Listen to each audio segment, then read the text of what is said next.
ಎಲ್ಲರಿಗೂ ನಮಸ್ಕಾರ. ವಿದ್ಯಾರ್ಥಿಗಳಲ್ಲಿ ವೈಚಾರಿಕ ಮನೋಭಾವದೊಂದಿಗೆ ವೈಜ್ಞಾನಿಕ ಆಲೋಚನೆ ಬೆಳೆಸಲು, ಸಾಮಾಜಿಕ ಸಮಸ್ಯೆಗಳನ್ನ ಪರಿಹರಿಸಲು ವಿದ್ಯಾರ್ಥಿಗಳಲ್ಲಿ ಅಗತ್ಯವಾದ ಸಾಮಾಜಿಕ ಪ್ರಜ್ಞೆ, ಜ್ಞಾನ, ಕೌಶಲ್ಯಗಳನ್ನ ಬೆಳೆಸಿ ಸಮಾಜದಲ್ಲಿ ಉತ್ತಮ ಪ್ರಜೆಗಳನ್ನಾಗಿಸುವಲ್ಲಿ ಪಠ್ಯಕ್ರಮವು ಅತ್ಯಂತ ಪ್ರಮುಖ ಪಾತ್ರ ವಹಿಸುತ್ತದೆ.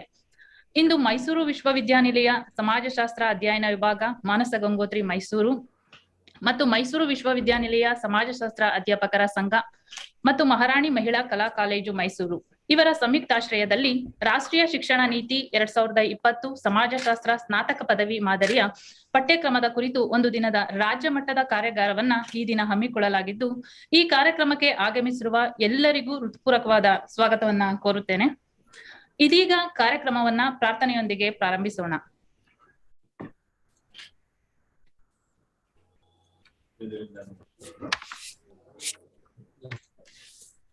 कुरुत्वं कल्याणम् आरोग्यं धनसम्पदः शुभं कुरुत्वं कल्याणम् आरोग्यं धनसम्पदः शत्रुबुद्धिविनाशाय दीपज्योतिर्नमोऽस्तुते दीपज्योतिर्नमोऽस्तुते शुभं कुरुत्वं कल्याणम् आरोग्यं धनसम्पदः शुभं कुरुत्वं कल्याणम् आरोग्यं धनसम्पदः.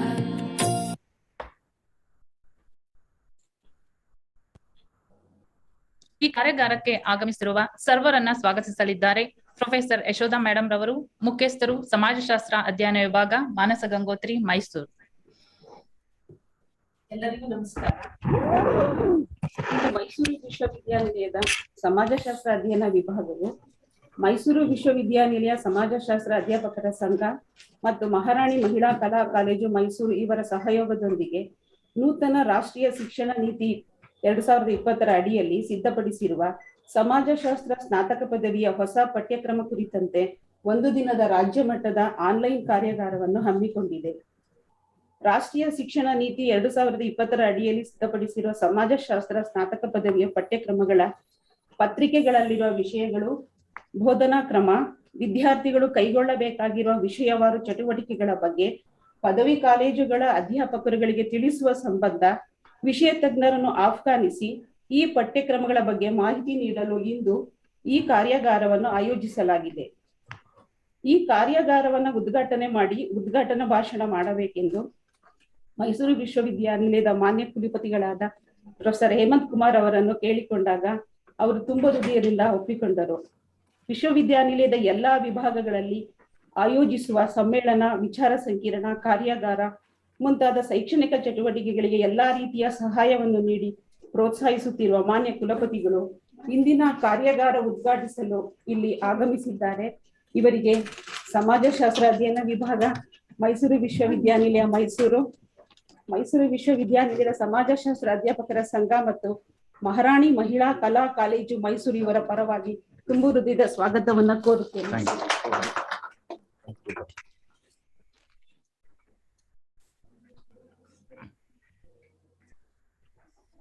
ಈ ಕಾರ್ಯಾಗಾರ ದಿಕ್ಸೂಚಿ ಭಾಷಣಕಾರರಾಗಿ ಆನ್ಲೈನ್ ಮೂಲಕ ಆಗಮಿಸಿರುವ ಕುವೆಂಪು ವಿಶ್ವವಿದ್ಯಾನಿಲಯದ ಸಮಾಜಶಾಸ್ತ್ರ ಅಧ್ಯಯನ ವಿಭಾಗದ ಪ್ರಾಧ್ಯಾಪಕರಾದ ಎ ರಾಮೇಗೌಡ ಸರ್ ಅವರು ಕರ್ನಾಟಕದ ಎಲ್ಲಾ ಸಮಾಜಶಾಸ್ತ್ರ ಅಧ್ಯಾಪಕರುಗಳಿಗೆ ಚಿರಪರಿಚಿತರು. ರಾಷ್ಟ್ರೀಯ ಶಿಕ್ಷಣ ನೀತಿ 2020 ಅನ್ವಯ ಕರ್ನಾಟಕ ರಾಜ್ಯ ಸ್ನಾತಕ ಮತ್ತು ಸ್ನಾತಕೋತ್ತರ ಪದವಿಯ ಪಠ್ಯಕ್ರಮ ರಚನಾ ಸಮಿತಿ ಅಧ್ಯಕ್ಷರಾಗಿ ವಿದ್ಯಾರ್ಥಿಗಳ ಕಲಿಕಾ ಅನುಭವವು ಪ್ರಾಯೋಗಿಕವಾಗಿ, ಸಮಗ್ರವಾಗಿ, ಸರ್ವವ್ಯಾಪಿಯಾಗಿ, ಪ್ರಶ್ನೆ ಮೂಲವಾಗಿ ಹಾಗೂ ಉದ್ಯೋಗಾವಕಾಶಗಳನ್ನು ಪಡೆಯಲು ಅನುಕೂಲವಾಗುವಂತೆ ಪಠ್ಯಕ್ರಮವನ್ನು ರೂಪಿಸುವಲ್ಲಿ ಪ್ರಮುಖ ಪಾತ್ರ ವಹಿಸಿರುವ ಪ್ರೊಫೆಸರ್ ಎ ರಾಮೇಗೌಡ ಅವರಿಗೆ ಸಮಾಜಶಾಸ್ತ್ರ ಅಧ್ಯಯನ ವಿಭಾಗದ ವತಿಯಿಂದ ತುಂಬು ಹೃದಯದ ಸ್ವಾಗತವನ್ನ ಕೋರುತ್ತೇನೆ. ನಮಸ್ಕಾರ. Thank you. ಮಹಾರಾಣಿ ಮಹಿಳಾ ಕಲಾ ಕಾಲೇಜಿನ ಪ್ರಾಂಶುಪಾಲರು ಹಾಗೂ ಮೈಸೂರು ವಿಶ್ವವಿದ್ಯಾನಿಲಯದ ಸಮಾಜಶಾಸ್ತ್ರ ಅಧ್ಯಾಪಕರ ಸಂಘದ ಅಧ್ಯಕ್ಷರಾದ ಡಾಕ್ಟರ್ BT ವಿಜಯ್ ಅವರಿಗೂ ವಿಭಾಗದ ವತಿಯಿಂದ ತುಂಬು ಹೃದಯದ ಸ್ವಾಗತವನ್ನು ಕೋರುತ್ತೇನೆ.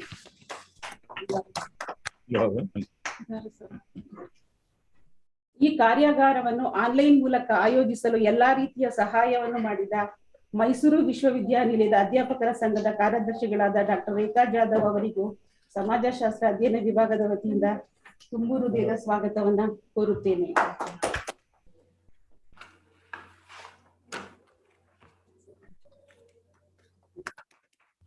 ಈ ಕಾರ್ಯಾಗಾರಕ್ಕೆ ಸಂಪನ್ಮೂಲ ವ್ಯಕ್ತಿಗಳಾಗಿ ಆಗಮಿಸಿರುವ ಡಾಕ್ಟರ್ ಸೌಮ್ಯಕುಮಾರ್, ಸಹ ಪ್ರಾಧ್ಯಾಪಕರು, ಮಹಾರಾಣಿ ಮಹಿಳಾ ಕಲಾ college Mysuru, doctor Narayan GD, ಪ್ರಾಂಶುಪಾಲರು, ಶ್ರೀ HD ದೇವೇಗೌಡ ಸರ್ಕಾರಿ ಪ್ರಥಮ ದರ್ಜೆ ಕಾಲೇಜು ಪಡುವಲಪ್ಪೆ, ಶ್ರೀ ದೊರೆಸ್ವಾಮಿ GB, ಸಹಾಯಕ ಪ್ರಾಧ್ಯಾಪಕರು, ಮಹಿಳಾ ಕಲಾ ಕಾಲೇಜು ಮೈಸೂರು, ಮತ್ತು ಡಾಕ್ಟರ್ ರೇಖಾ ಜಾಧವ್, ಸಹ ಪ್ರಾಧ್ಯಾಪಕರು, ಮಹಾರಾಜ ಕಾಲೇಜು ಮೈಸೂರು ಇವರುಗಳಿಗೆ ಸಮಾಜಶಾಸ್ತ್ರ ಅಧ್ಯಯನ ವಿಭಾಗದ ಪರವಾಗಿ ತುಂಬು ಹೃದಯದ ಸ್ವಾಗತವನ್ನ ಕೋರುತ್ತೇವೆ.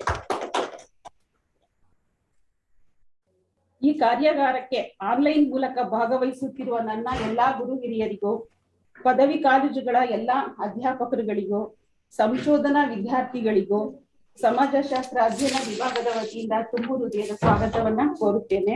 ಹಾಗೂ ಈ ಕಾರ್ಯಾಗಾರಕ್ಕೆ ಆಗಮಿಸಿರುವ ಮಾಧ್ಯಮ ಸ್ನೇಹಿತರಿಗೂ ವಿಭಾಗದ ವತಿಯಿಂದ ತುಂಬು ಹೃದಯದ ಸ್ವಾಗತವನ್ನ ಕೋರುತ್ತೇನೆ. ವಂದನೆಗಳು. ಸರ್ವರನ್ನ ಸ್ವಾಗತಿಸಿದಂತಹ ಪ್ರೊಫೆಸರ್ ಯಶೋಧಾ ಮೇಡಮ್ ರವರಿಗೆ ಧನ್ಯವಾದಗಳು. ಮೈಸೂರು ವಿಶ್ವವಿದ್ಯಾನಿಲಯದ ಮಾನ್ಯ ಕುಲಪತಿಗಳಾದ professor G Hemanth Kumar sir ಅವರು ಕಾರ್ಯಕ್ರಮದ ಉದ್ಘಾಟನೆಯನ್ನ ಮಾಡಬೇಕಾಗಿ ವಿನಂತಿಸಿಕೊಳ್ಳುತ್ತೇನೆ. ಎಲ್ಲರಿಗೂ ನಮಸ್ಕಾರ.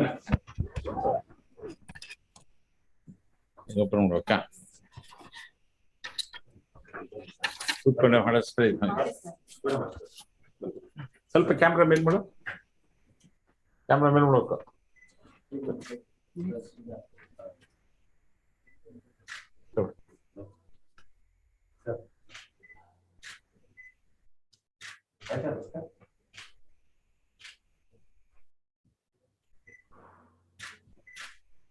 Thank you. Thank you.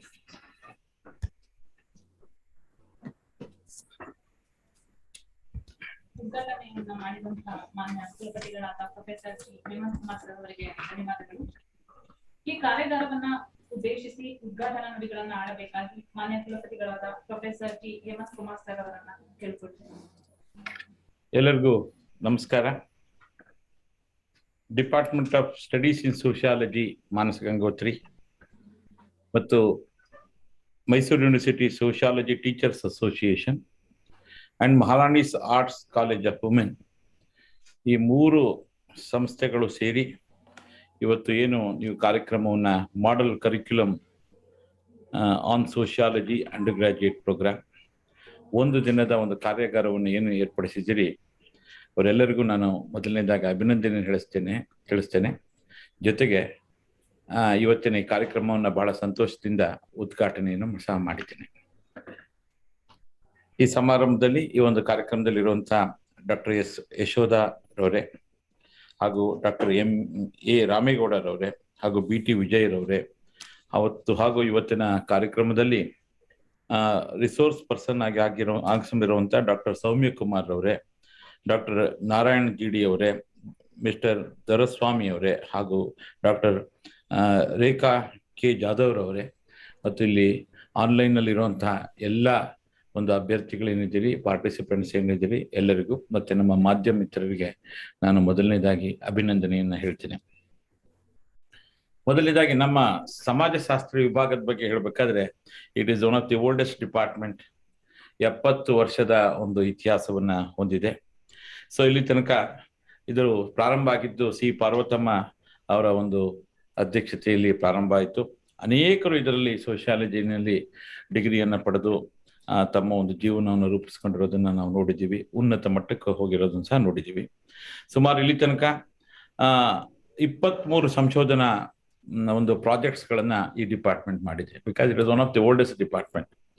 ಮತ್ತೆ 115 ವಿದ್ಯಾರ್ಥಿಗಳು ಈ ಒಂದು ವಿಭಾಗದಿಂದ PhD ಪಡೆದಿದ್ದಾರೆ ಮತ್ತು ಸ್ಪರ್ಧಾತ್ಮಕ ಜಗತ್ತಿನೊಂದಿಗೆ ಸ್ಪರ್ಧಿಸಿ ಅನೇಕ ಅವಕಾಶಗಳನ್ನ ಪಡ್ಕೊಂಡಿದ್ದಾರೆ. ಜೊತೆಗೆ ಈ ವಿಭಾಗದಲ್ಲಿ ಬೌದ್ಧಿಕ ವಿಚಾರ ವೇದಿಕೆ ಎಂಬ ಒಂದು ವೇದಿಕೆ ಕ್ರಿಯೇಟ್ ಆಗಿದ್ದು, ಇದರ ಮೂಲಕ ಅನೇಕ ಕಾರ್ಯಕ್ರಮಗಳನ್ನ ರೂಪಿಸ್ಕೊಂಡಿದ್ದಾರೆ. ಆ ಕಾರ್ಯಕ್ರಮಗಳು ಪ್ರತಿ ಶಿಕ್ಷಣ ಮಂಡಳಿಯ ಪ್ರತಿ 2 ವರ್ಷ 3 ವರ್ಷಕ್ಕೊಮ್ಮೆ ಈ ಒಂದು ಅಮೂಲಾಗ್ರವಾದಂತಹ ಬದಲಾವಣೆಗಳನ್ನು ಸಿಲೆಬಸ್ ಅಲ್ಲಿ ತಂದಿದ್ದೀವಿ. ಆದರೆ ಈ ಸತಿ 2020 ಶಿಕ್ಷಣ ನೀತಿ ಏನಿದೆ, ಸೊ ಅದನ್ನ ಹೊಸ ಪಠ್ಯಕ್ರಮವನ್ನ ಅಳವಡಿಸ್ಕೊಂಡು ಅದು ಎಲ್ಲ ಟೀಚರ್ಸ್ಗೂ ಮುಟ್ಟಬೇಕು. ಆ ಒಂದು ನಿಟ್ಟಿನಲ್ಲಿ ಇವತ್ತಿನ ಕಾರ್ಯಾಗಾರವನ್ನ ಈ ಒಂದು ನಮ್ಮ ಡಿಪಾರ್ಟ್ಮೆಂಟು ಮತ್ತೆ ನಿಮ್ಮ association and also Maharani's college ಎಲ್ಲ ಸೇರಿ ಏರ್ಪಡಿಸಿರೋದು ಬಹಳ ಸಂತೋಷವಾದಂತಹ ಒಂದು ವಿಷಯ. ಇದು ರಾಷ್ಟ್ರೀಯ ಶಿಕ್ಷಣ ನೀತಿ ಬಗ್ಗೆ ಹೇಳಬೇಕು ಅಂದ್ರೆ ಸುಮಾರು 33 ವರ್ಷಗಳ ನಂತರ ಈ ಒಂದು ಶಿಕ್ಷಣ ನೀತಿ ಹೊಸದಾಗಿ ಬರ್ತಾ ಇದೆ. ಯಾಕೆಂದ್ರೆ 32 ವರ್ಷದ ಹಿಂದೆ ರಾಜೀವ್ ಗಾಂಧಿ ಅವರಿದ್ದಾಗ ಈ ಒಂದು ಶಿಕ್ಷಣ ನೀತಿ ಇದೆ, ನಾವೇನು ಓದ್ತಿದ್ದೀವಿ ಅದು. ನಂತರ ಇದು ಶಿಕ್ಷಣ ನೀತಿ ಬಂದಿದ್ದು 2017ರಲ್ಲಿ ನಾವು ಪ್ರಾರಂಭ ಮಾಡಿದ್ದು ಇದನ್ನ ಮಾಡಬೇಕು ಅಂತ. 2019 2 ವರ್ಷಗಳ ಕಾಲ ಕಸ್ತೂರಿ ರಂಗನ್ ಅವರ ನೇತೃತ್ವದಲ್ಲಿ ಈ ಒಂದು ಸಭೆಗಳು ಸುಮಾರು ಲಕ್ಷಾಂತರ ಜನಗಳ ಅಭಿಪ್ರಾಯವನ್ನು ಪಡೆದು ಈ ಒಂದು NEP ಒಂದು ಪುಸ್ತಕ ರೂಪಕ್ಕೆ ಬರುತ್ತೆ. 2019ರಲ್ಲಿ ಮೈಸೂರು ವಿಶ್ವವಿದ್ಯಾಲಯ ಮೊದಲನೇ ಬಾರಿಗೆ ಎಲ್ಲಾ ಕುಲಪತಿಗಳನ್ನ ಕರೆಸಿ ನಾವು ಅವತ್ತಿನ ಮುಖ್ಯಮಂತ್ರಿ ಮತ್ತು ಕಸ್ತೂರಿ ರಂಗನ್ ಅವರ ಜೊತೆಗೆ ಒಂದು ಅದರ ಬಗ್ಗೆ ಅವೇರ್ನೆಸ್ ನ ಕ್ರಿಯೇಟ್ ಮಾಡಿದ್ವಿ. First Mysuru university was first to do this programme with vice chancellors of all university to contribute this. So ಹಾಗಾಗಿ ಇದರ ಉದ್ದೇಶ ಏನು ಅಂತ ಹೇಳಿದ್ರೆ, ಒಂದು ಹಳೆಯ ಸಿಸ್ಟಮ್ ಅಲ್ಲಿ ನಾವು ಹೋಗ್ತಾ ಇದ್ದೀವಿ. ಮೊದಲು ಬ್ರಿಟಿಷ್ ಪದ್ಧತಿ ಇದ್ದಂತ ಒಂದು ಆನ್ಯುಯಲ್ ಸ್ಕೀಮ್ಗಳಲ್ಲಿ ಇದ್ವಿ, ನಂತರ ಸೆಮಿಸ್ಟರ್ ಸ್ಕೀಮ್ಗೆ ಬಂದ್ವಿ, ನಂತರ ಇವತ್ತಿನ ದಿನ CBCS ಸ್ಕೀಮ್ಗಳಿಗೆ ಹೋಗಿ ಎಲ್ಲ ಮುಂದೆ ಹೋಗ್ತಾ ಇದ್ದೀವಿ, ಇಲ್ಲ ಅಂತಲ್ಲ. ಆದ್ರೆ ನಮ್ಮ ಒಂದು ಭಾರತದಲ್ಲಿ ಇಲ್ಲದೆ ಇರುವಂತ ಒಂದು ವಿಶ್ವವಿದ್ಯಾಲಯಕ್ಕೆ ಇವತ್ತಿನ ದಿನ ನಮ್ಮ ಎಲ್ಲಾ ಒಂದು ವಿದ್ಯಾರ್ಥಿ ಸಮೂಹ ಏನಿದೆ, ಸೊ ಅರೌಂಡ್ 30%, ಎಸ್ಪೆಷಲಿ ಟೆಕ್ನಾಲಜಿ ಮತ್ತೆ ಈ ಮ್ಯಾನೇಜ್ಮೆಂಟ್ ಸೆಕ್ಟರ್ ಅಲ್ಲಿ ಅರೌಂಡ್ 30% ಹೊರದೇಶಕ್ಕೆ ಹೋಗಿ ಓದ್ತಾ ಇದ್ದಾರೆ. ಕಾರಣ ಏನು? ಇಲ್ಲಿ ಸಿಗದೆ ಇರುವಂತಹ ಒಂದು ವಿದ್ಯಾಭ್ಯಾಸ ಅಲ್ಲಿ ಸಿಗ್ತಾ ಇದೆಯಾ ಏನು ಅನ್ನೋದನ್ನ ನಾವು ನೋಡಿದಾಗ, ನಮ್ಮಲ್ಲಿ ವರ್ಲ್ಡ್ ರ್ಯಾಂಕಿಂಗ್ ಅಲ್ಲಿ ಬರುವಂತಹ ಯೂನಿವರ್ಸಿಟಿಗಳು 100ರಲ್ಲಿ ಟಾಪ್ 100 ಕರ್ನಾಟಕ ಅಲ್ಲ, ಇಡೀ ಇಂಡಿಯಾದಲ್ಲಿ ಒಂದು ಯೂನಿವರ್ಸಿಟಿನೂ ಇಲ್ಲ. ಅಂದ್ರೆ ನಮ್ಮ ಒಂದು ಶಿಕ್ಷಣದ ವ್ಯವಸ್ಥೆಯನ್ನ ನಾವು ಬದಲಾಯಿಸಿಕೊಂಡಾಗ ಮಾತ್ರ ಅಟ್ಲೀಸ್ಟ್ ಒಂದು 10 ಯೂನಿವರ್ಸಿಟಿ ಆದ್ರೂ, ಇನ್ನ ಈಗಲ್ಲ ಒಂದು 15 ವರ್ಷದಷ್ಟೊತ್ತಿಗೆ 10 ಯೂನಿವರ್ಸಿಟಿ ಆದ್ರೂ ಟಾಪ್ 100 ಯೂನಿವರ್ಸಿಟಿನಲ್ಲಿ ಬಂದ್ರೆ ನಾವು ಎಷ್ಟೋ ಒಂದು ಕಾಂಟ್ರಿಬ್ಯೂಟ್ ಮಾಡ್ದಂಗೆ ಆಗುತ್ತೆ ಅಂತ ಒಂದು ಯೋಚನೆ. ಎರಡನೇದು, ಬೇರೆ ಎಲ್ಲಾ ಒಂದು ದೇಶಗಳಲ್ಲಿ ನಮ್ಮ ಎಜುಕೇಶನ್ ವ್ಯವಸ್ಥೆಗಳು ಬೇರೆ ಬೇರೆ ತರ ಇದೆ. Anybody can study anything. ಒಬ್ಬ ಡಾಕ್ಟರ್ ಆದವನು ಒಂದು ಮ್ಯೂಸಿಕ್ ಬಗ್ಗೆನೂ ಓದ್ಬೋದು, ಒಬ್ಬ ಫಿಸಿಕ್ಸ್ ಆದವನು he want to study some other subjects like liberal arts he can study. So ಆ ತರದ ಒಂದು ವ್ಯವಸ್ಥೆಯನ್ನ ತರಬೇಕು ಅಂತ ಮಾಡಿ ಇವತ್ತಿನ ದಿನ ಉನ್ನತ ಶಿಕ್ಷಣದಲ್ಲಿ ನಾವು ಈ ಒಂದು NEP ಒಂದು ಡಿಸೈನ್ ಮಾಡಕ್ಕೆ ಪ್ರಯತ್ನ ಪಟ್ವಿ. ಇದು ಆಕ್ಚುಲಿ ಜನವರಿ ಫೆಬ್ರವರಿಗೆ ಪ್ರಾರಂಭ ಆದ್ರೂ ಸಹ ಏಪ್ರಿಲ್ ಅಲ್ಲಿ ನಮ್ಮಲ್ಲಿ ಪುನಃ ಕೋವಿಡ್ ಬಂದಿದ್ರಿಂದ ನಾವು ಎಲ್ಲರ ಜೊತೆ ಚರ್ಚೆ ಮಾಡಕ್ಕಾಗ್ಲಿಲ್ಲ. ಆದರೂ ನಮ್ಮ ವೈಸ್ ಚಾನ್ಸಲರ್ ಮತ್ತು ಹೈಯರ್ ಎಜುಕೇಶನ್ ಕೌನ್ಸಿಲ್ ಮಟ್ಟದಲ್ಲಿ ನಾವೊಂದು ಫ್ರೇಮ್ ವರ್ಕ್ ಅನ್ನ ಡಿಸೈನ್ ಮಾಡಿ around May we were able to give these colleges syllabus ಮಾಡಲಿಕ್ಕೆ ಅವಕಾಶ ಮಾಡಿಕೊಟ್ಟಿದ್ದೀವಿ. ಸಿಲೆಬಸ್ ಅನ್ನ ನೀವು ಮಾಡಿದ್ದೀರಿ. ಸೊ ಅದರಲ್ಲಿ ಏನು ನಮ್ಮ ಸಿಲೆಬಸ್ ಯಾವ ರೀತಿ ಇರಬೇಕು ಅಂದ್ರೆ, it should be somewhat skill oriented. Sociology ಓದಿದ್ರು ಸಹ ಇವನೇನಕ್ಕೂ ಬರಲ್ಲ, ಸೋಷಿಯಾಲಜಿ ಮಾತ್ರ ತಿಳ್ಕೊಂಡು ಇವನಿಗೆ ಸ್ಕಿಲ್ ಇರಬೇಕು. ಒಂದು ಕಂಪ್ಯೂಟರ್ ಸ್ಕಿಲ್ ಆಗ್ಬೋದು ಅಥವಾ ಬೇರೆ ಜೀವನ ರೂಪಿಸ್ಕೊಳ್ಳೋ ಸ್ಕಿಲ್ಲು ಸಹ ನಮ್ಮ ಒಂದು ಪ್ರೋಗ್ರಾಮ್ ಅಲ್ಲಿ ಸೇರಿಸಬೇಕು ಅನ್ನೋದು ಒಂದು ಉದ್ದೇಶ ಇದೆ. ಅದರಲ್ಲಿ ಮತ್ತೆ ಎರಡನೇದು ಕ್ರಿಯೇಟಿವಿಟಿ ಇರಬೇಕು. ಸೋಷಿಯಾಲಜಿ ಆಗ್ಬೋದು, ಫಿಸಿಕ್ಸ್ ಆಗ್ಬೋದು, ಕೆಮಿಸ್ಟ್ರಿ ಆಗ್ಬೋದು, ಯಾವ ಸಬ್ಜೆಕ್ಟ್ ಆದ್ರೂ ಆ ಸಬ್ಜೆಕ್ಟ್ ಅಲ್ಲಿ ಒಂದು ಕ್ರಿಯೇಟಿವಿಟಿ ಇರಬೇಕು ಅನ್ನೋದು ಮುಖ್ಯವಾದ ಒಂದು ಪ್ರಶ್ನೆ. ಹಾಗಾಗಿ ನಮ್ಮಲ್ಲಿ ಸುಮಾರು 982 ಯೂನಿವರ್ಸಿಟಿ UGC ಪ್ರಕಾರ ವಿಶ್ವವಿದ್ಯಾಲಯಗಳಿವೆ. ಸುಮಾರು 53,000ಕ್ಕೂ ಹೆಚ್ಚು ಕಾಲೇಜುಗಳಿವೆ ಇಡೀ ಇಂಡಿಯಾದಲ್ಲಿ. ಮತ್ತೆ 3.8 ಕೋಟಿಗಿಂತ ಹೆಚ್ಚು ವಿದ್ಯಾರ್ಥಿಗಳು ದಾಖಲಾಗಿದ್ದಾರೆ ಇಲ್ಲಿ ತನಕ. ಸೊ ಇದನ್ನ ಅಂದ್ರೆ ಈಗ ನಮ್ದು ನಮ್ಮ ಗ್ರಾಸ್ ಎನ್ರೋಲ್ಮೆಂಟ್ ರೇಷಿಯೋ 26% ಇದೆ. ಸೊ ಇದು 2035 ಅಷ್ಟೊತ್ತಿಗೆ 50% ಆಗ್ಬೇಕು ಅನ್ನೋದು ಉದ್ದೇಶ. ಅಂದ್ರೆ ಇನ್ನು ಹೆಚ್ಚಿನ ಕಾಲೇಜುಗಳು ಬರಬೇಕು ಅಥವಾ ವಿವಿಧ ಮೋಡ್ಗಳಲ್ಲಿ, ಅಂದ್ರೆ ಆನ್ಲೈನ್ ಎಜುಕೇಶನ್ ಇಂಥದ್ದಕ್ಕೆ ನಾವೆಲ್ಲರೂ ಪ್ರಯತ್ನ ಪಟ್ಟರೆ ನಾವು ಖಂಡಿತ ಇದನ್ನ ರೀಚ್ ಆಗ್ಬೋದು ಅನ್ಸುತ್ತೆ. ಅದು 1 ದಿನ 2 ದಿನದಲ್ಲಿ ಆಗುವಂತಲ್ಲ, ಇನ್ನು it is somewhat a revolution, it takes time. So ಇದನ್ನು ಮೊದಲು ಪ್ರಾರಂಭದ ಹೆಜ್ಜೆಯನ್ನು ನಾವು ಇಟ್ಟಿದ್ದೀವಿ. ಅದರಲ್ಲಿ ನಮ್ಮ ಎಜುಕೇಶನ್ ಮಿನಿಸ್ಟ್ರು ಇಲ್ಲ ಈ ವರ್ಷನೇ ಮಾಡಬೇಕು, ಕರ್ನಾಟಕನೇ ಮೊದಲಾಗಬೇಕು. ಬಿಕಾಸ್ ಕರ್ನಾಟಕ ಅನೇಕದಲ್ಲಿ ಮೊದಲುಗಳನ್ನ ಆಗಿ ಹೊಂದಿಸಿದ್ದೀವಿ. ಹಾಗಾಗಿ ನ್ಯಾಷನಲ್ ಎಜುಕೇಶನ್ ಪಾಲಿಸಿ ನಮ್ಮ ಕರ್ನಾಟಕ ಬಿಟ್ಟರೆ ಬೇರೆ ಯಾವ ಒಂದು ಸ್ಟೇಟು ಸಹ ಇಂಪ್ಲಿಮೆಂಟ್ ಆಗಿದೆ. ಇದರಲ್ಲಿ ಸ್ವಲ್ಪ ತೊಂದರೆಗಳು ಇದೆ ಅಂತ ನನಗೂ ಗೊತ್ತು, ಯಾಕೆಂದ್ರೆ ಸ್ವಲ್ಪ ಹರೋಬರಿಯಾಗಿ ಇಂಪ್ಲಿಮೆಂಟ್ ಮಾಡ್ತಿದ್ದೀವಿ. ವಿದ್ಯಾರ್ಥಿಗಳಲ್ಲೂ ಅವೇರ್ನೆಸ್ ಬಂದಿಲ್ಲ, ಇನ್ನು ಟೀಚರ್ಸ್ನಲ್ಲೂ ಹೆಚ್ಚು ಅವೇರ್ನೆಸ್ ಬಂದಿಲ್ಲ. ಅಟ್ಲೀಸ್ಟ್ ಈಗ ಫಸ್ಟ್ ಸೆಮಿಸ್ಟರ್ದು ಸೆಕೆಂಡ್ ಸೆಮಿಸ್ಟರ್ ಸಿಲೆಬಸ್ ಮಾತ್ರ ಮಾಡಿದ್ದೀವಿ. ಆದರೆ ಇದನ್ನೇ ಒಂದು ವೀಕ್ನೆಸ್ ಅನ್ಕೊಂಡು ವಾಪಸ್ ಹೋಗೋದು ಬೇಡ, ಇದನ್ನು ಮುಂದುವರಿಯೋಣ, ಮುಂದೆ ಹೆಜ್ಜಿಟ್ಟಿದ್ದೀವಿ. ಸೊ ಇದರಲ್ಲಿ ನಾನು ಆಲ್ರೆಡಿ ನಮ್ಮ ಯೂನಿವರ್ಸಿಟಿನಲ್ಲಿ ಕಾಮರ್ಸ್ ಆಯಿತು, ಮತ್ತೆ ಎಕನಾಮಿಕ್ಸ್ ಆಯಿತು, ಬೇರೆ ಬೇರೆ ಸಬ್ಜೆಕ್ಟ್ಗಳಲ್ಲಿ ಈ ಥರ ವರ್ಕ್ಶಾಪ್ ಅನ್ನು ಮಾಡಿದ್ದಾರೆ. ಇದು ಸೋಷಿಯಾಲಜಿಯಲ್ಲಿ ಮಾಡ್ತಿರೋದು ಬಹಳ ಸಂತೋಷದಂಥ ವಿಷಯ. ಬಿಕಾಸ್ ಕೆಲವು ಸಬ್ಜೆಕ್ಟ್ಸ್ಗಳು ತುಂಬಾ ಇಂಪಾರ್ಟೆಂಟ್ ಸಬ್ಜೆಕ್ಟ್ಸ್ಗಳು ಆರ್ಟ್ಸಲ್ಲಿ. ಈಗ ಆರ್ಟ್ಸ್ ಒಂದೇ ಇಲ್ಲ, ಆರ್ಟ್ಸ್ ಜೊತೆಗೆ ಸೈನ್ಸ್ ಓದೋಂಗೆ ಮಾಡಬೇಕು. ಆರ್ಟ್ಸ್ ಜೊತೆಗೆ ಈಗ ಸೋಷಿಯಾಲಜಿ ಓದಿರೋನು, suppose it take some journalism as one of the subjects apart from that, so definitely he can make a life. ಹಾಗಾಗಿ ನಮ್ಮ ಶಿಕ್ಷಣ ನಾವು ಯಾವ ರೀತಿ ಯೋಚನೆ ಮಾಡಬೇಕು ಅಂದ್ರೆ, ನಮ್ಮ ಸಬ್ಜೆಕ್ಟು ನಮಗೆ ವರ್ಕ್ಲೋಡ್ ಇಲ್ಲ ಅಂತ ಯೋಚನೆ ಮಾಡೋದು ಬೇಡ. ವರ್ಕ್ಲೋಡ್ ಹೆಂಗೋ ಸಿಕ್ಕುತ್ತೆ, ಗೌರ್ಮೆಂಟ್ ಸಂಬಳ ಕೊಡುತ್ತೆ, ಪ್ರೈವೇಟು ಸಂಬಳ ಕೊಡುತ್ತೆ, ಡೋಂಟ್ ವರಿ. ಆದರೆ ನಮ್ಮ ಒಂದು ವಿದ್ಯಾರ್ಥಿಗಳ ಭವಿಷ್ಯದ ದೃಷ್ಟಿನಲ್ಲಿ, ನಮ್ಮ ಒಂದು ಭಾರತದ ಭವಿಷ್ಯದ ದೃಷ್ಟಿನಲ್ಲಿ, ಈಗಲೇ ನಮ್ಮಲ್ಲಿ ಒಂದು ಕಾಲದಲ್ಲಿ ನಾನು ಯೋಚನೆ ಮಾಡ್ತಿದ್ದೆ, ಯಾಕೆ ಇಷ್ಟೊಂದು ಇಂಜಿನಿಯರಿಂಗ್ ಕಾಲೇಜ್ ಕೊಡ್ತಿದ್ದಾರೆ. ತಮಿಳುನಾಡಲ್ಲಿ ಇದ್ದಕ್ಕಿದ್ದಂಗೆ ಒಂದು 500 ಕಾಲೇಜ್ ಬಂದ್ಬಿಡ್ತು 95-96ರಲ್ಲಿ. ಹಾಗೇನೆ ಕರ್ನಾಟಕದಲ್ಲೂ ಸುಮಾರು 2000ರಲ್ಲಿ ಸುಮಾರು ಕಾಲೇಜುಗಳು ಬಂತು. ಆದರೆ ಅಷ್ಟು ಕಾಲೇಜ್ ನಾವು ಅವತ್ತು ಮಾಡದೆ ಹೋಗಿದ್ರೆ ನಮ್ದು ಸಿಲಿಕಾನ್ ಸಿಟಿ ಆಗ್ತಿರ್ಲಿಲ್ಲ, ಸಿಲಿಕಾನ್ ವ್ಯಾಲಿ ಆಗ್ತಿರ್ಲಿಲ್ಲ. Because so many engineering colleges we start. So ಎಲ್ಲರೂ ಒಂದು ವಿದ್ಯಾಭ್ಯಾಸವನ್ನು ಪಡೆದ್ರು. ಇವತ್ತು ಇಡೀ ಪ್ರಪಂಚ ನಮ್ಮ ಕಡೆಗೆ ಯಾಕೆ ನೋಡ್ತಾ ಇದೆ ಅಂದ್ರೆ, on that day we gave what we call computer education so much in the India. So ಹಾಗಾಗಿ ಇವತ್ತಿನ ದಿನ ನಾವು ಎಲ್ಲಾ ಸಬ್ಜೆಕ್ಟ್ ಅಲ್ಲೂ ಹೀಗೇನೆ ಒಂದು ಪರಿಣಿತಿಯಾದಂತಹ ಒಂದು ವಿಷಯಗಳನ್ನ ನಾವು ಮಾಡಿದ್ರೆ ದೇಶ. ಜೊತೆಗೆ ಇವತ್ತಿನ ದಿನ ಏನಾಗಿದೆ, ನಮ್ಮ ಒಂದು ಭಾರತ ದೇಶದಲ್ಲಿ ಸ್ವಾತಂತ್ರ್ಯಕ್ಕಿಂತ ಮುಂಚೆ ಇದ್ದಂತಹ ಒಂದು ಪಾಪ್ಯುಲೇಷನ್ 30 crores, 33 ಕೋಟಿ ಇರಬಹುದು. ಇವತ್ತಿರುವಂತಹ population 130 crores. Means in 75 years our population has been increased by 100 crores. With that 40% are the youngsters.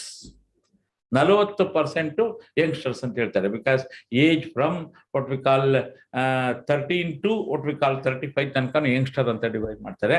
Young population is there in our country. ಹಾಗಾಗಿ ಇಡೀ ಒಂದು ಪ್ರಪಂಚ ನಮ್ಮ ಕಡೆಗೆ ನೋಡ್ತಿದೆ. ಈ ಯಂಗ್ ಪಾಪ್ಯುಲೇಷನ್ ನಾವು ಮೋಲ್ಡ್ ಮಾಡಿ we must make they are the capitals of our country. So ಅದಕ್ಕೆ ನಮ್ಮ ಉನ್ನತ ಶಿಕ್ಷಣ ಹೆಚ್ಚಿನ ಒಂದು ಪ್ರಾಧಾನ್ಯತೆ ಕೊಡಬೇಕು. ಸರ್ಕಾರನೂ ಅಷ್ಟೇನೆ. ಸರ್ಕಾರಕ್ಕೂ ಏನು ಹೇಳಿದ್ದಾರೆ ಅಂದ್ರೆ, ಇದರಲ್ಲಿ ಇವತ್ತೇನು GDP ಖರ್ಚು ಮಾಡ್ತಿರೋದು ನಮಗೆ 1.5%. GDP should be 6% of the money should be spent for higher education ಅಂತ ಕೊಟ್ಟಿದ್ದಾರೆ. ಸೊ ಅಷ್ಟು ಹಣನ ಖರ್ಚು ಮಾಡಿದ್ರೆ ನಮ್ಮ ಮುಂದೆ ಭಾರತ ದೇಶದಲ್ಲಿ ಒಂದು ಒಳ್ಳೆ ವಾತಾವರಣ ನಿರ್ಮಾಣ ಆಗುತ್ತೆ, ಮತ್ತೆ ಒಳ್ಳೊಳ್ಳೆ ಕಾಲೇಜುಗಳು ಯೂನಿವರ್ಸಿಟಿನ ಡೆವಲಪ್ ಮಾಡೋಕ್ಕಾಗತ್ತೆ ಅನ್ನೋದು ಒಂದು ಅಭಿಪ್ರಾಯ. ಈ ಶಿಕ್ಷಣ ನೀತಿಯನ್ನ ನಾವು ಶುರು ಮಾಡಿಬಿಟ್ಟಿದ್ದೀವಿ ಆಲ್ರೆಡಿ. 1 ಮತ್ತು 2ನೇ ಸೆಮಿಸ್ಟರ್ದು ಇದರಲ್ಲಿ ಮಲ್ಟಿಪಲ್ ಎಂಟ್ರಿ, ಮಲ್ಟಿಪಲ್ ಎಕ್ಸಿಟ್ ಇದೆಲ್ಲ ನೀವು ಕೇಳಿದ್ದೀರಾ ಅಂತ ಅನ್ಕೊಂಡಿದ್ದೀನಿ.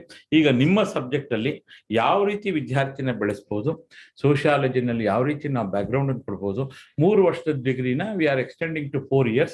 ಅದರಲ್ಲಿ 4 years 4th year ಬರೋರಿಗೆ ಎಲ್ಲರಿಗೂ ಕೊಡ್ಬೇಕಾ, ಯಾವ ರೀತಿ ಕೊಡ್ಬೇಕು ಅಂತ ಇನ್ನು ಮುಂದೆ ಚರ್ಚೆ ಆಗೋದಿದೆ. ಎಷ್ಟು CGPA ಇದ್ದವ್ರಿಗೆ ಮಾತ್ರ 4th year ಹೋಗ್ಬೇಕಾ, ಅಲ್ಲಿ ರಿಸರ್ಚ್ ಸಬ್ಜೆಕ್ಟ್ ನ ಯಾವ ರೀತಿ ಇನ್ಕ್ಲೂಡ್ ಮಾಡಬೇಕು.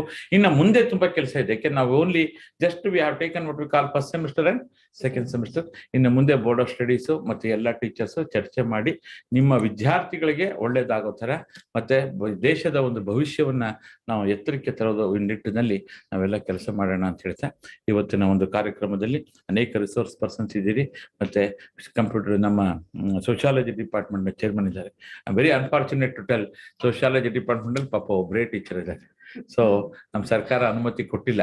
ಸುಮಾರು 8-9 ಜನ ಟೀಚರ್ಸ್ ಇರ್ಬೇಕಾದವರು ಒಬ್ಬರೇ ಟೀಚರ್ ಇಟ್ಕೊಂಡು she is doing all these things. But anyway we will try to call put the things in the ಇದು. ಈ ಥರದ್ದು 3-4 ಡಿಪಾರ್ಟ್ಮೆಂಟ್ ಇದೆ, ಒಂದಲ್ಲ ಸುಮಾರು 3-4 ಡಿಪಾರ್ಟ್ಮೆಂಟು ವಹಿಸಿಟ್ಟು. ಬಿಕಾಸ್ ಹಳೆಯ ವಿಶ್ವವಿದ್ಯಾನಿಲಯ 105 ವರ್ಷದ ಇತಿಹಾಸವನ್ನು ಹೊಂದಿದ್ದು, ಅನೇಕ ಡಿಪಾರ್ಟ್ಮೆಂಟ್ಗಳು ತನ್ನದೇ ಆದಂತಹ ಒಂದು ಚಾಪನ್ನ ಮೂಡಿಸಿದ್ವು. ಸೊ ಅಂಥ ಡಿಪಾರ್ಟ್ಮೆಂಟ್ಗಳಲ್ಲೇ ಒಬ್ರು ಟೀಚರ್, ಇಂಗ್ಲೀಷಲ್ಲಿ ಒಬ್ಬರೇ ಟೀಚರು, ಸೋಷಿಯಾಲಜಿಯಲ್ಲಿ ಒಬ್ಬರೇ ಟೀಚರ್, ಈ ಥರ ಸ್ಥಿತಿಗೆ ಬಂದಿದ್ದೀವಿ. ಇದ್ದೀವಿ ನಾವು. ಸರ್ಕಾರ ಎಲ್ಲವೂ ನಮಗೆ ಕೈ ಕೊಡುತ್ತೆ, ಎತ್ತರಕ್ಕೆ ಬೆಳೆಸುತ್ತೆ ಅಂತ ನಾನು ಸಹ ಭಾವಿಸಿದ್ದೀನಿ. ಇಷ್ಟೆಲ್ಲ ಹೇಳ್ತಾ ತಮ್ಮೆಲ್ಲರಿಗೂ ಇವತ್ತಿನ ಕಾರ್ಯಕ್ರಮ ಒಂದು ಒನ್ ಡೇ ವರ್ಕ್ಶಾಪ್ ಏನಿದೆ ತುಂಬ ಚೆನ್ನಾಗಿ ಆಗಲಿ. ಮತ್ತು ಇದರಿಂದ ಎಲ್ಲ ಅಧ್ಯಾಪಕರು ನೀವು ವರ್ಕ್ಲೋಡ್ ಬಗ್ಗೆ ಯೋಚನೆ ಮಾಡಿ, ವರ್ಕ್ಲೋಡ್ ಬರುತ್ತೆ, because so many sections will make it, don't worry. ಆದರೆ ಏನು ಅಂತಂದರೆ ಒಂದು ಸೋಷಿಯಾಲಜಿನ ಒಂದು ಒಳ್ಳೆ ಸೋಷಿಯಾಲಜಿಯಾಗಿ, ಮತ್ತು sociology which can be accepted by all and sociology with some more subjects, ಈ ಥರದ್ದೆಲ್ಲ ಯೋಚನೆ ಮಾಡಿ ಅಂತ ಹೇಳ್ತಾ ತಮ್ಮೆಲ್ಲರಿಗೆ ಅಭಿನಂದನೆ ಹೇಳ್ತಾ ಇವತ್ತಿನ ಕಾರ್ಯಕ್ರಮಕ್ಕೆ ನಾನು ಇನ್ವೈಟ್ ಮಾಡಿದಂಥ ಚೇರ್ಮನ್ ಆದ ಯಶೋಧರವ್ರಿಗೆ ಎಲ್ಲರಿಗೂ ನಾನು ನಮಸ್ಕಾರವನ್ನು ತಿಳಿಸ್ತೇನೆ. ನಮಸ್ಕಾರ.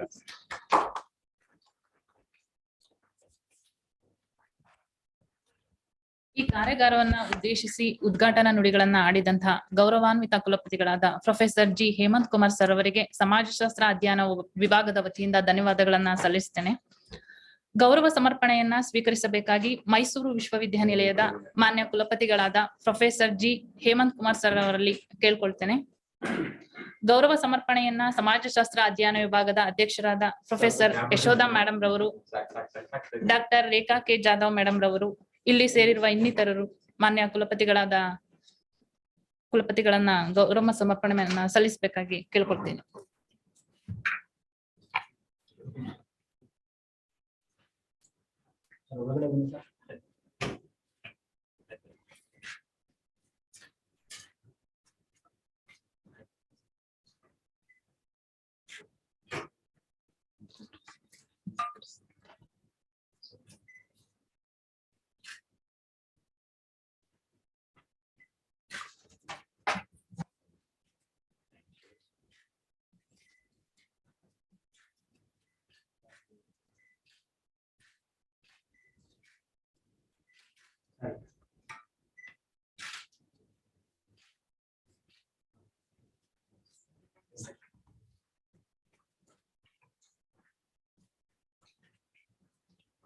ಗೌರವ ಸಮರ್ಪಣೆಯನ್ನ ಸ್ವೀಕರಿಸಿದಂತಹ ಮಾನ್ಯ ಕುಲಪತಿಗಳಾದ professor G Hemanth Kumar sir ಅವರಿಗೆ ಧನ್ಯವಾದಗಳು.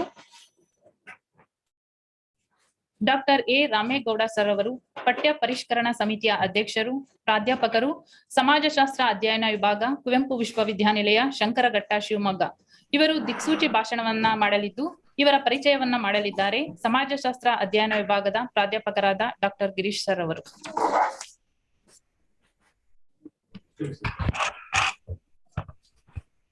Okay, thank you, Asha. A warm good morning to everyone. It is with the deep pride and humility that I introduce the keynote speaker, Professor A. Ramegowda sir, for this workshop. Professor A. Ramegowda sir is a well-known professor serving in the Department of Sociology in Kuempu University, Shankarghatta. He got his MA degree in the Department of Studies in Sociology in the University of Mysore with second rank in 1983 and PhD degree from Kuempu University in 1995. He has more than 30 years of teaching research experience as well. Further, he successfully guided 15 PhD and 8 MPhil degree students. He has been awarded Lifetime Education Achievement Award in 2006 by Health and Education Development Association, New Delhi. In addition, he served in various administrative positions like Registrar Administration, Registrar Evaluation, Director of Student Welfare, Faculty Advisor, Director of Sri Basveshwara Study Chair, Dean of Arts Faculty, and Syndicate Member in Kuempu University. He has also served as a chairperson and member of Academic Council in Kuempu University. He served as chairperson and member in various academic bodies within the University of the state and outside the state. He visited various countries in different capacities. He also authored more than 15 books and edited book as well. He also has published 22 articles in reputed academic journals. He successfully organized state, national level conferences, seminars, and workshops on various issues of the society. He also served in professional bodies in various capacities. At present, he is the chairperson of Sociology subject under National Education Policy in Karnataka State. We are all very pleased to have Professor Ramegowda sir to address the gathering on Model Curriculum Sociology UG under National Education Policy 2020. With pleasure, I welcome you, sir. Thank you. Thank you very much. ಪರಿಚಯವನ್ನ ಮಾಡಿದಂತಹ Girish sir ಅವರಿಗೆ ಧನ್ಯವಾದಗಳು. Doctor A Ramegowda sir ಅವರು ದಿಕ್ಸೂಚಿ ಭಾಷಣವನ್ನ ಮಾಡಬೇಕಾಗಿ ಕೇಳ್ಕೊಳ್ತಾ ಇದ್ದೇನೆ. Thank you.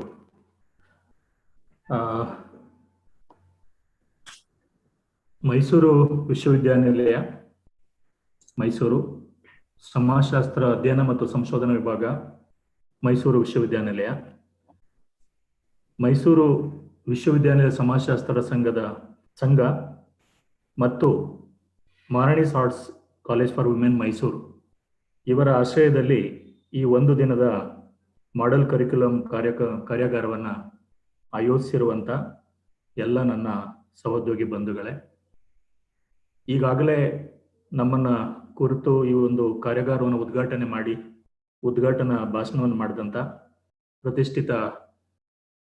ದೇಶದ ಪ್ರತಿಷ್ಠಿತ ವಿಶ್ವವಿದ್ಯಾನಿಲಯವಾದ ಮೈಸೂರು ವಿಶ್ವವಿದ್ಯಾನಿಲಯದ ಸನ್ಮಾನ್ಯ ಕುಲಪತಿಗಳಾದ ಪ್ರೊಫೆಸರ್ ಜಿ ಹೇಮಂತ್ ಕುಮಾರ್ ಅವರೇ, ಸಮಾಜಶಾಸ್ತ್ರ ವಿಭಾಗದ ಅಧ್ಯಕ್ಷರು ನನ್ನ ಸನ್ಮಿತ್ರರು ಆದ ಪ್ರೊಫೆಸರ್ ಎಸ್ ಯಶೋಧ ಮೇಡಮ್ ಅವರೇ, ಮತ್ತು ಸಮಾಜಶಾಸ್ತ್ರ ಸಂಘ ಮೈಸೂರು ವಿಶ್ವವಿದ್ಯಾನಿಲಯದ ಅಧ್ಯಕ್ಷರಾದಂಥ ಡಾಕ್ಟರ್ ಬಿ ಟಿ ವಿಜಯ್ ಅವರೇ, ಕಾರ್ಯದರ್ಶಿಯವರಾದಂಥ ಡಾಕ್ಟರ್ ರೇಖಾ ಕೆ ಜಾಧವ್ ಅವರೇ, ಮತ್ತು ಈ ಕಾರ್ಯಾಗಾರದಲ್ಲಿ ಭಾಗವಹಿಸಿರುವಂಥ ಎಲ್ಲ ನನ್ನ ಸಹೋದ್ಯೋಗಿ ಬಂಧುಗಳೇ, ಈ ಒಂದು ಮಾಡೆಲ್ ಕರಿಕ್ಯುಲಮ್ ಸೋಶಿಯಾಲಜಿ ಸಿಲೆಬಸ್ಸಿನ ರಾಜ್ಯ ಸಮಿತಿಯ ಸದಸ್ಯರಾದಂಥ ಈ ಒಂದು ಕಾರ್ಯಾಗಾರದಲ್ಲಿ ಭಾಗವಹಿಸಿರುವಂಥ ಡಾಕ್ಟರ್ ಸೌಮ್ಯಕುಮಾರ್ ಅವರೇ, ಡಾಕ್ಟರ್ ಜಿ ಡಿ ನಾರಾಯಣ್ ಅವರೇ, ಮತ್ತು ಅವರ ಅನುಪಸ್ಥಿತಿಯಲ್ಲಿ ನನ್ನ ಎಲ್ಲ ಸಮಿತಿಯ ಸದಸ್ಯರನ್ನ ಈ ಸಂದರ್ಭದಲ್ಲಿ ನಾನು ನೆನಪು ಮಾಡಿಕೊಳ್ತಾ, ಮೊದಲಿಗೆ ನಾನು ಅತ್ಯಂತ ವಿನಮ್ರ ಧನ್ಯವಾದಗಳನ್ನು ಸನ್ಮಾನ್ಯ ಕುಲಪತಿಯವರಿಗೆ ಮತ್ತು ವಿಭಾಗದ ಅಧ್ಯಕ್ಷರಿಗೆ ಮತ್ತು ಈ ಸಂಘದ ಅಧ್ಯಕ್ಷರು ಮತ್ತು ಕಾರ್ಯದರ್ಶಿ ಮತ್ತು ಪದಾಧಿಕಾರಿಗಳಿಗೆ ನನ್ನನ್ನು ಈ ಒಂದು ಸಂದರ್ಭದಲ್ಲಿ ಉಪಸ್ಥಿತನಿದ್ದು ನನ್ನ ಕೆಲವು ಅನುಭವದ 4 ಮಾತುಗಳನ್ನು ತಮ್ಮೊಂದಿಗೆ ಹಂಚಿಕೊಳ್ಳಿಕ್ಕೆ ಅವಕಾಶ ಮಾಡಿಕೊಟ್ಟಂತ ತಮಗೆ ನನ್ನ ಅನಂತ ಧನ್ಯವಾದಗಳನ್ನು ಮೊದಲಿಗೆನೆ ನಾನು ಹೇಳ್ತಾ ನನ್ನ ಕೆಲವು ವಿಚಾರಗಳನ್ನು ನಾನು ಈ ಮುಂದಿನ ಕೆಲವು ಮಾತುಗಳಲ್ಲಿ ಹೇಳಲಿಕ್ಕೆ ಇಷ್ಟಪಡ್ತೇನೆ.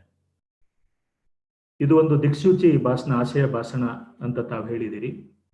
ಬಹುಶಃ ಈಗಾಗಲೇ ಈ ಉದ್ಘಾಟನೆ ಮಾಡಿದಂಥ ಈ ಕಾರ್ಯಾಗಾರದ ಉದ್ಘಾಟನೆಯನ್ನು ಮಾಡಿದಂಥ ಸನ್ಮಾನ್ಯ ಕುಲಪತಿಯವರು ತುಂಬಾ ಉತ್ತಮವಾದ ಮತ್ತು ದಿಕ್ಸೂಚಿ ಆಗಬಹುದಾದಂಥ ಕೆಲವು ಮಾತುಗಳನ್ನು ಈಗಾಗಲೇ ನಮಗೆ ಹೇಳಿದ್ದಾರೆ.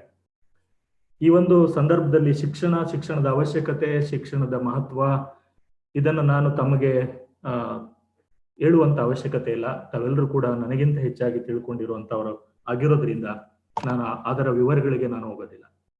ಆದ್ರೆ ಈ ಸಂದರ್ಭದಲ್ಲಿ ಸ್ವಾತಂತ್ರ್ಯೋತ್ತರ ಭಾರತದಲ್ಲಿ ಶಿಕ್ಷಣ ಕ್ಷೇತ್ರದಲ್ಲಿ ಬಹಳ ನಾವೇನು ಈಗ ದಿಕ್ಸೂಚಿ ಅಂತ ಇದೀವಿ, ಆಶಯ ಅಂತ ಅನ್ಕೊಳ್ತಾ ಇದೀವಿ, ಆ ರೀತಿಯ ಬಹಳ ಮುಂದಾಲೋಚನೆಯನ್ನ ಇಟ್ಕೊಂಡಂತ, ಆಶಯವನ್ನ ಇಟ್ಕೊಂಡಂತ ಈ ದೇಶದ ನೇತಾರರಾದಂತ ಕೆಲವು ಮಾನ್ಯರನ್ನ ನಾವು ಈ ಸಂದರ್ಭದಲ್ಲಿ ನೆನಪು ಮಾಡ್ಕೊಳ್ಳೇಬೇಕಾಗತ್ತೆ. ಮೌಲಾನಾ ಅಬ್ದುಲ್ ಕಲಾಂ ಆಜಾದ್ ಅವರು ಈ ದೇಶದ ಮೊದಲ ಶಿಕ್ಷಣ ಮಂತ್ರಿ ಆಗ್ತಾರೆ. ಅವರು ಈ ಒಂದು ಶಿಕ್ಷಣದ ಬಗ್ಗೆ ಕಾಳಜಿಯನ್ನ ಇಟ್ಕೊಂಡದ್ದಷ್ಟೇ ಅಲ್ಲ, ಈ ದೇಶಕ್ಕೆ ಶಿಕ್ಷಣ ಹೇಗಿರಬೇಕು, ಯಾವ ರೀತಿ ಶಿಕ್ಷಣ ನಮಗೆ ಬೇಕು ಅಂತ ಹೇಳುವಂತ ಆಲೋಚನೆಯನ್ನ ಮಾಡ್ತಾ ಶಿಕ್ಷಣದ ಮೇಲೆ ಸಂಪೂರ್ಣವಾದಂತ ಅಧಿಕಾರವನ್ನ ಕೇಂದ್ರ ಸರ್ಕಾರ ಇಟ್ಕೊಳ್ಬೇಕು ಅಂತ ಹೇಳುವಂತ ಆಶಯವನ್ನ ಇಟ್ಕೊಂಡು, ಯಾಕೆಂದ್ರೆ ದೇಶಕ್ಕೆ ಎಲ್ಲರಿಗೂ ಏಕರೂಪದಲ್ಲಿ ಶಿಕ್ಷಣವನ್ನು ಕೊಡಬೇಕಾದಂತ ಸಂದರ್ಭ ಬಂದಾಗ ಅದರ ಒಂದು ನಿಯಂತ್ರಣ ಕೇಂದ್ರ ಸರ್ಕಾರದಲ್ಲೇ ಇರಬೇಕು ಅಂತ ಹೇಳಿಕೊಂಡು ಅವರು ಒಂದು ಪ್ರಯತ್ನವನ್ನ ಮಾಡ್ತಾರೆ. ಅವರನ್ನ ಈ ಸಂದರ್ಭದಲ್ಲಿ ನಾವು ನೆನ್ಕೊಳ್ಬೇಕು. ಅವತ್ತಿಂದ ಇವತ್ತಿನವರೆಗೆ ಈ ಶಿಕ್ಷಣ ನಡೆದು ಬಂದ ದಾರಿನಲ್ಲಿ ಅವರು ಮೊದಲು ತಮ್ಮ ಆಶಯವನ್ನ ವ್ಯಕ್ತಪಡಿಸ್ಲಿಕ್ಕೆ ಅವಕಾಶ ಆಗಿದ್ದು ಅವರಿಗೆ ಶಿಕ್ಷಣ ಮಂತ್ರಿಯಾಗಿ. ಆ ನಂತರದಲ್ಲಿ ಅವರು 48-49ರಲ್ಲಿ ಯೂನಿವರ್ಸಿಟಿ ಎಜುಕೇಶನ್ ಕಮಿಷನ್ ಅನ್ನು ಮಾಡ್ತಾರೆ. 52-53ರಲ್ಲಿ ಸೆಕೆಂಡರಿ ಎಜುಕೇಶನ್ ಕಮಿಷನ್ ಅನ್ನು ಮಾಡ್ತಾರೆ. ಆ ನಂತರ ಆವತ್ತಿನ ಪ್ರಥಮ ಪ್ರಧಾನಿಯಾಗಿದ್ದಂತ ಜವಾಹರ್ಲಾಲ್ ನೆಹರು ಅವರವರು ಇಂಡಿಯಾಸ್ ಫಸ್ಟ್ ಪ್ರೈಮ್ ಮಿನಿಸ್ಟರ್. ಇವರು ತಮಗೆಲ್ಲ ಗೊತ್ತಿದ್ದಾಗೆ ಶಿಕ್ಷಣ ಮತ್ತು ವಿಜ್ಞಾನಕ್ಕೆ ಬಹಳ ಒತ್ತನ್ನು ಕೊಡ್ತಾರೆ.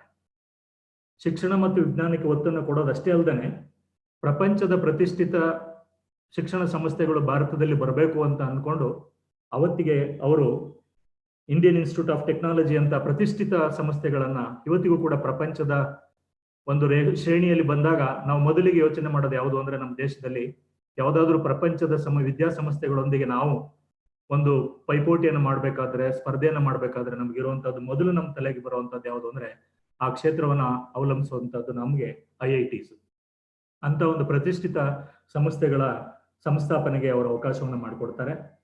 ನಂತರದಲ್ಲಿ 1961 ನಲ್ಲಿ ಈ ಶಿಕ್ಷಣದ ರೂಪುರೇಷೆಗಳು ಹೇಗಿರ್ಬೇಕು ಅಂತ ಹೇಳಿ ಸ್ಟ್ರಕ್ಚರ್ ಅದನ್ನು ಗುರುತು ಮಾಡ್ಲಿಕ್ಕೆ National Council of Educational Research and Training NCERT ಅಂತ ಇವತ್ತು ನಾವೇನ್ ಹೇಳ್ತಾ ಇದೀವಲ್ಲ, ಇವತ್ತಿನ ಸ್ಕೂಲ್ ಎಜುಕೇಶನ್ ಅಂದ ತಕ್ಷಣ ನಮಗೆ ಬರುವಂತದ್ದು ನಮ್ಮ ಮನಸ್ಸಿಗೆ ಅದು NCERT, National Education Council for Education and Research training.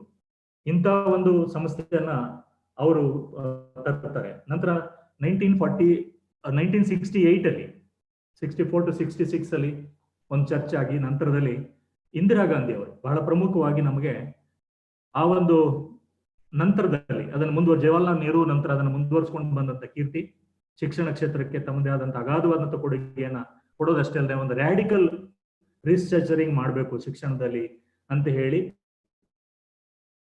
ಮತ್ತು ಎಲ್ಲರಿಗೂ ಉಚಿತ ಶಿಕ್ಷಣ ಸಿಗಬೇಕು, ವರ್ಷದ ಮಕ್ಕಳಿಗೆ ಉಚಿತ ಶಿಕ್ಷಣ ಒಂದು ಪಾಲಿಸಿ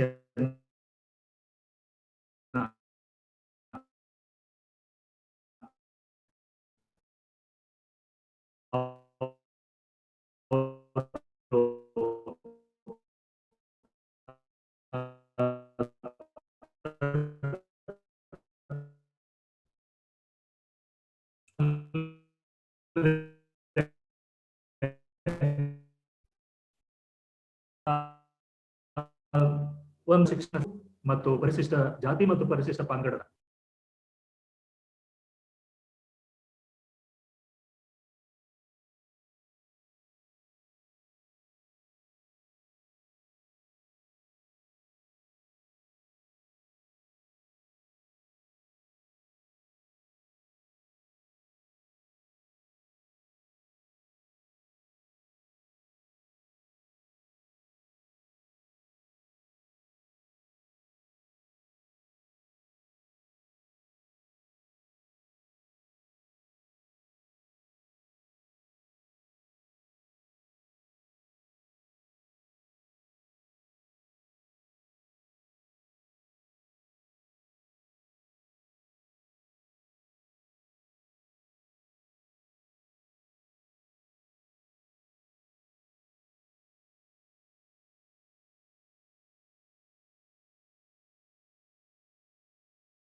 ಉಮೇಶ್ ಕೇಳಿಸ್ತಾ ಇದೆಯಾ?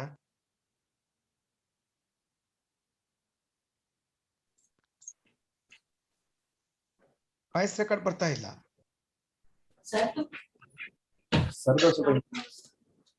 ಹಾ, ನೆಟ್ವರ್ಕ್ ಪ್ರಾಬ್ಲಮ್ ಇರ್ಬೇಕು ಸರ್ ಇದು. ಹೌದು ಸರ್, ಹೌದು. Can I call to Ramegowda ji? Can I call? Sir ಒಂದು 5 ನಿಮಿಷ ಆಯ್ತು, ನೆಟ್ವರ್ಕ್ ಸಮಸ್ಯೆ ಆಗಿದೆ ರಾಮೇಗೌಡ ಸರ್. ಜಾಯಿನ್ ಆಗ್ತಾರೆ. We'll wait for 5 minutes. Okay.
Ramegowda sir ಅವರು ಇನ್ನೊಂದು 2 ನಿಮಿಷದಲ್ಲಿ ಜಾಯಿನ್ ಆಗ್ತಾರೆ. ಅಲ್ಲಿ ನೆಟ್ವರ್ಕ್ ಏನೋ ಪ್ರಾಬ್ಲಮ್ ಇದೆ ಅಂತ ಹೇಳ್ತಾ ಇದ್ದಾರೆ.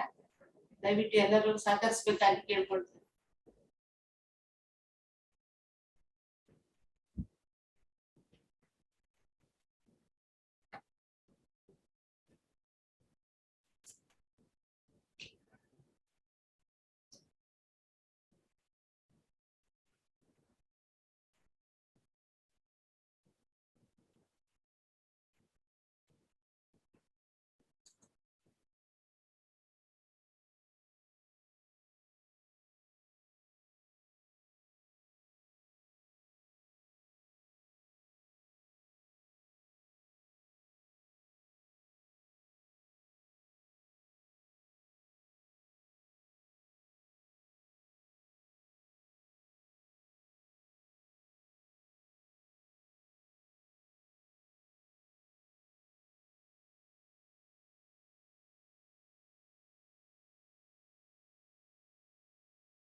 ಹಲೋ ಹಲೋ ಹಾ, ಕ್ಷಮಿಸ್ಬೇಕು, ನಮ್ಮಲ್ಲಿ ಪವರ್ ಪ್ರಾಬ್ಲಮ್ ಆಯ್ತು, ನೆಟ್ವರ್ಕ್ ಹೋಯ್ತು. ಸೊ ಹಾಗಾಗಿ ಈಗೇನೋ ನನ್ನ ಸ್ನೇಹಿತರು ಸ್ವಲ್ಪ ಸಹಾಯ ಮಾಡಿದ್ದಾರೆ. ಸೊ ನಾನು ಏನ್ ಹೇಳ್ತಾ ಇದ್ದೆ ಅಂತ ಹೇಳಿದ್ರೆ, ಕೆಲವು ಮಾನ್ಯರನ್ನ ನಾವು ಈ ಸಂದರ್ಭದಲ್ಲಿ ನೆನಪು ಮಾಡ್ಕೊಳ್ಬೇಕು ಅಂತ ಹೇಳುವಂತ ಮಾತನ್ನ ನಾನು ಹೇಳ್ತಾ ಇದ್ದೆ. ಅದರಲ್ಲಿ ನಾನು ಆಗ್ಲೇ ಹೇಳಿದಾಗೆ ಮೌಲಾನಾ ಅಬ್ದುಲ್ ಕಲಾಂ ಆಜಾದ್ ಅವರು, ಜವಾಹರ್ಲಾಲ್ ನೆಹರು ಅವರವರು, ಇಂದಿರಾ ಗಾಂಧಿ ಅವರು, ರಾಜೀವ್ ಗಾಂಧಿ ಅವರು, ನಂತರ PV ನರಸಿಂಹರಾವ್ ಅವರು, ಮನಮೋಹನ್ ಸಿಂಗ್ ಅವರು, ಇವತ್ತಿನ ನಮ್ಮ ಪ್ರಧಾನಮಂತ್ರಿ ಅವರಾಗಿರುವಂತ ಶ್ರೀಯುತರಾದ ನರೇಂದ್ರ ಮೋದಿಜಿ ಅವರು, ಇವರು ಇವತ್ತು ನಾನು ಇವ್ರನ್ನ ಯಾಕೆ ನಾವು ನೆನಪು ಮಾಡ್ಕೊಳ್ಬೇಕು ಅಂತ ಹೇಳಿದ್ರೆ, ಶಿಕ್ಷಣ ಬಹಳ ಮಹತ್ವದ ಒಂದು ಸಮಾಜದ, ದೇಶದ ಅಭಿವೃದ್ಧಿ ಮತ್ತು ಸಮಾಜದ ಪರಿವರ್ತನೆ, ಇವುಗಳಿಗೆ ಬಹಳ ಅಗತ್ಯವಾಗಿ ಬೇಕಾದಂತ ಟೂಲ್ ಅಂತ ಹೇಳೋದು ತಮ್ಮೆಲ್ಲರಿಗೂ ಮನವೇದ್ಯ ಆಗಿರುವಂತ ವಿಚಾರ. ಆದ್ರೆ ಹಾಗಂತ ಎಲ್ಲ ಕಾಲಕ್ಕೂ ಎಲ್ಲ ಒಂದೇ ರೀತಿಯ ಶಿಕ್ಷಣ ಸರಿ ಹೊಂದುತ್ತೆ ಅಂತ ನಾವು ಒಪ್ಲಿಕ್ಕೆ ಸಾಧ್ಯ ಇಲ್ಲ. ಅಂದ್ರೆ ಅರ್ಥ, ಆ ಶಿಕ್ಷಣದ ಅವತ್ತಿನ ಕಾಲದ ಜ್ಞಾನ, ಅಗತ್ಯವಾದ ಜ್ಞಾನವನ್ನ ನಾವು ಪಡ್ಕೊಳ್ಬೇಕಾದ್ರೆ ಅವತ್ತಿನ ಕಾಲದ ಬೋಧನಾ ವಿಧಾನ, ಅದನ್ನ ಪ್ರಸರಣ ವಿಧಾನ ಮತ್ತು ಕಲಿಕೆಗೆ ಬೇಕಾಗುವಂತ ಅಗತ್ಯ ಪರಿಕರಗಳು, ಇವುಗಳು ಬಹಳ ಮುಖ್ಯ ಆಗ್ತದೆ. ಆದ್ರೆ ಅದರಲ್ಲಿ ಬಹಳ ಮುಖ್ಯವಾಗಿ ನಮ್ಮ ಸಮಾಜ ವಿಜ್ಞಾನಗಳ ಮೇಲೆ ಮತ್ತು ಸಮಾಜ ವಿಜ್ಞಾನಗಳ ಶಿಕ್ಷಕರುಗಳ ಮೇಲೆ ಇರುವಂತ ಒಂದು ದೊಡ್ಡ ದೂರು ಮತ್ತು ಸಮಾಜದ ನಿರೀಕ್ಷೆ ಇದೆ. ಮತ್ತು ಸಮಾಜ ಮತ್ತೆ ನಮ್ಮನ್ನ ದೂರು ಮಾಡ್ತಾ ಇರುವಂತ ವಿಚಾರ ಏನು ಅಂತ ಹೇಳಿದ್ರೆ, ನಾವ್ ಯಾವಾಗ್ಲೂ ಕೂಡ ಈ ಪರಿವರ್ತನೆಗೆ ಸದಾ ತೆರೆದುಕೊಂಡಿರೋದಿಲ್ಲ. ಆ ಪರಿವರ್ತನೆಗೆ ಸಾಮಾನ್ಯವಾಗಿ ನಾವು ಯಾವಾಗ್ಲೂ ಕೂಡ ಅದನ್ನ ಬಹಳ ಧಿಕ್ಕರಿಸುವಂತ ಮನೋಭಾವ ಉಳ್ಳಂತವ್ರು, ಅಂದ್ರೆ ಯಥಾಸ್ಥಿತವಾದವನ್ನ ಮುಂದುವರಿಸ್ಕೊಂಡು ಹೋಗುವಂತವ್ರು, ಇವರು ಯಥಾಸ್ಥಿತಿಯನ್ನ ಮುಂದುವರಿಸುವಂತವ್ರು, ಆ ಪರಿವರ್ತನೆಗೆ ಒಗ್ಗಿಕೊಳ್ಳೋದಿಲ್ಲ ಅಂತ ಹೇಳುವಂತ ಮಾತು ನಮ್ಮ ಮೇಲೆ ಇದೆ. ಅದನ್ನ ತಾವೆಷ್ಟು ಮಟ್ಟಿಗೆ ಒಪ್ಕೊಳ್ತೀರೋ ಏನೋ ಗೊತ್ತಿಲ್ಲ. ನನಗೂ ಕೂಡ ನಾವು ಆ ಒಂದು ಆರೋಪಗಳಿಗೆ ಒಂದಷ್ಟು ಆರೋಪಗಳನ್ನ ನಾವು ಒಪ್ಕೊಳ್ಬೇಕಾಗತ್ತೆ ಅಂತ ನಾನಾದ್ರೂ ಭಾವಿಸ್ಕೊಳ್ತೀನಿ. ನಮ್ಮ ವಿಜ್ಞಾನ ಮತ್ತು ವಿಜ್ಞಾನದ ನಮ್ಮ ಸಹೋದ್ಯೋಗಿಗಳು ಮತ್ತು ವಿಜ್ಞಾನದ ವಿದ್ಯಾರ್ಥಿಗಳು ಪ್ರಸ್ತುತಕ್ಕೆ ತೆರೆದುಕೊಂಡ ಹಾಗೆ ಮತ್ತು ಭವಿಷ್ಯವನ್ನು ಯೋಚನೆ ಮಾಡುವ ಹಾಗೆ ನಮ್ಮ ಸಮಾಜ ವಿಜ್ಞಾನಗಳು ಪ್ರಸ್ತುತಕ್ಕಿಂತ ಹೆಚ್ಚಾಗಿ ನಾವು ಇಂದಿನದನ್ನ ಮತ್ತು ಯಥಾಸ್ಥಿತಿಯನ್ನ ಮುಂದುವರಿಸೋದ್ರಲ್ಲೇ ನಮ್ಮ ಹೆಚ್ಚು ಸಮಯವನ್ನ ನಾವು ವ್ಯರ್ಥ ಮಾಡ್ತೀವಿ ಅಂತ ಹೇಳುವಂತ ಒಂದು ಆರೋಪ ನಮ್ಮ ಮೇಲೆ ಇದೆ.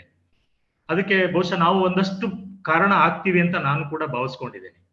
ಅದಕ್ಕೆ ತಾವೆಲ್ಲರೂ ಬಹಳ ಲಘುವಾಗಿ ನಮ್ಮ ಬಗ್ಗೆ ಮಾತಾಡ್ಕೊಳ್ಳುವಂತ ಮತ್ತು ಲಘುವಾಗಿ ಮಾತಾಡ್ಲಿಕ್ಕೆ ನಾವು ಅವಕಾಶ ಮಾಡಿಕೊಟ್ಟಿರುವ ಒಂದು ಸಂದರ್ಭವನ್ನ ತಾವು ನೋಡ್ಬೋದು. ಏನು ಅಂತ ಹೇಳಿದ್ರೆ, ನಮ್ಮ ಮೇಷ್ಟ್ರು ಕೊಟ್ಟಂತ ನೋಟ್ಸ್ ಅನ್ನ ಇಟ್ಕೊಂಡು ನಮ್ಮ ಸೇವಾವಧಿಯನ್ನ ನಾವು ಮುಂದುವರಿಸ್ತೀವಿ ಮತ್ತು ಮುಗಿಸ್ತೀವಿ ಅಂತ ಹೇಳುವಂತ ಮಾತುಗಳು ಅಲ್ಲಲ್ಲಿ ಕೇಳ್ತದೆ.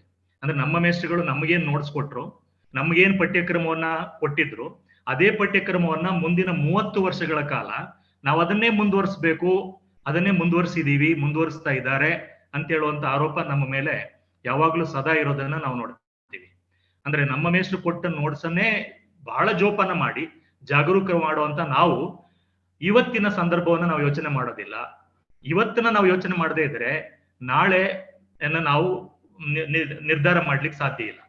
ಸೊ ಯಾರು ಇವತ್ತನ್ನು ಯೋಚನೆ ಮಾಡ್ತಾನೆ ಅವನು ನಾಳೆಯನ್ನ ಯಾವ ರೀತಿಯ ನಾಳೆ ಇರಬೇಕು ಅಂತ ಹೇಳೋದನ್ನ ನಾವು ಇವತ್ತು ಯೋಚನೆ ಮಾಡ್ಬೇಕಾಗತ್ತೆ. ನಾವು ಇವತ್ತಿನ ಬಗ್ಗೆನೇ ಯೋಚನೆ ಮಾಡೋದಕ್ಕಿಂತ ನಾವು ಇಂದಿನದನ್ನೇ ಮುಂದುವರಿಸಬೇಕು ಅಂತ ಹೇಳುವ ಯಥಾಸ್ಥಿತಿ ಮನೋಭಾವ ಮತ್ತು ತಟಸ್ಥ ಮನೋಭಾವವನ್ನ ನಾವು ಒಳಗೊಂಡಿದೀವೇನೋ ಅಂತ ಹೇಳುವಂತದ್ದು ಬಹುಶಃ ಇವತ್ತು ತಾವು ಹೇಳ್ಬೋದೇನೋ, ಬಹುಶಃ ಇಲ್ಲ ರಾಮೇಗೌಡರನ್ನೇನೋ ನಿವೃತ್ತಿಗೊಳ್ತಾರೆ, ಹಾಗಾಗಿ ಅವರು ಕೆಲವು ಆಶಾವಾದಗಳನ್ನ ಬಿಟ್ಟು ಹೋಗ್ತಾರೆ, ಅವ್ರೇನ್ ಮಾಡುವಂತದ್ದು ಏನ್ ಇಲ್ವಲ್ಲ, ಇದು ನಮ್ಮ ಮೇಲೆ ಬಿಟ್ಟು ಹೋಗೋದೇನು ಸುಲಭ ಅಂತ ಹೇಳುವಂತ ಮಾತುಗಳು ತಾವು ಅನೇಕರು ಭಾವಿಸಿದ್ರೆ ಅದು ಗೊತ್ತಿಲ್ಲ. ನನ್ನ ಅಭಿಪ್ರಾಯವನ್ನ ನಾನು ಹೇಳುವಂತದ್ದು ನನಗೆ ಸಿಕ್ಕಿರುವಂತ ಇದು ಒಂದು ಅವಕಾಶ ಅಂತ ನಾನು ಹೇಳ್ತೀನಿ. ಅದಕ್ಕೆ ನಾವು ಇವತ್ತು ಸಮಾಜ ವಿಜ್ಞಾನಗಳ ಮೇಲೆ, ಸಮಾಜಶಾಸ್ತ್ರ ಒಂದಲ್ಲ, ಸಮಾಜ ವಿಜ್ಞಾನಗಳ ಮೇಲೆ ಇರುವಂತ ಈ ದೊಡ್ಡ ಆರೋಪ ಮತ್ತು ಆ ಆರೋಪದಲ್ಲಿ ಒಂದಷ್ಟು ಸತ್ಯಗಳು ಇರೋದನ್ನ ನಾವು ಅರ್ಥ ಮಾಡ್ಕೊಳ್ಬೇಕು, ನಮ್ಮ ಆತ್ಮಶೋಧನೆಗಳನ್ನ ನಾವು ಮಾಡ್ಕೊಳ್ಬೇಕು. ಅದಕ್ಕೆ ಇವತ್ತು ಬಂದಿರುವಂತ ರಾಷ್ಟ್ರೀಯ ಶಿಕ್ಷಣ ನೀತಿಯಲ್ಲಿ ಅಳವಡಿಸ್ಕೊಳ್ಬೇಕಾಗಿರುವಂತ ಅನೇಕ ವಿಚಾರಗಳಲ್ಲಿ ನನಗೆ ಬಹಳ ಮುಖ್ಯವಾದದ್ದು ಏನು ಅಂತ ಹೇಳಿದ್ರೆ, ಅಲ್ಲಿ ಒಂದಷ್ಟು ಹಳೆಯದನ್ನು ಕೂಡ ಮುಂದುವರಿಸುವಂತ ಅಗತ್ಯ ಇದೆ ಅಂತ ಹೇಳುವಂತ ಮಾತನ್ನ ಹೇಳ್ತಾರೆ. ಅಂದ್ರೆ ಹಳೆಯದೆಲ್ಲವೂ ಕೂಡ ಅದು ಚಾಲ್ತಿಯಲ್ಲಿ ಬರೋದಕ್ಕೆ ಸಾಧ್ಯ ಇಲ್ಲ ಅಥವಾ ಚಾಲ್ತಿಯಲ್ಲಿ ಇರೋದಿಲ್ಲ, ಅದೆಲ್ಲ ವೇಸ್ಟ್ ಅಂತ ಹೇಳುವಂತ ಮನೋಭಾವ ಬೇಕಾಗಿಲ್ಲ. ಹಳೆಯದರಲ್ಲೂ ಒಂದಷ್ಟು ಅಗತ್ಯಗಳಿವೆ, ಅದನ್ನು ಮುಂದುವರಿಸ್ಕೊಂಡು ಹೋಗ್ಬೇಕು ಅಂತ ಹೇಳುವಂತ ಪರಿಕಲ್ಪನೆಯನ್ನ ಇಲ್ಲಿ ಹೇಳ್ತಾರೆ. ಒಂದಷ್ಟು ಹಳೆಯದಿದೆ. ಹಳೆಯದು ಮೀನ್ಸ್ ಅಂದ್ರೆ ಈಗಾಗ್ಲೇ ನಾವು ಯೋಚನೆ ಮಾಡಿರುವಂತಹ ಜ್ಞಾನ, ಈಗಾಗ್ಲೇ ನಾವು ಒಳಗೊಂಡಿರುವಂತಹ ಜ್ಞಾನ, ಅಥವಾ ಈ ಒಂದು ಸಂದರ್ಭದಲ್ಲಿ ಇಲ್ಲ ಅದು ಔಟ್ಡೇಟೆಡ್ ಅಂತ ಅನ್ಕೊಂಡಿದೀವೇನೋ ನಾವು, ಅದ್ರ ಔಟ್ಡೇಟೆಡ್ ಅಲ್ಲ, ಅದ್ರ ಅಗತ್ಯ ಇದೆ ಅಂತ ಹೇಳೋದನ್ನು ಕೂಡ ನಾವು ಮತ್ತೆ ಆಲೋಚನೆ ಮಾಡ್ಬೇಕಾಗಿದೆ ಅನ್ನುವಂಥದ್ದು. It's not totally outdated but still it is valid and you have to think again and again ಅಂತ ಹೇಳುವಂತ ವಿಚಾರಗಳು. ಅದು ತಮಗೆಲ್ಲ ಗೊತ್ತಿರುವ ಹಾಗೆ ಇವತ್ತು ನಾವು ಹೇಳ್ತಾ ಇದೀವಿ ಶಿಕ್ಷಣ ಮೌಲ್ಯ ರಹಿತವಾಗಿದೆ ಅಂತ ಹೇಳುವಂತ ವಿಚಾರ. ಆದ್ರೆ ಶಿಕ್ಷಣ ಮೌಲ್ಯದಿಂದ ಕೂಡಿ, ಅಂದ್ರೆ ಎಜುಕೇಶನ್ ವಿತ್ ವ್ಯಾಲ್ಯೂಸ್ ಅಂತ ಇತ್ತು, ಆದ್ರೆ ಈಗ ಶಿಕ್ಷಣ ವಿತೌಟ್ ವ್ಯಾಲ್ಯೂಸ್ ಅಂತ ಆಗಿದೆಯಲ್ಲ. ಅದು ಅಂದ್ರೆ ನಮಗೆ ಶಿಕ್ಷಣವನ್ನ ಪಡ್ಕೊಳ್ತಾ ಇದ್ದ ರೀತಿ ಏನಾಗಿತ್ತು ಅಂದ್ರೆ ಎಜುಕೇಶನ್ ವಿತ್ ವ್ಯಾಲ್ಯೂಸ್ ಅಂತ. ಅದು ಎಂಪ್ಲಾಯ್ಮೆಂಟ್ ಸಿಕ್ತಿತ್ತೋ ಇಲ್ಲೋ ದಟ್ ಈಸ್ ಡಿಫರೆಂಟ್. ಎಂಪ್ಲಾಯ್ಮೆಂಟ್ ಇವತ್ತು ಕೂಡ ಉದ್ಯೋಗಕ್ಕೆ ಅದನ್ನ ಸಮೀಕರಣ ನೋಡ್ಕೊಂಡಾಗ ಬಹಳಷ್ಟು ನಾವು ಪಡ್ಕೊಂಡಿರುವಂತ ಶಿಕ್ಷಣ ಖಂಡಿತವಾಗಿ ನಮಗೆ ನಾವು ಪಡ್ಕೊಂಡಿರುವಂತ ಶಿಕ್ಷಣವೇ ಬೇರೆ, ತರಬೇತಿಯೇ ಬೇರೆ, ನಾವು ಉದ್ಯೋಗದಲ್ಲಿ ತೊಡಕೊಂಡಿರೋದೇ ಬೇರೆ. ನಾನು ಮೊನ್ನೆ ಯಾವುದೋ ಒಂದು ಆಫೀಸ್ಗೆ ಹೋಗಿದ್ದೆ, ಅವರು MSc AG ಅಗ್ರಿಕಲ್ಚರಲ್ ನಲ್ಲಿ ಸ್ನಾತಕೋತ್ತರ ಪದವಿ ಮಾಡಿದ್ದಾರೆ, ಸಬ್ ರಿಸರ್ಚರ್ ಅಲ್ಲಿ ಕೂತಿದ್ದಾರೆ ಅವರು. MSc AG is but is ಅವ್ರ ಕೆಲಸ ಏನ್ ಮಾಡ್ತಾ ಇದ್ದಾರೆ, ಸಬ್ ರಿಜಿಸ್ಟ್ರಾರ್ ಆಫೀಸ್ ಅಲ್ಲಿ ಸಬ್ ರಿಜಿಸ್ಟ್ರಾರ್ ಆಗಿ ಕೂತಿದ್ದಾರೆ. ಸೊ ಇದನ್ನ ನಾನು ನೋಡ್ಕೊಂಡು ಬಂದದ್ದು ಅಂತ ದೃಶ್ಯ ನಾನು ನಿಮ್ಗೆ ಹೇಳ್ತಿರೋದು. ಇದು ಅನೇಕ ಉದಾಹರಣೆಗಳಿದೆ. MBBS ಮಾಡ್ಕೊಳ್ತೀವಿ, ನಾವು ಆಡಳಿತಗಾರರಾಗಿ ಬರ್ತೀವಿ, ಇಂಜಿನಿಯರಿಂಗ್ ಮಾಡ್ಕೊಂಡ್ ಬರ್ತೀವಿ, ಆಡಳಿತಗಾರರಾಗಿ ಬರ್ತೀವಿ, ಅಥವಾ ನಾವು MA ಸೋಶಿಯಾಲಜಿ ಮಾಡ್ಕೊಳ್ತೀವಿ, ಅದಕ್ಕೆ ಸಂಬಂಧ ಇಲ್ಲದೆ ಇರುವಂತ ಯಾವುದೋ ಒಂದು ವಿಚಾರದಲ್ಲಿ ನಾವು ತೊಡಗೊಳ್ತೀವಿ. ಇದು ಅಂದ್ರೆ ಅರ್ಥ ಅವತ್ತು ಕೂಡ ಶಿಕ್ಷಣವನ್ನ ನಾವು ಉದ್ಯೋಗಕ್ಕೆ ಯಾವ ರೀತಿಯ ತರಬೇತಿ, ಅದಕ್ಕೆ ಗಾಂಧೀಜಿಯವರು ಹೇಳಿದ್ರು ವೊಕೇಶನಲ್ ಎಜುಕೇಶನ್. ಅಂದ್ರೆ ಯಾವ ಶಿಕ್ಷಣವನ್ನ ನಾವು ಪಡ್ಕೊಳ್ತೀವಿ ಅದು ನಮಗೆ ತರಬೇತಿಯನ್ನು ಕೊಡಬೇಕು, ಜ್ಞಾನವನ್ನು ಕೊಡಬೇಕು, ಆ ಕ್ಷೇತ್ರದಲ್ಲಿ ನಮ್ಮ ಒಂದು ಸಾಧನೆಗಳನ್ನ ಮಾಡ್ಬೇಕು ಅಂತ ಹೇಳುವಂತ ವಿಚಾರ. ಇದು ಅನೇಕ ಗೊಂದಲಗಳಿದೆ, ಅದ್ರ ಬಗ್ಗೆ ನಾನು ತುಂಬಾ ಚರ್ಚೆಗೆ ಹೋಗೋದಿಲ್ಲ, ಅದು ದೊಡ್ಡ ಒಂದು ಚರ್ಚೆ ಆಗ್ಬಿಡ್ಬಹುದು. ಅದಕ್ಕೆ ನಾನು ಹೇಳ್ತಾ ಇದ್ದೀನಿ, ಇವತ್ತು ನಾವು ಬಹಳ ಮಾತಾಡ್ತಾ ಇರುವಂತ ಮಾತೇನು ಅಂತ ಹೇಳಿದ್ರೆ, ನಮ್ಮ ಶಿಕ್ಷಣ ಇದೆ, ಅಕ್ಷರ ಜ್ಞಾನ ಇದೆ, ಆದ್ರೆ ವ್ಯಾಲ್ಯೂಸ್ ಇಲ್ಲ, ಮೌಲ್ಯಗಳಿಲ್ಲ. ಸೊ ಈ ಮೌಲ್ಯಗಳು ಎಲ್ಲಿಂದ ಬರಬೇಕು? ಆ ಶಿಕ್ಷಣವೇ ನಮ್ಮ ಮೌಲ್ಯಗಳನ್ನು ಕೊಡಬೇಕು. ಯಾವುದು ನಮಗೆ ಅಕ್ಷರವನ್ನು ಕೊಡ್ತದೆ, ಯಾವುದು ಜ್ಞಾನವನ್ನು ಕೊಡ್ತದೆ, ಅದು ನಮಗೆ ಮೌಲ್ಯಗಳನ್ನು ಕೊಡಬೇಕು ಅಂತ ಹೇಳೋದು. ಮತ್ತೆ ಈ ಶಿಕ್ಷಣ ಮತ್ತೆ ಜೀವನ ಕೌಶಲ್ಯಗಳನ್ನು ಕೊಡಬೇಕು. ನಾವು ಇವತ್ತು ಮಾತಾಡ್ತಾ ಇದ್ದೀವಿ, ಬಹಳ ಹೆಚ್ಚಾಗಿ ನಾವು ಮಾತಾಡ್ತಾ ಇರೋದು ಏನು ಅಂತ ಹೇಳಿದ್ರೆ, we are not talking about only the degree or graduation certificate, we are talking about the values and we have to talk about the values and skill, ಅಂದ್ರೆ ತರಬೇತಿ. ಅಂದ್ರೆ ನನಗೆ ಒಂದು ಕನಿಷ್ಠ ಜೀವನ ಕೌಶಲ್ಯಗಳು, ಅದಕ್ಕೆ ನಾವು ಲೈಫ್ ಸ್ಕಿಲ್ಸ್ ಅಂತ ಹೇಳ್ತಾ ಇದೀವಿ. ಸೊ ಈ ಜೀವನ ಕೌಶಲ್ಯಗಳು ನನಗೆ ಅನಿಸ್ತದೆ, ನನಗೆ ಅಕ್ಷರ ಜ್ಞಾನವನ್ನೇ ಪಡ್ಕೊಳ್ತಾ ಇದ್ದಂತ ನನ್ನ ಹಿರಿಯರು, ನಮ್ಮ ತಂದೆ ತಾಯಿಗಳು ಅಥವಾ ಅವರ ತಂದೆ ತಾಯಿಗಳು, ಅವರಿಗೆ ಜೀವನ ಕೌಶಲ್ಯಗಳಿತ್ತು, ಅಕ್ಷರ ಇರಲಿಲ್ಲ. ಆದ್ರೆ ಇವತ್ತು ನಮಗೆ ಅಕ್ಷರ ಜ್ಞಾನ ಇದೆ, ಜೀವನ ಕೌಶಲ್ಯಗಳಿಲ್ಲ. So the education without life skills, education without values, ಇದು ಎಜುಕೇಶನ್ ಅಂತ ಹೇಳುವಂತ ಒಂದು ವಿಚಾರ ಇವತ್ತು ನಾವು ಚರ್ಚೆ ಮಾಡಬೇಕಾಗಿದೆ. So education not necessarily employability, ಅಂದ್ರೆ ಉದ್ಯೋಗವನ್ನು ಕೊಡುವಂತದ್ದು. ಅಂದ್ರೆ ಶಿಕ್ಷಣ ಇಲ್ಲದೇನೂ ಕೂಡ ಅನೇಕ ಉದ್ಯೋಗಗಳಿದೆ. ಆದ್ರೆ ಅನೇಕ ಉದ್ಯೋಗಗಳು ನಿಮಗೆ ಖಂಡಿತವಾಗಿಯೂ ನಿಮ್ಮ ಗೌರವವನ್ನ, ಅಂತಸ್ತನ್ನ ಮತ್ತು ಹಣವನ್ನ, ಸ್ಥಾನಮಾನಗಳನ್ನು ಕೊಡುವಂತ ಅನೇಕ ಉದ್ಯೋಗಗಳು ನಿಮಗೆ ಶಿಕ್ಷಣವನ್ನ, ಅಕ್ಷರ ಜ್ಞಾನವನ್ನ ಇಲ್ಲದೇನೂ ಕೂಡ ಪಡ್ಕೊಳ್ಬಹುದಾಗಿದೆ. ಹಾಗಾದ್ರೆ ಅಕ್ಷರ ಜ್ಞಾನದ ಜೊತೆಗೆ ನಮ್ಗೆ ಏನ್ ಬೇಕಾಗಿದೆ? ಹೌದು, ಉದ್ಯೋಗ ಬೇಕು. ಉದ್ಯೋಗ not necessarily only with the certificate. ಅಂದ್ರೆ ಎಂಪ್ಲಾಯಬಿಲಿಟಿ ಅಂತ ಹೇಳೋದು ಸರ್ಟಿಫಿಕೇಟ್ ಜೊತೆಲೇ ಬರಬೇಕಾದಂತ ಅವಶ್ಯಕತೆ ಇತ್ತ ಅಂತ ಹೇಳಿದ್ರೆ ಇಲ್ಲ. ಶಿಕ್ಷಣ ಅಕ್ಷರ ಜ್ಞಾನ ಇಲ್ದೇನೂ ಕೂಡ ಉದ್ಯೋಗನ ನಾವು ಪಡ್ಕೊಂಡಿದ್ವಿ. ಹಾಗಾದ್ರೆ ಈಗ ಶಿಕ್ಷಣ ಪಡ್ಕೊಂಡ್ಮೇಲೆ ಉದ್ಯೋಗ ಬೇಡ, ಅದಕ್ಕೆ ಉದ್ಯೋಗವನ್ನು ಸಮೀಕರಣ ಮಾಡೋದು ಬೇಡ ಅಂತ ನಾನು ಹೇಳಲ್ಲ. ಆದ್ರೆ ಆ ಶಿಕ್ಷಣವನ್ನು, ಅದು ನಮ್ಗೆ ಉದ್ಯೋಗವನ್ನು ಕೊಡ್ಬೇಕು, ಉದ್ಯೋಗ ಕೊಡೋದು ಬೇಡ ಅಂತ ನಾನು ಹೇಳಲ್ಲ. ಅದರ ಜೊತೆಗೆ ನಮ್ಮ ಲೈಫ್ ಸ್ಕಿಲ್ಸ್ ಇರ್ಬೋದು, ವ್ಯಾಲ್ಯೂಸ್ ಇರ್ಬೋದು, ಸೊ ಎಥಿಕ್ಸ್ ಗಳಿರ್ಬೋದು. ನಾವು ಅದಕ್ಕೆ ಹೇಳ್ತೀವಿ ಇವತ್ತು ಪ್ರೊಫೆಷನಲ್ ಎಥಿಕ್ಸ್ ಅಂತ. ಯಾವುದು ಪ್ರೊಫೆಷನಲ್ ಎಥಿಕ್ಸ್? ಇವತ್ತು ಎಲ್ಲಿದೆ ಪ್ರೊಫೆಷನಲ್ ಎಥಿಕ್ಸ್? ಯಾರು ಎಷ್ಟು, ಬಾರಿಂಗ್ ಫ್ಯೂ ಎಕ್ಸೆಪ್ಷನ್ಸ್ 100% ಎಲ್ಲರೂ ನಾನು ಪಟ್ಟಿ ಮಾಡ್ತಾ ಇಲ್ಲ. ಆದ್ರೆ ಇವತ್ತು ನಮಗೆ ಬಹಳ ಮುಖ್ಯವಾಗಿ ಬೇಕಾಗಿರುವಂತ ವ್ಯಾಲ್ಯೂಸ್ ಇರ್ಬೋದು, ಎಥಿಕ್ಸ್ ಇರ್ಬೋದು, ಸ್ಕಿಲ್ಸ್ ಇರ್ಬೋದು. ಸೊ ಇವುಗಳನ್ನ ಯಾರು ಕೊಡ್ಬೇಕು ನಮಗೆ ಅಂತ ಹೇಳುವಂತ ಪ್ರಶ್ನೆ ಇದೆ. ಸೊ ಹಾಗಾಗಿ ಈ ರೀತಿಯ ಶಿಕ್ಷಣವನ್ನ ನಾವು ನಮ್ಮ ಅಕ್ಷರ ಕಲಿಕೆಯನ್ನ ನಮಗೆ ಕಲಿಸಿ, higher education, I am talking about in higher education. ನನಗೆ thanks to our primary education teachers, ಯಾರು ನಮಗೆ ಬೆರಳನ್ನು ಹಿಡಿದು, ಕೈಯನ್ನು ಹಿಡಿದು ಅಕ್ಷರವನ್ನು ಕಲಿಸಿದ್ರೋ ಅವರು ನಾವು ಯಾವತ್ತೂ ಜೀವನಮಾನ ಪರ್ಯಂತ ನಾವು ಋಣಿಯಾಗಿರ್ಬೇಕು. ಯಾಕೆಂದ್ರೆ ಅಕ್ಷರ ಜ್ಞಾನವನ್ನು ಅವ್ರು ಕೊಟ್ಟಿದ್ದಾರೆ, ಜ್ಞಾನವನ್ನು ಕೊಟ್ಟಿದ್ದಾರೆ. ಆದ್ರೆ ದ ಹೈಯರ್ ಎಜುಕೇಶನ್ ಏನಾಗ್ತಾ ಇದೆ, ಉನ್ನತ ಶಿಕ್ಷಣ ಏನಾಗ್ತಾ ಇದೆ ಅಂತ ಹೇಳುವಂತ ಪ್ರಶ್ನೆ ಬಂದಾಗ, ಸೊ ಈಗಾಗ್ಲೇ ನಾವೆಲ್ಲವನ್ನು ಕಲ್ತು ಬಿಟ್ಟಿದೀವ ಅಂತ ಹೇಳೋ, ಅಥವಾ ನಮ್ಗೆ ಅದು ಬೇಕಾಗಿಲ್ವಾ ಅಂತ ಹೇಳೋದು ಬಂದಾಗ, ನನಗೆ ಈಗಲೂ ಕೂಡ ಬಹಳ ಅಗತ್ಯವಾಗಿ ನನಗೆ ಬೇಕಾಗಿರುವಂತದ್ದು ಏನು ಅಂತ ಹೇಳಿದ್ರೆ, ನನಗೆ ಈ ಹೈಯರ್ ಎಜುಕೇಶನ್ ನಂತರ ನಾವು ಏನೇನು ಪಡ್ಕೊಳ್ಬೇಕು ಅಂತ ಆಸೆ ಮಾಡ್ತಿದ್ದೀವೋ ಅಥವಾ ನಮ್ಗೆ ನಿರೀಕ್ಷೆಗಳಿದಾವೋ, ಆ ಎಲ್ಲ ನಿರೀಕ್ಷೆಗಳಲ್ಲಿ ನಮಗೆ ಈ ಒಂದು ಶಿಕ್ಷಣ ಕೂಡ ಬಹಳ ಮುಖ್ಯವಾಗ್ತದೆ ಅಂತ ನನಗೆ. ಯಾವುದು ಅದು ವ್ಯಾಲ್ಯೂ ಇರ್ಬೋದು, ಲೈಫ್ ಸ್ಕಿಲ್ಸ್ ಇರ್ಬೋದು, ಎಥಿಕ್ಸ್ ಬಹಳ ಮುಖ್ಯವಾಗಿ ನನಗೆ ಆಯಾ ಒಂದು ರೋಲ್ ಅನ್ನ ನಾವು ಪರ್ಫಾರ್ಮ್ ಮಾಡ್ಲಿಕ್ಕೆ ನಮಗೆ ಕೊಟ್ಟಂತ ರೋಲ್ ಇದೆಯಲ್ಲ, ಪಾತ್ರಗಳಿದೆಯಲ್ಲ. ಸೋಶಿಯಾಲಜಿ ತಾವೆಲ್ರಿಗೂ ನಾನು ರೋಲ್ ಅಂದ್ರೆ ಏನು ಅಂತ ಹೇಳುವಂತದ್ದು ಅವಶ್ಯಕತೆ ಇಲ್ಲ. ಆ ಪಾತ್ರಗಳನ್ನು ಕೊಟ್ಟಿದೆ, ಆ ಪಾತ್ರಗಳನ್ನು ಕೊಟ್ಟ ಜೊತೆಗೆ ನಿರೀಕ್ಷೆ ಇದೆ ಸಮಾಜದ್ದು. ನಿನಗೆ ಈ ಪಾತ್ರ ಇದೆ, ಪಾತ್ರ ಕೊಟ್ಟಿದೀವಿ, ಬಟ್ ಈ ಪಾತ್ರಕ್ಕೆ ನಿರೀಕ್ಷೆನೂ ಇದೆ ನಮ್ಮಿಂದ. ಆ ನಿರೀಕ್ಷೆಯನ್ನ ನಾವೇನ್ ಮಾಡ್ತಾ ಇದೀವಿ, ನಮ್ಮ ಪಾತ್ರ ಇದೆ, ಪಾತ್ರವನ್ನ ನಮ್ಮ ಶಿಕ್ಷಣದಿಂದ ಪಡ್ಕೊಂಡಿದೀವಿ, ಆದ್ರೆ ಆ ಪಾತ್ರದ ನಿರೀಕ್ಷೆಗಳನ್ನ ಫುಲ್ಫಿಲ್ ಮಾಡ್ತಾ ಇದೀವ ಅಂತ ಹೇಳುವಂತ ಪ್ರಶ್ನೆ ಬಂದಾಗ ಅದಿಲ್ಲ. ಆದ್ರೆ ಇದು ಯಾರು ಕೊಡ್ಬೇಕು ನಮ್ಗೆ ಅಂತ ಹೇಳುವಂತ ಪ್ರಶ್ನೆ ಬರ್ತದೆ ಸ್ನೇಹಿತರೆ. ಅದಕ್ಕೆ ಇದೆಲ್ಲವನ್ನೂ ಗಮನದಲ್ಲಿ ಇಟ್ಟುಕೊಂಡು ಹೊಸ ರಾಷ್ಟ್ರೀಯ ಒಂದು ಶಿಕ್ಷಣ ಏನಿದೆ, ನ್ಯಾಷನಲ್ ಎಜುಕೇಶನ್ ಪಾಲಿಸಿ 2020, ಇಲ್ಲಿ 64 ವಿದ್ಯೆಗಳನ್ನು ಕೂಡ ಕಲಿಬೇಕಾದಂತ, ಬಹಳ ಮುಖ್ಯವಾಗಿ ಅವ್ರು ಹೇಳೋದು ಏನು ಅಂತ ಹೇಳಿದ್ರೆ, ನಾಲೆಡ್ಜ್, ಸ್ಕಿಲ್ಸ್, ವ್ಯಾಲ್ಯೂಸ್ ಮತ್ತು ಬಹಳ ಮುಖ್ಯವಾಗಿ ಕ್ರಿಟಿಕಲ್ ಥಿಂಕಿಂಗ್, ಅನಾಲಿಟಿಕಲ್ ಎಬಿಲಿಟಿ. ಅಂದ್ರೆ ನಾನು ಯಾವಾಗ್ಲೂ ನಾನು ಹೇಳ್ತೀನಿ, 2 ಮಾತುಗಳನ್ನ ನನ್ನ ವಿದ್ಯಾರ್ಥಿಗಳಿಗೆ ತರಗತಿ ಕೊಠಡಿಯಲ್ಲಿ, ಹೌದಪ್ಪನ ಚೌಡಿಲಿ ಹೌದಪ್ಪ ಆಗ್ಬೇಡಿ, ಇಲ್ಲಪ್ಪನ ಚೌಡಿಲಿ ಇಲ್ಲಪ್ಪದಿರ್ ಆಗ್ಬೇಡಿ. ಸೊ ಹೌದಪ್ಪದಿರ್ ಚೌಡಿಗೆ ಹೋದಾಗ ಹೌದಪ್ಪ, ಇಲ್ಲಪ್ಪದಿರ್ ಚೌಡಿಲಿ ಕೂತಾಗ ಇಲ್ಲಪ್ಪ. ಅಂದ್ರೆ ವಾಟ್ ಈಸ್ ಯುವರ್ ಸ್ಟ್ಯಾಂಡ್, ನಿಮ್ಮ ಸ್ಟ್ಯಾಂಡ್ ಏನಾಯ್ತು? ಸೊ ಇದನ್ನ ನಾನು ಹೇಳೋದು, the ability to think, ability to analyse. ಅಂದ್ರೆ ನಮಗೆ ಬಹಳ ಮುಖ್ಯವಾಗಿ ನಾವು ಕಲಿಬೇಕಾಗಿರೋದು ಏನು ಅಂತ ಹೇಳಿದ್ರೆ, what rank and what marks we are going to take. And ಗೊತ್ತಿದೆ ಇವತ್ತು ಮಾರ್ಕ್ಸ್ ವಾದಿಗಳು ಆಗಿರೋರಿಗೆ ಭವಿಷ್ಯ ಇಲ್ಲ ಅಂತ ಹೇಳ್ತಾ ಇದೀವಿ, ಮಾರ್ಕ್ಸ್ ವಾದಿಗಳು. ಸೊ ಮಾರ್ಕ್ಸ್ ಅನ್ನು ಯಾರು ನೋಡ್ತಾ ಇಲ್ಲ, ಮಾರ್ಕ್ಸ್ ಅನ್ನು ಪಟ್ಕಕ್ಕೆ ಇಡ್ತಾರೆ. They are going to test you, ನಿಮ್ಮನ್ನ ಪರೀಕ್ಷೆಗೆ ಒಳಪಡಿಸ್ತಾರೆ. ಅವ್ರದೇ ಆದಂತ ನಿರೀಕ್ಷೆಗಳು ನಿಮ್ಮಲ್ಲಿ ಇದಾವ ಅಂತ ನೋಡ್ತಾರೆ. ಅವರ ನಿರೀಕ್ಷೆಗಳನ್ನ ಫುಲ್ಫಿಲ್ ಮಾಡುವಂತ ಸಾಮರ್ಥ್ಯ ನಿಮ್ಮಲ್ಲಿ ಇದೆಯಾ ಅಂತಾರೆ. ಮಾರ್ಕ್ಸ್ ಅನ್ನ ಆಮೇಲೆ ನೋಡ್ತಾರೆ, ಮಾರ್ಕ್ಸ್ ಅನ್ನ ಪಕ್ಕದಲ್ಲಿ ಇಡ್ತಾರೆ. ಸೊ ಅದನ್ನ ನೋಡಕ್ ಹೋಗೋದಿಲ್ಲ ಅವರು. ಆ ನಿರೀಕ್ಷೆಗಳು ಯಾವುದು ಅಂತ ಹೇಳಿದ್ರೆ, ಒಂದು ಲೀಡರ್ಶಿಪ್ ಕ್ವಾಲಿಟಿ ಇದೆಯಾ.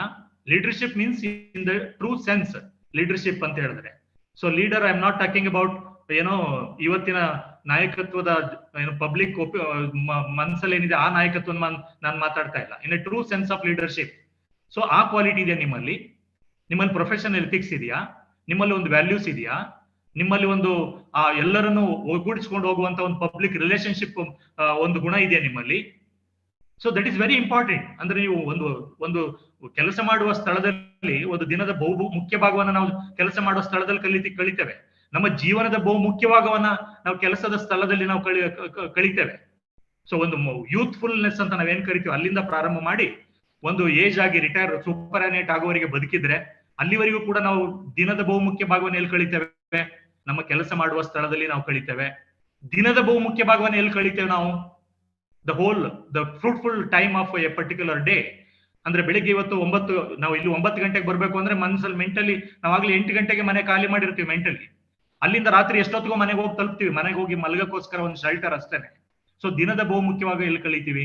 ಇಲ್ಲಿ ಈ ದಿನದ ಬಹುಮುಖ್ಯ ಭಾಗದ ಗಂಟೆಗಳನ್ನ ಮತ್ತು ಜೀವನದ ಬಹುಮುಖ್ಯ ಭಾಗವನ್ನ ಯಾವ ರೀತಿಯ ಪಬ್ಲಿಕ್ ರಿಲೇಷನ್ಸ್ ಅಲ್ಲಿ ನಾವು ನಮ್ಮನ್ನ ತೊಡಗಿಸ್ಕೊಂಡಿದೀವಿ.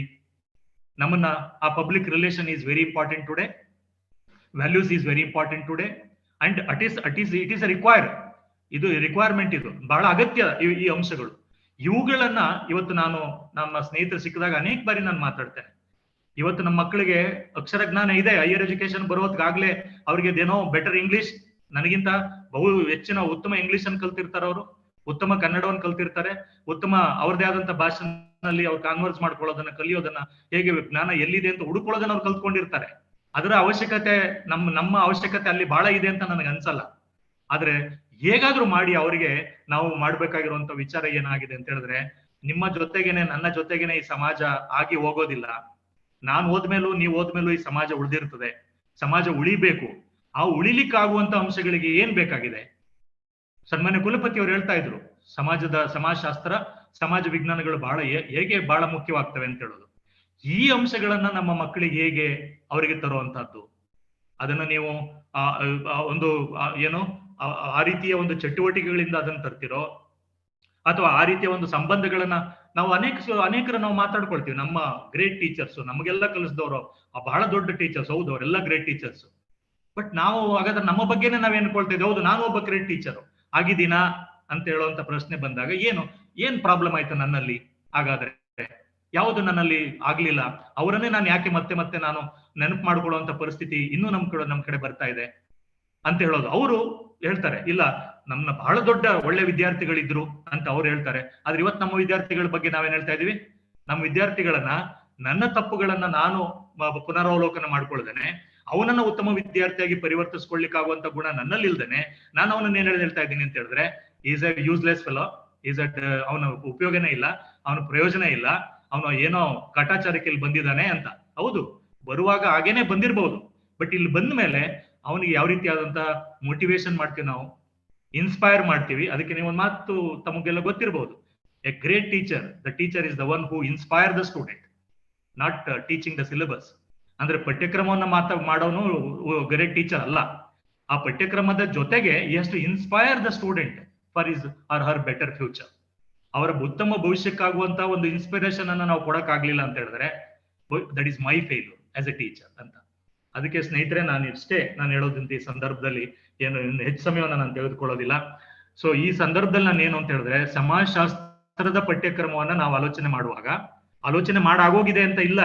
ನಾವು ಕೇವಲ ಈ ಒಂದು ಟೈಟಲ್ಸ್ ಅನ್ನ ಅಷ್ಟೇನೆ ರಾಜ್ಯದ ಎಲ್ಲ ನಮ್ಮ ಸಹೋದ್ಯೋಗಿ ಬಂಧುಗಳನ್ನ ಗಮನದಲ್ಲಿ ಇಟ್ಕೊಂಡು ಅವರನ್ನ ಚರ್ಚೆ ಕರೆದು ಅವರ ಒಪಿನಿಯನ್ ತೆಗೆದುಕೊಂಡು ಅನೇಕ ಬಾರಿ ಅವರನ್ನ ಚರ್ಚೆ ಮಾಡಿ ಏನೋ ಒಂದು ಹಂತಕ್ಕೆ ನಾವು ಬಂದಿದ್ದೀವಿ. ಕೇವಲ 2 ಸೆಮಿಸ್ಟರ್ಗಳಿಗೆ ಮಾತ್ರ ಪಠ್ಯಕ್ರಮವನ್ನ ಇವಾಗ ನಾವು ಅಷ್ಟೇ ಈಗ ನಮ್ಮ ಮುಂದೆ ಇದೆ. ಮತ್ತೆ ಇನ್ನೂ ಉಳಿದ ಸೆಮಿಸ್ಟರ್ಗಳಿಗೆ 8 ಸೆಮಿಸ್ಟರ್ಗಳಿಗೆ ನಾವು ವಿವರವಾದಂತ ಪಠ್ಯಕ್ರಮಗಳನ್ನ ಮಾಡಬೇಕಾಗಿದೆ. ಸೊ ಈ ಒಂದು ಸಂದರ್ಭದಲ್ಲಿ ನಾನು ನನ್ನ ಸಹೋದ್ಯೋಗಿ ಮಿತ್ರರ ಹತ್ರ, ನನ್ನ ಎಲ್ಲಾ ಸ್ನೇಹಿತರ ಹತ್ರ ನಾನು ಕೇಳ್ಕೊಂಡದಿಷ್ಟೇನೆ, ನಾವು ಏನ್ ಕಲ್ತಿದೀವಿ ಅಂತ ಹೇಳೋದಕ್ಕಿಂತ ನಾವು ಇನ್ನು ಏನು ಕಲಿಬೇಕಾಗಿದೆ ಅಂತ ಹೇಳೋದು, ಮತ್ತೆ ಏನ್ ಕಲಿಸ್ಬೇಕಾಗಿದೆ ಅಂತ ಹೇಳೋದು. ನಾವೇನ್ ಕಲಿಸ್ತಾ ಇದೀವಿ ಅನ್ನೋದಕ್ಕಿಂತ ಇನ್ನು ಏನ್ ಕಲಿಸ್ಬೇಕಾಗಿದೆ ಅಂತ ಹೇಳೋದ್ರ ಕಡೆ ನಮ್ಮ ಆಲೋಚನೆ ಇರಲಿ. ಆಲೋಚನೆ ಆ ರೀತಿ ಇರ್ಬೇಕಾಗತ್ತೆ. ಸಮಾಜ ನಾವು ಅಂದುಕೊಂಡಕ್ಕಿಂತ ವೇಗವಾಗಿ ಪರಿವರ್ತನೆಗೊಳಗಾಗ್ತಾ ಇರ್ತದೆ. ಸಮಾಜದ ನಿರೀಕ್ಷೆಗಳು ನಾವು ಅಂದುಕೊಂಡಕ್ಕಿಂತ ಹೆಚ್ಚು ವೇಗವಾಗಿ ಅವು ನಿರೀಕ್ಷೆಗೆ ನಮ್ಮ ಕಡೆ ನಿರೀಕ್ಷೆಗಳನ್ನ ಇಡ್ತಾ ಇದ್ದಾರೆ. ಅವುಗಳಿಗೆ ನಾವು ಹೇಗೆ ತೆರೆದುಕೊಂಡಿದೀವಿ, ನಮ್ಮನ್ನು ಹೇಗೆ ಸನ್ನದ್ಧ ಮಾಡ್ಕೊಂಡಿದೀವಿ, ನಮ್ಮನ್ನು ಹೇಗೆ ತಯಾರಿ ಮಾಡ್ಕೊಂಡಿದೀವಿ ಅಂತ ಹೇಳುವಂತ ವಿಚಾರಗಳನ್ನ ನಾವು ಮಾಡೋಣ. ಅದು ಆಗ್ಲಿ, ಈ ಒಂದು ಕಾರ್ಯಾಗಾರವನ್ನ ತಾವು ಆಯೋಜಿಸಿದಿರಿ, ಉತ್ತಮವಾಗಿ ಇಡೀ ದಿನ ಅದು ಚರ್ಚೆ ಆಗ್ಲಿ ಅಂತ ಹೇಳುವಂತ ಆಶಯವನ್ನ ನಾನು ವ್ಯಕ್ತ ಮಾಡ್ತಾ, ನನ್ನ ವೈಯಕ್ತಿಕವಾದಂತಹ ಕೆಲವು ಅನಿಸಿಕೆಗಳು, ಇದರಲ್ಲಿ ಎಷ್ಟು ಮಟ್ಟಿಗೆ ನಾನು ಹೇಳಿರುವಂತ ವಿಚಾರಗಳು ಸರಿ ಇದೆ ಅಂತ ನಾನು ಯಾವತ್ತೂ ಕೂಡ ಸಮರ್ಥಿಸ್ಕೊಳಕ್ ಹೋಗೋದಿಲ್ಲ. ಸೊ ನನ್ನ ಒಂದು ವೈಯಕ್ತಿಕ ಅನುಭವದಲ್ಲಿ ನನಗೆ ಬಂದಂತ ಆಲೋಚನೆಗಳನ್ನ ತಮ್ಮ ಮುಂದೆ ನಾನು ತೆರೆದಿಟ್ಟಿದ್ದೇನೆ ಅಷ್ಟೇನೆ.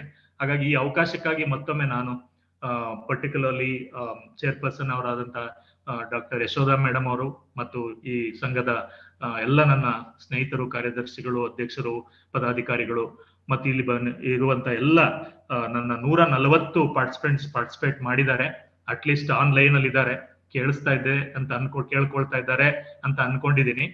ಸೊ ಈ 140 ಜನ ಏನು ಆನ್ಲೈನ್ ಅಲ್ಲಿ ತಾವು ಭಾಗವಹಿಸಿದಿರಿ, ತಮ್ಮೆಲ್ಲರಿಗೂ ಕೂಡ ಈ ಒಂದು ಅವಕಾಶ ಕೊಟ್ಟಿದ್ದಕ್ಕಾಗಿ ಮತ್ತು ನನ್ನ ಕೇಳಿಸ್ಕೊಂಡಿದ್ದಕ್ಕಾಗಿ ನಾನು ಅನಂತ ಧನ್ಯವಾದಗಳನ್ನು ಹೇಳಿ ಈ ಒಂದು ಕಾರ್ಯಾಗಾರ ಉತ್ತಮವಾಗಿ ಆಗ್ಲಿ ಅಂತ ಹೇಳಿ ನಾನು ಆಶಯವನ್ನು ವ್ಯಕ್ತಪಡಿಸ್ತಾ ನನ್ನ ಮಾತನ್ನ ಮುಗಿಸ್ತೇನೆ. ಧನ್ಯವಾದಗಳು. ದಿಕ್ಸೂಚಿ ಭಾಷಣವನ್ನ ಮಾಡಿದಂತಹ ಡಾಕ್ಟರ್ ಎ ರಾಮೇಗೌಡ ಸರ್ ಅವರಿಗೆ ಧನ್ಯವಾದಗಳು. ಇಲ್ಲಿಯವರೆಗೂ ಕಾರ್ಯಕ್ರಮವನ್ನ ಯಶಸ್ವಿಯಾಗಿ ನಡೆಸಿಕೊಟ್ಟು ತುರ್ತು ಕಾರ್ಯದ ನಿಮಿತ್ತ ನಿರ್ಗಮಿಸಿದಂತಹ ಮಾನ್ಯ ಕುಲಪತಿಗಳಾದ professor G Hemanth Kumar sir ಅವರಿಗೆ ಧನ್ಯವಾದಗಳನ್ನ ಸಲ್ಲಿಸುತ್ತೇನೆ. ಇದೀಗ ಕಾರ್ಯಕ್ರಮದ ಪ್ರಮುಖ ಘಟ್ಟವಾಗಿದ್ದು, ಇಲ್ಲಿ ಕಾರ್ಯಕ್ರಮದ ಸಂಪನ್ಮೂಲ ವ್ಯಕ್ತಿಗಳಾದ ಡಾಕ್ಟರ್ ಸೌಮ್ಯ ಕುಮಾರ್, ಡಾಕ್ಟರ್ ನಾರಾಯಣ ಜಿಡಿ, Doreswamy GB, doctor Rekha K Jadhav madam ಅವರು ಸಮಾಜಶಾಸ್ತ್ರ ಸ್ನಾತಕ ಪದವಿಯ ಪತ್ರಿಕೆಗಳ ಕುರಿತು ವಿಚಾರ ಮಂಡಿಸಲಿದ್ದಾರೆ. 4 ಪತ್ರಿಕೆಗಳ ವಿಚಾರ ಮಂಡನೆಯ ನಂತರ ಅಧ್ಯಾಪಕರು ಚರ್ಚೆಯಲ್ಲಿ ಭಾಗವಹಿಸಬಹುದು. ಮೊದಲಿಗೆ ಡಾಕ್ಟರ್ ಸೌಮ್ಯ ಕುಮಾರ್, ಸಹ ಪ್ರಾಧ್ಯಾಪಕರು, ಸ್ನಾತಕೋತ್ತರ ಅಧ್ಯಯನ ವಿಭಾಗ, ಮಹಾರಾಣಿ ಮಹಿಳಾ ಕಲಾ ಕಾಲೇಜು, ಮೈಸೂರು. ಇವರು ಅಂಡರ್ಸ್ಟ್ಯಾಂಡಿಂಗ್ ಸೋಶಿಯಾಲಜಿ ಈ ಪತ್ರಿಕೆಯ ವಿಚಾರ ಮಂಡನೆಯನ್ನ ಮಾಡಲಿದ್ದು, ಇವರ ಪರಿಚಯವನ್ನ ಮಾಡಲಿದ್ದಾರೆ ಮಹೇಶ್ ಜಿ ರವರು. ಎಲ್ರಿಗೂ ನಮಸ್ತೆ. ಡಾಕ್ಟರ್ ಸೌಮ್ಯ ಕುಮಾರ್ ಅವರು ಮಹಾರಾಣಿ ಮಹಿಳಾ ಕಲಾ ಕಾಲೇಜಿನ ಸಮಾಜಶಾಸ್ತ್ರ ಸ್ನಾತಕೋತ್ತರ ವಿಭಾಗದ ಸಂಯೋಜನಾಧಿಕಾರಿಗಳು ಹಾಗೂ ಸಹ ಪ್ರಾಧ್ಯಾಪಕರಾಗಿ ಕಾರ್ಯನಿರ್ವಹಿಸುತ್ತಿದ್ದಾರೆ. ಶ್ರೀಯುತರು ಮೈಸೂರು ವಿಶ್ವವಿದ್ಯಾನಿಲಯದ ಸಮಾಜಶಾಸ್ತ್ರ ಅಧ್ಯಯನ ವಿಭಾಗದ ಸ್ನಾತಕೋತ್ತರ ವಿದ್ಯಾರ್ಥಿಯಾಗಿದ್ದು, ಡಾಕ್ಟರ್ ಸತ್ಯನಾರಾಯಣ ಪ್ರಾಧ್ಯಾಪಕರು, ಸಮಾಜಶಾಸ್ತ್ರ ಅಧ್ಯಯನ ವಿಭಾಗ, ಮೈಸೂರು ವಿಶ್ವವಿದ್ಯಾನಿಲಯ, ಇವರ ಮಾರ್ಗದರ್ಶನದಲ್ಲಿ PhD ಪದವಿಯನ್ನು ಪಡೆದಿರುತ್ತಾರೆ. ಶ್ರೀಯುತರು 1996ರಲ್ಲಿ ಕಾಲೇಜು ಶಿಕ್ಷಣ ಇಲಾಖೆಯ ಮೂಲಕ ಸಮಾಜಶಾಸ್ತ್ರ ಶಿಕ್ಷಕರಾಗಿ ನೇಮಕಗೊಳ್ಳುವುದರೊಂದಿಗೆ ಉಪನ್ಯಾಸಕ ವೃತ್ತಿ ಬದುಕಿಗೆ ಪಾದಾರ್ಪಣೆ ಮಾಡಿರುತ್ತಾರೆ. ಶ್ರೀಯುತರು 2000ರಿಂದ 2004ರ ಅವಧಿಯಲ್ಲಿ ಕಾಲೇಜು ಶಿಕ್ಷಣ ಇಲಾಖೆಯ ಪ್ರಾದೇಶಿಕ ಜಂಟಿ ನಿರ್ದೇಶಕರ ಕಚೇರಿಯಲ್ಲಿ ಸಹಾಯಕ ನಿರ್ದೇಶಕರಾಗಿ ಕಾರ್ಯನಿರ್ವಹಿಸಿರುತ್ತಾರೆ. ಶ್ರೀಯುತರು 2007ರಲ್ಲಿ ಮಹಾರಾಣಿ ಮಹಿಳಾ ಕಲಾ ಕಾಲೇಜಿನ ಸಮಾಜಶಾಸ್ತ್ರ ಸ್ನಾತಕೋತ್ತರ ವಿಭಾಗದಲ್ಲಿ ಸಹಾಯಕ ಪ್ರಾಧ್ಯಾಪಕರಾಗಿ ಸೇರ್ಪಡೆಗೊಂಡರು. 2012ರಲ್ಲಿ ಚೆನ್ನೈಯಲ್ಲಿ ನಡೆದ 2ನೇ ಅಂತಾರಾಷ್ಟ್ರೀಯ ವೈದ್ಯಕೀಯ ಸಮಾಜಶಾಸ್ತ್ರ ಸಮಾವೇಶದಲ್ಲಿ ಮಂಡಿಸಿದ ಪತ್ರಿಕೆಗಾಗಿ Madras medical mission socio medical scientist award ಪ್ರಶಸ್ತಿಗೆ ಭಾಜನರಾಗಿದ್ದಾರೆ. ಭಾರತೀಯ ಭಾಷಾ ಸಂಸ್ಥಾನದ ನ್ಯಾಷನಲ್ ಟ್ರಾನ್ಸ್ಲೇಷನ್ ಮಿಷನ್ ಕಾರ್ಯಕ್ರಮದಡಿಯಲ್ಲಿ ಪ್ರಸಿದ್ಧ ಸಮಾಜಶಾಸ್ತ್ರಜ್ಞರಾದ MN ಶ್ರೀನಿವಾಸ್ ರವರ ಕೃತಿಯಾದ social change in modern India ಕೃತಿಯನ್ನು ಕನ್ನಡ ಭಾಷೆಗೆ ತರ್ಜುಮೆ ಮಾಡಿದ ಕೀರ್ತಿ ಇವರದು. ಶ್ರೀಯುತರು ಕರ್ನಾಟಕ ರಾಜ್ಯ ಮುಕ್ತ ವಿಶ್ವವಿದ್ಯಾನಿಲಯ ಮತ್ತು ಮೈಸೂರು ವಿಶ್ವವಿದ್ಯಾನಿಲಯದ ದೂರಶಿಕ್ಷಣ ಸ್ನಾತಕೋತ್ತರ ಸ್ವಕಲಿಕಾ ಪಠ್ಯಕ್ರಮವನ್ನು ರೂಪಿಸಿದ್ದಾರೆ. ಶ್ರೀಯುತರು ವಿವಿಧ ಕಾಲೇಜುಗಳಲ್ಲಿ ಬೋರ್ಡ್ ಆಫ್ ಎಕ್ಸಾಮಿನರ್ ಮತ್ತು ಬೋರ್ಡ್ ಆಫ್ ಸ್ಟಡೀಸ್ ಸದಸ್ಯರಾಗಿ ಕಾರ್ಯನಿರ್ವಹಿಸಿದ್ದಾರೆ. Indian sociological society, Karnataka sociology association ನಂತಹ ಮೊದಲಾದ ಶೈಕ್ಷಣಿಕ ವೃತ್ತಿಪರ ಸಂಘಗಳ ಆಜೀವ ಸದಸ್ಯತ್ವವನ್ನು ಹೊಂದಿರುತ್ತಾರೆ. ಶ್ರೀಯುತರು ಅಂತಾರಾಷ್ಟ್ರೀಯ, ರಾಷ್ಟ್ರೀಯ ಮತ್ತು ರಾಜ್ಯ ಮಟ್ಟದ ಹಲವಾರು ಸಮಾವೇಶ ಕಾರ್ಯಾಗಾರಗಳಲ್ಲಿ ಸಂಪನ್ಮೂಲ ವ್ಯಕ್ತಿಗಳಾಗಿ ಭಾಗವಹಿಸಿರುತ್ತಾರೆ. ಪ್ರಮುಖವಾಗಿ ರಾಷ್ಟ್ರೀಯ ಶಿಕ್ಷಣ ನೀತಿ 2020ರ ಅನ್ವಯ ಕರ್ನಾಟಕ ರಾಜ್ಯ ಸಮಾಜಶಾಸ್ತ್ರ ಸ್ನಾತಕ ಮತ್ತು ಸ್ನಾತಕೋತ್ತರ ಪದವಿಯ ಪಠ್ಯಕ್ರಮ ರಚನಾ ಸಮಿತಿಯ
ಏನೋ ಇದಾಗಿದೆ ನೋಡಿದ್ರೆ ಚಾರ್ಟ್ ಅಲ್ಲ, ಚಾರ್ಟ್ ಬಾಕ್ಸ್ ಅದು ಬರ್ತಿಲ್ಲ.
ಡಾಕ್ಟರ್ ಸೌಮ್ಯ ಕುಮಾರ್ ಸರ್ ಅವರಲ್ಲಿ ಅಂಡರ್ಸ್ಟ್ಯಾಂಡಿಂಗ್ ಸೋಶಿಯಾಲಜಿ ಈ ಪತ್ರಿಕೆಯ ವಿಚಾರ ಮಂಡನೆಯನ್ನ ಮಾಡಬೇಕಾಗಿ ಕೇಳ್ಕೊಳ್ತೇನೆ. ಎಲ್ರಿಗೂ ನಮಸ್ಕಾರ. ಪ್ರಾರಂಭದಲ್ಲೇನೆ ನಾನು ಯಶೋಧಾ ಮೇಡಮ್ ಅವ್ರಿಗೆ ಮತ್ತೆ ರೇಖಾ ಜಾಧವ್ ಅವ್ರಿಗೆ ನನ್ನ ಧನ್ಯವಾದಗಳನ್ನ ಹೇಳಿ ಮುಂದುವರಿತೀನಿ. ನಾನು ಈ ಅವಕಾಶವನ್ನು ಕೊಟ್ಟಿದ್ದಕ್ಕೆ.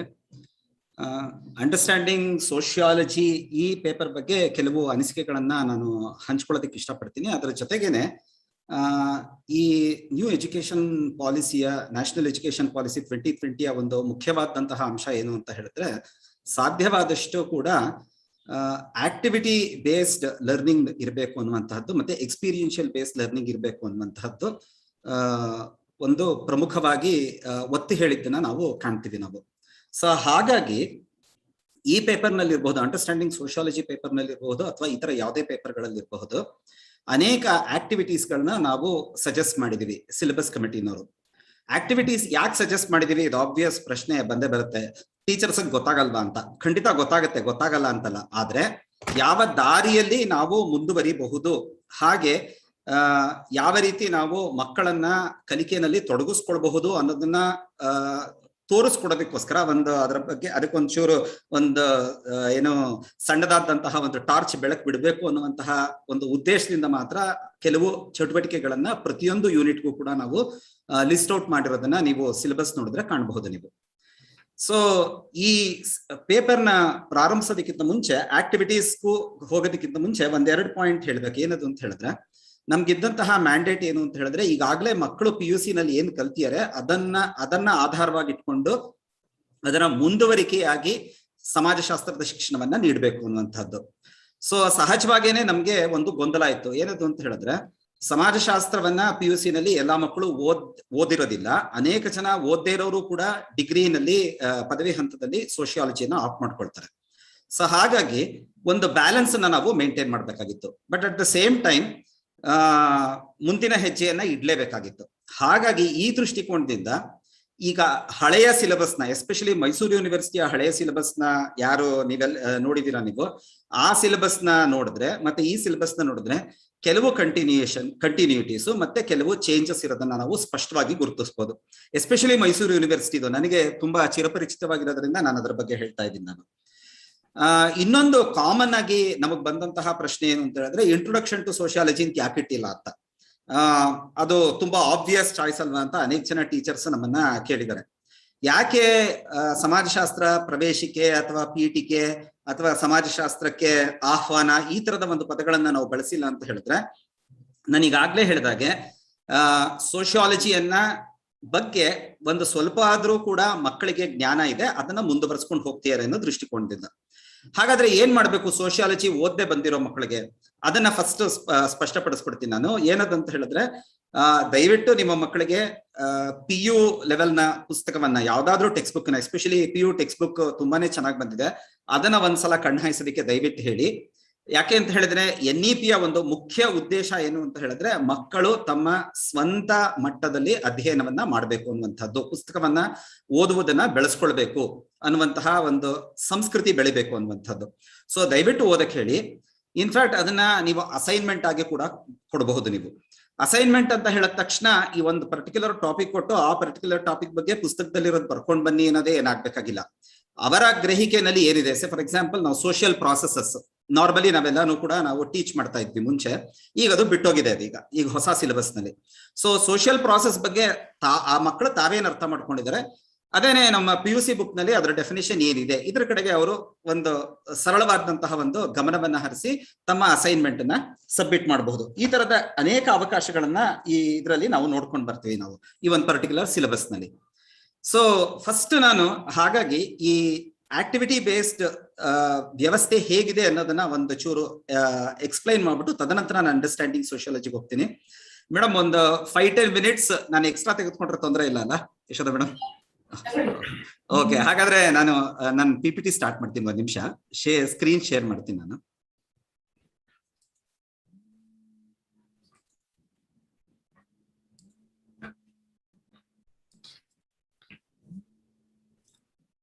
ಸೊ NEP 2020 ನಲ್ಲಿ ನಾವು ಮುಖ್ಯವಾಗಿ ನಾವು ಗಮನಿಸುವಂತಹ ಒಂದು ಅಂಶ ಏನು ಅಂತ ಹೇಳಿದ್ರೆ, ಅದರಲ್ಲಿ ಮ್ಯಾಂಡೇಟ್ ನಲ್ಲೇ ಬರುವಂತಹ ಒಂದು ಪ್ರಮುಖವಾದಂತಹ ಅಂಶ ಏನು ಅಂತ ಹೇಳಿದ್ರೆ, ಕಾನ್ಸೆಪ್ಚುಯಲ್ ನಾಲೆಡ್ಜ್. ಒಂದು ನಿಮಿಷ ದಯವಿಟ್ಟು. ಕಾನ್ಸೆಪ್ಚುಯಲ್ ನಾಲೆಡ್ಜ್ ಪ್ರಾಕ್ಟಿಕಲ್ ಎಂಗೇಜ್ಮೆಂಟ್ ಜೊತೆಗೆ ಇರಬೇಕು ಅನ್ನೋದನ್ನ ತುಂಬಾ ಸ್ಪಷ್ಟವಾಗಿ ಹೇಳ್ತಾರೆ ಅವರು. ಸೊ ನಾವ್ ಏನು ಪರಿಕಲ್ಪನೆಗಳನ್ನ ನಾವು ಪಾಠವನ್ನ ಮಾಡ್ತೇವೆ ನಾವು, ಆ ಪರಿಕಲ್ಪನೆಗಳು ಅವರ ದೈನಂದಿನ ಜೀವನದಲ್ಲಿ ಅವ್ರು ಹೇಗೆ ಅದನ್ನ ಅರ್ಥ ಮಾಡ್ಕೊಂಡು ಬರೋದು ಅನ್ನೋದ್ರ ಕಡೆಗೆ ಗಮನವನ್ನ ಹರಿಸ್ಬೇಕು ಅಂತ ಹೇಳ್ತಾರೆ. ಸೊ ಅದರ ಮೂಲಕ ಅಂಡರ್ಸ್ಟ್ಯಾಂಡ್ ಮಾಡ್ಕೋಬೇಕು. ಈ ಕಾರಣದಿಂದಲೇ ಅಂಡರ್ಸ್ಟ್ಯಾಂಡಿಂಗ್ ಸೋಶಿಯಾಲಜಿ ಅನ್ನುವಂತಹ ಒಂದು ಟೈಟಲ್ ನ ಪ್ರಾಬಬಲಿ ಯೋಚನೆ ಮಾಡಿದ್ದು. ಯಾಕೆಂತ ಹೇಳಿದ್ರೆ ಇದು ಸಮಾಜಶಾಸ್ತ್ರದ ಬಗ್ಗೆ ನಮ್ಗೆ ತಿಳುವಳಿಕೆಯನ್ನ ನೀಡುತ್ತದು.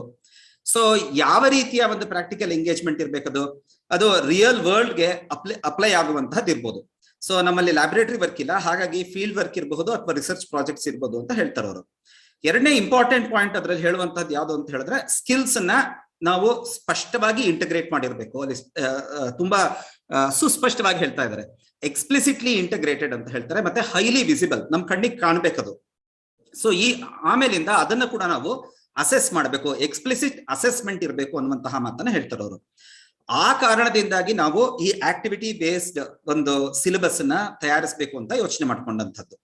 ಸೊ ಹಾಗಾಗಿ ಈ ಒಂದು ಪರ್ಟಿಕ್ಯುಲರ್ ಇದರಲ್ಲಿ ಮೊದಲನೇ ವರ್ಷದ ಕೊನೆಯಲ್ಲಿ, ಅಂದ್ರೆ ಒಂದು ನಮಗೆ ಗೊತ್ತಿರೋ ಹಾಗೆ ಈ NEP ನಲ್ಲಿ ಒಂದು ವರ್ಷದ ಅಧ್ಯಯನವನ್ನ ಯಾವ್ದಾದ್ರು ವಿದ್ಯಾರ್ಥಿ ಸಂಪೂರ್ಣಗೊಳಿಸಿ ಡಿಸ್ಕಂಟಿನ್ಯೂ ಮಾಡಬೇಕು ಅಥವಾ ಒಂದು ಬ್ರೇಕ್ ತೆಗೆದುಕೊಳ್ಬೇಕು ಅಂತ ಹೇಳಿದ್ರೆ ಅವ್ರಿಗೆ ನಾವು ಸರ್ಟಿಫಿಕೇಟ್ ಅನ್ನ ಕೊಡ್ತೀವಿ. ನಾವು ಆ ಸರ್ಟಿಫಿಕೇಟ್ ಯಾವ್ದಕ್ ಕೊಡ್ತೀವಿ ಅಂತ ಹೇಳಿದ್ರೆ, ability to solve well defined problems.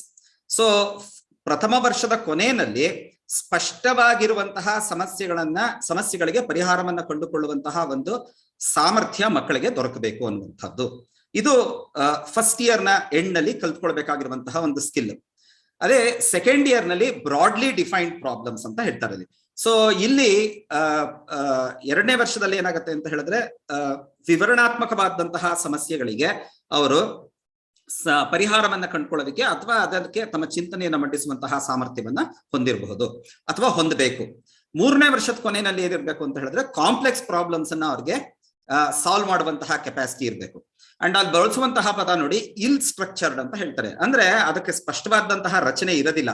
ತುಂಬಾ ವೇಗ ಆಗಿರುವಂತಹ ಕ್ವೆಶ್ಚನ್ ಅನ್ನ ಅರ್ಥ ಮಾಡಿಕೊಂಡು ನಾವು ಮಕ್ಕಳು ಅದನ್ನ ಆನ್ಸರ್ ಮಾಡುವಂತಹ ಒಂದು ಸಾಮರ್ಥ್ಯವನ್ನು ಹೊಂದಿರಬೇಕು. And of course multi disciplinary skills ಇರಬೇಕು ಅನ್ನುವಂತಹ ಮಾತನ್ನು ಹೇಳ್ತಾರೆ. ಅಂಡ್ ಫೈನಲಿ 4th ಇಯರ್ ನಲ್ಲಿ ವರ್ಕ್ ಪ್ಲೇಸ್ ಪ್ರಾಬ್ಲಮ್. ಸೊ ಹಾಗಾಗಿನೇ ಇಂಟರ್ನ್ಶಿಪ್ ಅನ್ನುವಂತಹದ್ದು ಬರೋದು. ಸೊ ವಾಪಸ್ ಹೋಗೋಣ ಫಸ್ಟ್ ಇಯರ್ಗೆ. ಫಸ್ಟ್ ಇಯರ್ ನಲ್ಲಿ ನಮ್ಮ ಪ್ರಶ್ನೆಗಳು ಹೇಗಿರುತ್ತೆ ಅಂತ ಹೇಳಿದ್ರೆ, ನಾವು ಮಕ್ಕಳು ಕೊಡುವಂತಹ ಪ್ರಶ್ನೆಗಳು ನೇರವಾಗಿರ್ಬೇಕು, ಸ್ಪಷ್ಟವಾಗಿರ್ಬೇಕು. ಸೊ ತುಂಬಾ ಬ್ರಾಡ್ ಆಗಿ ಕೇಳುವಂತಹ ಕ್ವೆಶ್ಚನ್ಸ್ ಅನ್ನ ಅಥವಾ ಬ್ರಾಡ್ ಆಗಿರುವಂತಹ ಪ್ರಾಬ್ಲಮ್ಸ್ ಅನ್ನ ನಾವು ಮಕ್ಕಳ ಮುಂದೆ ನಾವು ಕೊಡೋದಕ್ಕೆ ಸಾಧ್ಯ ಇಲ್ಲ. ಸೊ ಬೇಸಿಕಲಿ ಇಲ್ಲಿ ನಾವೇನ್ ಮಾಡ್ಬೇಕಾಗತ್ತೆ ಅಂತ ಹೇಳಿದ್ರೆ, ಹಾಗಾಗಿ ಈ ಫಸ್ಟ್ ಇಯರ್ ನಲ್ಲಿ ಯಾಕೆ ಪಾಯಿಂಟ್ ಹೇಳ್ತಿದ್ದೀನಿ ಅಂತ ಹೇಳಿದ್ರೆ, ಈ ಹೋಲ್ ಸಿಲೆಬಸ್ ಅದು ರೆಲೆವೆಂಟ್ ಆಗಿದೆ. ಮಕ್ಕಳಿಗೆ ಸ್ಪಷ್ಟವಾಗಿ ಫಾರ್ ಎಕ್ಸಾಂಪಲ್ ನಾವು ಉದಾಹರಣೆಗೆ ಸೋಷಿಯಲ್ ಇಂಟ್ರಾಕ್ಷನ್ ಅಂದ್ರೆ ಏನು ಅನ್ನುವಂತಹ ಒಂದು ಪ್ರಶ್ನೆಯನ್ನ ನಾವೇನಾದ್ರೂ ಕೇಳಿದ್ರೆ ಅವ್ರು ಅದಕ್ಕೆ ಡೆಫಿನೇಷನ್ ಕೊಡುವಂತಹ ಒಂದು ಸಾಮರ್ಥ್ಯವನ್ನು ಹೊಂದಿರಬೇಕು. ಯಾಕೆಂದ್ರೆ ಸೋಷಿಯಲ್ ಇಂಟ್ರಾಕ್ಷನ್ ಅನ್ನುವಂತಹ ಒಂದು ಪರಿಕಲ್ಪನೆಗೆ ಸ್ಪಷ್ಟವಾದಂತಹ ವ್ಯಾಖ್ಯೆ ನಮಗೆ ಸಮಾಜಶಾಸ್ತ್ರಜ್ಞರು ನೀಡಿದ್ದಾರೆ, ಮತ್ತು ಇವಾಗಿರುವಂತಹ ಡಿಕ್ಷನರಿಗಳು ಕೂಡ ಕೊಡುತ್ತೆ. ಆ ಹಿನ್ನೆಲೆಯಲ್ಲಿ ನಾವು ಈ ಫಸ್ಟ್ ಇಯರ್ ನಲ್ಲಿ ಇರುವಂತಹ ಪೇಪರ್ಸ್ ನ ಅಧ್ಯಯನವನ್ನ ಮಾಡಬೇಕಾಗತ್ತೆ ನಾವು.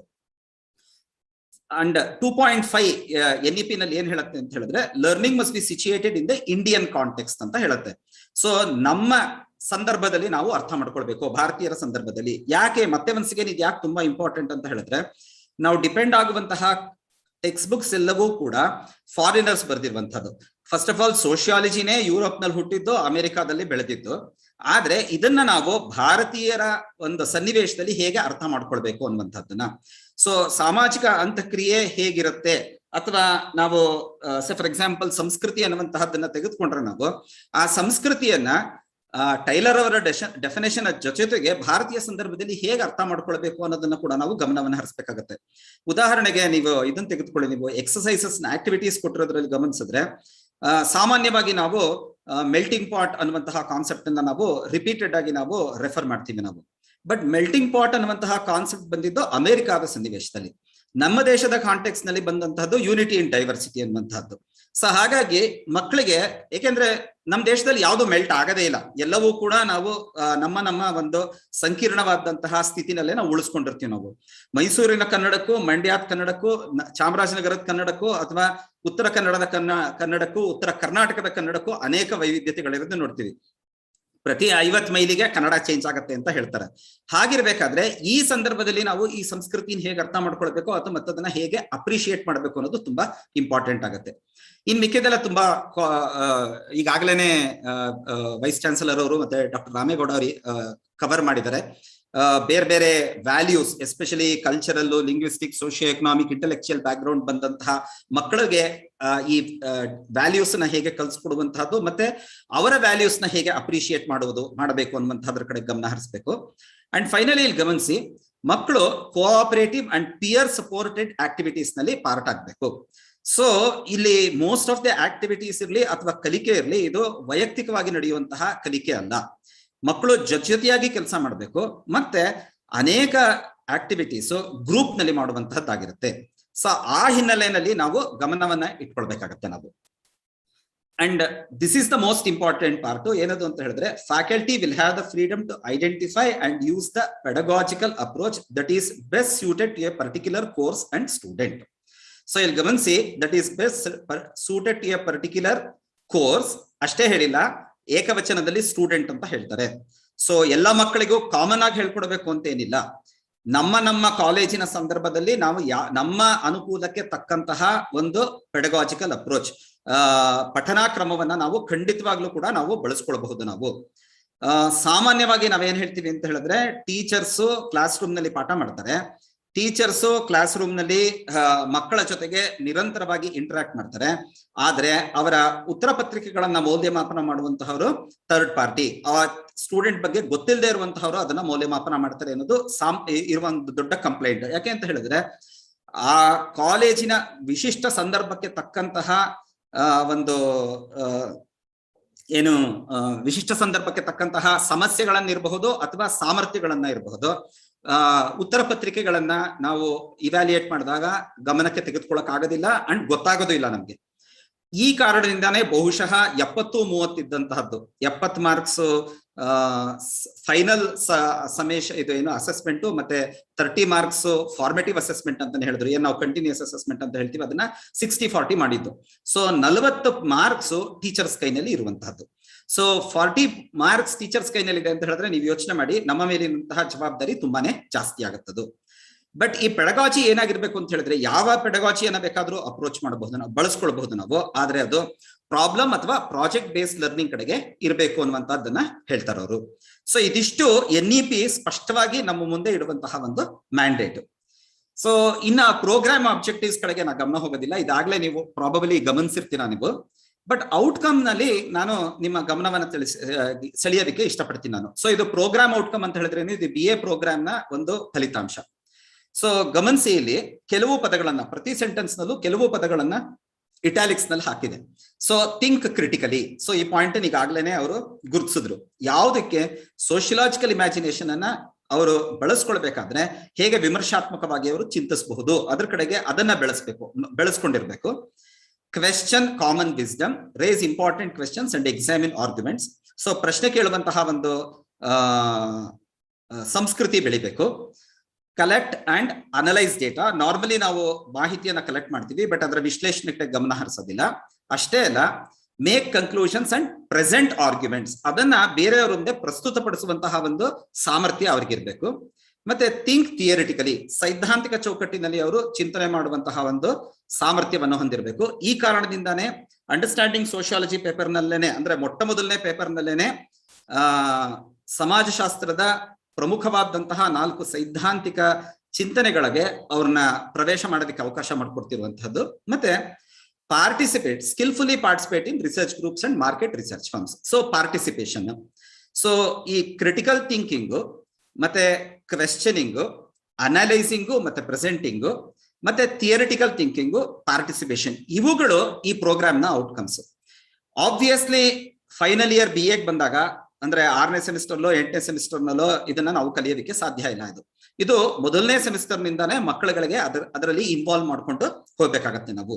ಆ ದೃಷ್ಟಿಕೋನದಿಂದ ನಾವು ನೋಡ್ಕೊಂಡು ಹೋಗಿರುವಂತಹದ್ದು. ಸೊ ಅದಲ್ದೇನೆ servant development agencies, social entrepreneur ಆಗ್ಬೋದು, ಸ್ವಂತ ಉದ್ಯೋಗವನ್ನ ಮಾಡ್ಕೊಳ್ಬಹುದು ಅಂತ ಒಂದು ಗವರ್ಮೆಂಟ್, ನಮ್ಮ ದೇಶದ ಒಂದು ಪ್ರಮುಖವಾದಂತಹ ರಾಜ್ಯದ ಒಂದು ಗವರ್ಮೆಂಟ್, ನೀವು ಉದ್ಯೋಗ ತೆಗೆದುಕೊಳ್ಬೇಡಿ, ಉದ್ಯೋಗನ ಕೊಡುವಂತಹವರಾಗಿ ಅಂತ ಒಂದು ದೊಡ್ಡ ಅಡ್ವರ್ಟೈಸ್ಮೆಂಟ್ ರನ್ ಮಾಡೋದನ್ನೇ ನಾವು ನೋಡ್ತೀವಿ ನಾವು. So BA social ಆಂಟ್ರಪ್ರಿನ್ಯೂರ್. ಮತ್ತೆ ಆಬ್ವಿಯಸ್ಲಿ ನಾವು ಕಲಿತಂತಹ ಒಂದು ಕೌಶಲ್ಯಗಳನ್ನ ಬೇರೆಯವರಿಗೆ ಟ್ರಾನ್ಸ್ಫರ್ ಮಾಡುವಂತಹದ್ದು. ಬಟ್ ಇದು ಸಾಮಾನ್ಯವಾಗಿ ಏನಾಗಿದೆ ಅಂತ ಹೇಳಿದ್ರೆ ಟೀಚರ್ ಕಡೆಗೆ ಮಾತ್ರ ಗಮನವನ್ನು ಹರಿಸಿದೆ as a teacher role. But community development ಕಡೆಗೂ ಕೂಡ ಗಮನ ಹರಿಸಬೇಕಾಗತ್ತೆ. ಮತ್ತೆ ಸಮುದಾಯದಲ್ಲಿ ನಾವು ಭಾಗವಹಿಸಿದಾಗ ಅಲ್ಲಿ ಒಂದು ಬದಲಾವಣೆ ಅಂತಿರುವಂತಹ ಒಂದು ಸಾಮರ್ಥ್ಯವನ್ನ ಬೆಳೆಸ್ಕೊಳ್ಬೇಕು ಅನ್ನುವಂಥದ್ದು. ಸೊ ಈ ಹೋಲ್ ಬ್ಯಾಕ್ ಗ್ರೌಂಡ್ ನಲ್ಲಿ ಈ 2 ಸೆಮಿಸ್ಟರ್ನ ಪೇಪರ್ಗಳನ್ನ ಆಸ್ ಆಫ್ ನಾವು ಮಾಡ್ತಿರುವಂತಹದ್ದು.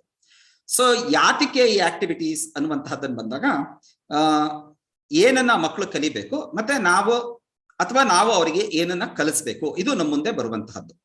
ಸೊ ಒಂದು ಸ್ವಲ್ಪ ಸಾಮಾನ್ಯವಾಗಿ ನನ್ನ ಮೇಲೆ ಒಂದು ದೊಡ್ಡ ಕಂಪ್ಲೇಂಟ್ ಇದೆ, ಏನದು ಅಂತ ಹೇಳಿದ್ರೆ ಸಬ್ಜೆಕ್ಟ್ ಬಿಟ್ಟು ಹೋಗ್ತಾರೆ ಅಂತ. ಬಟ್ ದಯವಿಟ್ಟು ಒಂಚೂರು ಕ್ಷಮಿಸಿ, ಇದೊಂದು ವಿಷಯದಲ್ಲಿ ಕೇಳಿ. ನಾರ್ಮಲಿ ನಾವೆಲ್ಲ social progress, social development, social communication, social interaction, ಈ ತರದ ಪದಗಳನ್ನೆಲ್ಲ ತುಂಬಾ ಸೋಷಿಯಲ್ ಆಂಥ್ರೋಪಾಲಜಿ, ಈ ತರದ ಪದಗಳನ್ನೆಲ್ಲ ನಾವು ಬೆಳೆಸ್ಕೊಂಡು ಹೋಗ್ತೀವಿ ನಾವು. ಆ ಪದಗಳನ್ನ ಬಳಸ್ಬೇಕಾದ್ರೆ ಡೆವಲಪ್ಮೆಂಟ್ ಅಂದ್ರೇನು, ಇಂಟರಾಕ್ಷನ್ ಅಂದ್ರೇನು, ಆಂಥ್ರೋಪಾಲಜಿ ಅಂದ್ರೇನು, ಈ ಪದಗಳನ್ನೆಲ್ಲ ನಾವು ಎಕ್ಸ್ಪ್ಲೈನ್ ಮಾಡ್ಕೊಂಡು ಹೋಗ್ತೀವಿ. ಆದ್ರೆ ಈ ಸಮಾಜ ಅನ್ನುವಂತಹ ಪದವನ್ನ ಅಥವಾ ಸೋಷಿಯಲ್ ಅಂದಾಗ ಸಾಮಾಜಿಕ ಅನ್ನುವಂತಹ ಪದವನ್ನ ನಾವು ಮರೆತು ಬಿಡ್ತೀವಿ ನಾವು. ದಯವಿಟ್ಟು ಈ ಹೋಲ್ ಸೋಶಿಯಾಲಜಿ ನಿಂತಿರೋದೇ ಈ ಸೋಷಿಯಲ್ ವೇಲ್ ಆಗಿರೋದ್ರಿಂದ ಸೋಷಿಯಲ್ ಅನ್ನುವಂತಹದ್ರ ಕಡೆಗೆ ನಾವು ಗಮನವನ್ನ ಹರಿಸ್ಬೇಕು. ಯಾಕೆಂದ್ರೆ ಇದು ಶೇರ್ಡ್ ಎಕ್ಸ್ಪೀರಿಯನ್ಸಸ್ ನ, ನಾವು ಹಂಚಿಕೊಂಡಿರುವಂತಹ ಅನುಭವಗಳ ಕಡೆಗೆ ಅದು ಗಮನವನ್ನ ಹರಿಸುತ್ತೆ. ಸೊ ಶೇರ್ಡ್ ಎಕ್ಸ್ಪೀರಿಯನ್ಸ್ ಅಂತ ಹೇಳಿದಾಗ ಕೇವಲ ಟೀಚರ್ಗಳು ಹಂಚಿಕೊಂಡಿರುವಂತಹ ಎಕ್ಸ್ಪೀರಿಯನ್ಸಸ್ ಅಲ್ಲ, ಟೀಚರ್ಗಳು ಮತ್ತೆ ಸ್ಟೂಡೆಂಟ್ಸ್ಗಳು ಹಂಚಿಕೊಂಡಿರುವಂತಹ ಎಕ್ಸ್ಪೀರಿಯನ್ಸಸ್, ಸ್ಟೂಡೆಂಟ್ಸ್ ಟೀಚರ್ಸ್ ಜೊತೆಗೆ ಹಂಚಿಕೊಂಡಿರುವಂತಹ ಎಕ್ಸ್ಪೀರಿಯನ್ಸ್, ಅದೆರಡರ ಕಡೆಗೂ ನಾವು ಗಮನವನ್ನ ಹರಿಸಬೇಕಾಗತ್ತೆ ನಾವು. ಇದು ಲರ್ನಿಂಗ್ ಮತ್ತೆ ಸೋಷಿಯಲ್ ರೆಸ್ಪಾನ್ಸಿಬಿಲಿಟಿ ಎರಡನ್ನೂ ಕೊಡತ್ತೆ ಅನ್ನುವಂತಹ ಉದ್ದೇಶದಿಂದ ಈ ಆಕ್ಟಿವ್ ಲರ್ನಿಂಗ್ ಕಡೆಗೆ ಗಮನವನ್ನ ಹರಿಸಿರುವಂತಹದ್ದು. ಈಗ ಡೈರೆಕ್ಟ್ ಆಗಿ ನಾನು ಅಂಡರ್ಸ್ಟ್ಯಾಂಡಿಂಗ್ ಸೋಷಿಯಾಲಜಿಗೆ ಬರ್ತೀನಿ ನಾನು. ಸೊ ಇದರ ಉದ್ದೇಶಗಳೇನು ಅಂತ ಹೇಳಿದ್ರೆ, ಈ ಪೇಪರ್ನ ಮುಖ್ಯವಾದಂತಹ ಉದ್ದೇಶ ಮೊಟ್ಟ ಮೊದಲನೇದಾಗಿ ಬದಲಾಗುತ್ತಿರುವಂತಹ ಪ್ರಪಂಚದಲ್ಲಿ ಸಮಾಜಶಾಸ್ತ್ರದ ಒಂದು ಸ್ವರೂಪ ಏನು ಮತ್ತೆ ಅದರ ಪಾತ್ರ ಏನು ಅನ್ನೋದನ್ನ ಅರ್ಥ ಮಾಡ್ಕೊಳ್ಳುವಂಥದ್ದು. ಅಥವಾ ತಿಳುವಳಿಕೆಯನ್ನ ಹೊಂದುವಂತಹದ್ದು. ಎರಡನೇದಾಗಿ ಈ ಸೋಷಿಯಲಾಜಿಕಲ್ ಇಮ್ಯಾಜಿನೇಷನ್ ಅನ್ನುವಂತಹದ್ದು ಏನಿದೆ ಅದರ ಒಂದು ವೈಶಿಷ್ಟ್ಯತೆಯನ್ನ ಕಾಂಪ್ರಹೆಂಡ್ ಮಾಡ್ಕೊಳ್ಳೋದು, ಅಂದ್ರೆ ನಮ್ಮ ಜೀವನದ ಒಂದು ಭಾಗ ಆಗ್ಬೇಕದು. ಈ ಸಾಮಾಜಿಕ ಗುಂಪುಗಳನ್ನ ಅಧ್ಯಯನ ಮಾಡ್ಬೇಕಾದ್ರೆ ಬೇರೆ ಬೇರೆ ದೃಷ್ಟಿಕೋನಗಳಿಂದ ಅಧ್ಯಯನ ಮಾಡಬಹುದು. ಅದು ಫಂಕ್ಷನಲಿಸ್ಟ್ ಪರ್ಸ್ಪೆಕ್ಟಿವ್ ಇರಬಹುದು, ಅಥವಾ ಫೆಮಿನಿಸ್ಟ್ ಪರ್ಸ್ಪೆಕ್ಟಿವ್ ಇರಬಹುದು, ಕಾನ್ಫ್ಲಿಕ್ಟ್ ಪರ್ಸ್ಪೆಕ್ಟಿವ್ ಇರಬಹುದು, ಅಥವಾ ಸಿಂಬಾಲಿಕ್ ಪರ್ಸ್ಪೆಕ್ಟಿವ್ ಇರಬಹುದು. ಅದನ್ನ ರೆಕಗ್ನೈಸ್ ಮಾಡುವಂತಹ ಕೆಪಾಸಿಟಿ ಇರಬೇಕು. ಅದರಲ್ಲಿ ಏನು ಆಳವಾದಂತಹ ಜ್ಞಾನ ಏನ್ ಮಕ್ಕಳಿಗೆ ಬೇಕಾಗಿಲ್ಲ. ಸಿಂಬಾಲಿಕ್ ಇಂಟರಾಕ್ಷನಿಸಮ್ ಅಂದ್ರೆ ಏನು ಅಂತ ಅವ್ರಿಗೆ ಬ್ರಾಡ್ ಆಗಿ ಐಡಿಯಾ ಸಿಕ್ಕಿದ್ರೆ ಸಾಕು ಅವ್ರಿಗೆ. ಹಾಗೇನೆ ಈ ಸೋಷಿಯಾಲಜಿಗೆ 2 ಉದ್ದೇಶಗಳಿರೋದನ್ನ ಸಾಮಾನ್ಯವಾಗಿ ನಾವು ನಮ್ಗೆಲ್ರಿಗೂ ಗೊತ್ತಿರುವಂತಹದ್ದು ಗುರುತಿಸ್ಕೊಂಡು ಬರ್ತೀವಿ. ಮೊದಲನೇದು ಅದೊಂದು ವಿಜ್ಞಾನ, ಎರಡನೇದು ಅದು ಸಾಮಾಜಿಕ ಸುಧಾರಣೆಯನ್ನ ತರುತ್ತೆ ಅನ್ನುವಂಥದ್ದು. ಇನ್ಫ್ಯಾಕ್ಟ್ ನಾವು ಮೊದಲನೇ ದಿನ ಕ್ಲಾಸ್ ನಲ್ಲಿ ಮಕ್ಕಳಿಗೆ ಕೇಳಿದ್ರೆ ಮೋಸ್ಟ್ ಆಫ್ ದಮ್ ಹೇಳೋದೇನು ಅಂತ ಹೇಳಿದ್ರೆ, ಸರ್ ಸಮಾಜದಲ್ಲಿ ನಾನು ಬದಲಾವಣೆ ತರಬೇಕು ಅಂತ ಇಷ್ಟಪಟ್ಕೊಂಡು ಬರ್ತೀವಿ ಅಂತ. ಅಂಡ್ 3 ವರ್ಷ ಅವ್ರು ಮುಗಿಸೋಗೋ ಅಷ್ಟರಲ್ಲಿ ಖಂಡಿತ ಅವರು ಡಿಸಪಾಯಿಂಟ್ ಆಗಿರ್ತಾರೆ, ನಾವು ಡಿಸಪಾಯಿಂಟ್ ಆಗಿರ್ತೀವಿ. ಯಾಕೆ ಅಂತ ಹೇಳಿದ್ರೆ ಸೋಷಿಯಲ್ ರಿಫಾರ್ಮ್ ಅನ್ನ ತರೋದು ಅಷ್ಟೊಂದು ಸುಲಭವಾದಂತಹ ಕೆಲಸ ಏನಿಲ್ಲ.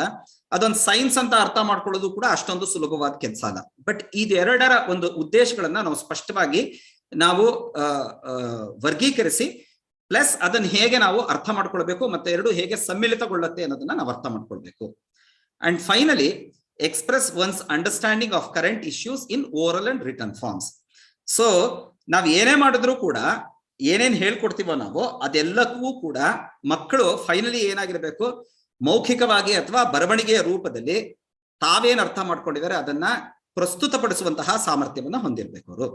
ಸೊ ಸಾಮಾನ್ಯವಾಗಿ ಎಲ್ಲಾ ಪೇಪರ್ಗಳ ಒಂದು ಇದನ್ನ ನೋಡ್ಕೊಂಡು ಬಂದಾಗ, ಔಟ್ಕಮ್ ನೋಡ್ಕೊಂಡು ಬಂದಾಗ ನಾವು, ಅಥವಾ ಅದರ ಉದ್ದೇಶಗಳನ್ನ ನೋಡ್ಕೊಂಡು ಬಂದಾಗ ಲಾಸ್ಟ್ 1 or 2 ಪಾಯಿಂಟ್ಸ್ ಏನಾಗಿರುತ್ತೆ ಅಂತ ಹೇಳಿದ್ರೆ, ಯಾವ ಸ್ಕಿಲ್ ಅನ್ನ ಇಂಪಾರ್ಟ್ ಮಾಡಬೇಕು ಅನ್ನೋದ್ರ ಕಡೆಗೆ ಗಮನ ಹರಿಸಿರೋದ್ರ ಕಡೆಗೆ ನೀವು ನೋಡಬಹುದು ನೀವು. ಸೊ ಇಲ್ಲಿ ಫಸ್ಟ್ ಸೆಮಿಸ್ಟರ್ ನಲ್ಲಿ ಫಸ್ಟ್ ಪೇಪರ್ ನಲ್ಲಿ ನಾವ್ ಇಷ್ಟೇ ಹೇಳ್ಕೊಡೋದಕ್ಕೆ ಸಾಧ್ಯ.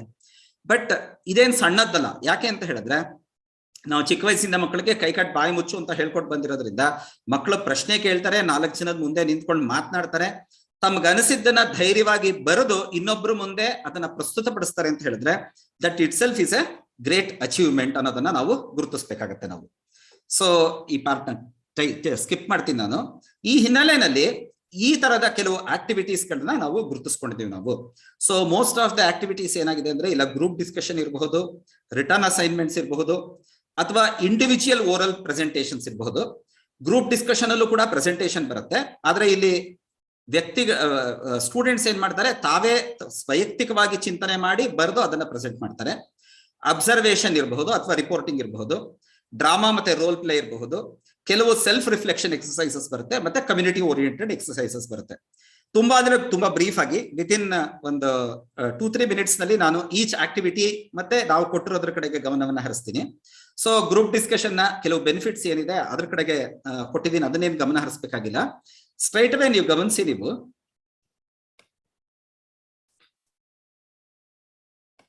ಇಲ್ಲಿ ವೈ ಸಂಪರ್ಸ್ ಈಗ first exercise of first unit of DSC1 understanding sociology ನಲ್ಲಿ ಒಂದು ಎಕ್ಸರ್ಸೈಸ್ ಇದೆ. ಮೊದಲನೇ ಎಕ್ಸರ್ಸೈಸ್ ಅನ್ನು ತೆಗೆದುಕೊಂಡಾಗ ನೀವು why some persons are poor ಅನ್ನುವಂತಹ ಪ್ರಶ್ನೆಯನ್ನ ನಾವು ಕೇಳ್ತೀವಿ ನಾವು. ಸೊ ಈ ಪ್ರಶ್ನೆಗಳನ್ನ ಕೇಳಬೇಕಾದ್ರೆ ಇದು ಯಾವ ಕಾಂಟೆಕ್ಸ್ಟ್ ನಲ್ಲಿ ನಾವು ಹೇಳಿರೋದು ಅಂತ ಹೇಳಿದ್ರೆ, ನನಗೆ ನೆನಪಿರೋ ಹಾಗೆ ಮುಖ್ಯವಾಗಿ ಕಾಮನ್ ಸೆನ್ಸ್ ಎಕ್ಸ್ಪ್ಲೇಷನ್ ಮತ್ತೆ ಸೋಷಿಯಾಲಜಿಕಲ್ ಎಕ್ಸ್ಪ್ಲೇಷನ್ಗೂ ಇರುವಂತಹ ಡಿಫರೆನ್ಸ್. ಯಾಕಂದ್ರೆ ಸೋಷಿಯಾಲಜಿ ಅಂತ ಹೇಳಿದ್ರೆ ಕಾಮನ್ ಸೆನ್ಸ್ ಅನ್ನುವಂತಹ ಒಂದು ಅಭಿಪ್ರಾಯ ಬಂದಿದೆ. ಸೊ ಹಾಗಾಗಿ ಸೋಷಿಯಾಲಜಿ ಅಂದ್ರೆ ಏನು ಅಂತ ಟೀಚ್ ಮಾಡೋದಕ್ಕಿಂತ ಮುಂಚೆ, ಇದು ನನ್ನ ಒಂದು ಸಜೆಷನ್, ಬಟ್ ನಿಮ್ಮ ಅನುಕೂಲಕ್ಕೆ ತಕ್ಕ ಹಾಗೆ ನೀವು ಬದಲಾವಣೆ ಮಾಡ್ಕೊಳ್ಬಹುದು. ಸೋಷಿಯಾಲಜಿ ಅಂದ್ರೆ ಏನು ಅಂತ ಟೀಚ್ ಮಾಡೋದಕ್ಕಿಂತ ಮುಂಚೆನೆ, ಯಾಕೆ ಕೆಲವರು ಬಡವರಾಗಿರ್ತಾರೆ, ಕೆಲವರು ಶ್ರೀಮಂತರಾಗಿರ್ತಾರೆ, ಅದನ್ನ ನೀವು ಗ್ರೂಪ್ ಡಿಸ್ಕಷನ್ ಮಾಡಿ ಆ ಪಾಯಿಂಟ್ಸ್ ನ ಐಡೆಂಟಿಫೈ ಮಾಡ್ಕೊಳ್ಳಿ, ಲಿಸ್ಟ್ ಔಟ್ ಮಾಡ್ಕೊಳ್ಳಿ ಅಂತ ನಾವು ಅವ್ರಿಗೆ ಹೇಳ್ಬೋದು ನಾವು. ಆ ರೀತಿಯ ಒಂದು ಪ್ರಶ್ನೆಯನ್ನ ಕೇಳಿದಾಗ ತದನಂತರ ನಾವು ಸಮಾಜಶಾಸ್ತ್ರೀಯ ಎಕ್ಸ್ಪ್ಲನೇಷನ್ ಅನ್ನು ಕೊಟ್ಟು ಅದನ್ನ ಅವ್ರು ಸಮರೈಸ್ ಮಾಡಿದ್ರೆ ಅವಾಗ ಆಟೋಮೆಟಿಕಲಿ ಏನಾಗುತ್ತೆ, ಅವ್ರು ಕಲ್ತಿದ್ದು ಅವ್ರ ಜೀವನದ ಒಂದು ಭಾಗ ಆಗತ್ತದು. ಪ್ಲಸ್ ಕಾಮನ್ ಸೆನ್ಸ್ ಎಕ್ಸ್ಪ್ಲನೇಷನ್ ಇದೆ, ಅದು ಯಾವಾಗ್ಲೂ ಕೂಡ ಸತ್ಯ ಅಂತ ನಾವು ಹೇಳಕ್ಕಾಗೋದಿಲ್ಲ. ಬಡವರು, ಸೋಮಾರಿಗಳು, ಅವ್ರ ಕೆಲಸ ಮಾಡಲ್ಲ, ಇದು ತುಂಬಾ ಕಾಮನ್ ಆಗಿ ಬರುವಂತಹ ಒಂದು ಎಕ್ಸ್ಪ್ಲನೇಷನ್. ಬಟ್ ಆದ್ರೆ ಮಕ್ಕಳೇ ತಮ್ಮ ಅನುಭವದಲ್ಲಿ ಹೇಳ್ತಾರೆ ಖಂಡಿತವಾಗ್ಲೂ ಅದು ಸುಳ್ಳು ಅಂತ. ಸೊ ಅದೇ ತರದ ಕೆಲವು ಪ್ರಶ್ನೆಗಳನ್ನ ನಾನು ನಿಮ್ಮ ಮುಂದೆ ಇಡ್ತಾ ಇದ್ದೀನಿ. ಯಾವ್ದನ್ ಬೇಕಾದ್ರೂ ಈ ತರದ್ ಎಷ್ಟೇ ಪ್ರಶ್ನೆಗಳನ್ನ ಬೇಕಾದ್ರೂ ನಾವು ಡಿಸ್ಕಷನ್ಗೆ ನಾವು ಇಡಬಹುದು ನಾವು. ಯಾಕೆ ಕೆಲವು ಮಕ್ಕಳು ಸ್ಕೂಲ್ಸ್ಗೆ ರೆಗ್ಯುಲರ್ ಆಗಿ ಅಟೆಂಡ್ ಮಾಡ್ತಾರೆ, ಬಟ್ ಕೆಲವರು ಅಟೆಂಡ್ ಮಾಡೋದಿಲ್ಲ. ಸೊ ಮತ್ತೆ ಒನ್ಸ್ ಅಗೇನ್ ಸ್ಟೂಡೆಂಟ್ಸ್ ತಮ್ಮ ಅನುಭವದಿಂದಾನೇ ಇದನ್ನ ಗುರುತಿಸಬಹುದು ನಾವು. ಅಥವಾ why do most people opt for arrange marriage? ಇಲ್ಲಿ ಡೆಲಿಬರೇಟ್ ಆಗಿ ಅರೇಂಜ್ ಮ್ಯಾರೇಜ್ ಅನ್ನುವಂತಹ ಪ್ರಶ್ನೆ ಕೇಳ್ತಿದ್ದೆ ನಾನು. ಯಾಕೆ ಕೆಲವರು ಪ್ರೇಮ ವಿವಾಹ ಮಾಡ್ಕೋತಾರೆ ಅಂತ ಹೇಳಿದ್ರೆ ತುಂಬಾ ಸುಲಭ ಅವ್ರಿಗೆ ಆನ್ಸರ್ ಮಾಡೋದಕ್ಕೆ. ಆದ್ರೆ ಅರೇಂಜ್ ಮ್ಯಾರೇಜ್ಗೆ ಯಾಕೆ ಹೋಗ್ತಾರೆ ಅಂತ ಹೇಳಿದಾಗ ಆಟೋಮೆಟಿಕಲಿ ಸೋಷಿಯಲ್ ನಾರ್ಮ್ಸ್, ವ್ಯಾಲ್ಯೂಸ್, ಈ ವಿಷಯಗಳ ಬಗ್ಗೆ ನಾವು ಅವ್ರ ಗಮನವನ್ನ ಸೆಳಿಬಹುದು ನಾವು. ಹಾಗೇನೆ ಅವರ ಜೀವನದಲ್ಲಿ ತುಂಬಾ ಇಂಪಾರ್ಟೆಂಟ್ ಆಗಿರುವಂತಹ ಕೆಲವು ಮಹಿಳೆಯರ ಹೆಸರನ್ನ ಗುರುತಿಸಿ ಅಂತ ಹೇಳ್ಬೋದು. ಇದು ನನ್ನ ಪ್ರಕಾರ ಇಂಡಿವಿಜುವಲ್ ಎಕ್ಸರ್ಸೈಸ್ ಆದ್ರೆ ಒಳ್ಳೇದು. ಯಾಕೆ ಅಂತ ಹೇಳಿದ್ರೆ ಅವರು ಗುರುತಿಸ್ತಾರೆ ತಮ್ಮ ತಾಯಿನೋ, ಅಕ್ಕನೋ, ಮತ್ತೊಬ್ರೋ, ಮಗದೊಬ್ಬರನ್ನ. ಅದಾದ್ಮೇಲಿಂದ ideal qualities of a woman ಏನು ಅಂತ ಅವ್ರಿಗೆ ಪ್ರಶ್ನೆ ಕೇಳಿ, ನೀವೇನ್ ಗುರುತಿಸ್ಕೊಂಡಿದ್ದೀರಾ ನಿಮ್ಮ ಇಂಪಾರ್ಟೆಂಟ್ ವುಮೆನ್ ಅಂತ ನಿಮ್ ಜೀವನದಲ್ಲಿ, ಅವ್ರಿಗೂ ಈ ಐಡಿಯಲ್ ವುಮೆನ್ ಚಿತ್ರಣಕ್ಕೂ ಹತ್ರ ಇದೆಯಾ ಇಲ್ವಾ, ಇದ್ರೆ ಯಾಕೆ ಇದು ಇರುತ್ತೆ, ಇಲ್ಲ ಅಂತ ಹೇಳಿದ್ರು ಕೂಡ ನಿಮ್ಗೆ ಯಾಕೆ ಅವ್ರ ಜೀವನದಲ್ಲಿ ಪ್ರಮುಖರು. ಸೊ ಹೆಂಗಸು, ಹೆಣ್ಣು ಮಹಾ ಕ್ಷಮಾಮಯಿ ಎನ್ನುವಂತಹದ್ದು, ಕ್ಷಮಯಾಧರಿತ್ರಿ ಅನ್ನೋದು ಇಟ್ಕೊಂಡು ನಾವು ಸಾಮಾನ್ಯವಾಗಿ ಹೇಳ್ತೀವಿ ನಾವು. ಬಟ್ ನಮ್ಮ ಅಮ್ಮಂದ್ರಗಳೆಲ್ಲ ಗ್ಯಾರಂಟಿ ಕೋಪ ಮಾಡ್ಕೋತಾರೆ. ಅಂಡ್ ಸ್ಟೂಡೆಂಟ್ಸ್ ಎಲ್ಲ ಮೋಸ್ಟ್ ಆಫ್ ದಮ್ ಅಮ್ಮನ ಹೆಸರು ಬರ್ದಿರ್ತಾರೆ ಮೋಸ್ಟ್ ಇಂಪಾರ್ಟೆಂಟ್ ವುಮೆನ್ ಅಲ್ಲಿ. ಇಲ್ಲದೇ ಇದ್ರು ಯಾಕೆ ತಾಯಿ ಇಂಪಾರ್ಟೆಂಟ್ ಆಗ್ತಾಳೆ. ಈ ತರದ ಒಂದು ಎಕ್ಸರ್ಸೈಸಸ್ ಏನಾಗುತ್ತೆ, ಮಕ್ಕಳಿಗೆ ಕಾನ್ಸೆಪ್ಟ್ಸ್ ಅರ್ಥ ಮಾಡ್ಕೊಳ್ಳೋಕೆ ಸುಲಭ ಆಗುತ್ತೆ. Say for example, most important women in life ಅನ್ನೋದನ್ನ ಸೋಷಿಯಲ್ ಕನ್ಸ್ಟ್ರಕ್ಷನ್ ಆಫ್ ರಿಯಾಲಿಟಿ, ಅದನ್ನ ಅರ್ಥ ಮಾಡ್ಕೊಳ್ಳೋದಕ್ಕೆ ತುಂಬಾ ಸುಲಭವಾಗಿರುವಂತಹದ್ದನ್ನ ನಾವು ನೋಡ್ಬೋದು ನಾವು. ಸೊ ಇದನ್ನ ಒಂದೇ ಎಕ್ಸರ್ಸೈಸ್ ಆಗ್ಬೇಕಾಗಿಲ್ಲ, ಸೊ ಮಲ್ಟಿ ಪಾರ್ಟ್ ಎಕ್ಸರ್ಸೈಸಸ್ ಆಗ್ಬೋದು. ಸೊ ಗಮನಿಸಿ, ಆಕ್ಟಿವಿಟೀಸ್ ಬಗ್ಗೆ ನಾನು ಮಾತನಾಡ್ಬೇಕಾದ್ರೆ ಲೆಕ್ಚರ್ ಒಂದ್ ಪಾರ್ಟ್, ಆಕ್ಟಿವಿಟೀಸ್ ಇನ್ನೊಂದು ಪಾರ್ಟ್ ಅಂತ ಖಂಡಿತ ನಾವು ಬೈಫರ್ಕೇಟ್ ಮಾಡೋ ಅವಶ್ಯಕತೆ ಇಲ್ಲ, ಆಗೋದು ಇಲ್ಲ. ಯಾಕೆ ಅಂತ ಹೇಳಿದ್ರೆ ಒಂದ್ ಪೇಪರ್ ಪಾಠ ಮಾಡೋದಕ್ಕೆ ನಮ್ಗೆ ಸಮಯ ಸಿಗೋದು ಕೇವಲ 3 ಗಂಟೆ ಕಾಲ ಒಂದ್ ವಾರದಲ್ಲಿ, ಇನ್ನೊಂದು ಪೇಪರ್ಗೆ 3 ಗಂಟೆ ಕಾಲ ಸಿಗುತ್ತೆ. ಅಂಡ್ ವಾಸ್ತವವಾಗಿ ನಾ ಹೇಳ್ತಾ ಇದ್ದೀನಿ, ನಾನು ಟ್ಯುಟೋರಿಯಲ್ಸ್ ನಮ್ಗೆ ವಾರಕ್ಕೆ ಕೆಲವು ಗಂಟೆಗಳನ್ನ ನಾವು ಪಾಠ ಮಾಡ್ಬೇಕಾದ್ರೂ ಕೂಡ ಅದನ್ನ ಕನ್ಸಿಸ್ಟೆಂಟ್ ಆಗಿ ನಮ್ಗೆ ಮಾಡೋದಿಕ್ಕೆ ಎಲ್ಲ ಸಂದರ್ಭಗಳಲ್ಲೂ ಅವಕಾಶ ಸಿಗೋದಿಲ್ಲ. ಯಾಕೆ ಅಂತ ಹೇಳಿದ್ರೆ ಕಾಲೇಜ್ಗಳಲ್ಲಿ ಅನೇಕ ಪ್ರೋಗ್ರಾಮ್ಗಳು ನಡೆಯುತ್ತೆ, ಮತ್ತೆ ಕೆಲವು ಸಂದರ್ಭಗಳಲ್ಲಿ ರೂಮ್ ಕನ್ಸ್ಟೆಂಟ್ಸ್ ಇರಬಹುದು, ಇನ್ನು ಕೆಲವು ಸಂದರ್ಭದಲ್ಲಿ ಟೈಮ್ ಮೀರಬಹುದು. ಸೊ ಬೇರೆ ಟೈಮ್ ನಲ್ಲಿ ಅದನ್ನ ನಾವು ಕಾಂಪನ್ಸೇಟ್ ಮಾಡ್ತೀವಿ. ಅಂಡ್ ಅದು ಟೀಚರ್ಸ್ ಮೇಲೆ ಏನಾಗುತ್ತೆ ಅಂತ ಹೇಳಿದ್ರೆ ಒತ್ತಡವನ್ನ ಹೆಚ್ಚು ಜಾಸ್ತಿ ಮಾಡುತ್ತೆ. ಸೊ ನಮ್ಮ ಮೇಲೆ ನಾವು ಒತ್ತಡವನ್ನ ಕಡಿಮೆ ಮಾಡ್ಕೊಳ್ಬೇಕು. At the same time students involve ಮಾಡ್ಕೊಳ್ಬೇಕು ಅಂತ ಹೇಳಿದ್ರೆ ಕಾನ್ಸೆಪ್ಟ್ಸ್ ನ ಪಾಠ ಮಾಡ್ತಾನೆ ಅದ್ರ ಜೊತೆಗೆ ಸಣ್ಣ ಸಣ್ಣ ಆಕ್ಟಿವಿಟೀಸ್ ಏನ್ ತುಂಬಾ ದೊಡ್ಡದಾಗಿರ್ಬೇಕಾಗಿಲ್ಲ. 10 minutes 15 minutes ಆಕ್ಟಿವಿಟಿ ಆದ್ರೆ ಸಾಕು. ಅದ್ರ ಜೊತೆಗೆ ಮಾಡಿ ಮಕ್ಕಳಿಗೆ ಅಲ್ಲೇನೆ ಪ್ರೆಸೆಂಟೇಶನ್ ಮಾಡೋದಕ್ಕೆ ಅವಕಾಶವನ್ನ ನಾವು ಮಾಡಿಕೊಟ್ರೆ ನಾವು ಖಂಡಿತವಾಗ್ಲೂ ಕೂಡ ಅನೇಕ ವಿಷಯಗಳನ್ನ ನಾವು ಹೇಳ್ಕೊಡ್ಬೋದು. ಅಂಡ್ ಒಂದ್ ಕಾನ್ಸೆಪ್ಟ್ ಇಂದ ಇನ್ನೊಂದು ಕಾನ್ಸೆಪ್ಟ್ಗೆ ಮೂವ್ ಆಗೋದಕ್ಕೂ ಕೂಡ ತುಂಬಾ ಸುಲಭವಾಗುತ್ತೆ. ಆಬ್ವಿಯಸ್ ಕ್ವೆಶ್ಚನ್ ಬರುತ್ತೆ, ಏನದು ಅಂತ ಹೇಳಿದ್ರೆ ಕಡಿಮೆ ಸ್ಟೂಡೆಂಟ್ಸ್ ಇದ್ರದನ್ನ ಮಾಡ್ಬೋದು, ಜಾಸ್ತಿ ಸ್ಟೂಡೆಂಟ್ಸ್ ಇದ್ರೆ ಮಾಡಕ್ಕಾಗಲ್ಲ ಅಂತ. ಜಾಸ್ತಿ ಸ್ಟೂಡೆಂಟ್ಸ್ ಇದ್ದಾಗ್ಲೂ ಕೂಡ ನಾವು ಗ್ರೂಪ್ ಆಕ್ಟಿವಿಟೀಸ್ ನ ಮಾಡಿದ್ರೆ ಖಂಡಿತ ಸಮಸ್ಯೆ ಆಗೋದಿಲ್ಲ. ಯಾಕೆಂದ್ರೆ ಒಂದೊಂದು ಬೆಂಚ್ ನಲ್ಲಿ ಕೂತಿರೋರ್ನೇ ನಾವು ಗ್ರೂಪ್ ಆಕ್ಟಿವಿಟೀಸ್ ಮಾಡಿ ನಾವು ಮಾಡ್ಕೊಂಡು ಹೋದ್ರೆ ನಾವು ಅಂತಹ ಏನು ಸಮಸ್ಯೆ ಆಗೋದಿಲ್ಲ. ಸೊ ಇರುವ 1 ಗಂಟೆ ಕಾಲದಲ್ಲೇನೆ ನಾವು ಪಾಠದ ಜೊತೆಗೇನೆ ನಾವು ಮಾಡ್ಕೊಂಡು ಹೋಗ್ಬೋದು. ಅಂಡ್ 1 ಗಂಟೆ ಕಾಲ ಒಂದೇ ಸಮ ನಾವು ಕೂಡ ಮಾತನಾಡಿ ಗಂಟ್ಲನ್ನ ಒಣಗಿಸ್ಕೊಳ್ಳುವಂತಹ ಅವಶ್ಯಕತೆ ಇಲ್ಲ ಅದು. ಸೊ ಈ ರಿಟರ್ನ್ ಅಸೈನ್ಮೆಂಟ್ಸ್ ಇದೆಯಲ್ಲ, ಈ ಏನು ಸಾಮಾನ್ಯವಾಗಿ ನಮ್ಗೆಲ್ಲ ಇದು ತುಂಬಾ ಅಭ್ಯಾಸ ಆಗೋಗಿದೆ ಅದು.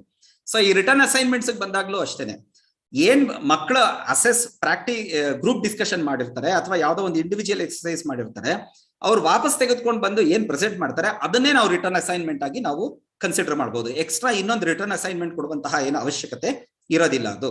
ಸೊ ಅದಕ್ಕೆ ಕೆಲವು ಸಜೆಷನ್ಸ್ ಗಳನ್ನ ಇಲ್ಲಿ ನಾನು ಲಿಸ್ಟ್ ಔಟ್ ಮಾಡಿದ್ದೀನಿ ನಾನು. So for example, activity number 2 of unit 2 understanding sociology ನಲ್ಲಿ. So melting pot principle versus unity in diversity. So ಮಕ್ಕಳು ಕೇಳ್ಬೋದು, ಯಾತಕ್ಕೆ ನಮ್ಮಲ್ಲಿ ಈ ಯೂನಿಟಿ ಇನ್ ಡೈವರ್ಸಿಟಿ ಇದೆ, ಅಮೆರಿಕಾದಲ್ಲಿ ಯಾಕೆ ಒಂದ್ ಪರ್ಟಿಕ್ಯುಲರ್ ಚಿಂತನೆ ಏನ್ ಮಾಡಿದ್ರು, ಎಲ್ಲ ಅಮೆರಿಕನ್ನರು ಒಂದೇ ರೀತಿ ಇರ್ಬೇಕು ಅನ್ನೋದೇ ಇಲ್ಲ, ಇಲ್ಲಿ ಸಾಂಸ್ಕೃತಿಕವಾಗಿ ವೈವಿಧ್ಯತೆ ಇದೆ, ಆದ್ರೆ ಎಲ್ರನ್ನೂ ಕಾಮನ್ ಆಗಿ ಬೈಂಡ್ ಮಾಡುವಂತಹ ಒಂದು ವಿಷಯ ಇದೆ ಅಥವಾ ಇಲ್ಲ, ಅದ್ರ ಕಡೆಗೆ ಡಿಸ್ಕಸ್ ಮಾಡಬಹುದು ನಾವು. ಅಥವಾ ಇಮೇಲ್ ನ ಹೇಗೆ ಬರೆಯುವಂತಹದ್ದು, ಅಥವಾ ಒಂದು ಕೆಲ್ಸಕ್ಕೆ ಹೋಗ್ಬೇಕಂತ ಹೇಳಿದ್ರೆ ಒಂದು ರಿಟರ್ನ್ ಅಪ್ಲಿಕೇಶನ್, ಎರಡೂ ಕೂಡ ಏನೋ ಬೇರೆ ಬೇರೆ ರೀತಿ ಇರುವಂತಹದ್ದು, ಫಾರ್ಮ್ಯಾಟೇ ಬೇರೆ ಇರುವಂತಹದ್ದು. ಸೊ ಅಲ್ಲೇನಾಗುತ್ತೆ, ಮಕ್ಕಳಿಗೆ ಒಂದು ಸ್ಕಿಲ್ ಹೇಳ್ಕೊಟ್ಟಂಗಾಗತ್ತೆ. ಅಟ್ ದ ಸೇಮ್ ಟೈಮ್ ನಾವು ಒಂದು ಈ ನೆಟಿಕ್ವೆಟ್ ಅನ್ನುವಂತಹದ್ದು ಏನಿದೆ, ಅಂತರ್ಜಾಲದ ಒಂದು ಆಚಾರ ಏನಿದೆ, ಅದ್ರ ಕಡೆಗೆ ಗಮನವನ್ನ ಹರಿಸಿದಾಗತ್ತೆ. ಹಾಗೇನೆ ಮಕ್ಕಳು ದೊಡ್ಡವರಾಗಿ ಬೆಳೆದ ಮೇಲಿಂದ ಅವರು ಯಾವ ರೀತಿಯ ಒಂದು ಸಮುದಾಯದಲ್ಲಿ ವಾಸ ಮಾಡಕ್ ಇಷ್ಟಪಡ್ತಾರೆ, ಅವ್ರ ಮನೆ ಎಲ್ಲಿರ್ಬೇಕು, ಇದೊಂದು ತುಂಬಾ ಕಾಮನ್ ಆಗಿ ನಾವು ಸುಲಭವಾಗಿ ಕೇಳುವಂತಹ ಪ್ರಶ್ನೆ. ನಿಮ್ ಮನೆ ಹೇಗಿರುತ್ತೆ, ನಿಮ್ ಮನೆ ಯಾವ ಜಾಗದಲ್ಲಿ ಕಟ್ಕೊಳಕ್ ಇಷ್ಟಪಡ್ತೀರಿ ಅಂತ ಹೇಳಿದಾಗ ಅವ್ರು ತಮ್ಮ ಕನಸುಗಳನ್ನ ಹೇಳ್ಕೊಡ್ತಾರೆ. ನಾವು ಅದನ್ನ ನಾವು ಈಸಿಯಾಗಿ ನಾವು ಈ ಎನ್ವಿರಾನ್ಮೆಂಟಲ್ ಪ್ರಾಬ್ಲಮ್ಸ್ಗೋ ಅಥವಾ ಅರ್ಬನೈಸೇಷನ್ಗೋ ಇದಕ್ಕೆ ನಾವು ತುಂಬಾ ಸುಲಭವಾಗಿ ನಾವು ಲಿಂಕ್ ಮಾಡ್ಬೋದು ನಾವು. ಸೊ ಹಾಗೇನೆ lack of quality education in India, ಅದೊಂದು ಸಿಂಪಲ್ ಆಗಿರುವಂತಹ ಒಂದು ಎಕ್ಸಾಂಪಲ್. ಇಂಡಿವಿಜುವಲ್ ಓರಲ್ ಪ್ರೆಸೆಂಟೇಷನ್ಸ್ಗೆ ನಾನು ಈಗಾಗಲೇ ಹೇಳಿದ್ದೀನಿ, ನಾನು ideal qualities of a woman ಒಂದು ಎಕ್ಸಾಂಪಲ್ ಇರಬಹುದು. ಅಥವಾ ನಾವ್ ಯಾಕೆ ಈ ತರ ಡ್ರೆಸ್ ಮಾಡ್ಕೋತೀವಿ ನಾವು. ಸೊ ಇದು ಕೆಲವು ಕಾಲೇಜ್ಗಳಲ್ಲಿ ಯೂನಿಫಾರ್ಮ್ ಇದೆ, ಇನ್ ಕೆಲವು ಕಾಲೇಜಲ್ಲಿ ಒಂದು ನಿರ್ದಿಷ್ಟ ರೀತಿ. So for example Mysore Mahajana ಕಾಲೇಜ್ಗೂ ಮಹಾರಾಣೀಸ್ ಕಾಲೇಜಲ್ಲಿ ಬರುವಂತಹ ಹುಡುಗಿಯರ ಒಂದು ಡ್ರೆಸ್ ನಲ್ಲಿ ತುಂಬಾ ಭಿನ್ನತೆ ಇರೋದನ್ನ ನೋಡ್ತೀವಿ. ಯಾಕೆ ಮಾಡ್ಕೋತಾರೆ? ಅಥವಾ ಸೆಲ್ ಫೋನ್ಸ್ ನಮ್ಮ ಜೀವನದ ಮೇಲೆ ಹೇಗೆ ಪ್ರಭಾವ ಬೀರಿದೆ. ಸೊ ಇವೆಲ್ಲವೂ ಕೂಡ ಆಯಾ ಯೂನಿಟ್ ನಲ್ಲಿ, ಅಲ್ಲೇ ಕೊಟ್ಕೊಂಡು ಹೋಗಿದ್ದೀನಿ ನಾನು ಯಾವ ಯೂನಿಟ್ ಅಂತ, ಆ ಯೂನಿಟ್ ನಲ್ಲಿ ನಾವು ಪಾಠದ ಜೊತೆಗೇನೆ ಇಂಟಗ್ರೇಟ್ ಮಾಡ್ಕೊಂಡು ಹೋಗುವಂತಹದ್ದನ್ನ ನಾವು ಗಮನಿಸಬಹುದು ನಾವು. ಹಾಗೇನೆ ಅಬ್ಸರ್ವೇಷನ್ಗೆ ಯಾವುದು ಅಂತ ಹೇಳಿದ್ರೆ social norms in public life. So ಒಂದು ಇದರಲ್ಲಿ ಕೂತಿದ್ದಾಗ, ಫಾರ್ ಎಕ್ಸಾಂಪಲ್ ಒಂದು ಹಳ್ಳಿನಲ್ಲಿ ಇದೀವಿ ಅಂತ ಹೇಳಿದ್ರೆ ಅರಳಿಕಟ್ಟೆನಲ್ಲಿ ಕೂತಿದ್ದಾಗ ಜನ ಯಾವ ರೀತಿ ಬಿಹೇವ್ ಮಾಡ್ತಾರೆ ಅದ್ರ ಕಡೆ ಗಮನ ಹರಿಸಬಹುದು. ಅಥವಾ ಒಂದು ದರ್ಶಿನಿ ಕೆಫೆಗೂ ಒಂದು ದೊಡ್ಡ ಹೋಟೆಲ್ ನಲ್ಲೂ ಹೇಗೆ ಭಿನ್ನತೆ ಇರುತ್ತೆ, ಯಾವ ರೀತಿ ಟ್ರೀಟ್ ಮಾಡ್ತಾರೆ ಜನನ್ನ, ಇದ್ರ ಕಡೆ ಗಮನ ಹರಿಸಬಹುದು. ಹಾಗೆ ಸ್ಟ್ರೀಟ್ ಸೈಡ್ ಶಾಪ್, ಈ ತರದನ್ನ ನಾವು ಗಮನಿಸಬಹುದು ನಾವು. ಡ್ರಾಮಾ ಮತ್ತೆ ರೋಲ್ ಪ್ಲೇ ಎಲ್ರಿಗೂ ಗೊತ್ತಿರುವಂತಹದ್ದು, ಸೊ ನಾನೇನು ಇದ್ ಮಾಡಕ್ಕಾಗಲ್ಲ. ಬಟ್ ಚೇಂಜಿಂಗ್ ಸೋಷಿಯಲ್ ವ್ಯಾಲ್ಯೂಸ್ಗೆ ಅದೊಂದು ತುಂಬಾ ಉತ್ತಮವಾದಂತಹ ಒಂದು ಆಕ್ಟಿವಿಟಿ ಆಗುತ್ತದು. ಈ ಸೆಲ್ಫ್ ರಿಫ್ಲೆಕ್ಷನ್ಸ್ ನಲ್ಲಿ ನೋಡಿ, ಇಲ್ಲಿ ಮತ್ತೆ ಒನ್ಸ್ ಅಗೇನ್ ಸುಮಾರು ರಿಪೀಟ್ ಆಗುತ್ತೆ. ಇಲ್ಲಿ ಪಿಕ್ಚರ್ ಆಫ್ ಐಡಿಯಲ್ ವಿಮೆನ್ ಆಗ್ಲೇ ಹೇಳಿದೆ ನಾನು, ಇಂಡಿವಿಜುವಲ್ ಆಕ್ಟಿವಿಟಿ ಇರಬಹುದು ಅಂತ. ಅಥವಾ ಈ impact of gaming, online life, social media ಅಥವಾ ವೆಹಿಕಲ್, ಇವುಗಳು ಯಾವ ರೀತಿ ಇದ್ ಮಾಡುತ್ತೆ, ಅದು ಹೇಗೆ ನಮ್ಮ ಸೆಲ್ಫ್ ಐಡೆಂಟಿಟಿ ಕಡೆಗೆ ಗಮನವನ್ನ ಹರಿಸುತ್ತೆ. ಸೊ ನಾವು ಕೂಲ್ ಏನೋ ಅಥವಾ ಮೀಡ್ ಬಗ್ಗೆ ಪಾಠ ಮಾಡಬೇಕಾದ್ರೆ ಅದನ್ನ ಸುಲಭವಾಗಿ ಅದನ್ನ ಬಳಸ್ಕೊಳ್ಬಹುದು ನಾವು. ಸೊ ಹಾಗಾಗಿ ಈ ತರದ ಒಂದು ಅವಕಾಶಗಳನ್ನ ನಾವು ಗುರುತಿಸ್ಕೋಬೇಕಾಗತ್ತೆ ನಾವು. ಹಾಗೇನೆ community oriented exercise, last one ಇದು loss of green or lung space. ಊರ್ನಲ್ಲಿ ಗೋಮಾಳ ಇತ್ತು, ಇವತ್ತಿನ ದಿನ ಅಥವಾ ಪಾರ್ಕ್ ಹೇಗೆ ಎನ್ಕ್ರೋಚ್ಮೆಂಟ್ ಆಗಿದೆ. ನಮ್ಮ ಸುತ್ತಮುತ್ತ ಪ್ರದೇಶದಲ್ಲಿ ಎಷ್ಟು ಜನ ಎಲ್ಡರ್ಲಿ ಪರ್ಸನ್ಸ್ ವಾಸ ಮಾಡ್ತಿದ್ದಾರೆ. ನಾನು ವಿಲೇಜಸ್ ಅಂತ ಕೊಟ್ಟಿದ್ದೀನಿ ಇಲ್ಲಿ ಎಕ್ಸಾಂಪಲ್, ಬಟ್ ವಿಲೇಜೇ ಆಗ್ಬೇಕಾಗಿಲ್ಲ. ಈಗ ನಾನ್ ವಾಸ ಮಾಡುವಂತಹ ಪ್ರದೇಶದಲ್ಲೇನೆ ಬಹುಪಾಲು ಜನ ಎಲ್ಡರ್ಲಿ ಪರ್ಸನ್ಸ್ ಇರುವಂತಹವ್ರು. ಮಕ್ಕಳೆಲ್ಲ ಇಲ್ಲ ಬೇರೆ ಊರ್ನಲ್ಲಿ ಇದ್ದಾರೆ, ಇಲ್ಲ ಫಾರಿನರ್ಸ್ ಇದ್ದಾರೆ. ಸೊ ಅವರ ಕಡೆಗೆ ಅವರು ಗಮನವನ್ನ ಹರಿಸಬಹುದು ನಾವು. ಸೊ ಹಾಗೇನೆ ಬೇರೆ ಬೇರೆ programmes, migration from rural urban areas, ಈ ತರದ ಅಂಶಗಳನ್ನ ನಾವಿಲ್ಲಿ ಗುರುತಿಸ್ಕೊಂಡು ಹೋಗ್ಬೋದು ನಾವು. ಈ ವಿಜುವಲ್ ಕಲ್ಚರ್ ಇದೆಯಲ್ಲ, ಇದು ತುಂಬಾ ಕಡಿಮೆ ನಾವು ಯೂಸ್ ಮಾಡಿರುವಂತಹದ್ದು, ಆದ್ರೆ ಮಕ್ಕಳಿಗೆ ತುಂಬಾ ಸುಲಭವಾಗಿ ಅಪೀಲ್ ಆಗುವಂತಹದ್ದು. ಅವರ ಮೊಬೈಲ್ ಫೋನ್ ಇಟ್ಕೊಂಡು ಅವ್ರು ಏನ್ ಬೇಕಾದ್ರೂ ಮಾಡ್ಬೋದು. ಬೇಕಾದಷ್ಟು ಮೂವೀಸ್ ಅನ್ನ ನೋಡ್ತಾರೆ, ಡಾಕ್ಯುಮೆಂಟರೀಸ್ ನೋಡ್ತಾರೆ, ಫೋಟೋಗ್ರಾಫ್ಸ್ ಅವರು ಗಮನಿಸ್ತಾರೆ. ಸೊ ಅದ್ರ ಬಗ್ಗೆ ನಾವು ಅನೇಕ ಅಂಶಗಳನ್ನ ನಾವು ಯಾವ್ಯಾವ ಇದಿದೆ ಕಂಟೆಂಟ್ ಇದೆ ಅದ್ರ ಕಡೆಗೆ ನಾವು ಗಮನವನ್ನ ಹರಿಸೋದಕ್ಕೆ ನೋಡ್ಬೋದು ನಾವು. ಸೊ ರತ್ನನ್ ಪ್ರಪಂಚ ಇರಬಹುದು, ವಂಶವೃಕ್ಷ ಇರಬಹುದು, ಅಥವಾ ಇನ್ ಯಾವುದೇ ಒಂದು ಪುಟ್ಟಕ್ಕನ ಹೈವೇ ಇರ್ಬೋದು, ಈ ತರದ್ ಯಾವುದೇ ಸರ್ಕಾರಿ ಹಿರಿಯ ಪ್ರಾಥಮಿಕ ಶಾಲೆ, ಇವೆಲ್ಲವನ್ನೂ ಕೂಡ ನಾವು ರೆಗ್ಯುಲರ್ ಆಗಿ ಕ್ಲಾಸ್ ನಲ್ಲಿ ನಾವು ಬಳಸ್ಕೊಂಡು ಹೋಗೋದನ್ನ ನಾವು ಗಮನಿಸಬಹುದು ನಾವು. ಸೊ ಈಗ ಸ್ಟ್ರೈಟ್ ಅವೇ ಅಂಡರ್ಸ್ಟ್ಯಾಂಡಿಂಗ್ ಸೋಷಿಯಾಲಜಿಗೆ ಬರ್ತೀನಿ ನಾನು.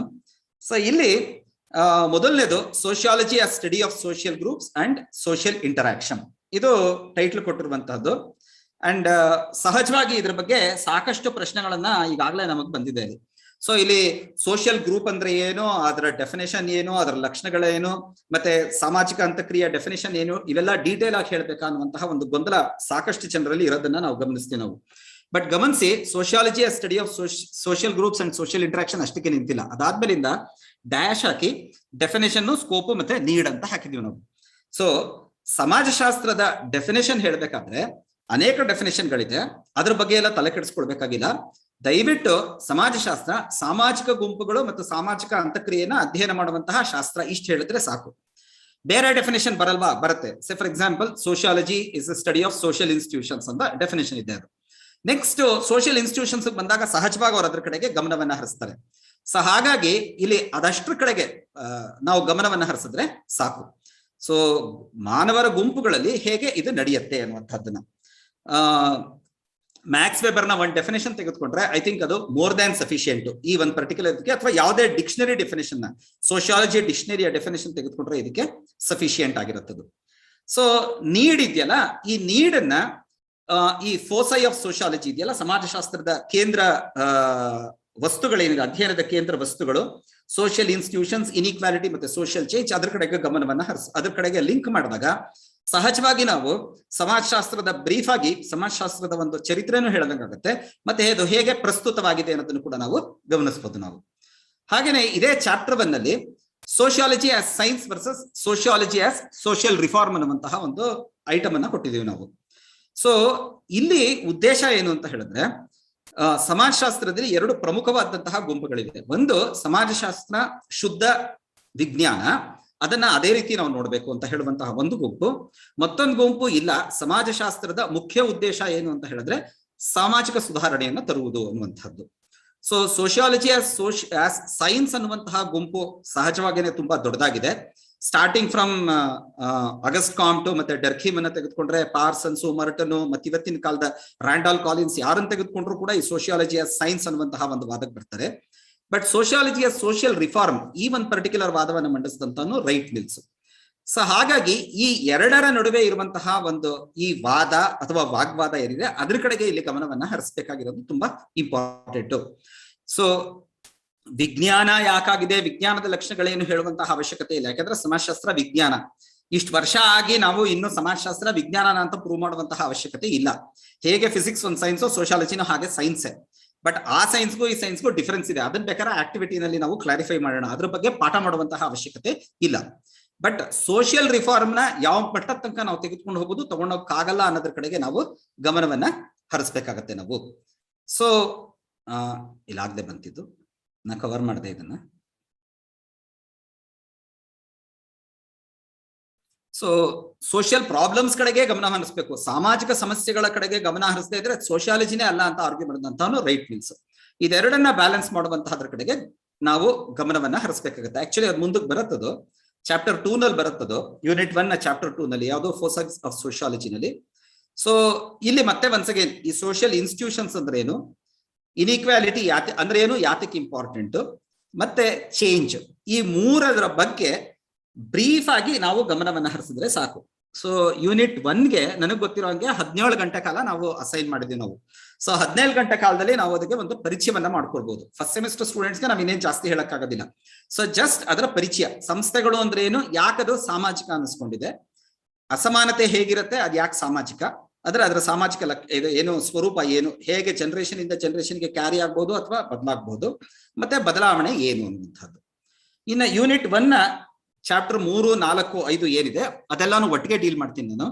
ಸೋಶಿಯಲಾಜಿಕಲ್ ಐ ಮತ್ತೆ ಸೋಶಿಯಲಾಜಿಕಲ್ ಇಮ್ಯಾಜಿನೇಷನ್. ಈ ಸೋಶಿಯಲಾಜಿಕಲ್ ಐ ಅನ್ನುವಂತಹ ಕಾನ್ಸೆಪ್ಟ್ ಅನ್ನ ರಾಂಡಾಲ್ ಕಾಲಿನ್ಸ್ ಕೊಟ್ಟಂತದ್ದು, ಮತ್ತೆ ಇಮ್ಯಾಜಿನೇಷನ್ ರೈಟ್ ಮಿಲ್ಸ್ ನೀವಾಗ್ಲೇ ನೋಡಿರುವಂತಹದ್ದನ್ನ.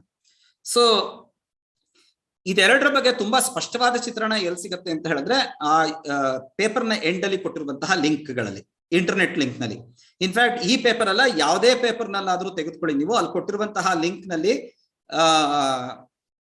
ತುಂಬಾನೇ ಚೆನ್ನಾಗಿರುವಂತಹ actually best available internet resources ಏನಿದೆ ಅದನ್ನ ನಾವು ಕೊಡೋದಕ್ಕೆ ಪ್ರಯತ್ನವನ್ನ ಪಟ್ಟಿದ್ದೀವಿ ನಾವು. ಜಾಳಾಗಿರುವಂತಹ ಆರ್ಟಿಕಲ್ಸ್ ಇಲ್ವೇ ಇಲ್ಲ ಅಂತ ನಾನು ಹೇಳೋದಿಲ್ಲ, ತುಂಬಾ ಕಡಿಮೆ. ಅಕಸ್ಮಾತ್ ಇದ್ರೂ ಕೂಡ ಏನಂತ ಹೇಳಿದ್ರೆ ಒಂದು ನಿರ್ದಿಷ್ಟ ಉದ್ದೇಶ, ಹೀಗೂ ಆತರ ಒಂದು ಇಂಟರ್ಪ್ರಿಟೇಷನ್ ಇದೆ ಅಂತ ತೋರಿಸ್ಕೊಡೋದಕ್ಕೋಸ್ಕರ ಕೊಟ್ಟಿರುವಂತಹದ್ದು. ಸೊ ಮೋಸ್ಟ್ ಆಫ್ ಇಟ್ ಈ ಲಿಂಕ್ಸ್ ನಲ್ಲೇನೆ ಕೂಡ ಬರೋದನ್ನ ನಾವು ಗಮನಿಸ್ತೀವಿ ನಾವು. ಸೊ ಈ ಎರಡು ಕಾನ್ಸೆಪ್ಟ್ ಬಗ್ಗೆ ಅವ್ರಿಗೆ ಮಕ್ಕಳಿಗೆ ಹೇಳ್ಕೊಡ್ಬೇಕಾಗತ್ತೆ. ಇದೇ ಸಂದರ್ಭದಲ್ಲಿ ಇದೊಂದು ಇಂಟ್ರೆಸ್ಟ್ ಇರೋರು ಬರ್ಕೊಳ್ಬಹುದು, sociologyvault.wordpress.com ಅಂತ ಇದೊಂದು ಸಣ್ಣ ಬ್ಲಾಗ್. ನನ್ನ ಸ್ಪೇರ್ ಟೈಮ್ ನಲ್ಲಿ ನಾನು ಯಾವಾಗ್ಲೂ ಈ ಒಂದು ಪರ್ಟಿಕ್ಯುಲರ್ ಎಸ್ಪೆಷಲಿ ಫಸ್ಟ್ ಯೂನಿಟ್ ನ ವಿಷಯಗಳಿಗೆ ನಾನು ಯಾವಾಗಲೂ ಕನ್ನಡದಲ್ಲಿ ಗುರ್ತು ಹಾಕೊಂಡಂತಹ ಪಾಯಿಂಟ್ಸ್ ನ ಈ ಬ್ಲಾಗ್ ಅಲ್ಲಿ ಅಪ್ಲೋಡ್ ಮಾಡಿದ್ದೆ ನಾನು. ಕೆಲವನ್ನ ಇತ್ತೀಚೆಗೆ ಅಪ್ಲೋಡ್ ಮಾಡಿದ್ದೀನಿ ನಾನು. ಸೊ ಇಂಟ್ರೆಸ್ಟ್ ಇರೋರು ಅದನ್ನ ಬೇಕಾದ್ರೆ ಬಳಸ್ಕೊಳ್ಬಹುದು. ಸೊ ಸೋಶಿಯಲಾಜಿಕಲ್ ಐ ಅಂದ್ರೆ ಏನು, ಸೋಶಿಯಲಾಜಿಕಲ್ ಇಮ್ಯಾಜಿನೇಷನ್ ಅಂದ್ರೆ ಏನು, ಅಥವಾ ಇಂಟರಾಕ್ಷನ್ ಯಾತಕ್ಕೆ ತುಂಬಾ ಇಂಪಾರ್ಟೆಂಟ್ ಗ್ರೂಪ್ ನಲ್ಲಿ, ಈ ತರದ ಅಂಶಗಳ ಕಡೆಗೆ ಅಲ್ಲಿ ಗಮನ ಹರಿಸಿರೋದನ್ನ ನೀವು ಗಮನಿಸಬಹುದು. ಕನ್ನಡದಲ್ಲಿ ಇದೆ ಇನ್ಸಿಡೆಂಟಲಿ ಅದೆಲ್ಲಾನು ಕೂಡ. ಇನ್ ಫೈನಲಿ ಸೋಶಿಯಲಾಜಿಕಲ್ ಪರ್ಸ್ಪೆಕ್ಟಿವ್ಸ್. ಸೊ ಹರ್ಲಾಂಬೋಸ್ ಅವರ ಸೋಶಿಯಾಲಜಿ ಥೀಮ್ಸ್ ಅಂಡ್ ಪರ್ಸ್ಪೆಕ್ಟಿವ್ಸ್ ಅನ್ನುವಂತಹ ಪುಸ್ತಕ ಏನಿದೆ ಅದನ್ನ ತೆಗೆದ್ರೆ ಬ್ರೀಫ್ ಆಗಿ ಇದ್ರಲ್ಲಿ ಬರುತ್ತೆ. ಮಕ್ಕಳಿಗೆ ಈ ಒಂದು ಪರ್ಟಿಕ್ಯುಲರ್ ಏನು ಸಿದ್ಧಾಂತ ಇದೆ, ಈ ಸಿದ್ಧಾಂತದ ಮುಖ್ಯ ಸಿದ್ಧಾಂತಕಾರರು ಅಥವಾ ಚಿಂತಕರು ಇಂತಹವ್ರು ಇದ್ದಾರೆ ಅಷ್ಟು ತಿಳ್ಕೊಂಡ್ರೆ ಬೇಕಾದಷ್ಟು. ಸಾಧ್ಯವಾದಷ್ಟು ಹೆಚ್ಚು ಚಿಂತಕರ ಹೆಸರುಗಳನ್ನ, ಪುಸ್ತಕಗಳ ಹೆಸರನ್ನ ದಯವಿಟ್ಟು ಇಂಟ್ರೊಡ್ಯೂಸ್ ಮಾಡೋದಕ್ಕೆ ಪ್ರಯತ್ನ ಪಡಿ. ಯಾಕೆಂತ ಹೇಳಿದ್ರೆ ಆ ತರದ ಕ್ವೆಶ್ಚನ್ಸು ಕೂಡ ನಮ್ಗೆ ಪ್ರಶ್ನೆಗಳನ್ನ ಕೇಳ್ತಾರೆ. So definitions, book names plus brief ಆಗಿ ಆ ಚಿಂತಕರುಗಳ ಬಗ್ಗೆ ನಾವು ಜ್ಞಾನವನ್ನು ಕೊಟ್ರೆ ತುಂಬಾನೇ ಉಪಕಾರ ಆಗುತ್ತದೆ. ಇನ್ನ ಯೂನಿಟ್ 2 ಬಂದ್ರೆ 6, 7, 8, 9 ಇದರಲ್ಲಿ ಆಕ್ಚುಲಿ ಏನ್ ತುಂಬಾ ಹೊಸದಾಗಿ ಆಡ್ ಮಾಡಿಲ್ಲ ಇಲ್ಲಿ. ಎಸ್ಪೆಷಲಿ ಮೈಸೂರು ಯೂನಿವರ್ಸಿಟಿಗೆ ಆಗ್ಲೇ ನಾವು ಕವರ್ ಆಗಿರುವಂತಹ ಪಾಯಿಂಟ್ಸ್ ಇರುವಂತದ್ದು. ಚಾಪ್ಟರ್ 6 ಅಂತೂ ಆಲ್ಮೋಸ್ಟ್ ಆಲ್ ಎಲ್ಲಾನು ಈಗಾಗಲೇ ನಾವು ಕವರ್ ಮಾಡಿದೀವಿ, ಹಿಂದಿನ ಹಳೆ ಸಿಲೆಬಸ್ ನಲ್ಲೇ ನಮ್ಮಲ್ಲಿ ಇತ್ತು. ಬಟ್ ಗ್ಲೋಬಲ್ ಕಲ್ಚರ್ ಅನ್ನುವಂತಹದ್ದು ಚಾಪ್ಟರ್ 7 ನಲ್ಲಿ ಬರುತ್ತದೆ. ಸೊ ಗ್ಲೋಬಲ್ ಕಲ್ಚರ್ ಅಲ್ಲಿ 2 ಪಾಯಿಂಟ್ ಇದೆ. ಒಂದು ಗ್ಲೋಬಲೈಸೇಷನ್ ಆಫ್ ವ್ಯಾಲ್ಯೂಸ್, ಎರಡನೇದು ಕಲ್ಚರಲ್ ಇಂಪೀರಿಯಲಿಸಂ ಅನ್ನುವಂತಹದ್ದು. ಸೊ ರಿಟ್ಜರ್ ಅವರ ಇಂಟ್ರೊಡಕ್ಷನ್ ಟು ಸೋಶಿಯಾಲಜಿ ಪುಸ್ತಕವನ್ನು ತೆಗೆದ್ರೆ ಇದ್ರ ಬಗ್ಗೆ ಸ್ಪಷ್ಟವಾಗಿ ಚಿತ್ರಣ ಸಿಗುತ್ತೆ. ಯಾರಿಗಾದ್ರೂ ಈ ಪುಸ್ತಕ ಸಿಗ್ಲಿಲ್ಲ ಅಂತ ಹೇಳಿದ್ರೆ ದಯವಿಟ್ಟು ನನಗೊಂದು ಮೇಲ್ ಮಾಡಿ ದಯವಿಟ್ಟು ವಾಟ್ಸಾಪ್ ಅಲ್ಲಿ ಆಗ್ಲಿ ಟೆಲಿಗ್ರಾಮ್ ಅಲ್ಲಿ ಆಗ್ಲಿ ಮೆಸೇಜ್ ಕಳಿಸ್ಬಿಡಿ. ಮೇಲ್ ಮಾಡಿದ್ರೆ ಉತ್ತಮ. ಯಾಕೆಂತ ಹೇಳಿದ್ರೆ ಯಾವ್ಯಾವ ಪುಸ್ತಕ ನಾವು ರೆಫರೆನ್ಸ್ ಕೊಟ್ಟಿದ್ವಿ ಅದೆಲ್ಲವನ್ನೂ ಕೂಡ ನಾವೇನ್ ಮಾಡಿದ್ವಿ ಅಂತ ಹೇಳಿದ್ರೆ ಒಂದು ಗೂಗಲ್ ಡ್ರೈವ್ ಹಾಕಿದ್ವಿ ನಾವು. ಸೊ ಗೂಗಲ್ ಡ್ರೈವ್ ನ ಲಿಂಕ್ ನ ಶೇರ್ ಮಾಡ್ತೀವಿ ನಿಮ್ ಜೊತೆಗೆ, ಅದನ್ನ ತಾವು ಬಳಸ್ಕೊಳ್ಬಹುದು ನೀವು. ಅಂಡ್ ನಾನ್ ಕಮರ್ಷಿಯಲ್ ಯೂಸ್ ಆಗಿರೋದ್ರಿಂದ ನೀವು ಇಂಡಿವಿಜುವಲ್ ಆಗಿ ಕೇಳಿದ್ರೆ ಮಾತ್ರ ಇದನ್ನ ಕಳಿಸೋದು. ಯಾಕೆ ಅಂತ ಹೇಳಿದ್ರೆ ಇಲ್ಲಾಂದ್ರೆ ಕಾಪಿರೈಟ್ ನ ಸಮಸ್ಯೆಗಳು ಉಂಟಾಗತ್ತದು. ಸೊ ಹಾಗಾಗಿ ಅದರ ಕಡೆಗೆ ದಯವಿಟ್ಟು ಗಮನಿಸಿ.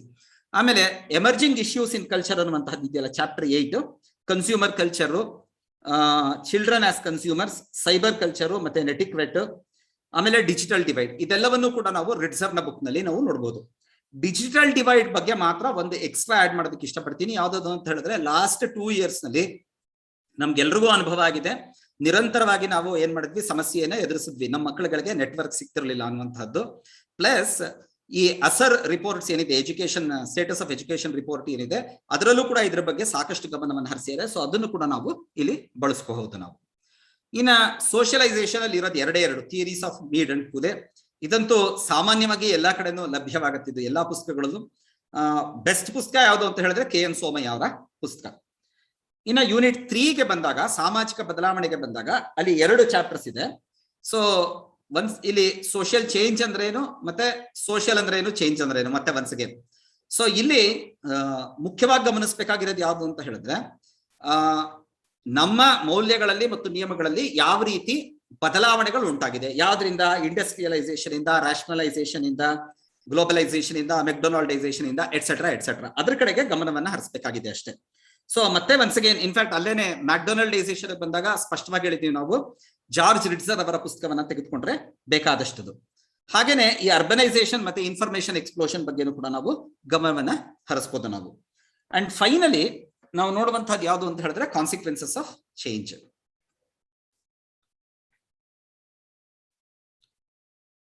ಸೊ ಈ ಕಾನ್ಸಿಕ್ವೆನ್ಸಸ್ ಆಫ್ ಚೇಂಜ್ ಅಲ್ಲಿ ಮುಖ್ಯವಾಗಿ ನಾವು ಗಮನಿಸಬೇಕಾಗಿರೋದು ಮತ್ತೆ ಒನ್ಸ್ ಅಗೇನ್ ಏನು ಅಂತ ಹೇಳಿದ್ರೆ 3 ವಿಷಯಗಳ ಬಗ್ಗೆ. ಒಂದು, ಏಜ್ ಸ್ಟ್ರಕ್ಚರ್ ಯಾವ ರೀತಿ ಬದಲಾವಣೆ ಆಗ್ತಾ ಇದೆ ಅನ್ನುವಂಥದ್ದು. ಸೊ ಏಜಿಂಗ್ ಮತ್ತೆ ಏಜಿಸಮ್ ಇದರ ಕಡೆಗೆ ಗಮನವನ್ನ ಹರಿಸ್ತೀವಿ.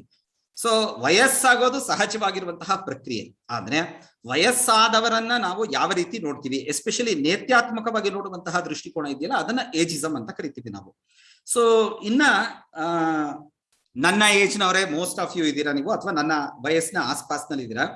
ಇನ್ನೊಂದು 15 ವರ್ಷದಲ್ಲಿ ಪ್ರಪಂಚದಲ್ಲಿ ಅತ್ಯಂತ ಹೆಚ್ಚಿನ ವಯಸ್ಕರು ಇರುವಂತಹ ದೇಶ ಭಾರತವಾಗುತ್ತೆ. ಇನ್ನೊಂದು ಅಪ್ರಾಕ್ಸಿಮೇಟ್ಲಿ 15 ವರ್ಷದಲ್ಲಿ 10 ರಿಂದ 15 ವರ್ಷ ಅಂತ ಡೆಮೋಗ್ರಫರ್ಸ್ ನ ಲೆಕ್ಕಾಚಾರ. ಸೊ ಆದ್ರೆ ನಾವೆಲ್ಲ ರಿಟೈರ್ ಆಗೋ ಟೈಮ್ಗೆ ಕರೆಕ್ಟ್ ಆಗಿ ಈ ದೇಶನೂ ಕೂಡ ಮುದುಕರ ದೇಶ ಆಗತ್ತೆ ಎನ್ನುವಂತಹದ್ದು ಡೆಮೋಗ್ರಫರ್ಸ್ ನ ವಾದ. ಸೊ ಆ ದೃಷ್ಟಿಕೋನದಲ್ಲಿ ಈ ಒಂದು ದೂರಾಲೋಚನೆಯನ್ನ ಇಟ್ಕೊಂಡು ನಾವು ಈ ಒಂದು ಪರ್ಟಿಕ್ಯುಲರ್ ಪಾಯಿಂಟ್ ನ ಇಂಟ್ರೊಡ್ಯೂಸ್ ಮಾಡಿರುವಂತಹದ್ದು. ಅಂಡ್ ನಾನು ಆಗ್ಲೇ ಹೇಳ್ದೆ ನಿಮ್ಗೆ, ಏಜಿಸಮ್ ನ ಸಮಸ್ಯೆ ಏನಾಗಿದೆ ಅಂತ ಹೇಳಿದ್ರೆ, ಅವ್ರಿಗೆ ಕೆಲಸದಿಂದ ರಿಟೈರ್ ಮಾಡಿ ಕಳಿಸ್ಬಿಡ್ತೀವಿ ನಾವು. ಪ್ಲಸ್ ಅವ್ರಿಗೆ ಫ್ರೂಟ್ಫುಲ್ ಆಗಿ ಎಂಗೇಜ್ ಆಗೋದಕ್ಕೆ ಸಮಸ್ಯೆಗಳಿದೆ. ಅಂಡ್ ಅನೇಕ ಸಂದರ್ಭಗಳಲ್ಲಿ ಈ ಡಿಜಿಟಲ್ ಡಿವೈಡ್ ಏನಾಗುತ್ತೆ, ಕೇವಲ ಗ್ರಾಮ ಮತ್ತು ನಗರದ ಪ್ರದೇಶಗಳಲ್ಲಿ ಮಾತ್ರ ಅಲ್ಲ, ಒಂದು ಪೀಳಿಗೆಯಿಂದ ಮತ್ತೊಂದು ಪೀಳಿಗೆಗೂ ಕೂಡ ಇದೆ. ಸೊ ಅದನ್ನು ಕೂಡ ನಾವು ಇಲ್ಲಿ ಗಮನವನ್ನ ಹರಿಸ್ಬೇಕಾಗತ್ತೆ ನಾವು. ಸೊ ಈ ಒಂದು particular YouTube link I think ಬೇಕಾದ್ರೆ ಈ ಒಂದು ಪರ್ಟಿಕ್ಯುಲರ್ ಇದನ್ನ ಯಾವ್ದನ್ನ PPT ನ ಯಾರ ಜೊತೆಗೂ ಬೇಕಾದ್ರೆ ಶೇರ್ ಮಾಡ್ಬಿಡಿ ಮೇಡಮ್, ಸೊ ದಟ್ ಅವ್ರಿಗೆ ಲಿಂಕ್ಸ್ ಸುಲಭವಾಗಿ ಸಿಗತ್ತೆ ಅದರಲ್ಲಿ. ಸೊ ಅದರಲ್ಲಿ ಇದ್ರ ಸಂಬಂಧಪಟ್ಟ ಹಾಗೆ ಕೆಲವು ವಿಷಯಗಳಿರೋದನ್ನ ನಾವು ನೋಡ್ತೀವಿ ನಾವು. ಮತ್ತೆ ಚೇಂಜಿಂಗ್ ಎನ್ವಿರಾನ್ಮೆಂಟ್ ಬಗ್ಗೆ ಮತ್ತೆ ಒನ್ಸ್ ಅಗೇನ್ ಐ ಥಿಂಕ್ ರಿಟ್ಜರ್ ಅವರ ಪುಸ್ತಕ. ಕೊನೆಯಲ್ಲಿ ನಾವು ಕೊಟ್ಟಿರೋದ್ರಲ್ಲಿ 3 ಪುಸ್ತಕಗಳಿದೆ. ಒಂದು ಹೇಳ್ಬಿಡ್ತೀನಿ ಒಂದು ನಿಮಿಷ, ಆಂಥೋನಿ ಗಿಡೆನ್ಸ್ ಅವರ ಸೋಶಿಯಾಲಜಿ ಪುಸ್ತಕ, ಆಮೇಲಿಂದ ಜಾನ್ ಮ್ಯಾಶೋನಿಸ್ ಅಂತ ಸಿಲೆಬಸ್ ನಲ್ಲಿ 13ನೇ ನಂಬರ್ ಪುಸ್ತಕ, ಮತ್ತೆ ರಿಟ್ಜರ್ ಅವರ ಪುಸ್ತಕ. ಈ 3 ಪುಸ್ತಕಗಳನ್ನು ಇಟ್ಕೊಂಡ್ರೆ by and large understanding sociology ಮತ್ತೆ changing social institutions in India ಇದೆರಡರದ ಮೇಜರ್ ಪಾರ್ಟ್ ಕವರ್ ಆಗುತ್ತೆ ಇದರಲ್ಲಿ. ಸೊ ಆರಾಮವಾಗಿ ರೆಫರ್ ಮಾಡ್ಬೋದು. ಅಂಡ್ ಗಿಡೆನ್ಸ್ ನ ಪುಸ್ತಕನೂ ಅಷ್ಟೇನೆ, ಈಗ 13ನೇ ಎಡಿಷನ್ ಬಂದಿದೆ ಇವಾಗ. ಸೊ ಅದು ಮ್ಯಾಶೋನಿಸ್ ಪುಸ್ತಕ ಇಂಡಿಯಾದೊಂದು ಎಡಿಷನ್ ಬಂದಿದೆ, ಬೇಕಾದ್ರೆ ನೀವು ಕೊಂಡ್ಕೋಬಹುದು. 400 ರೂಪಾಯಿಗೋ 500 ರೂಪಾಯಿಗೋ ಸಿಗತ್ತದು. ಇಲ್ಲ ಅಂತ ಹೇಳಿದ್ರೆ ಫಾರಿನ್ ಎಡಿಷನ್ ಬೇಕು ಅನ್ನೋಂಗಿದ್ರೆ ಈ 3 ಸಾಫ್ಟ್ ಕಾಪಿ ಸಿಗುತ್ತೆ. ಸೊ ಯಾರು ಬೇಕಾದ್ರೂ ದಯವಿಟ್ಟು ಮೇಲ್ ಮಾಡಿ, ಖಂಡಿತ ಅದನ್ನ ಶೇರ್ ಮಾಡ್ತೀವಿ. ನಾನು ಇಲ್ಲಿಗೆ ನಿಲ್ಲಿಸ್ತೀನಿ. ಅವಕಾಶವನ್ನ ಕೊಟ್ಟಿದ್ದಕ್ಕೆ ತಮ್ಗೆಲ್ರಿಗೂ ಕೂಡ ವಂದನೆಗಳು.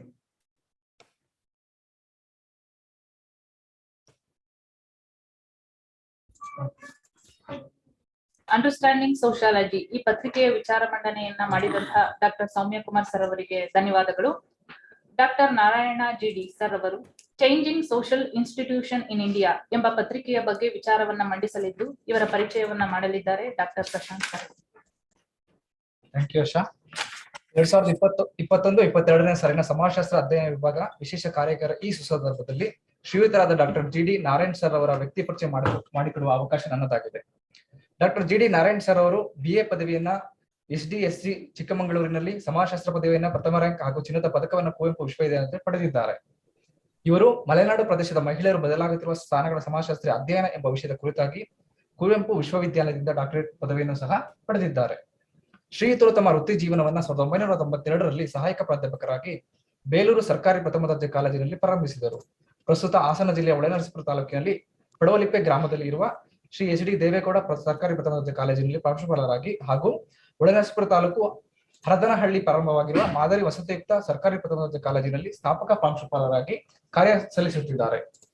ಶ್ರೀಯುತರು ಪ್ರಸ್ತುತ ರಾಷ್ಟ್ರೀಯ ಶಿಕ್ಷಣ ನೀತಿ 2020ರ ಕರ್ನಾಟಕ ರಾಜ್ಯ ಸ್ನಾತಕೋತ್ತರ ಮತ್ತು ಪದವಿ ಸಮಾಜಶಾಸ್ತ್ರ ಪಠ್ಯ ವಿಷಯದ ಪರಿಷ್ಕರಣಾ ಸಮಿತಿ ಸದಸ್ಯರಾಗಿ ಕಾರ್ಯನಿರ್ವಹಿಸುತ್ತಿದ್ದಾರೆ ಹಾಗೂ ಹಾಸನ ಜಿಲ್ಲಾ bar scouts and guides rovers and ranger ವಿಭಾಗ ಜಿಲ್ಲಾ ಹೆಡ್ ಕ್ವಾರ್ಟರ್ ಕಮಿಷನರ್ ಆಗಿ ಕಾರ್ಯನಿರ್ವಹಿಸುತ್ತಿದ್ದಾರೆ.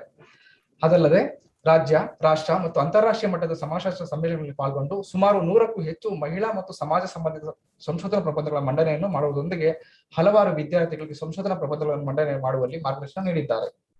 ರಾಜ್ಯ ಮತ್ತು ರಾಷ್ಟ್ರ ಮಟ್ಟದ ಸಮ್ಮೇಳನಗಳಲ್ಲಿ ಸಂಪನ್ಮೂಲ ವ್ಯಕ್ತಿಯಾಗಿ ಕಾರ್ಯನಿರ್ವಹಿಸಿದ್ದಾರೆ. ಪ್ರಸ್ತುತ 5 ವಿದ್ಯಾರ್ಥಿಗಳ PhD ಸಂಶೋಧನಾ ಮಾರ್ಗದರ್ಶನವನ್ನು ಮಾಡಿರುತ್ತಾರೆ. ಅದಲ್ಲದೆ ಶ್ರೀಯುತರು NCC ಸಾಧನೆಗಳಿಗೆ ಗಮನಿಸಿ ಹಾಸನ ಜಿಲ್ಲಾಡಳಿತ 2008ರಲ್ಲಿ ಅತ್ಯುತ್ತಮ NCC ಅಧಿಕಾರಿ ಎಂದು ಗೌರವಿಸಿದೆ. 2009ರಲ್ಲಿ ಸಾಲಿನ NCCಯಲ್ಲಿ ಮಾಡಿರುವ ಸಾಧನೆಗಾಗಿ ಕರ್ನಾಟಕ ರಾಜ್ಯದ ಮುಖ್ಯಮಂತ್ರಿಗಳ ಪದಕ ಸಹ ದೊರಕಿದೆ. ಈ ಪ್ರಶಸ್ತಿ ಪಡೆದ ಹಾಸನ ಜಿಲ್ಲೆಯ ಮೊಟ್ಟ ಮೊದಲ NCC ಅಧಿಕಾರಿ ಇವರಾಗಿದ್ದಾರೆ. ಇವರು ಸಮಾಜಕ್ಕೆ ನೀಡಿದ ಸೇವೆಯನ್ನು ಪರಿಗಣಿಸಿ ಅಂತಾರಾಷ್ಟ್ರೀಯ ಲಯನ್ಸ್ ಕ್ಲಬ್ 2012ರಲ್ಲಿ ಔಟ್ಸ್ಟ್ಯಾಂಡಿಂಗ್ ಅವಾರ್ಡ್ ನೀಡಿ ಗೌರವಿಸಿದೆ. ಸಮುದಾಯದೊಂದಿಗೆ ಸೇವೆಗಾಗಿ ಕರ್ನಾಟಕ ರಾಜ್ಯ ಭಾರತ ಸ್ಕೌಟ್ಸ್ ಅಂಡ್ ಗೈಡ್ ಸಂಸ್ಥೆ ಕಮೆಂಡೇಶನ್ ನೀಡಿ ಗೌರವಿಸಿದೆ. ಶ್ರೀಯುತರು ಸಲ್ಲಿಸಿದ ಗಣನೀಯ ಸೇವೆಗಾಗಿ 2015ರಲ್ಲಿ ನವದೆಹಲಿಯ India international friendship society Bharat Jyoti ಪ್ರಶಸ್ತಿ ನೀಡಿ ಗೌರವಿಸಿದೆ. ಅದಲ್ಲದೆ 2016 ಮತ್ತು 2017ರ NSS ಕೋಶ ಮತ್ತು ಯುವಜನ ಕ್ರೀಡಾ ಮತ್ತು ಸಬಲೀಕರಣ ಇಲಾಖೆ ರಾಜ್ಯ ಮಟ್ಟದ ಉತ್ತಮ NSS ಘಟಕ ಪ್ರಶಸ್ತಿ ನೀಡಿ ಗೌರವಿಸಿದೆ. ಇವರ ಶೈಕ್ಷಣಿಕ ಸಾಧನೆಗಳಿಗಾಗಿ 2018ರಲ್ಲಿ ದಕ್ಷಿಣ ಅಮೆರಿಕ ವಿಶ್ವವಿದ್ಯಾನಿಲಯವು ಡಾಕ್ಟರೇಟ್ ಆಫ್ ಲಿಟರೇಚರ್ ನೀಡಿ ಗೌರವ ನೀಡಿದೆ. ಅವಕಾಶಕ್ಕಾಗಿ ಧನ್ಯವಾದಗಳು. ಪರಿಚಯವನ್ನು ಮಾಡಿದಂತಹ ಡಾಕ್ಟರ್ ಪ್ರಶಾಂತ್ ಅವರಿಗೆ ಧನ್ಯವಾದಗಳು. ಡಾಕ್ಟರ್ ನಾರಾಯಣ ಜಿಡಿ ಸರ್ ಅವರು changing social institution in India ಎಂಬ ಪತ್ರಿಕೆಯ ಬಗ್ಗೆ ವಿಚಾರವನ್ನ ಮಂಡಿಸಬೇಕಾಗಿ ಕೇಳ್ಕೊಳ್ತೇವೆ. ಮೊದಲನೇದಾಗಿ ಎಲ್ಲ ನನ್ನ ಸಹೋದ್ಯೋಗಿ ಬಂಧುಗಳಿಗೆ ನನ್ನ ನಮಸ್ಕಾರಗಳನ್ನ ತಿಳಿಸ್ತಾ ಇದ್ದೀನಿ. ಅವಕಾಶವನ್ನ ಕಲ್ಪಿಸಿದ್ದಕ್ಕಾಗಿ ಡಾಕ್ಟರ್ ಯಶೋಧ ಮೇಡಮ್ ಮತ್ತು ಸಮಾಜಶಾಸ್ತ್ರ ಸಂಘ ವಿಜಯ್ ರೇಖಾ ಜಾಧವ್ ಎಲ್ಲರನ್ನೂ ನಾನು ಸ್ಮರಿಸ್ಕೊಳ್ತೀನಿ. ರಾಷ್ಟ್ರೀಯ ಶಿಕ್ಷಣ ನೀತಿಯ ಕರ್ನಾಟಕ ಸಮಾಜಶಾಸ್ತ್ರ ಪಠ್ಯಕ್ರಮದ ಸದಸ್ಯನಾಗಿ ಏನೀಗ ಸೌಮ್ಯ ಕುಮಾರ್ ಚರ್ಚೆ ಮಾಡಿದ್ದಾರೆ, ಅವರ ಒಡನಾಡಿಯಾಗಿ ರಾಮೇಗೌಡರು ಅಧ್ಯಕ್ಷತೆಯಲ್ಲಿ ಹಾಗೇನೆ ರಾಷ್ಟ್ರೀಯ ಶಿಕ್ಷಣ ನೀತಿಯ ಮುಖ್ಯಸ್ಥರಾಗಿ ಡಾಕ್ಟರ್ ತಿಮ್ಮೇಗೌಡರವರು ಕೊಟ್ಟಂತ ಆಲೋಚನೆಗಳ ಅಡಿಯಲ್ಲಿ ಬಹಳ ಕಾರ್ಯವನ್ನು ನಿರ್ವಹಿಸುವಲ್ಲಿ ಒಂದಷ್ಟು ಪ್ರಯತ್ನ ಮಾಡಿದ್ದೀವಿ. ಈಗ ಸೌಮ್ಯ ಕುಮಾರ್ ಅವರು ಸಾಕಷ್ಟು ವಿಚಾರಗಳನ್ನು ಚರ್ಚೆ ಮಾಡಿದ್ದಾರೆ. ನಾನು ಡೀಪ್ ಆಗಿ ಕಂಟೆಂಟ್ ವೈಸ್ ಹೋಗೋದಿಲ್ಲ.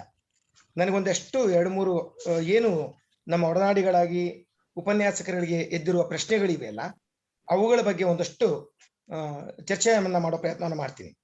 ಮೊದಲನೇದಾಗಿ ನಮ್ಮೆಲ್ಲರಿಗೂ ಗಮನ ಇರಬೇಕಾದಂಥದ್ದು, ನಮಗಿರ್ತಕ್ಕಂಥದ್ದು 42 ಗಂಟೆಗಳ ಬೋಧನಾವಧಿ. ಕ್ರೆಡಿಟ್ನ ಆಸ್ಪಾಸ್ ಒಂದು 5 ಗಂಟೆ ಹೆಚ್ಚು ಕಮ್ಮಿ ಆಗ್ಬಹುದು. ಬಹಳ ಸೂಕ್ಷ್ಮವಾಗಿ ಎಲ್ಲರೂ ಗಮನಿಸಬೇಕಾದ್ದು.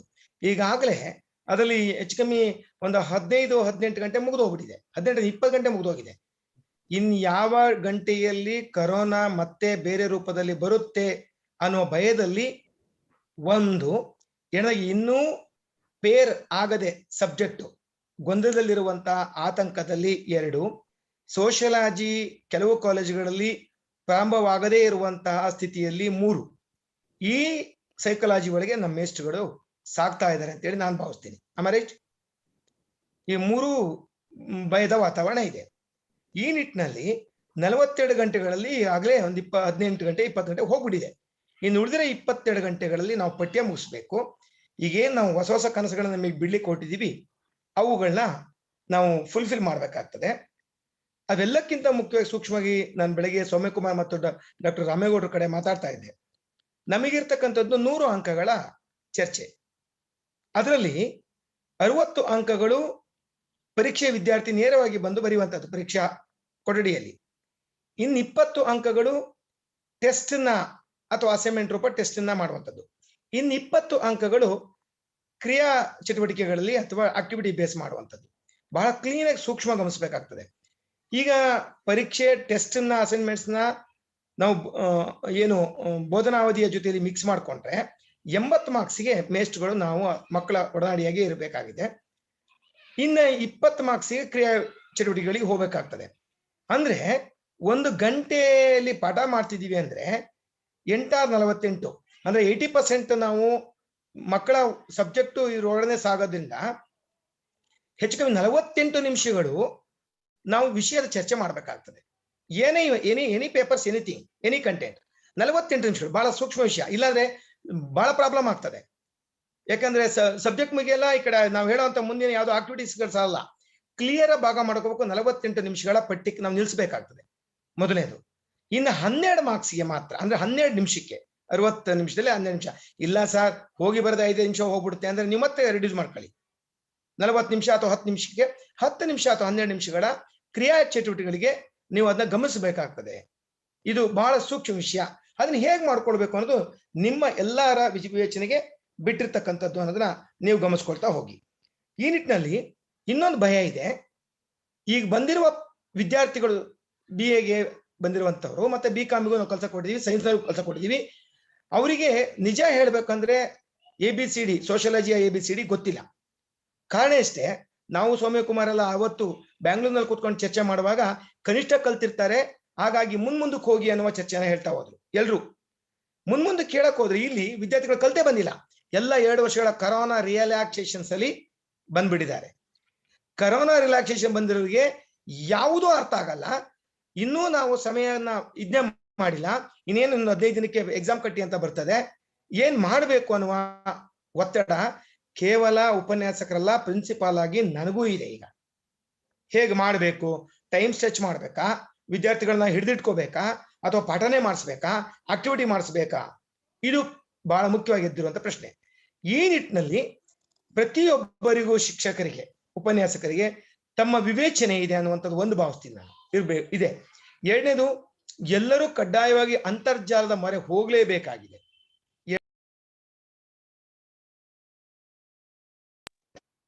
ವಿದ್ಯಾರ್ಥಿಗಳು ಅಂತರ್ಜಾಲಕ್ಕೆ ನಾವು ಈ ನಿಟ್ಟಿನಲ್ಲೇ ನಮ್ಮ ಒಟ್ಟು ಪಾಠ ಪಠ್ಯ ಸಾಗಬೇಕಾಗ್ತದೆ. ಆ ನಿಟ್ಟಿನಲ್ಲಿ ನಾನು ನಿಮಗೆ ಇನ್ನೊಂದು ಸಣ್ಣ ಟಿಪ್ಸ್ ಕೊಟ್ಬಿಟ್ಟಿರ್ತೀನಿ. ಸಬ್ಜೆಕ್ಟ್ ಆಮೇಲೆ ಮಾತಾಡೋಣ. ಯಾಕಂದ್ರೆ ನಂಗೆ ಯಶೋದಾ ಮೇಡಮ್ ಅವ್ರು ಹೇಳಿದ್ರು 10-15 ನಿಮಿಷಗಳಲ್ಲಿ ಅಂತ ಹೇಳಿದ್ರು. ಆಲ್ರೆಡಿ ಸೌಮ್ಯಕುಮಾರ್ ಬಹುಶಃ ರೇಖಾ ಜಾಧವ್ ಅವ್ರ ಟೈಮನ್ನ ಮತ್ತೆ ಮುಂದೆ ಬರುವಂತ ಇನ್ನೊಬ್ರು ಟೈಮ್ ದೊರೆಸ್ವಾಮಿ ಟೈಮನ್ನು ತಗೊಂಡು ಹೋಯ್ತಾರೆ ಅನ್ಕೋತೀನಿ. But it's very good thing. ಕಾರಣ ಅಂದ್ರೆ ಅದು ಇನಿಷಿಯಲ್ ಸ್ಟೇಜ್ ಅದು. ಹಾಗಾಗಿ ಅವ್ರು ಹೇಳಿದ ಎಲ್ಲವನ್ನೂ ಒಳಗೊಳ್ತದೆ ಅಂತಕ್ಕಂಥ ಸೂಕ್ಷ್ಮತೆಗಳನ್ನ ಇಟ್ಕೊಳ್ತಾ, ಅವರು ಹೇಳಿದ್ದಕ್ಕೆ ಧನ್ಯವಾದಗಳನ್ನು ಹೇಳ್ತಾ ನಾನು ನನ್ನ ವಿಷಯಕ್ಕೆ ಬರ್ತಾ ಇದ್ದೀನಿ. ನಾನು ನಿಮಗೆ ಪಠ್ಯದ ಬಗ್ಗೆ ನಾವು ಚರ್ಚೆ ಆಮೇಲೆ ಮಾಡೋಣ. ಒಂದು 5 ನಿಮಿಷದಲ್ಲಿ ಅಥವಾ 10 ನಿಮಿಷ ಮುಗಿಸೋಣ. ಇಲ್ಲಿ ಆಕ್ಟಿವಿಟಿ ಬೇಸಸ್ ಅಲ್ಲಿ ಏನ್ ಮಾಡ್ಬೋದು ಅನ್ನೋದನ್ನ ನಾವು ಕೊಟ್ಟಿದ್ದೀವಿ. ಇಡೀ ಇದರಲ್ಲಿ ನಾನು PPT ಹೋಗೋದಿಲ್ಲ, ಯಾಕಂದ್ರೆ ಆಲ್ರೆಡಿ ನಿಮಗೆ ಮುಸ್ಟಾ ಗ್ರೂಪ್ ನಲ್ಲಿ ಸಿಲೆಬಸ್ ಕನೆಕ್ಟ್ ಆಗಿದೆ. ಅದು ಅಂದ್ರೆ ಇಡೀ ಸಿಸ್ಟಮ್ ಏನ್ ನೋಡ್ಬೇಕು, ಇಂಟರ್ನೆಟ್ ಯಾವ ಬುಕ್ಸ್ಗಳು ಓದ್ಬೇಕು, ಕನ್ನಡ ಬುಕ್ಸ್ ಎಲ್ಲಿ ಸಿಗ್ತದೆ ಎಲ್ಲವನ್ನ, ಆಮೇಲೆ ಔಟ್ಕಮ್ಸ್ ಏನಿದೆ ಎಲ್ಲವನ್ನು ಹೇಳಿದೀವಿ. ಸಂಪೂರ್ಣ ಚಿತ್ರಣ ಇದೆ. ಅದನ್ನ ನೋಡ್ಲೇಬೇಕು. ಮತ್ತೆ ಮತ್ತೆ ಮತ್ತೆ ಮತ್ತೆ ಅದನ್ನ ನೋಡೋ ಪ್ರಯತ್ನವನ್ನ ಎಲ್ಲಾ ಮೇಸ್ಟ್ರುಗಳು ಮಾಡ್ಬೇಕು. ಅದರ್ವೈಸ್ ಎಲ್ಲರಿಗೂ ಮತ್ತೆ ಮತ್ತೆ ಡೌಟ್ ಉಳಿತವೆ ಅನ್ನೋದನ್ನ ನಿಮ್ ಗಮನದಲ್ಲಿ ತರೋ ಪ್ರಯತ್ನವನ್ನ ಮಾಡ್ತೀನಿ. ಇಲ್ಲಿ 12 ನಿಮಿಷಗಳ ಅಥವಾ 10 ನಿಮಿಷಗಳ ಕ್ರಿಯಾ ಚಟುವಟಿಕೆಗಳು ಇವೆಲ್ಲ ಅಲ್ಲಿ ಏನೇನ್ ಮಾಡ್ಬಹುದು ಅನ್ನೋದಷ್ಟೇ ನಮ್ಮ ಮುಖ್ಯ ವಿಚಾರ. ಅಥವಾ 20 ಮಾರ್ಕ್ಸಿಗೆ ಕೊಡೋಕೆ, ಯಾಕಂದ್ರೆ ಪ್ಯಾರಾಮೀಟರ್ ಇಲ್ಲ, ವಿಶ್ವವಿದ್ಯಾಲಯ ಇದನ್ನೇ ಬರ್ಸು ಇದನ್ನೇ ಮಾಡು ಅಂತ ಕೊಟ್ಟಿಲ್ಲ. ಟೆಸ್ಟ್ 20 ಮಾರ್ಕ್ಸ್ ಕೊಟ್ಬಿಡ್ತೀವಿ, ಮೊದಲೇ C1 ಅಲ್ಲಿ 10 ಮಾರ್ಕ್ಸ್ ಟೆಸ್ಟ್ ಮಾಡ್ತೀವಿ, ಡಾಕ್ಯುಮೆಂಟ್ ಬಿಡ್ತೀವಿ, ಅಥವಾ ಅಸೈನ್ಮೆಂಟ್ ಮಾಡಿ ಡಾಕ್ಯುಮೆಂಟ್ ಬಿಡ್ತೀವಿ. ಇಲ್ಲಿ ಹಂಗ ಆಗೋದಿಲ್ಲ. ಇಲ್ಲಿ ಹೊಸ ಪ್ರಕ್ರಿಯೆಗಳು ಯಾವುದು ಮ್ಯಾಂಡೇಟರಿ ಅಲ್ಲ, ನಿಮ್ಮ ವಿವೇಚನೆ, ವಿದ್ಯಾರ್ಥಿಗೆ ವಿಷಯವನ್ನ ಅರ್ಥ ಮಾಡಿಸುವ ನಿಟ್ಟಿನಲ್ಲಿ ಏನು ಬೆಳಿಗ್ಗೆ ಸೌಮ್ಯಕುಮಾರ್ ಈಗ ಹೇಳಿದ್ರಲ್ಲ, ಎಂಪಿರಿಕಲ್ ನಾಲೆಡ್ಜ್ ನ ತುಂಬುವ ನಿಟ್ಟಿನಲ್ಲಿ ನೀವು ಏನೇನು ಮಾಡಬಹುದು, ಪ್ರಾಯೋಗಿಕ, ತಾರ್ಕಿಕ, ರಾಮೇಗೌಡರು ಹೇಳುವಂಗೆ ಉದ್ಯೋಗ ಆಧಾರಿತ ಅಥವಾ ಉದ್ಯೋಗಕ್ಕೆ ಲಿಂಕ್ ಆಗುವ ಈ ಎಲ್ಲಾ ಪ್ರಯೋಗಗಳನ್ನ ನಿಮ್ ಕಂಟೆಂಟ್ ಒಳಗೆ ತಗೊಂಡೋಗ್ಬೇಕಾಗಿದೆ. ಬಹಳ ನೋವಾಗ್ತದೆ, 100ಕ್ಕೆ 100 ತೆಗೆದ MA ರ್ಯಾಂಕ್ ಬಂದ PhD ವಿದ್ಯಾರ್ಥಿಗಳು ಇವತ್ತು ಯಾವ ಕೆಲಸವನ್ನು ಮಾಡ್ಲಿಕ್ಕೆ ಆಗದೇ ಇರೋ ಸ್ಥಿತಿಯಲ್ಲಿ ಇದ್ದಾರೆ. ಕಾರಣ ಕ್ರಿಯೇಟಿವಿಟಿ ಇಲ್ಲದೆ. ಎಲ್ಲರಿಗೂ ಇಲ್ಲ ಅಂತ ಹೇಳ್ತಿಲ್ಲ, ನಾವು ಬಿದ್ದು ಹೋಗಿದ್ದೆ ಅಲ್ಲಿ ಅಂತ ಹೇಳಿ. ಯಾಕಂದ್ರೆ ನಾವು ಪ್ರಾಕ್ಟಿಕಲ್ ನಾಲೆಡ್ಜಿಗೆ ಹೋಗ್ಲೇ ಇಲ್ಲ ಅನ್ನುವ ಸತ್ಯ ಎಲ್ಲರಿಗೂ ಇದೆ. ಈಗ ರಾಮೇಗೌಡ ರಿಟೈರ್ಡ್ ಹೋಗ್ತಾರೆ, ನಾನು ರಿಟೈರ್ಡ್ ಆಗ್ತಾ ಇದ್ದೀನಿ ಇನ್ 3 ವರ್ಷಕ್ಕೆ. ಎಲ್ರು ಅನ್ಕೋಬಹುದು ಆ ಹುಳ ಬಿಟ್ಬಿಟ್ಟು ಹೊಟ್ಬಿಡ್ರಿ ನೀವು, ಇಲ್ಲಿ ಮಾಡೋರಿಗೆ ಗೊತ್ತು ಅಂತ ಹೇಳಿ. ದಯಮಾಡಿ ತಪ್ಪು ತಿಳ್ಕೊಬೇಡಿ. ರಾಜೀವ್ ಗಾಂಧಿ ಅವರು ಬರುವವರೆಗೆ ಇದ್ದ ಒಂದು ಶಿಕ್ಷಣದಿಂದ ಏನಾದ್ರು, ರಾಜೀವ್ ಗಾಂಧಿ ಅವರು ಇಲ್ಲಿವರೆಗೆ ಕೊಟ್ಟ ಶಿಕ್ಷಣದಿಂದ ಏನಾಗಿದೆ ಅನ್ನುವಂಥ ಸತ್ಯ ನಮ್ಮ ಮುಂದೆ ಇದೆ. ಎಲ್ಲಾ ನಿರುದ್ಯೋಗಿಗಳನ್ನೇ ಹುಟ್ಟಾಕೊಂಡು ಕೂತಿದೀವಿ. ತಪ್ಪು ತಿಳ್ಕೊಬೇಡಿ ಪ್ಲೀಸ್, ಸಿನ್ಸಿಯರ್ಲಿ ಸಾರಿ. ಅದು ಆಗಬಾರ್ದು. ಹಾಗಾದ್ರೆ ನಾರಾಯಣ್, ಇದ್ರೊಳಗೆ ನೀವು ಜಾತಿ ಧರ್ಮ ಇದನ್ನು ಓದ್ಸ್ಬಿಟ್ಟು ಕೆಲಸ ಕೊಡ್ತೀರಾ ಅಂದ್ರೆ ಇಲ್ಲ. ಕೆಲಸ BA ಮಾಡು, B.Ed ಮಾಡು, BA ಮಾಡು, MA ಮಾಡು, MSW BSW ಮಾಡು, MSW ಮಾಡು.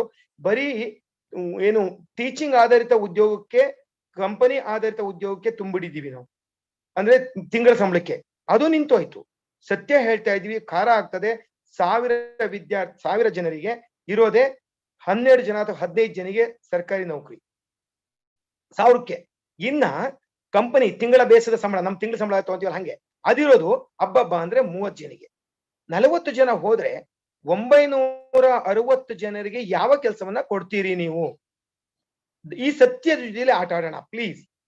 ವಿದ್ಯಾರ್ಥಿಗೆ ವಾಸ್ತವ ಕತೆ ಕಟ್ಟೋದು ಬೇಡ, ಸುಳ್ಳು ಹೇಳೋದು ಬೇಡ. ನೀವು ಇದನ್ನು ಓದಿದ್ರು ಬದುಕು ಸಿಗುತ್ತೆ ಅನ್ನೋದನ್ನಾದ್ರೆ ಆ ಬದುಕು ಎಲ್ಲಿ ಸಿಗುತ್ತೆ, ಹೆಂಗ್ ಸಿಗುತ್ತೆ ಅನ್ನೋದನ್ನ ಚರ್ಚೆ ಮಾಡ್ಬೇಕಾಗಿದೆ. ಇಲ್ಲಿ ವಿಷಯಕ್ಕೆ ಬರ್ತೀನಿ. ಒಂದು 18 ಪಾಯಿಂಟ್ಸ್ಗಳನ್ನ ಬಹುಶಃ ಇಲ್ಲಿ ರಿಪೀಟ್ ಆಗಿದೆ, ಅದನ್ನ ಹಾಕೊಂತೀನಿ, ನೀವೇನು ಮಾಡಬಹುದು ಅಂತ ಹೇಳಿ. ಒಂದು ಕ್ರಿಯೇಟಿವಿಟಿಗೆ, ವಿದ್ಯಾರ್ಥಿಯ ಜ್ಞಾನವನ್ನ ಹೆಚ್ಚಿಸಲಿಕ್ಕೆ, ತಾರ್ಕಿಕ ಜ್ಞಾನ ಹೆಚ್ಚಿಸಲಿಕ್ಕೆ ಇಲ್ಲಿ ಅಲ್ಲಿ ಬಂದ್ರೆ ಗುಂಪು ಚರ್ಚೆಗಳನ್ನ ಮಾಡಿಸಿ. ಎನಿ ಕಂಟೆಂಟ್ ಅದ್ರೊಳಗೆ ಸಿಲೆಬಸ್ ಇರುವಂತದ್ನ ಗ್ರೂಪ್ ಡಿಸ್ಕಷನ್ ಮಾಡಿಸಿ, 2 ಭಾಗ ಮಾಡಿ. ನಿಮ್ಗೂ ರೆಸ್ಟ್ ಸಿಗುತ್ತೆ ಪಾಠ ಮಾಡಿ ಸುಸ್ತಾಗಿ. ಮೊದಲನೇದಾಗಿ ಅಲ್ಲಿ ಡಿಸ್ಕಷನ್ ಮಾಡಿಸಿ, ಗೊತ್ತಾಗುತ್ತೆ. ಯಾಕಂದ್ರೆ ನಮಗಿಂತಲೂ ವಿದ್ಯಾರ್ಥಿ ಇನ್ನೊಂದು ಯಾವ್ದೋ ಮೂಲದಿಂದ ಮಾಹಿತಿ ಅಂತ ತಂದಿರ್ತಾನೆ. ಅಲ್ಲಿ ಡಿಸ್ಕಷನ್ ಆಗುತ್ತೆ, ನೀವು ಗುರ್ಸಿ ಆ ವಿದ್ಯಾರ್ಥಿ ಯಾವ್ದು ಅಂತೇಳಿ. ಸಾಧ್ಯವಾದ್ರೆ ಆ ಗುಂಪು ಚರ್ಚೆಯ ಯಾವ್ದಾದ್ರು ಒಂದು ಅಂಶವನ್ನ ನೀವು ಅದನ್ನ ಡಾಕ್ಯುಮೆಂಟ್ ಮಾಡಿ. ಯಾಕೆ ಅಂದ್ರೆ ನೀವು ಇಂಟರ್ನಲ್ಸ್ ಕೊಡೋದಾದ್ರೆ ವಿಶ್ವವಿದ್ಯಾಲಯ ನಾಳೆ ಒಂದು ರಾಗ ತೆಗಿಬಹುದು, ಆ 20 ಮಾರ್ಕ್ಸ್ ಯಾವ ಮಾನದಂಡ ಕೊಟ್ಟಿದ್ದೀರಿ ಅಂದಾಗ ಅದು ವಿದ್ಯಾರ್ಥಿ, ಪೋಷಕ, ಸಮಾಜ ದಯಮಾಡಿ ಅದು ದಾಖಲಾತಿ ನಾವೀಗ ಹೇಳೋ ಎಲ್ಲವೂ ದಾಖಲಾತಿ ಆಗ್ಬೇಕು. ಹೇಗ್ ಮಾಡ್ತೀರಿ ನೋಡ್ಕೊಳ್ಳಿ. ಎರಡನೇದು ಪ್ರಬಂಧ ಸ್ಪರ್ಧೆಗಳನ್ನ ಮಾಡ್ಕೊಳ್ಳಿ, ಅಥವಾ ಪ್ರಬಂಧ ಬರಹ ಎಸ್ಸೆ ರೈಟಿಂಗ್ ಮಾಡಿ ಅಂತೇಳಿ ಕಂಟೆಂಟ್ ಕೊಟ್ಬಿಡಿ. ಅವ್ನು ಮಾಡ್ಕೊಳ್ತಾನೆ, ಅವನೆಲ್ಲೋ ತರ್ತಾನೆ. ಅವನಿಗೆ ಹೇಳಿ ಅಂತರ್ಜಾಲಕ್ಕೆ ಹೋಗ್ತೀಯೋ, ಯಾಕಂದ್ರೆ ನಮ್ಮ ಎಸ್ಪೆಷಲಿ ಫಸ್ಟ್ ಇಯರ್ ಹುಡುಗರುಗಳಿಗೆ ಏನು ಫೋನ್ ಗೊತ್ತಿಲ್ಲ, ಸೆಕೆಂಡ್ ಇಯರ್ ಫೈನಲ್ ನಲ್ಲಿ ಮಸ್ತ್ ಇದೆ. ಆದ್ರೆ ಅವ್ರಿಗೆ ನಾವು ಇಲ್ಲಿ NEP ಹೋಗ್ತಾ ಇಲ್ಲ. ಇದನ್ನ ಅವ್ರಿಗೂ ಮಾಡ್ಬೇಕಾಗಿದೆ. ಯಾಕಂದ್ರೆ ದೇ ಆರ್ ಸಫರ್. ಆಗ್ಲೇ ನಮ್ಮ ಮನೆ ವಿದ್ಯಾರ್ಥಿಗಳು ಬಂದು ಹೇಳ್ತಿದ್ರು, ಸಾರ್ ನೀವೇನ್ ಸಾರ್ ಹೊಸ ಶಿಕ್ಷಣ ಅಂತ ಹೇಳಿ ಅವ್ರಿಗೆ ಕುಣಸಕ್ ಕೊಟ್ಟಿದ್ದೀರಿ, ನಾವು ನೋಡಿರಿ ಈ ಬರೀ ಹ್ಯಾಪ್ ಮರ ಹಾಕೊಂಡು ಹೋಗ್ತಾ ಇದೀವಿ ಅಂತ ಹೇಳಿ. ಜಿನಿಯನ್ಲಿ ಇದು. ಹಾಗಾಗಿ ಇಲ್ಲ ಮಕ್ಕಳ, ನಿಮ್ಗೆ ಅನ್ಯ ಆಗಲ್ಲ, ಅಲ್ಲಿ ಏನೋ ಮಾಡ್ತೀವಲ್ಲ ಅದನ್ನ ನಿಮ್ಗೆ ಮುಂಚೆ ಹೇಳ್ತೀವಿ ಅನ್ನೋ ಹೇಳೋ ಪ್ರಯತ್ನ ಮಾಡ್ಲಿಕ್ಕೆ ಹೊರಟಿದ್ದೀವಿ. ಅಂದ್ರೆ ನೀವು ಅವರಿಗೆ ಅಸೈನ್ಮೆಂಟ್ಸ್ ಗಳು ಕೊಡುವಾಗ ಪ್ರಬಂಧ ಎಸ್ಸೆ ಬರ್ಸಿ. ಮೈಕ್ರೋ ಪ್ರಾಜೆಕ್ಟ್ ಅನ್ನ ಪದವೇ ದೊಡ್ಡದು. ದಯಮಾಡಿ ಎಲ್ಲರೂ ಗಮನಿಸ್ಕೊಳ್ಳಿ. ನೀವು ಪ್ರಾಜೆಕ್ಟ್ ವರ್ಕ್ ಅಂತಿದ್ದಂಗೆನೆ, ಯಾಕಂದ್ರೆ ಮಾಸ್ಟರ್ ಡಿಗ್ರಿನಲ್ಲಿ ಮೆಥಡಾಲಜಿಕಲ್ ಕ್ವಶನ್ ಹಾಕೊಂಡು 50 ಕ್ವಶನ್ ಹಾಕೊಂಡು ನೋ ಪ್ಲೀಸ್ ಆ ಪ್ರಯೋಗ ಮಾಡಬೇಡಿ. 10 ಪ್ರಶ್ನೆ 12 ಪ್ರಶ್ನೆ.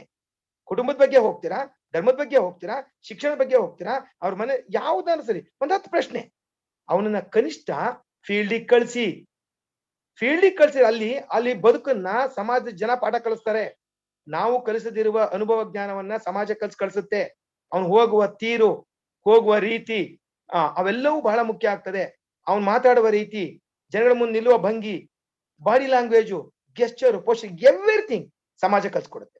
ಫೀಲ್ಡಿಗೆ ಕಳಿಸಿ. ಯಾವತ್ ಕಳ್ಸೋದು ಸಹ ಆ ಹೆಣ್ಮಕ್ಳು ನಾಳೆ ಪ್ರಾಬ್ಲಮ್ ಆಗ್ಬಿಟ್ರೆ ಯಾರು ಹೊಣೆ? ದಯಮಾಡಿ ಏನಿಲ್ಲ, ಅವ್ರ ಮನೆಯಲ್ಲಿ ಅಪ್ಪ ಅಮ್ಮನ್ ಕರ್ಕೊಂಡು ಪಕ್ಕದ ಮನೆಗೆ ಹೋಗಿ ಇಂಟ್ರೂ ಮಾಡ್ಕೊ ಬರ್ಲಿ. ಬಹಳ ಬೇಕಾಗಿಲ್ಲ. ಊರಿಗೆ ಹೋದಾಗ ಭಾನುವಾರ ರಜೆ ಇರುತ್ತೆ, ಹಾಸ್ಟೆಲ್ ಇದ್ದರು ಭಾನುವಾರ ಹೋಗಿ ಬರ್ಲಿ. ಅದಕ್ಕೊಂದು ದೊಡ್ಡ ಮ್ಯಾಂಡೇಟರಿ ಬೇಡ. ದೊಡ್ಡ ಏನು ಟ್ಯಾಬ್ಲೇಷನ್ ಮಾಡಿ ರಿಪೋರ್ಟ್ ತರಿಸೋ ಪ್ರಯತ್ನ ಮಾಡಬೇಡಿ. ಟೈಮ್ ಇಲ್ಲ. ಯಾಕಂದ್ರೆ ನಾವು ಮಾಡಿದ್ದೆ ಪೊಲಿಟಿಕಲ್ ಸೈನ್ಸ್ ಮಾಡ್ತಾರೆ, ಅವರೇ ಹಿಸ್ಟ್ರಿ ಪೇರ್ ಇರುವ ಇನ್ನೊಂದು ಪೇಪರ್ನವ್ರು ಮಾಡ್ತಾರೆ, ಅದು ಲಿಮಿಟೇಷನ್ಸ್ ಇರ್ಲಿ. ಹಾಗಾಗಿ ಅವ್ರಿಗೆ ಕನಿಷ್ಠ ಅನುಭವವನ್ನ ಅವ್ರ ಹೊರಗಡೆ ಹೋಗಿ ತಿಳ್ಕೊಬರೋದಕ್ಕೆ ಅದೊಂದು. ಇನ್ನ ಯಾವುದೋ ಒಂದು ರೋಲ್ ಪ್ಲೇ ಪಾತ್ರಾಭಿನಯ, ಎನಿ ರೋಲ್, ಆ ಮನೆಯಲ್ಲಿ ವಯೋವೃದ್ಧರ ಪಾತ್ರವನ್ನ ಮಕ್ಕಳ ಕೈಲಿ ಮಾಡಿಸಿ, ಆ ಮನೆಯಲ್ಲಿ ವಿವಾಹಿತರ ಪಾತ್ರವನ್ನ ಮಾಡಿಸಿ, ಆ ಮನೆಯ ಯಾವುದೋ ವಿದ್ಯಾರ್ಥಿಯ ಪಾತ್ರವನ್ನ ಮಾಡಿಸಿ, ಯಾವುದೋ ಒಂದು ಪಾತ್ರವನ್ನ ಮಾಡಿಸಿ ಅವನಿಗೆ ಪ್ರಾಕ್ಟಿಕಲ್ ಏನು ಸೌಮ್ಯಕುಮಾರ್ ಅಲ್ಲಿ ಕನೆಕ್ಟ್ ಮಾಡಿರಲ್ಲ NEP ಬೇಸಿಕ್ ಆಬ್ಜೆಕ್ಟಿವ್ಸ್, ಅದನ್ನೇ ಹೇಳ್ತಾ ಇದೀವಿ. ಎಲ್ಲೂ ಹೋಗಲ್ಲ, ಕ್ರಿಯೇಟಿವಿಟಿ, ರ್ಯಾಷನಾಲಿಟಿ, ಸ್ಕಿಲ್ ಓರಿಯೆಂಟಿಗೆ ಬರ್ತಾ ಇದ್ದೀವಿ. ಇನ್ನೂ ಒಂದು ಹೆಜ್ಜೆಗಳು, ಯಾವುದೋ ಒಂದು ವಿಚಾರಗಳಿವೆ, ಛಾಯಾಚಿತ್ರ ಸಂಗ್ರಹ ಮಾಡಿ, ಸಮಾಜಶಾಸ್ತ್ರಜ್ಞರದೋ, ಕುಟುಂಬದ ಬಗ್ಗೆನೋ, ಧರ್ಮದ ಬಗ್ಗೆನೋ, ಇನ್ಯಾವುದೋ ಎನಿ ಕಂಟೆಂಟ್, ಬೆಟರ್ ಟು ಹೋಗ್ರಪ್ಪ ಒಂದ್ ಚಿತ್ರ ತಗೊಳ್ಳಿ. ಆ ಚಿತ್ರ ಬಹಳ ದೂರದಿಲ್ಲ, ಅವಂತ ಇಂಟರ್ನೆಟ್ ಅಲ್ಲಿ ಇದೆ, ತರ್ತಾನೆ, ತೆಗೆದು ಒಂದು ಪ್ರಿಂಟ್ ಹಾಕೊಂಡ್ ಬರ್ತಾನೆ, ಒಂದು ಹಾಳೆ, ಅವನ ಹೆಸರು, ಅದನ್ನ ಬರೆದಿಟ್ಕೊಳ್ತಾ ಪ್ರಯತ್ನ. ಇನ್ನ ಗೋಡೆ ಪತ್ರಿಕೆ, ಈಗ ಆಲ್ರೆಡಿ ತುಂಬಾ ಕಡೆ ಫೋರಂಗಳನ್ನ ಮಾಡ್ಕೊಂಡಿರ್ತೀರಿ, ಅಲ್ಲಿರ್ಬೋದು, ಗೋಡೆ ಪತ್ರಿಕೆ ಬರ್ಸಿ ವಿದ್ಯಾರ್ಥಿಗೆ. ಇದೊಂದು ಕಂಟೆಂಟು, ಅದು ವಿವಾಹ ಅಥವಾ ಅಂತರ್ಜಾತಿ ಅಥವಾ ವಿಚ್ಛೇದನ ಅಥವಾ ಕೂಡು ಜೀವನ, ಎನಿ ಕಂಟೆಂಟ್ ಒಂದಷ್ಟು ಚಿತ್ರ ಹಾಕ್ಬಿಟ್ಟು ಗೋಡೆ ಪತ್ರಿಕೆ ಬರ್ಸಿ. ಡಾಕ್ಯುಮೆಂಟ್ ನಿಮ್ದು ಇರ್ತದೆ, ವಿದ್ಯಾರ್ಥಿಗೆ ಕ್ರಿಯೇಟಿವಿಟಿ ಕ್ರಿಯೇಟ್ ಆಗ್ತದೆ. ಇನ್ನ ಡಿಬೇಟ್, ಚರ್ಚೆ ಸ್ಪರ್ಧೆ ಕೊಟ್ಬಿಡಿ, ಟಾಕ್ ಇಟ್ಬಿಟ್ಟು ಆ ಕಡೆ ಆರ್ಗ್ಯುಮೆಂಟ್ ಬಿಟ್ಬಿಡಿ, ಮಸ್ತ್ ಆರ್ಗ್ಯುಮೆಂಟ್ ಮಾಡಿಸಿ, ಒಂದ್ ವಾರ, 10 ದಿನ, ಅದ್ ಯಾವ್ದೋ ಒಂದ್ ದಿನ ಅಂತ ಫಿಕ್ಸ್ ಮಾಡ್ಕೊಡಿ. ಇಂಥ ದಿನ, ಇಂಥ ಪೀರಿಯಡ್ನ, ಇಂಥ ಗಂಟೆಯಲ್ಲಿ ಇಂಥದ್ದಿದೆ, ಇವ್ರು ಆರ್ಗ್ಯುಮೆಂಟ್ ಮಾಡ್ಬೇಕು. ಇನ್ನ ಆಮೇಲೆ ಅವ್ರ ಕ್ಷೇತ್ರಕ್ಕೆ ಹೋಗಿ ಬರ್ತಾರಲ್ಲ, ಅದನ್ನ ಅವ್ರು ಶೇರ್ ಮಾಡ್ಕೊಳ್ಳಿ, ಟೇಬಲ್ ಮೇಲೆ ನಿಂತ್ಕೊಳ್ಳಿ. ನಿಲ್ಲುವಾಗ ಅವನು ಗೊತ್ತಾಗ್ತದೆ, ನಿಲ್ಲುವ ಭಂಗಿ ಯಾವುದು, ಮಾತಾಡುವ ದಾಟಿ ಯಾವುದು, ಸ್ವರ ಉಚ್ಚಾರಣೆ ಏನು, ಎಲ್ಲವನ್ನೂ ಕಲಿತಾನ ಅವನು ಕಲಿತಾ ಹೋಗ್ತಾನೆ. ಹಾಗಾಗಿ ಆ ಕ್ಷೇತ್ರಾನುಭವದ ವಿಚಾರಗಳನ್ನ ಅವನು ಎಕ್ಸ್ಪ್ರೆಸ್ ಮಾಡಿ ಬರ್ಕೊಂಡು ಬರೋದು ಒಂದ್ ಭಾಗ, ಒಂದ್ ಪೇಜಿ ಬರಿತಾನೆ ಏನೋ ಒಂದಷ್ಟು, ಆದ್ರೆ ತಂದ್ಬಿಟ್ಟು ಅದನ್ನ ಹೇಳಿಸ್ತಿದಂಗೆ ಅವನ ಹಾರ್ಟ್ ಬೀಟ್ಸ್ ಇದೆಯಲ್ಲ, ಅದು ಕಮ್ಮಿ ಆಗುತ್ತೆ. ನಿಮ್ಮಂತವ್ರ ಮುಂದೆ ನಿಂತು ಗಟ್ಟಿಯಾಗಿ ಮಾತನಾಡುವ ಪ್ರಶ್ನೆ ಬರ್ತದೆ. ಅಲ್ಲಿ ಎಲ್ಲಿ ಲಿಂಕ್ ಮಾಡ್ತೀನಿ ಅಂದ್ರೆ, ಕಚೇರಿಗಳಿಗೆ ಹೋದ್ರೆ ನಮ್ಮ ಮಕ್ಕಳು ನೆಟ್ಟಿಗೆ ನಿಂತ್ಕೊಂಡು ಮಾತಾಡಕ್ ಬರಲ್ಲ, ಅವನ ಬಾಡಿ ಲ್ಯಾಂಗ್ವೇಜ್ ಚೆನ್ನಾಗಿಲ್ಲ. ನನ್ನ ಬಳಿಗೆ ಬರುವ ಅತಿಥಿ ಉಪನ್ಯಾಸಕರೂ ಸಹ ಇನ್ಕ್ಲೂಡಿಂಗ್ ಎಲ್ಲೋ ಒಂದ್ ಕಡೆ ಅವರಿಗೆ ಇನ್ನೂ ಕಲ್ತಿಲ್ಲ. ಯಾಕಂದ್ರೆ ಪತ್ರ ಬರ ಗೊತ್ತಿಲ್ಲ, ನೋವಾಗುತ್ತೆ. ನಾವೇ ಕಲಿಸಿದವರು, ಅವ್ರನ್ನ ಬೈತಾ ಇಲ್ಲ, ನಾವೇ ಕಲಿಸಿದಂಥವ್ರು, ನಾವೇ ಇದ್ ಮಾಡ್ಕೋಬೇಕು. ಹಾಗಾದ್ರೆ ನಾವು ಕಲ್ಸಿಲ್ವಾ ಅನ್ನುವ ಪ್ರಶ್ನೆ ಇದು ಒಂದು. ಇನ್ನ ಅಂತರ್ಜಾಲದಲ್ಲಿ ಮಾಹಿತಿಗಳನ್ನ ಸಂಗ್ರಹಿಸಿ ಕೊಡಿ, ತಗೊಂಡ್ ಡೌನ್ಲೋಡ್ ಮಾಡ್ಕೊ ಬನ್ನಿ, ಒಂದೇ ಪೇಜು ಏನೋ ಒಂದಷ್ಟು ತಗೊಂಡ್ಬರ್ತಾನೆ. ಏನು ಆಲ್ರೆಡಿ ಈಗ ನಾವು ಹೇಳಿದ್ವಲ್ಲ, ಸೌಮ್ಯಕುಮಾರ್ ಅವರು ನಮ್ಗೆ ನಾವು ಕಮಿಟಿ ಒಳಗೆ ತುಂಬಾ ನಿಮಗೆ ಸಿಲೆಬಸ್ ಅಲ್ಲಿ ಎಲ್ಲ ಇಂಟರ್ನೆಟ್ ಕೊಟ್ಬಿಟ್ಟಿದೀವಿ, ಮ್ಯಾಕ್ಸಿಮಮ್ ಕೊಟ್ಟಿದೀವಿ, ತುಂಬಾ ಈಸಿ ಇದೆ. ಅದನ್ನೇ ಡೌನ್ಲೋಡ್ ಮಾಡ್ಕೊ ಬರ್ಲಿ. ಅದನ್ನ ತೆಗೆದು ಯಾವ್ದೋ ಕನ್ವರ್ಟರ್, PDF ಗೆ ಕನ್ವರ್ಟರ್ ಯಾವ್ದಕ್ಕೋ ಕೊಟ್ಟರೆ ಕನ್ನಡ ಅಂತ ಬರುತ್ತೆ, ಅದೊಂಚೂರು ಬರ್ಕೊಂಡ್ ಬರ್ತಾನೆ. ಅದೇನ್ ಬ್ರಹ್ಮವಿದ್ಯೆ ಅಲ್ಲ. ನಾವು ಅವರ ಜೊತೆಯಲ್ಲಿ ಕೆಳಗಿಳಿಯುವ ಪ್ರಯತ್ನ ಮಾಡಬೇಕಾಗಿದೆ. ಇನ್ನ ಸಾಮಾಜಿಕ ಜಾಲತಾಣಗಳಲ್ಲಿ ಈ ನಿತ್ಯ ಜೀವನದ ವಿಷಯಗಳಿಗೆ ಸಂಬಂಧಪಟ್ಟಂತ ಸಾಕಷ್ಟು ವಿಷಯಗಳ ಚರ್ಚೆ ಆಗ್ತಾ ಇರ್ತದೆ. ಮಕ್ಕಳು ಬಳಿ ಸ್ಕ್ರೀನ್ ಶಾಟ್ಸ್ ಇದೆ, ಏನೋ ಡಿಸ್ಕಷನ್ ಆಗುತ್ತೆ, ಯಾರೋ ಮಕ್ಕಳು ಹೆಲ್ಪ್ ಮಾಡಿದ್ದು, ಬಡವರಿಗೆ ಇನ್ನೊಂದು ಮಾಡಿದ್ದು, ಅವನ್ನ ಸಂಗ್ರಹಿಸಿ, ಅದು ಅವನ ಹೆಸರಿನಲ್ಲಿ ಇಟ್ಬಿಡಿ, ಒಂದು ಫೋಲ್ಡರ್ ಮಾಡಿ ಫೈಲ್ ಮಾಡಿ, ಅದಕ್ಕೆ ಮಾರ್ಕ್ಸ್ ಕೊಡಕ್ ಆಗ್ತದೆ. ಇನ್ನ ಸೇಮ್ ವಿಚಾರಗಳ ಬಗ್ಗೆನೆ ಈಗೇನ್ ನೆಕ್ಸ್ಟ್ ನಾವು ಚರ್ಚೆ ಮಾಡಬಹುದು, ಆ ವಿಷಯಗಳ ಬಗ್ಗೆನೆ ಕೊಟೇಶನ್ಸ್ಗಳು ಬರ್ತವೆ, ಹೇಳಿಕೆಗಳು, ನಾಣ್ಣುಡಿಗಳು, ಒಗಟುಗಳು, ಸಂಕಲನಗಳು, ಎಂತದೋ ಬರ್ತದೆ ಪತ್ರಿಕೆಗಳಲ್ಲಿ. ಅದನ್ನ ಅವನು ಪ್ರಿಂಟ್ ಅದನ್ನ ತಗೋಬರ್ಲಿ. ಸೊ ಹಾಗೇನೆ ಇನ್ನ ಸಾಧ್ಯವಾದ್ರೆ ಪ್ರಶ್ನಾವಳಿಗಳ ರಚನೆಯನ್ನ ಮಾಡಿಸಿ, ಅವನೇ ಪ್ರಶ್ನೆ ಕೇಳ್ತಂಗೆ ಉತ್ತರ ಅವನೇ ಹುಡುಕ್ತಾನೆ. ಆ ಪ್ರಶ್ನೆಗಳನ್ನ ರೆಡಿ ಮಾಡಿಸ್ತಾ ಹೋಗಿ. ನಾನು ಹೇಳ್ತಾ ಇದ್ದೀನಿ ಮತ್ತೆ ಸಮಾಜಶಾಸ್ತ್ರೀಯ ಮಟ್ಟದಲ್ಲಿ PG ಅವರು ಅಥವಾ ದೊಡ್ಡ ಮಟ್ಟಕ್ಕೆ ಹಾನರ್ಸ್ ಲೆವೆಲ್ ಅಲ್ಲಿ ಪ್ರಶ್ನೆ ಮಾಡ್ದಂಗೆ ನೀವು ಯೋಚನೆಯನ್ನ ಮಾಡಬೇಡಿ. ಪ್ಲೀಸ್ ವೆರಿ ಸಿಂಪಲ್ ಆಗಿ ಯೋಚನೆಯನ್ನ ಮಾಡಿ. ಬಹಳ ಕೆಳ ಮಟ್ಟದಲ್ಲಿ ಸಣ್ಣ ಮಟ್ಟಕ್ಕೆ ಯೋಚನೆಯನ್ನ ಮಾಡಿ, ಕನಿಷ್ಠ ಮಾಡಿ, ಬಹಳ ದೊಡ್ಡ ಮಟ್ಟಕ್ಕಲ್ಲ. ಯಾಕಂದ್ರೆ ನಮಗೆ ಎಲ್ಲರಿಗೂ ಗೊತ್ತಿದೆ ಕಾಲಮಿತಿಗಳಿದೆ ಅಂತ. ಹಾಗೆ ನಿನ್ನ ಅಂಕಿಅಂಶಗಳು, ಸ್ಟ್ಯಾಟಿಕಲ್ ಥಿಂಗ್ಸ್ಗಳು, ಅವನ್ನು ಸಂಗ್ರಹಿಸೋದಕ್ಕೆ ಅವಕಾಶ ಇದೆ. ಹಾಡುಗಳನ್ನ ಮಾಡಿಸ್ತಿರೋ, ನಾಟಕ ಮಾಡಿಸ್ತಿರೋ, ಕುಣಿತ ಮಾಡ್ತಿರೋ, ಸಬ್ಜೆಕ್ಟ್ ಓರಿಯೆಂಟೇ ಮಾಡಿಸಿ. ಈ ಡ್ಯಾನ್ಸ್ ಅನ್ನೋದು ಸಾಂಸ್ಕೃತಿಕ ವೇದಿಕೆಯವರಿಗೆ ಮೀಸಲಾಗಿದ್ದು, ಹಾಡು ಅನ್ನೋದು ಕನ್ನಡದವರಿಗೆ ಮೀಸಲಾಗಿದ್ದು ಅಂತ ಭಾವಿಸ್ಬೇಡಿ. ವಿದ್ಯಾರ್ಥಿಗೆ ವಿಷಯವನ್ನ ಅರ್ಥ ಮಾಡಿಸುವ ನಿಟ್ಟಿನಲ್ಲಿ ಅವನಿಗೆ ಕ್ರಿಯೇಟಿವಿಟಿಯನ್ನ, ಕ್ರಿಯಾಶೀಲತೆಯನ್ನ ಹೆಚ್ಚಿಸುವ ನಿಟ್ಟಿನಲ್ಲಿ ನೀವು ಈ ಎಲ್ಲ ಪ್ರಯೋಗಗಳನ್ನ ಮಾಡ್ಲಿಕ್ಕೆ ಅವಕಾಶ ಇದೆ. ಅದಕ್ಕೆ ನೀವೇ ಜಡ್ಜಸ್, ನಿಮ್ದೇ ಪ್ಯಾರಾಮೀಟರ್. ವಿಶ್ವವಿದ್ಯಾಲಯದಲ್ಲಿ ನಿಮಗೆ ಇನ್ನೂ ಸರಿಯಾಗಿ ನಮಗೆ ಅದನ್ನ ಇದನ್ನೇ ಮಾಡಿಸುವಂತ ಹೇಳಿಲ್ಲ. 20 ಮಾರ್ಕ್ಸ್ಗೆ ಟೆಸ್ಟ್ ಅನ್ನ ಮಾತ್ರ ಅಸೈನ್ಮೆಂಟ್ ಮಾಡಿ ಅಂತ ಹೇಳಿದೆ. ಇನ್ನು 20 ಮಾರ್ಕ್ಸ್ಗೆ ನೀವೇ ದಾತರು, ಪ್ಲೀಸ್ ಅದನ್ನ ಮಾತ್ರ. ಹಾಗಾಗಿ ನೀವು ಗೊಂದಲ ಮಾಡ್ಕೋಬೇಡಿ. ಇದು ಒಂದು ನಾವು ಕಂಡುಕೊಂಡಂಥದ್ದು. ಇದು ನಾವು ಕಾಣದೇ ಇರೋದು ನಿಮ್ಮೆಲ್ಲರಿಗೂ ತುಂಬಾ ಇದೆ. ನಿಮ್ಮೊಳಗೇನೋ ಇದೆ, ಮೇಷ್ಟ್ರುಗಳಿಗೆಲ್ಲಾ ಉಪನ್ಯಾಸಕರು ನಿಮ್ಮೊಳಗಿದೆ. ಆ ಪ್ರಯೋಗಗಳನ್ನ ಮಾಡಿ, ಅದನ್ನ ನಮಗೆ ಮುಸ್ತಾ ಗ್ರೂಪ್ ಅಲ್ಲಿ ಶೇರ್ ಮಾಡಿ. ನಾವೊಂದಷ್ಟು ಬರ್ಕೊಂತೀವಿ, ನಾವೊಂದಷ್ಟು ತಿಳ್ಕೊಂತೀವಿ. It is not the final. Other than this thing, you have sufficient skills for the understanding the things or creativity, ಅವುಗಳ ಇವೆಲ್ಲ ಮಾಡೋದ್ರಿಂದ ನಾನು ಫೈನಲಿ ಏನಂದ್ರೆ ಸೋಷಿಯಾಲಜಿ ಓದಿ ಇನ್ನೇನೋ ಸೋಷಿಯಾಲಜಿ ಓರಿಯೆಂಟ್ ಲೆಕ್ಚರ್ ಆಗೋಕ್ಕಿಂತ ಒಂದ್ ಕಂಪನಿಗೆ ಹೋಗಿ ನೆಟ್ ನಿಂತ್ಕೊಂಡು ಮಾತಾಡೋದಾರ ಕಲಿತಾನೆ ಅಂತ ಅಷ್ಟೇ ಸತ್ಯ. ಇದನ್ನ 18 ವರ್ಷಗಳಿಂದ ಕೇಳಿದ್ವಿ ನಾವು ಈ ಮಾತನ್ನ, ಇವತ್ತಲ್ಲ, ಇದು ಚರ್ಚೆ ಅಲ್ಲ. 18, ಯಾಕಂದ್ರೆ ನಮಗೆ 10 ಈಗ 28 ವರ್ಷದಲ್ಲಿ 10 ವರ್ಷ ಪಾಠ ಆಗ್ತಿದ್ದಾಗನೆ ನನಗೆ ಭರವಸೆ ಹೋಗ್ಬಿಡ್ತು. ಸಮಾಜ ಎಲ್ಲ MA ಮಾಡಿಸ್ತಾ ಇದೀವಿ, ಯಾರಿಗೂ ಬದುಕಿಲ್ಲ ಅನ್ನೋ ಭರವಸೆ ಅವತ್ತೇ ಹೋಯ್ತು. 18 ವರ್ಷಗಳನ್ನ ನಾವು ಕೇಳ್ಕೊಂಡೇ ಬಂದ್ವಿ, ಮಕ್ಕಳನ್ನ ಕ್ರಿಯಾಶೀಲರನ್ನಾಗಿ ಮಾಡೋಣ ಏನೋ ಒಂದು. ಅಂತಿಮವಾಗಿ ಒಂದು ವ್ಯವಸ್ಥೆ ಉತ್ತರ ಸಿಕ್ಕಿದೆ. ಆದ್ರೆ ಒತ್ತಡ ಇದೆ. ಐ ಡೂ ಅಗ್ರಿ, ತುಂಬಾ ಒತ್ತಡ ಇದೆ. ಆ ಒತ್ತಡದೊಳಗೆ ಇರೋದಿನ್ನ ಬಹುಶಃ ನಿಮ್ಗೆ 25 ಗಂಟೆಗಳ ನಿಮ್ಮ ವಿದ್ಯಾರ್ಥಿಗಳ ಒಡನಾಟ ಸಿಕ್ಬೋದು ಮ್ಯಾಕ್ಸಿಮಮ್. ಅದು ವಿಶ್ವವಿದ್ಯಾಲಯ ಮನ್ಸು ಮಾಡಿ ಒಂಚೂರು ಮುಂದಕ್ಕೆ, ಯಾಕಂದ್ರೆ ಇನ್ನೂ ಅಡ್ಮಿಷನ್ ಮುಗ್ದೇ ಇಲ್ಲ, ಇನ್ನೂ ಮುಗ್ದಿಲ್ಲ. ಅಡ್ಮಿಷನ್ ಎಕ್ಸ್ಟೆನ್ಷನ್ ಆಯ್ತು, ಮೊನ್ನೆ ಏನೋ ಕ್ಲೋಸ್ ಮಾಡಿದ್ದಾರೆ, ನೋಡ್ಬೇಕಿನ್ವೆ ಏನು ಅಂತ ಹೇಳಿ. ವಿಜ್ಞಾನದವ್ರಿಗೆ ಇನ್ನೂ ಮುಗ್ದಿಲ್ಲ, ಯಾಕಂದ್ರೆ ನಮ್ಮ ಸಬ್ಜೆಕ್ಟ್ ಬರೀ ನಾವು ಸೋಷಿಯಾಲಜಿ ಹೇಳ್ತಾ ಇಲ್ಲ, ದಯಮಾಡಿ ಗಮನಿಸ್ಕೊಡಿ. ಕಾಮರ್ಸ್ನವ್ರಿಗೆ ಕೊಟ್ಟಿದೀವಿ, ಸೈನ್ಸ್ನವ್ರಿಗೆ ಕೊಟ್ಟಿದೀವಿ, ಅವ್ರಿಗೆ ಅರ್ಥನೇ ಆಗಲ್ಲ. ಕೊನೆ ಪಕ್ಷ ಅವರಿಗೆ ಸಿಲೆಬಸ್ ಮುಖ್ಯ ಹಾಕಿದ್ದಾರೆ. 2nd PUC ಆರ್ಟ್ಸ್ ಬಂದಂತ ಸೋಜೆ ತಗೊಂಡಿದ್ದಾರೋ ಅವ್ರು ಇಲ್ವೇ ಇಲ್ಲ. ಮೂಡಿಸ್ಬೇಕು, ಬಹಳ ಟಫೆಸ್ಟ್ ಥಿಂಗ್. ನಾವ್ ಇಲ್ಲಿ ಕೂತ್ಕೊಂಡು ಮಾತಾಡೋಷ್ಟು ಈಸಿ ಅಲ್ಲ. ನನಗೆ ಅರ್ಥ ಆಗುತ್ತೆ ಸ್ನೇಹಿತರೆ, ಎಲ್ಲರ ಸಂಕಷ್ಟ ಅರ್ಥ ಆಗುತ್ತೆ. ನೀವು ಚಿಕ್ಕ ಮಕ್ಕಳಿಗೆ ಹೆಂಗ ABCD ಕಲ್ಸ್ಬೇಕೋ ಹಂಗೆ ವಿಜ್ಞಾನದಲ್ಲಿ ಕಲ್ಸ್ಬೇಕು. ಇದು ಅಲ್ಲೂ ಸರಳವಾಗಿದೆ, ಏನ್ ದೊಡ್ಡ ವಿಚಾರ ಅಲ್ಲ. ಅದು ಅರ್ಥ ಮಾಡಿಸ್ಬೇಕಲ್ಲ. ಅವರು ಪೂರ್ಣ ಪ್ರಮಾಣಕ್ಕೆ ಒಳಗೆ ಬರಲ್ಲ. ಅವರು ಸೈನ್ಸ್ ಓರಿಯೆಂಟ್, ಕಾಮರ್ಸ್ ಓರಿಯೆಂಟ್ ಅಲ್ಲಿರ್ತಾರೆ, ಮೈಂಡ್ ಅಲ್ಲಿರುತ್ತೆ, ನಮ್ಮೊಳಗೆ ಸುಮ್ಮನೆ ಬರ್ತಾರೆ. ಹಾಗಾಗಿ ಎಲ್ಲವೂ ನಿಮ್ಮ ಕೈಯಲ್ಲಿದೆ, ನೀವ್ ಹೆಂಗ್ ತಗೊಂತೀರಿ ಅನ್ನೋದು ನೋಡಿ. ನಾನಿಲ್ಲಿ ಔಟ್ಕಮ್ಸ್ ಗಳಾಗ್ಲಿ ಮತ್ತೊಂದಾಗ್ಲಿ ಮುಂದಕ್ಕೆ ಹೋಗೋದಿಲ್ಲ. ಸುಮ್ಮನೆ just I want to glance the syllabi. ಏನದು ನಮ್ ಟೈಟ್ಲ್ ನಿಮಗೆ ಗೊತ್ತಿದೆ, ಚೇಂಜಿಂಗ್ ಸೋಷಿಯಲ್ ಇನ್ಸ್ಟಿಟ್ಯೂಷನ್ ಇಂಡಿಯಾ, ಬದಲಾಗುತ್ತಿರುವ ಭಾರತೀಯ ಸಂಸ್ಥೆಗಳು ಅಂತ ಹೇಳಿ. ಇಲ್ಲಿ ರಾಮೇಗೌಡರು ನಮಗೆ ಸಿಲೆಬಸ್ ನ ಕೊಡೋದಿನ ಒಂದೇ ಮಾತು ಹೇಳಿದ್ರು, Narayan don't go for the post mortem. ಅವ್ರು ಇವಾಗ ಬೆಳಿಗ್ಗೆ ಮಾತಾಡ್ತಾ ಹೇಳಿದ್ರು, ಕನಿಷ್ಠ ಇಟ್ಕೊಳ್ಳಿ, ಅದ್ ಇಟ್ಕೊಂಡು ಮುಂದಕ್ಕೆ ಬದಲಾದ ಕಡೆಗೆ ಹೋಗಿ. ಯಾಕಂದ್ರೆ ಮಕ್ಕಳು ಬದಲಾಗ್ತಾ ಇದಾರೆ. ನಾವು ಹಳೆ ಕಥೆನೆ 40 ವರ್ಷದಿಂದ ಹೇಳಿಕೆ ಬಂದು ಮತ್ತೆ ಮಕ್ಕಳಿಗೆ ಇದ್ರಲ್ಲಿ ಬದುಕಿದ್ಯಾ ಅಂದಿಲ್ಲ ಅಂತ ಆಗುತ್ತೆ.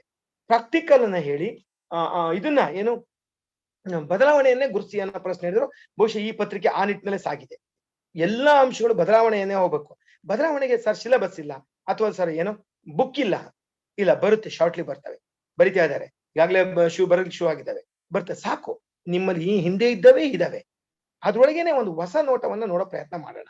ಯಾಕಂದ್ರೆ ನಾವು ಅಲ್ಲಿ ಬುಕ್ಸ್ ಗಳು ಕೊಟ್ಟಿದ್ವಿ, ತುಂಬಾ ಇದೆ. ಡಾಕ್ಟರ್ ಇಂದ್ರಾ ಬರ್ದಿದ್ದು, ಇವರೆಲ್ಲ ತುಂಬಾ ಮೇಡಮ್ ಎಲ್ಲ ಬರ್ದಿದ್ದು ತುಂಬಾ ಬುಕ್ಸ್ ಗಳಿವೆ, ಎಲ್ಲ ಇದಾವೆ. ಅದ್ರ ಚರ್ಚೆ ಬೇಡ, ಅಲ್ಲೂ ಸಿಗ್ತದೆ. ಇಲ್ಲಿ ಕುಟುಂಬ ಮತ್ತೆ ಗೃಹದ ಇದರಲ್ಲಿ ಏನು ಫ್ಯಾಮಿಲಿ ಮೊದಲನೇ ಯೂನಿಟ್ ನಲ್ಲಿ ಫ್ಯಾಮಿಲಿ ಮತ್ತೆ ಮ್ಯಾರೇಜ್ ಅಂತ ಹೇಳಿದ್ದಾರೆ.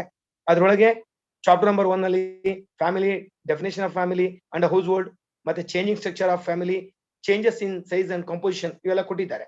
ಅಂದ್ರೆ ಕುಟುಂಬ ಇತ್ಯಾದಿಗಳು ಹೇಗೆ ಅಂತ ಹೇಳಿ. ಬದಲಾಗುತ್ತಿರುವ ಕುಟುಂಬದ ರಚನೆ ಕೇಳ್ತಾರೆ. ಅದರೊಳಗೆ ಕುಟುಂಬದ ಗಾತ್ರ ಯಾಕೆ ಬದಲಾಯಿತು, composition, the role of the performance of the family, ಅವೇನ್ ಬದಲಾಯಿತು ಅನ್ನೋದಷ್ಟೇ. ತುಂಬಾ ಡೀಪ್ ಆಗಿ ಹೋಗ್ಬೇಡಿ ಪ್ಲೀಸ್ ಪ್ಲೀಸ್ ಪ್ಲೀಸ್. ಬುಕ್ ಅಲ್ಲಿ ದೊಡ್ಡದಿತ್ತು ಅಂತ ಹೇಳಿ 20 ಮಾರ್ಕ್ಸ್ಗೆ ತುಂಬಬೇಡಿ, ಅದಾಗೋದಿಲ್ಲ. ನಂಗೆ ಗೊತ್ತಿಲ್ಲ ಯಶೋದಕ್ಕ ಬೋರ್ಡ್ ಆಫ್ ಸ್ಟಡೀಸ್ ನಲ್ಲಿ BOE ನಲ್ಲಿ ಏನು ಅದೇ ಕ್ವಶನ್ ಪೇಪರ್ಗಳನ್ನ ಹೆಂಗ್ ಪ್ಯಾಟರ್ನ್ ಮಾಡ್ತಾರೆ ನನಗೆ ಇನ್ನೂ ಗೊತ್ತಿಲ್ಲ. ಹಳೆ ಕ್ವಶನ್ ಪೇಪರ್ ಪ್ಯಾಟರ್ನ್ ಇವ್ರಿಗೆ ಇರುತ್ತಾ, 5, 10, 15 ಇರುತ್ತಾ, ನನಗೂ ಗೊತ್ತಿಲ್ಲ ಅಶೋಕ ಮೇಡಮ್. ಹಾಗಾಗಿ ಐ ಡೋಂಟ್ ನೋ. ಹಾಗಾಗಿ ಎಲ್ಲವೂ ನಂಬಳಿನೇ ಇದೆ. ಅದು ಒಂದು ಭಯ ಇದೆ. ಯಾಕಂದ್ರೆ ನಾವು ತುಂಬಾ ವಾಸ್ಟ್ ಆಗಿ ಹೇಳಿಬೇಕಾ, 2 ಮಾರ್ಕ್ಸ್ ಹೇಳ್ಬೇಕಾ, 10 ಮಾರ್ಕ್ಸ್ ಹೇಳ್ಬೇಕಾ, ಇನ್ನು ಚಿತ್ರಣ ನಮ್ಗೆ ಕೈ ಸಿಕ್ಕಿಲ್ಲ. ಇದೆಲ್ಲರಿಗೂ ಗೊಂದ ಇದೆ, ನಮ್ಮ ಮೇಷ್ಟ್ರುಗಳಿಗೆ ಇರೋದೇ ಗೊಂದಲ. ಅದೀಗ ಜಾಸ್ತಿ ಹೇಳ್ಬೇಕಾ ಕಮ್ಮಿ ಹೇಳ್ಬೇಕಾ ಅಂತ ಹೇಳಿ. ಏನಿವೆ ಮಿನಿಮಮ್ ಹೇಳೋ ಪ್ರಯತ್ನ ಮಾಡಿದ್ರೆ ತುಂಬಾ ವಾಸ್ಟ್ ಆಗಿ ಹೋಗ್ಬೇಡಿ. ಇದು ನನ್ನ ಸಲಹೆ. ಅದಕ್ಕೆ ನ್ಯಾಯವನ್ನು ಕೊಡುವಂಥದ್ದು board of examiners, board of studies ಆ ನ್ಯಾಯವನ್ನು ಕೊಡ್ತಾರೆ ಅಂತ ನಾನು ಭಾವಿಸ್ತೀನಿ. ನಂಬರ್ 1. 2ನೇ ಚಾಪ್ಟರ್ ನಲ್ಲಿ ವೀಕನಿಂಗ್ ಆಫ್ ಜೆಂಡರ್ ಮತ್ತೆ ಏಜ್ ಸ್ಟ್ರಾಟಿಫಿಕೇಶನ್ಸ್ ಇದೆ. Democratisation of relationship between the spouse, parent, children ಇವೆಲ್ಲ ಇದೆ. ವೀಕನಿಂಗ್ ಆಫ್ ಜೆಂಡರ್ ಸಿಸ್ಟಮ್ಸ್ ಅಲ್ಲಿ ಏನು ದುರ್ಬಲಗೊಳ್ಳುತ್ತಿರುವ ಲಿಂಗ ವ್ಯವಸ್ಥೆಗಳು ಅನ್ನುವಾಗ ನೆಗ್ಲಿಜೆನ್ಸಿ ಇತ್ಯಾದಿಗಳು ಕವರ್ ಆಗ್ತವೆ. ಹಾಗೆಯೇ ಏಜ್ ಸರ್ಟಿಫಿಕೇಶನ್ಸ್ ಇದೆ, ಅಲ್ಲಿ ವಯೋಮಾನದ ವ್ಯತ್ಯಯಗಳು, ಸ್ತರ ವಿನ್ಯಾಸಗಳಿವೆ, ಅವೆಲ್ಲವೂ ವಿಚಾರಗಳು ಸಿಗ್ತವೆ. ಬಹಳ ಮುಖ್ಯವಾಗಿ ಡೆಮೋಕ್ರಟೈಸೇಷನ್ ಪದವನ್ನು ಬಳಸಿದ್ದಾರೆ, ಪ್ರಜಾಸತ್ತೀಕರಣ ಅಥವಾ ಪ್ರಜಾಸತ್ತಾತ್ಮಕ ವ್ಯವಸ್ಥೆಗಳು ಅಂತ ಹೇಳಿ. ಅಲ್ಲಿ ಏನ್ ಆಗ್ತಾ ಇದೆ ಅಂತ ಹೇಳಿ, ಪ್ರಜಾಸತ್ತಾತ್ಮಕ ವ್ಯವಸ್ಥೆ ಅಂತಿದಾಗ ನೀವು ಯೋಚನೆ ಮಾಡಬೇಕಾದ್ದು ಚರ್ಚೆ, ರೈಟ್ಸ್, ಸಮಾನತೆ, ಹಕ್ಕುಗಳು, ಇದನ್ನ ಇಟ್ಕೊಂಡೇ ಮಾತಾಡೋದು ಸಂವಿಧಾನದ ಒಳಗಿರೋ ವಿಚಾರಗಳು. ಯಾಕಂದ್ರೆ ಪಾಲಕರು ಮಕ್ಕಳ ನಡುವಿನ ಸಂಬಂಧಗಳು ಏನಾಗ್ತಾ ಇದೆ, ಮಲತಾಯಿ ಅಥವಾ ಏನು ಇವುಗಳು ಏನಾಗ್ತಾ ಇದೆ, ಅವುಗಳು ದಂಪತಿಗಳು ಗಂಡ ಹೆಂಡತಿಗಳ ಸಂಬಂಧಗಳೇ ಆಗ್ತಾ ಇದೆ. ಅಲ್ಲಿ ಡೆಮೋಕ್ರಟೈಸೇಷನ್ ಪದ ಬಳಸಿದ್ದಾರೆ. ಹಕ್ಕುಗಳು, ಪ್ರಶ್ನೆಗಳು ಅಲ್ಲಿ ಬರ್ತಾ ಇರೋದು. ಹಾಗಾಗಿ ಅದನ್ನು ಚೂರು ಯೋಚನೆ ಮಾಡ್ಬೇಕಾಗಿದೆ. ಬ್ಲೈಂಡ್ ಆಗಿ ಹೇಳಂಗಿಲ್ಲ, ಗಂಡ ಹೆಂಡತಿ ಹಿಂಗಿದ್ರು ಹಿಂಗಿರ್ಬೇಕು ಅನ್ನೋ ಪ್ರಶ್ನೆ ಇಲ್ಲ. ಈಗ ಹೆಂಗಂಗೋ ಇದೆ ಅಲ್ಲಿ. ಅದಕ್ಕೆ ಆ ಮಕ್ಕಳನ್ನ ಪಾಠ ಮುಗಿದಂಗೆನೆ ನಿಮ್ಮನೆ ಪಕ್ಕದಲ್ಲಿ ಕೇಳ್ಕೊ ಬನ್ನಿ ಅಂತೇಳಿ, ಬೈಕ್ ನೋಡ್ಕೆ ಬನ್ನಿ ಅಂತ ಹೇಳ್ಬೇಡಿ ಪ್ಲೀಸ್. ಮತ್ತೋಗಿ ಏನಾದ್ರು ಆಗ್ಬಿಟ್ಟವು ಸೊ ಅವ್ರ ಪ್ರಶ್ನೆಯನ್ನ ಕೇಳಿ, ಅವರು ತಿಳ್ಕೊಳ್ಳಿ, ಮನೆ ಒಳಗೆ ಕೇಳಿ. ಅಪ್ಪ ಹಿಂಗ ಅಲ್ಲಿ ಯಾವುದೋ ಒಂದು ಏನೋ ಒಂದು ಆಗಿದೆ ಮದುವೆ, ಗಂಡ ಹೆಂಡತಿ ಹೇಗಿದ್ದಾರೆ ತಿಳ್ಕೊಬೇಕಣಪ್ಪ ಅಂತೆಲ್ಲ ಅಮ್ಮನ್ನ ಕರ್ಕೊಂಡು ಹೋಗಿ ಕೇಳಿದ್ರೆ ಏನೋ ಒಂದು 4 ಅಂಶ ಹೇಳ್ತಾರ ಅವ್ರು. ಪ್ರಶ್ನೆ ಬರ್ತದೆ. ಹಾಗಾಗಿ ಸೊ ಅದನ್ನ ಗಮನಿಸ್ಬೇಕಾಗ್ತದೆ, ಅದು ಹೋಗ್ಬೇಕಾಗ್ತದೆ. ಇದು 3ನೇ ವಿಷಯಕ್ಕೆ ಬಂದಾಗ ಹಿರಿಯ ಇಲ್ಲಿ changes in care giving children and elderly ಅಂತ ಇದೆ. ಅಂದ್ರೆ ಮಕ್ಕಳ ಮತ್ತು ಹಿರಿಯರ ನಡುವಿನ ಕಾಳಜಿ ಅಥವಾ ನೋಡಿಕೊಳ್ಳುವ ಪ್ರಕ್ರಿಯೆಗಳು ಏನು ಅಂತ ಹೇಳಿ. ಅಲ್ಲೂ ನೀವು ಮಕ್ಕಳನ್ನ ನೀವು ಹಿರಿಯರ ಈಗ ಏನ್ ನೋಡ್ತಾ ಇದ್ದಾರೆ ಗೊತ್ತಾಗುತ್ತೆ. ಯಾಕಂದ್ರೆ ಬೆಳಿಗ್ಗೆ ದುಡಿಮೆಗೆ ಹೋಗ್ಬೇಕು, ಇಲ್ಲ ಮನೆ ಮಕ್ಳಿಗೆ ಕಳಿಸ್ಬೇಕು, ಹಿರಿಯರ್ ನೋಡ್ಕೊಳ್ಬೇಕು, ಎಲ್ಲರ ಪಾತ್ರಗಳು ಬದಲಾಗಿರೋದ್ರಿಂದ ಹಿಂದಿದ್ದಂಗೆ ಇತ್ತ ಜಾಯಿಂಟ್ ಫ್ಯಾಮಿಲಿ ಇಲ್ಲ, ಈಗ small families. So small families ಅಲ್ಲಿ ಯಾರು ಹಿರಿಯರ್ ನೋಡ್ಕೊಳ್ಬೇಕು? 6 ಜನ ಇದ್ದಾರೆ, ತಾತ ಅಜ್ಜಿ ಅಪ್ಪ ಅಮ್ಮ ಮಕ್ಕಳು. 6 ಜನ ಯಾರು ಅವ್ರು ನೋಡ್ಬೇಕು? ಜಮೀನ್ ತಕ್ಕೆ ಹೋಗ್ಬೇಕಾ? Everybody in the style. ಇಲ್ಲಿ ಭಾಷಣ ಮಾಡ್ಬಿಡ್ತೀವಿ ಹಿರಿಯರನ್ನ ನೋಡ್ಕೋಬೇಕಾಗಿತ್ತು ಹಾಗೆ ಹೀಗೆ ಅಂತೇಳಿ. ವಾಸ್ತವಿಕತೆ ಬೇರೆ ಇದೆ. ಅಲ್ಲಿ ಏನಂತ ಮಕ್ಕಳು ತಿಳ್ಕೊಳ್ಳಿ, ಅಲ್ಲಿ ಅವ್ರಿಗೆ ಆಕ್ಟಿವಿಟಿ ಬೇಸ್ ಆಗ್ತದೆ. ಹಾಗೇನೆ ಇನ್ನ ವಿವಾದ ವ್ಯಾಖ್ಯಾನಗಳಿದೆ, ಕುಟುಂಬದ ಮಾದರಿಯಲ್ಲಿ ಬದಲಾವಣೆ ಆಗಿರೋದ್ರ ಬಗ್ಗೆ ಇದೆ, ಕೂಡು ಜೀವನ ಇದೆ, ಸಹಜೀವನ ಇದೆ, ಪ್ರತ್ಯೇಕವಾಗುವಿಕೆ ಇದೆ, ವಿಚ್ಛೇದನ ಇದೆ, ಪುನರ್ವಿವಾಹ ಇದೆ. ಎಲ್ಲ ಚೇಂಜಸ್ನೇ ಕೊಟ್ಟಿದ್ದೀವಿ, ರೀಸೆಂಟ್ ಚೇಂಜಸ್. ಅದನ್ನ ಗಮನಿಸ್ಕೊಳ್ಳಿ. ಯಾವುದೋ ಒಂದು ಊರಲ್ಲಿ ಏನೋ ಆಗಿದೆ, ಆ ಊರಿನ ಆ ಮಕ್ಕಳಿಗೆ ಗೊತ್ತಾಗುತ್ತೆ, ತಿಳ್ಕೊಳ್ಳಿ ಅಂತೇಳಿ. But B care of the question here. ನೀವು ಮಕ್ಕಳು ಕಳಿಸುವಾಗ ಪ್ರಶ್ನೆ ಸೂಕ್ಷ್ಮದಿರಲಿ. ಅವು ಏನೋ ಹೋಗಿ ದಡ್ಡಂಗೆ ಪ್ರಶ್ನೆ ಕೇಳ್ಬಿಟ್ಟು ಅವ್ರು ನಿಮ್ಮ ಹೆಸರು ಹೇಳಿ ಅವ್ರು ನಮ್ಮ ಹುಡುಕಿ ಬಂದ್ಬಿಟ್ಟಾರು. ಈ ಭಯನ್ ನಿಮ್ ಗಮನದಲ್ಲಿರ್ಲಿ ದಯಮಾಡಿ. ಅವ್ರನ್ನ ಕ್ವಶನ್ ಕೇಳೋಗ್ಲೆ, ಮಗ ಹೆಂಗ್ ಕೇಳ್ತಿಲ್ಲ, ಹೆಂಗ್ ನಿಂತ್ಕಂತಿಲ್ಲ, ಏನ್ ಕೇಳ್ತೀಯೋ, ನೀ ಗಂಡನ ಯಾಕೆ ಬಿಟ್ಟೆ ಅಂತ ಕೇಳ್ತೀಯಾ, ಅಥವಾ ಏನಮ್ಮ ಯಾಕಂಟಿ ಪ್ರಾಬ್ಲಮ್ ಆಯ್ತು ಅಂತ ಕೇಳ್ತಿರೋ ಅದನ್ನ ಕೇಳಿ. ಗಂಡನ ಯಾಕೆ ಬಿಟ್ಟೆ ಕೆಪಲ್ ಕೊಡ್ಬಿಡ್ತಾರೆ. ಅವ್ರು ಹೊಡೆದ ಅವ್ರು ಸೀದಾ ಬಂದು ನಮ್ಗೆ ಬೇಡದು. ಅವ್ರ ಪೇರೆಂಟ್ ಕರ್ಕೊಂಡ್ಬಿಡ್ತಾರೆ, ಏನ್ ಮೇಷ್ಟ್ರೆ ನಮ್ಮ ಮಕ್ಳು ಏನ್ ಮಾಡಿದ್ರಿ ಅಂತ ಹೇಳಿ. ಪ್ಲೀಸ್ ಪ್ಲೀಸ್ ಪ್ಲೀಸ್ ತುಂಬಾ ಸೂಕ್ಷ್ಮವಾಗಿರಿ. ಹಾಗಾಗಿ ಈ ಪ್ರಶ್ನೆಗಳು ಇಲ್ಲಿ ಕ್ರಿಯೇಟ್ ಆಗ್ತದೆ. ಇನ್ನ 5ನೇ ಚಾಪ್ಟರ್ ನಲ್ಲಿ ವಯೋಮಾನದಲ್ಲಿ ವಿವಾಹದ ವಯಸ್ಸಿನ ಬದಲಾವಣೆ ಆಗಿದೆ. ಎಸ್, ಯಾಕಾಯ್ತು, ಏನಾಯ್ತು, ಮಕ್ಕಳಿಗೂ ಗೊತ್ತು, ನಿಮ್ಗೂ ಗೊತ್ತು, ಅಲ್ಲಿ ಗೊತ್ತಾಗ್ತದೆ. ವಿವಾದ ನಿರ್ಣಯ ಏನು ಪ್ರಾದೇಶಿಕ ವ್ಯತ್ಯಾಸಗಳಿದೆ ಅಂದ್ರೆ ಗ್ರಾಮಾನಗರದ ನಡುವೆಯೋ, ಉತ್ತರ ಕರ್ನಾಟಕ ದಕ್ಷಿಣ ಕರ್ನಾಟಕ ನಡುವೆಯೋ, ಅಥವಾ ಇಲ್ಲೇ ಬೇರೆ ಬೇರೆ ಪ್ರಾದೇಶಿಕ ಭಿನ್ನತೆಗಳು ಏನು, ಅದು ನೋಡ್ಬೇಕಾಗ್ತದೆ. ಯಾಕಂದ್ರೆ ಈ ಸ್ಟಿಲ್ ಇನ್ನು ಉತ್ತರ ಕರ್ನಾಟಕದಲ್ಲಿ 18 ಒಳಗಡೆ ಮದುವೆ ಆಗೋ ಸಂಖ್ಯೆನೆ ಹೆಣ್ಮಕ್ಳು 50% ಜಾಸ್ತಿ ಇದ್ದಾರೆ. ಹಾಗಾಗಿ ಯಾಕಲ್ಲ ಹಂಗೆ ಉಳ್ಕೊಂತು, ನಮ್ಮಲ್ಲಿ ಚೇಂಜಸ್ ಆಗಿದೆ. ಅದು ನಮ್ಮ ಹಳ್ಳಿಗಳಿಗೂ ನಗರಗಳಿಗೂ ಬಂದಾಗ ತುಂಬಾ ವ್ಯತ್ಯಾಸ ಕಾಣ್ತಾ ಇದೆ. ಹಾಗಾಗಿ ಇವೆಲ್ಲ ಅಬ್ಸರ್ವೇಷನ್ಸ್ ಅಲ್ಲೇ ಹೋಗ್ಬೇಕಾಗ್ತದೆ, ಅದನ್ನ ನೋಡ್ಕೊಳ್ಳಿ. ಮತ್ತೆ ಇಳಿಮುಖವಾಗ್ತಿರತಕ್ಕಂಥ ಮಕ್ಕಳ ಸಂಖ್ಯೆ, ಯಾಕೆ ಮಕ್ಕಳು ಕಮ್ಮಿ ಆಗ್ಬೇಕು ಅನ್ನುವಂಥದ್ದು, ಐಚ್ಛಿಕವಾಗಿ ಮಕ್ಕಳನ್ನ ಹೊಂದದಿರುವಿಕೆ ಬೇಡ ನಮಗೆ ಅನ್ನುವಂಥದ್ದು, ಈ ಚರ್ಚೆಗಳಿವೆ. ಸೊ ಇವೆಲ್ಲವೂ ಅಲ್ಲಿ 6ನೇ ಇದು ಬರ್ತದೆ. ಅದಕ್ಕೆ ಸಂಬಂಧಪಟ್ಟಂತೆ ನಾನು ಇದು ಮುಗಿದ್ಮೇಲೆ ಮತ್ತೆ ಇದನ್ನ ಏನ್ ಹಾಕಿದೀವಿ ಅದನ್ನ ಆಯಾ ಕಂಟೆಂಟ್ ಒಳಗೇನೆ ಏನು ಆಕ್ಟಿವಿಟೀಸ್ ನ ಅಲ್ಲೇ ಹಾಕ್ಬಿಟ್ಟಿದೀವಿ. ಅದನ್ನ ಅಲ್ಲಿ ಕೊಟ್ಟು ಇದನ್ನ ಮತ್ತೆ ನಾನು ಮುಷ್ಟಾಕಿದ್ನ ಅಪ್ಲೋಡ್ ಮಾಡ್ತೀನಿ. ಬಹುಶಃ ಆ ಚಾಪ್ಟರ್ ಮುಗಿದಂಗೆ ಅಲ್ಲಿಗೆ ಹೋಗುತ್ತೆ. ಅಷ್ಟೊಳಗೆ ನೋಡ್ಕೊಂಡ್ರೆ ಜೊತೆಗೆ ನಿಮ್ಮ ಐಡಿಯಾಗಳೇನಿದೆ ಅದನ್ನ ಇನ್ಸರ್ಟ್ ಮಾಡ್ಕೊಳ್ಳಿ. ಇವೇ ಅಂತಿಮ ಅಲ್ಲ, ನಿಮ್ಮ ಆಲೋಚನೆಗಳಿದೆ. ಇದು ಮೊದಲನೇ ಯೂನಿಟ್ ನಲ್ಲಿ. 2ನೇ ಯೂನಿಟ್ ನಲ್ಲಿ ರಿಲಿಜನ್ ಎಜುಕೇಶನ್ ಇದೆ. ಅಲ್ಲೂ ಅಷ್ಟೇ ಧರ್ಮದ ವ್ಯಾಖ್ಯಾನ ಇದೆ. ಆಧುನಿಕ ಜಗತ್ತಿನಲ್ಲಿ ಧರ್ಮದ ಪುನರುತ್ಥಾನಕ್ಕೆ ಎದುರಾಗಿ ಮತಾತೀಕರಣ, ಸೆಕ್ಯುಲರಿಸಂ ಪ್ರಾಬ್ಲಮ್ ಇದೆ. ಮತಾತೀಕರಣ ಅಂತಿರೋ, ಜಾತ್ಯತೀತ ಅಂತಿರೋ, ಧರ್ಮಾತೀತತೆ ಅಂತಿರೋ ಗೊತ್ತಿಲ್ಲ. ಯಾಕಂದ್ರೆ ಪುಸ್ತಕ ಬರೆಯೋರು ಪದ ಬಳಸಿರ್ತಾರೆ, ಪಾಠ ಮಾಡೋ ಮೇಷ್ಟ್ರು ಬೇರೆ ಮಾಡಿರ್ತಾರೆ. ಆ ಪದ ಅಲ್ಲಿ ಕೇಳಿರಲ್ಲ, ಪರೀಕ್ಷೆ ಬಂದಾಗ ಮಕ್ಕಳು ಎಡು ಬೀಳ್ತವೆ. ಸೆಕ್ಯುಲರಿಸಂ ಅಂತೇಳಿ ನೀಟಾಗಿ ಒಂದು ಕನ್ನಡದಲ್ಲಿ ಇಂಗ್ಲಿಷ್ ಒಂದು ಪದ ಇರ್ತದೆ, ಕನ್ನಡದಲ್ಲಿ 3-4 ತರ ಇರ್ತದೆ. ಅದನ್ನೊಂಚೂರು ಪಾಠ ಮಾಡುವಾಗ ಪದಗಳನ್ನ ಹೇಳಿ. ಹಾಗೇನೆ ಏನು ಮತಾತೀಕರಣಕ್ಕೆ ಎದುರಾಗಿ ವಿವಿಧತೆ ಏನಿದೆ ಅದು, ಅದ್ರ ಸವಾಲುಗಳು, ಧಾರ್ಮಿಕ ಸ್ವಾತಂತ್ರ್ಯ, ಅದಕ್ಕೆದುರಾಗಿ ರಾಜ್ಯ. ಯಾಕಂದ್ರೆ ಯಾವ ತರ ನಮ್ಮ ಯಾಕಂದ್ರೆ ಮತ್ತೆ ಸಂಘಟನೆಗಳಾಗ್ತದೆ. ಎಲ್ಲವೂ ಧರ್ಮ, ಜಾತಿ, ಸಂಸ್ಕೃತಿ ಎಲ್ಲವೂ ಆರ್ಗನೈಸ್ ಸೆಕ್ಟರ್ ಬರ್ತಾ ಇವೆ. ಒಂದ್ ಕಡೆ ಬೇಕು ಅಂದ್ರೆ ಹ್ಞೂ, ಬೇಡ ಅಂದ್ರೆ ಹ್ಞೂ. ನಾವೇನು ಹೇಳಂಗಿಲ್ಲ, ಇರೋದನ್ನ ಹೇಳ್ಬೇಕಾಗ್ತದೆ, ದಾಖಲಾತಿ ಇಟ್ಕೊಂಡು ಹೇಳ್ಬೇಕಾಗ್ತದೆ. ಹಾಗೇನೆ ಅದ್ರಲ್ಲಿ 2ನೇ ಚಾಪ್ಟರ್ ನಲ್ಲಿ ಶಿಕ್ಷಣದ ವ್ಯಾಖ್ಯೆ, ಸಾಮಾಜಿಕರಣ ಸಾಧನವಾಗಿ ಶಿಕ್ಷಣದ ಬಗೆಗಳು, ಔಪಚಾರಿಕ ಅನೌಪಚಾರಿಕ ಶಿಕ್ಷಣ ಇದೆಲ್ಲ ಇದೆ. ಇದಕ್ಕೆ ಸಂಬಂಧಪಟ್ಟಂತೆ ನೀವು ಕ್ರಿಯೇಟಿವಿಟಿನ ಮಕ್ಕಳಿಗೆ ಶಾಲೆಗಳಿಗೆ ಕಳಿಸೋದು, ಅಲ್ಲಿ ನೋಡ್ಕೊಬಾರದು, ಏನೋ ಒಂದು ಆಗೋದು ಅದಾಗ್ತದೆ ಅಂತಕ್ಕಂಥ. ಇನ್ನು ಅದ್ರ ಮುಂದುವರೆದು ಅದರಲ್ಲೇ ಭಾಗವಾಗಿ ಮ್ಯಾಕ್ಸ್ವೆಲ್ ಬರ್ದು ಕಾರ್ಯಾತ್ಮಕ ದೃಷ್ಟಿಗಳು, ಶಿಕ್ಷಣದ ಪ್ರಕಟಿತ ಮತ್ತು ಅಪ್ರಕಟಿತ ಕಾರ್ಯಗಳು, ಹಾಗೇನೆ ಸಂಘರ್ಷಾತ್ಮಕ ದೃಷ್ಟಿಕೋನಗಳು ಇವೆಲ್ಲ ಇದಾವೆ. ಯಾಕಂದ್ರೆ ಸಂಘರ್ಷಾತ್ಮಕ ದೃಷ್ಟಿಕೋನ ಅಂತಂದ್ರೆ ಶಿಕ್ಷಣದಿಂದ ಅಸಮಾನತೆ ಹೆಚ್ಚಾಗ್ತದೆ, ಸಮಾನತೆ ಬೇಕು ಅಂತಿದಂಗೆ ಅಸಮಾನತೆ ಜಾಸ್ತಿ ಆಗ್ತದೆ. ಅದನ್ನ ಮುಂದುವರಿಸುವ ಸಾಧನವಾಗಿ ಶಿಕ್ಷಣ ಇದೆ. ಸೊ ಹಾಗಾಗಿ ಒಂದು ಕಾಂಟ್ರಡಿಕ್ಟರಿಯಾಗಿ ಹೋಗ್ತಾ ಇದೆ, ಜೀವನವೇ ಆಗಿದೆ. ಹಾಗಾಗಿ ಬೇಕು ಅಂದ್ರೂ ಬೇಕು, ಬೇಡ ಅಂದ್ರೆ ಬೇಡ, ಹ್ಞೂ ಅಂದ್ರು ಹ್ಞೂ, ಅಲ್ಲ ಅಂದ್ರೆ ಅಲ್ಲ. ರಾಮೇಗೌಡರು ಹೇಳ್ತಿದ್ರಲ್ಲ, ಹೌದಾ ಪುಂಚೆ ಹೊಡೆದ ಹೌದು, ಅಲ್ಲ ಪುಂಚೆ ಹೊಡೆದಲ್ಲ, some extent we should be accept as it is. ಯಶೋದಕ್ಕ ಹೇಳಿದಾಗ ಹೌದಾ ಮೇಡಮ್, ಹ್ಞೂ. ಇಲ್ಲ ನಾರಾಯಣಪ್ಪ ಹೇಳಿದಾಗ ಇಲ್ವಾ ನಾರಾಯಣ ಸಪ್ರ ಇಲ್ಲ. ಈ ಸತ್ಯಗಳ ಒಳಗೆ ಇದಾವೆ ಮಕ್ಕಳು. ಅದೆಲ್ಲವೂ ಅವ್ರ ಅನುಭವಕ್ಕೆ, ಅದನ್ನ ಗಮನಿಸ್ಕೊಡಿ. ಹಾಗೇನೆ ಶಾಲೆ ಮತ್ತು ಜೀವನದ ಅವಕಾಶಗಳ ಬಗ್ಗೆ ಮಾತಾಡ್ತಾರೆ, ಸ್ಕೂಲಿಂಗ್ ಅಂಡ್ ಲೈಫ್ ಚಾನ್ಸಸ್ ಬಗ್ಗೆ. ಸೊ ಅಲ್ಲಿ ಮ್ಯಾಕ್ಸ್ವೆಲ್ ದೃಷ್ಟಿಕೋನ ಹೇಳಿದ್ದಾರೆ. ಹೆಚ್ಚುತ್ತಿರುವ ಶಾಲಾ ದಾಖಲೆಗಳ ಬಗ್ಗೆ ಮಾತಾಡ್ತಾರೆ. ಮತ್ತೆ ಉದ್ಯೋಗದ ಅವಕಾಶಗಳು, ತಂತ್ರಜ್ಞಾನ, ಡಿಜಿಟಲ್ ಡಿವೈಡ್. ಅದು ಡಿಜಿಟಲ್ ಡಿವೈಡ್ ಅವ್ರು ಹೇಳ್ತಾ ಇದ್ರು. ಏನಾಗಿದೆ, ಈಗ ನಾವು ಆನ್ಲೈನ್ ಪಾಠಕ್ಕೆ ಹೋಗ್ಬಿಟ್ಟಿದೀವಿ. ಬಹುಶಃ ನನಗೆ ಗೊತ್ತಿಲ್ಲ, ದಯಮಾಡಿ ಅನ್ಯತಾ ಭಾವಿಸ್ಬೇಡಿ. ಖಾಸಗಿ ಕಾಲೇಜ್ನವರಿಗೆ ಕಷ್ಟನೇ ಇದೆ. ಸರ್ಕಾರಿ ಕಾಲೇಜ್ನವ್ರು ನಾವು ಒಂದ್ ಸ್ವಲ್ಪ ಶ್ರೀಮಂತರಾಗ್ಬಿಟ್ಟಿದೀವಿ. ಯಾಕೆಂದ್ರೆ ಅವ್ರಿಗೆ ಟ್ಯಾಬ್ ಮತ್ತೊಂದನ್ನ ಕೊಟ್ಬಿಡ್ತೀವಿ, ಆನ್ಲೈನ್ ಶುರು ಮಾಡ್ಕೊಂಡ್ಬಿಡ್ತೀವಿ. ಖಾಸಗಿ ಕಾಲೇಜುಗಳಲ್ಲಿ ಇಲ್ಲ. ಯಾವ್ದೋ ಸಣ್ಣ ಗುಣಮಟ್ಟದ ಶಿಕ್ಷಣ ಅಂತ ಅನ್ಕೊಂಡ್ ಮಕ್ಳು ಹೋಗಿದ್ದಾರೆ, ಅಲ್ಲಿ ಯಾವೂ ಇಲ್ಲ. ಕಷ್ಟಪಟ್ಟು ಫೀಸ್ ಕಟ್ಟಿದ್ದಾರೆ, ಆದ್ರೆ ಅವ್ರಿಗೆ 15-20 ಸಾವಿರ ರೂಪಾಯಿ ಕೊಟ್ಟಿಗೆ ಸಿಸ್ಟಮ್ ಏನೋ ಕೊಡ್ಸಕ್ ಆಗೋದಿಲ್ಲ. ಬಟ್ ಸರ್ಕಾರ ಗವರ್ಮೆಂಟ್ ಸ್ಕೂಲ್ ಕೊಡ್ತಾ ಇದೆ. ಸೊ ಹಾಗಾಗಿ that is also in problem.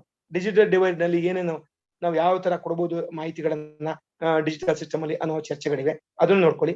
Same chapter ನಲ್ಲಿ ಕೆಳಗಡೆ ನಾವು ಇದನ್ನ ಹಾಕಿದ್ವಿ. ಇನ್ನ ಥರ್ಡ್ ಯೂನಿಟ್ ನಲ್ಲಿ ಎಕಾನಮಿ ಅಂಡ್ ಪೊಲಿಟಿಕಲ್ ಇನ್ಸ್ಟಿಟ್ಯೂಷನ್ಸ್ ಬಗ್ಗೆ ಮಾತಾಡ್ತಾರೆ. ಆರ್ಥಿಕ ವ್ಯವಸ್ಥೆಗಳು, ಅಲ್ಲಿ ಆರ್ಥಿಕತೆ, ದುಡಿಮೆ ಕ್ಷೇತ್ರದಲ್ಲಿ ಲಿಂಗಸ್ತರ ವಿನ್ಯಾಸ, ದುಡಿಮೆಯಲ್ಲಿ ಸ್ತ್ರೀಕರಣ, ಉದ್ಯೋಗದ ಅಭದ್ರತೆಗಳು, ನಿರುದ್ಯೋಗ, ಹೊರಗುತ್ತಿಗೆ ಅಂತ ನಮಗೆ ಅತಿಥಿ ಉಪನ್ಯಾಸಕರಲ್ಲಿ ಪ್ರಾಬ್ಲಮ್ ಸ್ಟಾರ್ಟ್ ಆಗಿದೆ. ಯಾಕಂದ್ರೆ ಉದ್ಯೋಗ ಸೆಕ್ಯೂರಿಟಿ ಇಲ್ಲ. ಥ್ರೆಟ್ಸ್ ಅನ್ನೋ ಪದವನ್ನು ಬಳಸಿದ್ದಾರೆ. ಥ್ರೆಟ್ ನಾವು ತೊಡಕುಗಳು ಅನ್ನೋ ಪದವನ್ನು ಬಳಸ್ತಾ ಇದೀವಿ, ಅಥವಾ ಅಲ್ಲಿ ನಾವು ಸವಾಲು ಅಂತ ಬಳಸ್ಬೋದು, ಅಥವಾ ಇನ್ನು ನಾವು ಸಮಸ್ಯೆ ಅಂತ ಬಳಸ್ಬೋದು. ನೋಡ್ಕೊಳ್ಳಿ. ಆಮೇಲೆ ಆಟೋಮೇಷನ್ ಸಿಸ್ಟಮ್ಗಳು ಬರ್ತಾ ಇದೆ. ಸೊ ತಂತ್ರಜ್ಞಾನ ಮುನ್ನಡೆ ಆಗಿದೆ. ಏನೆಲ್ಲ ಆದ್ರೂ ಎಕಾನಮಿಯ ಮೇಲೆ ಪ್ರಭಾವ ಬೀರ್ತಾ ಇದೆ. ದುಡಿಮೆನೆ ಬೇರೆ, ದುಡ್ಡೇ ಬೇರೆ. ಪ್ಲೀಸ್ ಅದನ್ನ ಗಮನಿಸ್ಕೊಳ್ಳಿ. ಯಾಕಂದ್ರೆ ಹೇಳುವಾಗ ನಾವು ಒಂದಕ್ಕೊಂದಕ್ಕೆ ಏನ್ ಕೆಲಸ ಮಾಡೋದು, ದುಡ್ಡಂತೂ ಸಿಕ್ಬಿಡುತ್ತೆ. ದುಡ್ಡು ಸಿಗುತ್ತೆ ಅಂತ ಏನೂ ಮಾಡಕ್ ಆಗೋದಿಲ್ಲ, ಏನೇನೋ ಮಾಡಕ್ಕಾಗಲ್ಲ. ಹಾಗಾಗಿ ಅದನ್ನ ಗಮನಿಸ್ಕೊಳ್ಳಿ. ನಿರುದ್ಯೋಗದ ಪದ್ಧತಿ ಎಲ್ಲರಿಗೂ ಎದುರುಗಡೆನೆ ಇದೆ. ಇನ್ ಮುಂದೆ ಎಲ್ಲ ಖಾಸಗೀಕರಣ ಆಗ್ತಾ ಇದೆ. ಯಾರು ಸಹ ಐ ಡೋಂಟ್ ನೋ, ನಾನು ನಮ್ಮಟ್ಟಿಗೆ ಹ್ಯಾಪಿ ಆಗಿದ್ದೀವಿ. ಯಾಕೆಂದ್ರೆ ನೆಮ್ಮದಿಯಿಂದ ನಿವೃತ್ತಿ ಆಗ್ತಿದೀವಿ, ನೆಮ್ಮದಿಯಿಂದ 30 ವರ್ಷ ಸಾಗ್ಬಿಟ್ಟಿದೀವಿ. ನಾನ್ ನೆನಪಿದೆ, ಕೇರಳದಲ್ಲಿ ಒಂದು ಓರಿಯಂಟೇಶನ್ ಹೋಗಿದ್ವಿ. ಲಯೋಲಾ ಹಾಸ್ಟೆಲ್ ಕಾಲೇಜ್ ಅಂತ ಇತ್ತು, ಅಲ್ಲಿ ನಾವು ಉಳಿದಿದ್ವಿ. ಅಮೆರಿಕದಿಂದ ಒಂದು ಏಜೆನ್ಸಿ ಬಂದಿತ್ತು, ಕೇರಳದ ಗುಡ್ಡಗಾಡುಗಳ ಜನರಿಗೆ ಶಿಕ್ಷಣ ಕೊಡುವ ಒಂದು ಅವ್ರ ಏಜೆನ್ಸಿ. ಕ್ರಿಶ್ಚಿಯನ್ ಇನ್ಸ್ಟಿಟ್ಯೂಷನ್ಗೆ ಟೈಅಪ್ ಆಗಿತ್ತು. ನೈಟ್ 12 ಗಂಟೆಗೆ ಮೀಟಿಂಗ್ ಮಾಡ್ತಾ ಇದ್ರು. ನಮ್ಗೆ ನಿದ್ದೆ ಬರ್ತದೆ. ನಾನು ವಿಜಯ್ ನಾವು ತಿಪ್ಪೇಸ್ವಾಮಿ ಅಂತ ಅವ್ರು ರಿಟೈರ್ ಆದ್ರು, ಎಲ್ಲ ಇದ್ವಿ. ಹೋಗಿ ನೋಡೋಣ ಅಂತ ನೋಡಿದ್ರೆ ಏನೋ ಮಾತಾಡ್ತಿದ್ರು. ಕೊನೆಗೆ ಬೆಳಿಗ್ಗೆ ಬಂದು ಕೇಳಿದ್ವಿ, ಏನ್ ಮಾಡ್ತಾ ಇದ್ರಿ ಅಂತೇಳಿ. ಎಜುಕೇಶನ್ ಹಿಂಗೆ ಅಂತೇಳಿ. ನಿಂಗೆ ಸ್ಯಾಲ್ರಿ ಎಷ್ಟು ಅಂತ ಕೇಳಿದ್ವಿ. What is the meaning of salary ಅಂತ ಕೇಳ್ದ. ಅವ್ನ್ ಗೊತ್ತಲ್ಲ, ಫಾರಿನ್ ಎಕ್ಸೆಸ್ ಅಲ್ಲಿ. ನಾವು ಅವ್ನು ಕೇಳುವಾಗ್ಲೇ ಅವ್ನು ಏನ್ ಕೇಳ್ತಾರೆ ನಮಗೆ ಅರ್ಥ ಆಗಲ್ಲ. ಅದು ಕಷ್ಟಪಟ್ಟು ಕುಮರೇಶ್ ಅಂತ ಹೇಳೊಬ್ರು UP ಅವ್ರು ಇದ್ರು, ನಮ್ಮ ಸೌಮ್ಯ ಕುಮಾರ್ ತರ. ಅವರು ಬಿಡ್ಸ್ ಮಾತು ಕೇಳಿದ್ರು ಅವ್ನ ಸ್ಟೈಲಲ್ಲಿ, ಅವ್ನು ಇಂಗ್ಲಿಷ್ ಅಲ್ಲಿ. ಅವನಿಗೆ what is the meaning of salary ಅಂತ ಕೇಳ್ದ. ಕೊನೆಗೆ ಕೇಳಿದ, ನೀನ್ ಏನ್ ತಗೊಳ್ತೀಯ ಸಂಬಳ?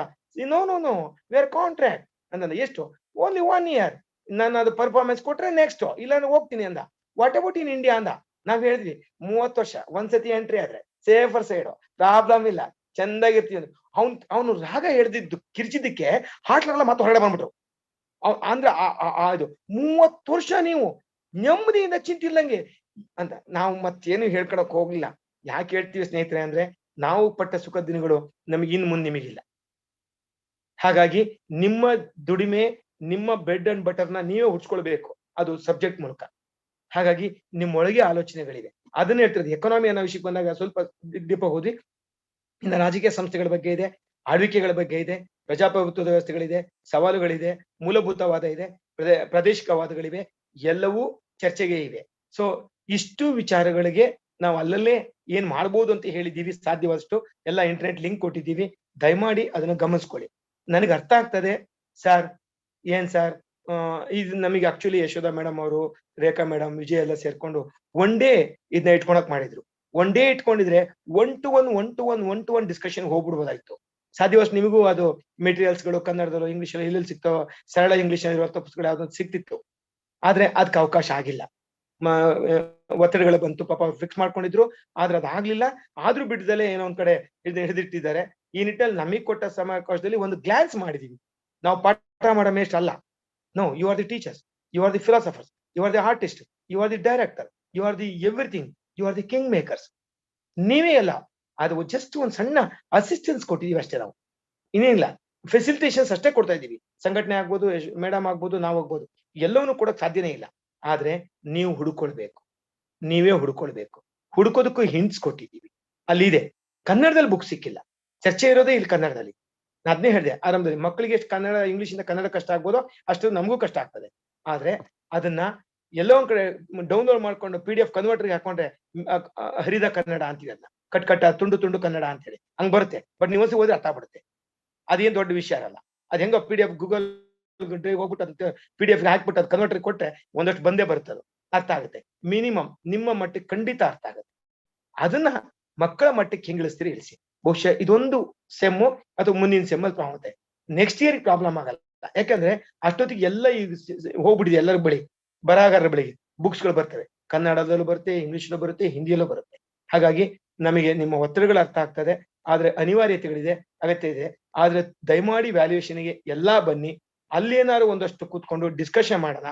ನೀವು ಬರದೇ ಹೋಗಿ ಕಾಲೇಜ್ ಪಾಠ ಮಾಡಿ ಮನೆಗೆ ಹೋಗಿ ಖಂಡಿತ ಯಾವುದು ಸಾಕಾರ ಆಗುದಿಲ್ಲ. ಆ ಹಿನ್ನೆಲೆಯಲ್ಲಿ ದಯಮಾಡಿ ಕಂಪ್ಲೀಟ್ ಇನ್ವಾಲ್ವ್ಮೆಂಟ್ ಇಟ್ಕೊಂಡು ವ್ಯಾಲ್ಯೂಯೇಷನ್ಗೆ ಬಂದ್ರೆ ಏನಾದ್ರು ಒಂದು ಚರ್ಚೆ ಮಾಡಬಹುದು ಅಂತ ಹೇಳಿ ಹಾಗಾಗಿ ಇಷ್ಟು ವಿಚಾರವನ್ನು ಹೇಳಿದೀವಿ. ಈ ನಿಟ್ಟಿನಲ್ಲಿ ಸೆಕೆಂಡಿನ ಚಾಪ್ಟರ್ಗೆ ಸಂಬಂಧಪಟ್ಟಂತೆ ಸರ್ ಆಕ್ಟಿವಿಟಿ ಬೇಸು ಈ ಕಂಟೆಂಟ್ ಮೇಲೆ ಏನ್ ಮಾಡ್ಬೋದು ಅಂತ ಹೇಳಿ ನೀವೇನಾರು ನಾನು ಕೇಳೋದಾದ್ರೆ any time you can call me. ನಾವ್ ಯಾವತ್ತೂ ಇದ್ದೇರ್ತೀವಿ, ಬಟ್ ನಮಗ್ ಗೊತ್ತಿದ್ದು ಹೇಳ್ತೀವಿ. ಅದಿಟ್ಕೊಂಡು ನಾನು ಹೇಳ್ತಾ ಇದ್ದೀನಿ, ನಮ್ದು ಅಂತಿಮ ಅಲ್ಲ. ವಿಶ್ವವಿದ್ಯಾಲಯ ನಮಗೆ ಪ್ಯಾರಾಮೀಟರ್ ಫಿಕ್ಸ್ ಮಾಡಿಲ್ಲ, ಇದನ್ನೇ ಮಾಡು ಅಂತ ಹೇಳಿಲ್ಲ. ಬಟ್ 80 ಮಾರ್ಕ್ಸ್ ಹೇಳಿದೆ, ಇಷ್ಟು ಪಾಠ ಮಾಡು, ಇಷ್ಟು 20 ಮಾರ್ಕ್ಸ್ ಟೆಸ್ಟ್ ಮಾಡೋದು ಹೇಳಿದೆ. ಇನ್ನು 20 ಮಾರ್ಕ್ಸ್ ನಮಗೆ ಬಿಟ್ಟಿದೆ. ಅಂದ್ರೆ ಯು ಆರ್ ದಿ ಕಿಂಗ್ಸ್. ಅದ್ ಹೇಳಿದ್ರು, ಯು ಆರ್ ದಿ ಕಿಂಗ್ಸ್, ನೀವೇ ನಿರ್ಣಾಯಕರು, ಏನ್ ಬೇಕಾದ್ರೂ ಮಾಡಿ. ನಿಮ್ಗೆ ಗೊತ್ತಿದೆ ಈ ವಿಷಯವನ್ನ ಮಕ್ಕಳಿಗೆ ಅರ್ಥ ಮಾಡಿ. ನಾನು ಹುಡುಕ್ತಾ ಇದ್ದೆ, ನಿಮ್ಗೆ ಹೇಳಕ್ಕೂ ಹೆದರಿಕೆ ಆಗ್ಬಿಟ್ಟು ಕೆಲವು ವಿಷಯಗಳು ಭಯ, ನಂಗೆ ಅರ್ಥ ಆಗ್ತಿಲ್ಲ. ಹೌಸ್ ಹೋಲ್ಡ್ ಅನ್ನೋದು ನೋಡ್ದಂಗೆ ಗೊಂದಲ ಆಯ್ತು.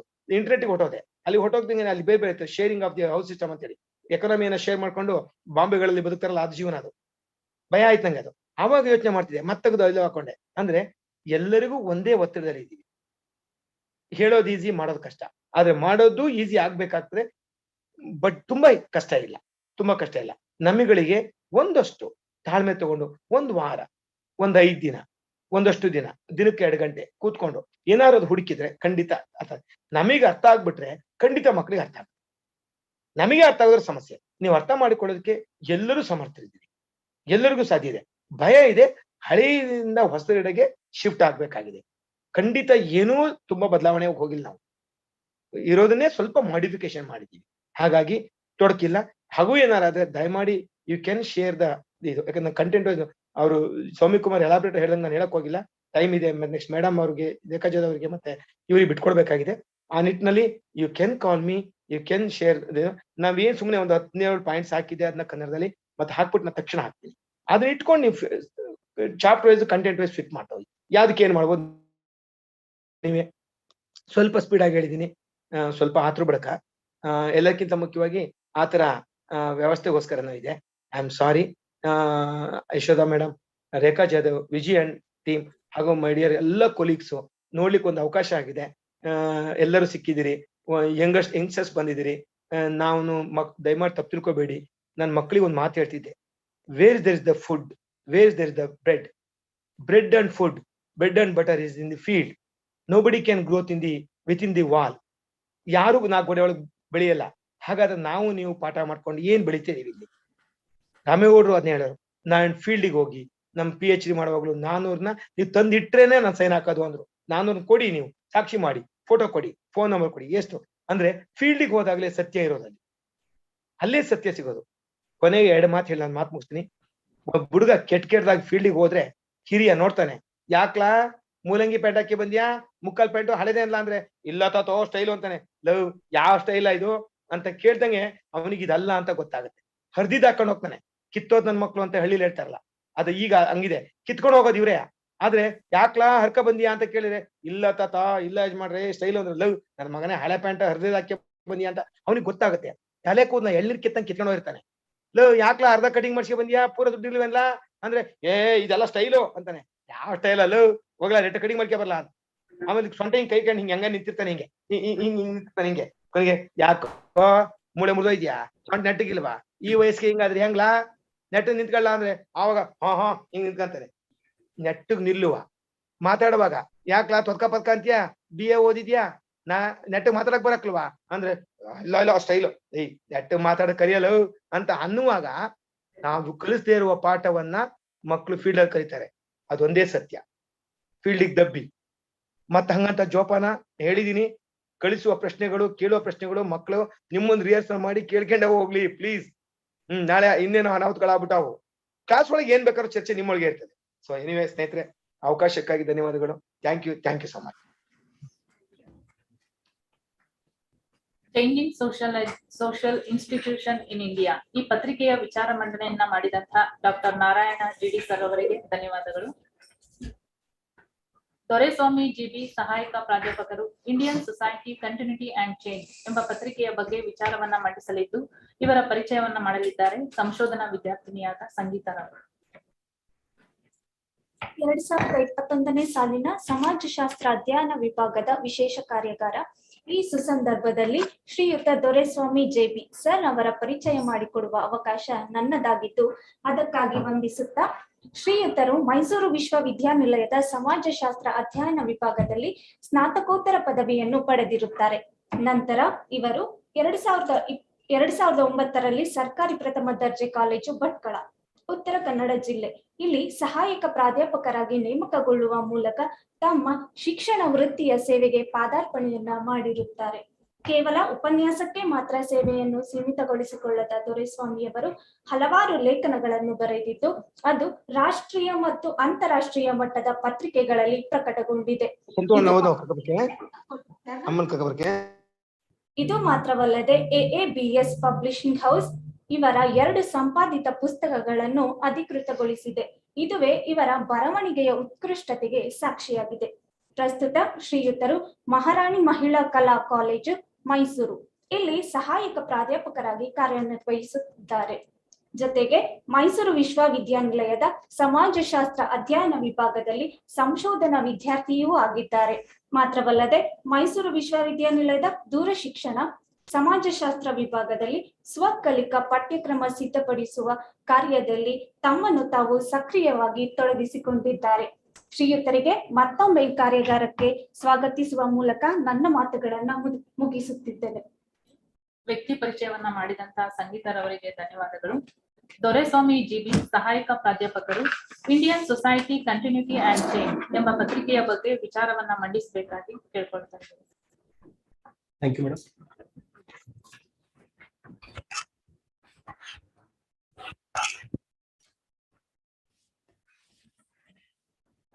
ಎಲ್ಲರಿಗೂ ನಮಸ್ಕಾರ.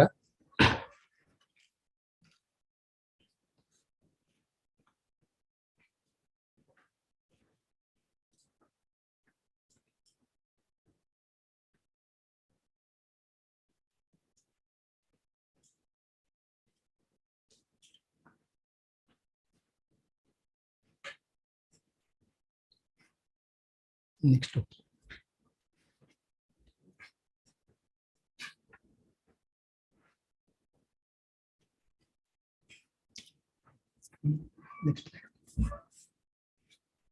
ಸೊ ಎಲ್ಲರಿಗೂ ನಮಸ್ಕಾರ.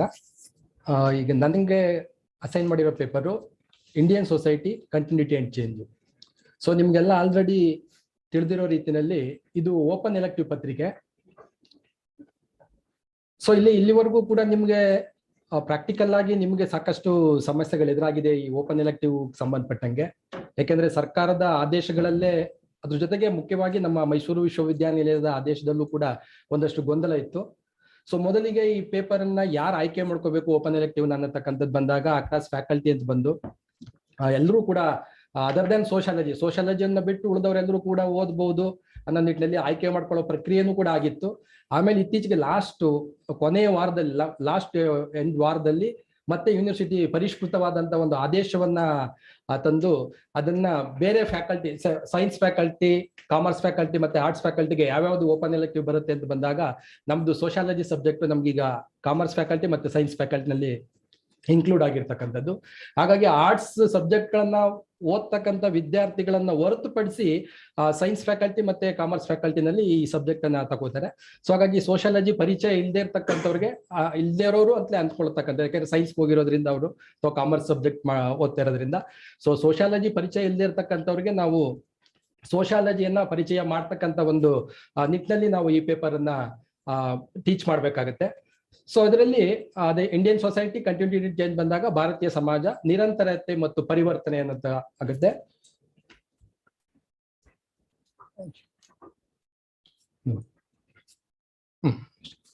ಸೊ ಇದರಲ್ಲಿ ಯೂನಿಟ್ 1 ಅಂತ ಬಂದಾಗ ಟ್ರೆಡಿಷನ್ಸ್ ಇನ್ ಟ್ರಾನ್ಸಿಷನ್ ಅನ್ನತಕ್ಕಂಥದ್ದು, ಪರಿವರ್ತನೆ ಆದಿಯಲ್ಲಿ ಪರಂಪರೆ ಅನ್ನತಕ್ಕಂಥದ್ದು, ಅಂದ್ರೆ ಪರಂಪರೆ ಅನ್ನತಕ್ಕಂಥದ್ದು ಹೇಗೆ ಪರಿವರ್ತನೆ ಆಗ್ತಾ ಹೋಗ್ತಾ ಇದೆ ಅನ್ನತಕ್ಕಂಥ ವಿಚಾರಗಳನ್ನ ನಾವು ಮೊದಲನೇ ಯೂನಿಟ್ ನಲ್ಲಿ ಅಸೈನ್ ಮಾಡಿದ್ದಾರೆ. ಅದರಲ್ಲಿ 3 ಚಾಪ್ಟರ್ 1, ಚಾಪ್ಟರ್ 2 ಮತ್ತೆ ಚಾಪ್ಟರ್ 3 ಅನ್ನತಕ್ಕಂಥದ್ದು ಬರುತ್ತೆ. ಸೊ ಅದರಲ್ಲಿ ಚಾಪ್ಟರ್ 1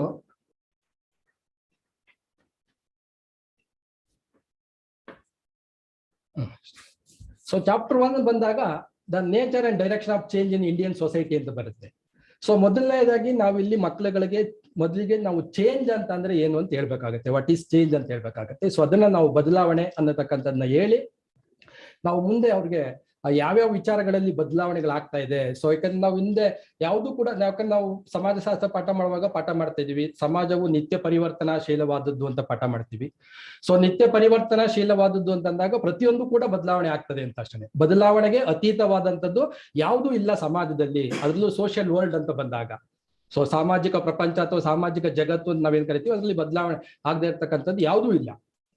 ಸೊ ಆ ನಿಟ್ಟಿನಲ್ಲಿ ನಾವು ಈ ಒಂದು ಟಾಪಿಕ್ ಅನ್ನ ಅಥವಾ ಈ ಚಾಪ್ಟರ್ ಅನ್ನ ನಾವು ಪರಿಚಯ ಮಾಡಬೇಕು ಅಂತಂದಾಗ ಮೊದಲಿಗೆ ನಾವು traditional features of Indian society, so ಅದನ್ನ ಹೇಳ್ಬೇಕಾಗತ್ತೆ. ಭಾರತೀಯ ಸಮಾಜದ ಪರಂಪರಾಗತವಾಗಿರ್ತಕ್ಕಂಥ ಲಕ್ಷಣಗಳನ್ನ ನಾವು ಹೇಳಿ ಆಮೇಲೆ ಅದರಲ್ಲಿ ಏನು ಬದಲಾವಣೆಗಳಾಗಿದೆ ಅನ್ನತಕ್ಕಂಥದ್ದು concept of change, nature of change ಮತ್ತೆ ಡೈರೆಕ್ಷನ್ ಆಫ್ ಚೇಂಜ್ ಅಂತ ನಾವು ಕರಿತೀವಿ. ಅದರಲ್ಲಿ ನಾವು ವಾಟ್ ಈಸ್ ಸೋಷಿಯಲ್ ಚೇಂಜ್ ಅಂತ ಹೇಳಿದಾಗ ನಾವು ಅಲ್ಲಿ ಕೆಲವು ಡೆಫಿನೇಷನ್ಸ್ ಗಳನ್ನ ಹೇಳೋದ್ರ ಮುಖಾಂತರ ಬದಲಾವಣೆ ಅಂತ ಅಂದ್ರೆ ಏನು ಅಂತ ಪರಿಚಯ ಮಾಡಿ ಆ ಮಕ್ಕಳುಗಳಿಗೆ ನಾವು ವಿಚಾರಗಳನ್ನ ಮುಟ್ಟಿಸ್ಬೇಕಾಗತ್ತೆ. ಸೊ ಅದೇ ರೀತಿ ಏನೇನು ಬದಲಾವಣೆ ಆಗಿದೆ ನೇಚರ್ ಆಫ್ ಚೇಂಜರ್ ಅಲ್ಲಿ, ಅದರ ಲಕ್ಷಣಗಳು ಅಥವಾ ಸ್ವರೂಪ ಅಂತ ನಾವು ಕರೆದಾಗ ಯಾವ್ಯಾವ ಕ್ಷೇತ್ರದಲ್ಲಿ ಬದಲಾವಣೆಗಳಾಗಿದೆ ಅಂದ್ರೆ ಹಿಂದೆ ಹೇಗಿತ್ತು ಅನ್ನೋದನ್ನ ನಾವು ಟ್ರೆಡಿಷನಲ್ ಫೀಚರ್ಸ್ ಅನ್ನ ಅವ್ರಿಗೆ ಪರಿಚಯ ಮಾಡಿರ್ಸಿರ್ತೀವಿ, ಪರಂಪರಾಗತ ಲಕ್ಷಣಗಳನ್ನ. ಸೊ ಅದರಲ್ಲಿ ಏನೇನ್ ಬದಲಾವಣೆಗಾಗಿದೆ ಅನ್ನತಕ್ಕಂಥದ್ದನ್ನ ನಾವು ಆ ನೇಚರ್ ಆಫ್ ಚೇಂಜ್ ಅನ್ನತಕ್ಕಂಥ ವಿಚಾರದಲ್ಲಿ ಹೇಳ್ಬೇಕಾಗತ್ತೆ ಲಕ್ಷಣಗಳನ್ನ. ಸೊ ಅದೇ ರೀತಿ ಏನು ಡೈರೆಕ್ಷನ್ ಅಂದ್ರೆ ಬದಲಾವಣೆ ಯಾವ ದಿಕ್ಕಿನತ್ತ ಹೋಗ್ತಾ ಇದೆ, ಸೊ ಯಾವ ಆಸ್ಪೆಕ್ಟ್ಸ್ ಅಲ್ಲಿ ನಾವು ಬದಲಾವಣೆಗಳನ್ನ ಆಗ್ತಾ ಇದೆ ಅನ್ನತಕ್ಕಂಥದ್ದನ್ನ ಅವ್ರಿಗೆ ಇಲ್ಲಿ ಓಪನ್ ಅಲ್ಲಿ ನಾವು ಡೀಟೇಲ್ ಆಗಿ ಹೋಗ್ಲಿಲ್ಲ ಅಂದ್ರೂ ಕೂಡ ಮೇಲ್ನೋಟಕ್ಕೆ ಅವ್ರಿಗೆ ಮಕ್ಕಳುಗಳಿಗೆ ಎಷ್ಟು ಓಪನ್ ಎಲೆಕ್ಟಿವ್ ಮಕ್ಳು, ಯಾಕಂದ್ರೆ ಇಲ್ಲಿ ಏನಾಗಿದೆ ಅಂತಂದ್ರೆ ಮೊದಲಿಗೆ ನಮಗೆ ಓವರ್ ಆಲ್ ಆಗಿ 39 hours ಅನ್ನ ಅಸೈನ್ ಮಾಡಿರ್ತಕ್ಕಂಥದ್ದು. ಸೊ ಅದರಲ್ಲಿ ಈಚ್ ಯೂನಿಟ್ಗೆ 3 ಯೂನಿಟ್ಗೆ 13 ಗಂಟೆನ ಡಿವೈಡ್ ಮಾಡಿದ್ದಾರೆ. ಸೊ 13 ಗಂಟೆನಲ್ಲಿ ಯಾಕಂದ್ರೆ ನಮಗೆ ತುಂಬಾ ವಿಚಾರಗಳಿರೋದ್ರಿಂದ 13 ಗಂಟೆನಲ್ಲಿ ಅವ್ರಿಗೆ ಏನು ಪರಿಚಯವನ್ನ ಮಾಡಬಹುದು ಅಷ್ಟನ್ನು ಮಾತ್ರನೇ ನಾವು ಇಲ್ಲಿ ಮಾಡೋದಕ್ಕೆ ಸಾಧ್ಯ ಆಗುತ್ತೆ. ಸೊ ಆ ನಿಟ್ಟಿನಲ್ಲಿ ನೀವು ಅದರ ಲಕ್ಷಣಗಳನ್ನ ಒಂದು ಬ್ರೀಫ್ ಆಗಿ ಬದಲಾವಣೆ ಅಂದ್ರೇನು, ಅದರ ಲಕ್ಷಣಗಳೇನು, ಮತ್ತೆ ಅದು ಯಾವ ದಿಕ್ಕಿನಲ್ಲಿ ಅಥವಾ ಯಾವ ಕಡೆಗೆ ಚಲಿಸ್ತಾ ಇದೆ ಅನ್ನತಕ್ಕಂಥದ್ದನ್ನ ನಾವು ಮನದಟ್ಟು ಮಾಡಿಕೊಟ್ರೆ ಸಾಕಾಗತ್ತೆ ಅನ್ನೋದು. ಸೊ ಇದು ಮೊದಲನೇ ಯೂನಿಟ್ ನ ಮೊದಲನೇ ಚಾಪ್ಟರ್ ನಲ್ಲಿ. ಸೊ ಸೆಕೆಂಡ್ ಚಾಪ್ಟರ್ ಬಂದು changing phase of Indian social institution ಅಂತ ನಾವು ಕರಿತೀವಿ. ಸೊ ಭಾರತೀಯ ಸಾಮಾಜಿಕ ಸಂಸ್ಥೆಗಳು ಅದನ್ನು ನಾವು ಪರಿಚಯ ಮಾಡ್ಕೊಡ್ಬೇಕಾಗುತ್ತೆ. ಸಂಸ್ಥೆ ಅಂತಂದ್ರೆ ಏನು, ಯಾವ್ಯಾವ ಸಂಸ್ಥೆ ಇದೆ, ಸೊ ಆ ಸಂಸ್ಥೆ ಸೋಷಿಯಲ್ ಇನ್ಸ್ಟಿಟ್ಯೂಷನ್ಸ್ಗಳ ಬಗ್ಗೆ ನಾವು ಕುಟುಂಬ, ವಿವಾಹ, ಧರ್ಮ, ಜಾತಿ, ಶಿಕ್ಷಣ ಈ ತರದ ಪರಿಚಯಗಳನ್ನು ಮಾಡ್ಕೊಡ್ಬೇಕಾಗತ್ತೆ. ಆ ಪರಿಚಯ ಮಾಡಿಕೊಟ್ಟು ಅದರಲ್ಲಿ ನಮಗೆ ಮುಖ್ಯವಾಗಿ ಫ್ಯಾಮಿಲಿ, ಕಾಸ್ಟ್ ಎರಡು ಮುಖ್ಯವಾಗಿ ಬರ್ತಕ್ಕಂಥದ್ದು ಇಲ್ಲಿ. ಸೊ ಅದರಲ್ಲಿ ನಾವು ಫ್ಯಾಮಿಲಿ ಅಂತ ಅಂದ್ರೆ ಏನು, ಈಗ ನಾವು ಬದಲಾವಣೆಗಳು ಹೇಳುವಾಗ ನಾವು ನೇರವಾಗಿ ಬದಲಾವಣೆ ಹೇಳೋದಕ್ಕಾಗೋದಿಲ್ಲ, ಯಾಕಂದ್ರೆ ಇವರು ಸೋಶಿಯಾಲಜಿ ಓದದೇ ಇರ್ತಕ್ಕಂಥ ಮಕ್ಕಳು.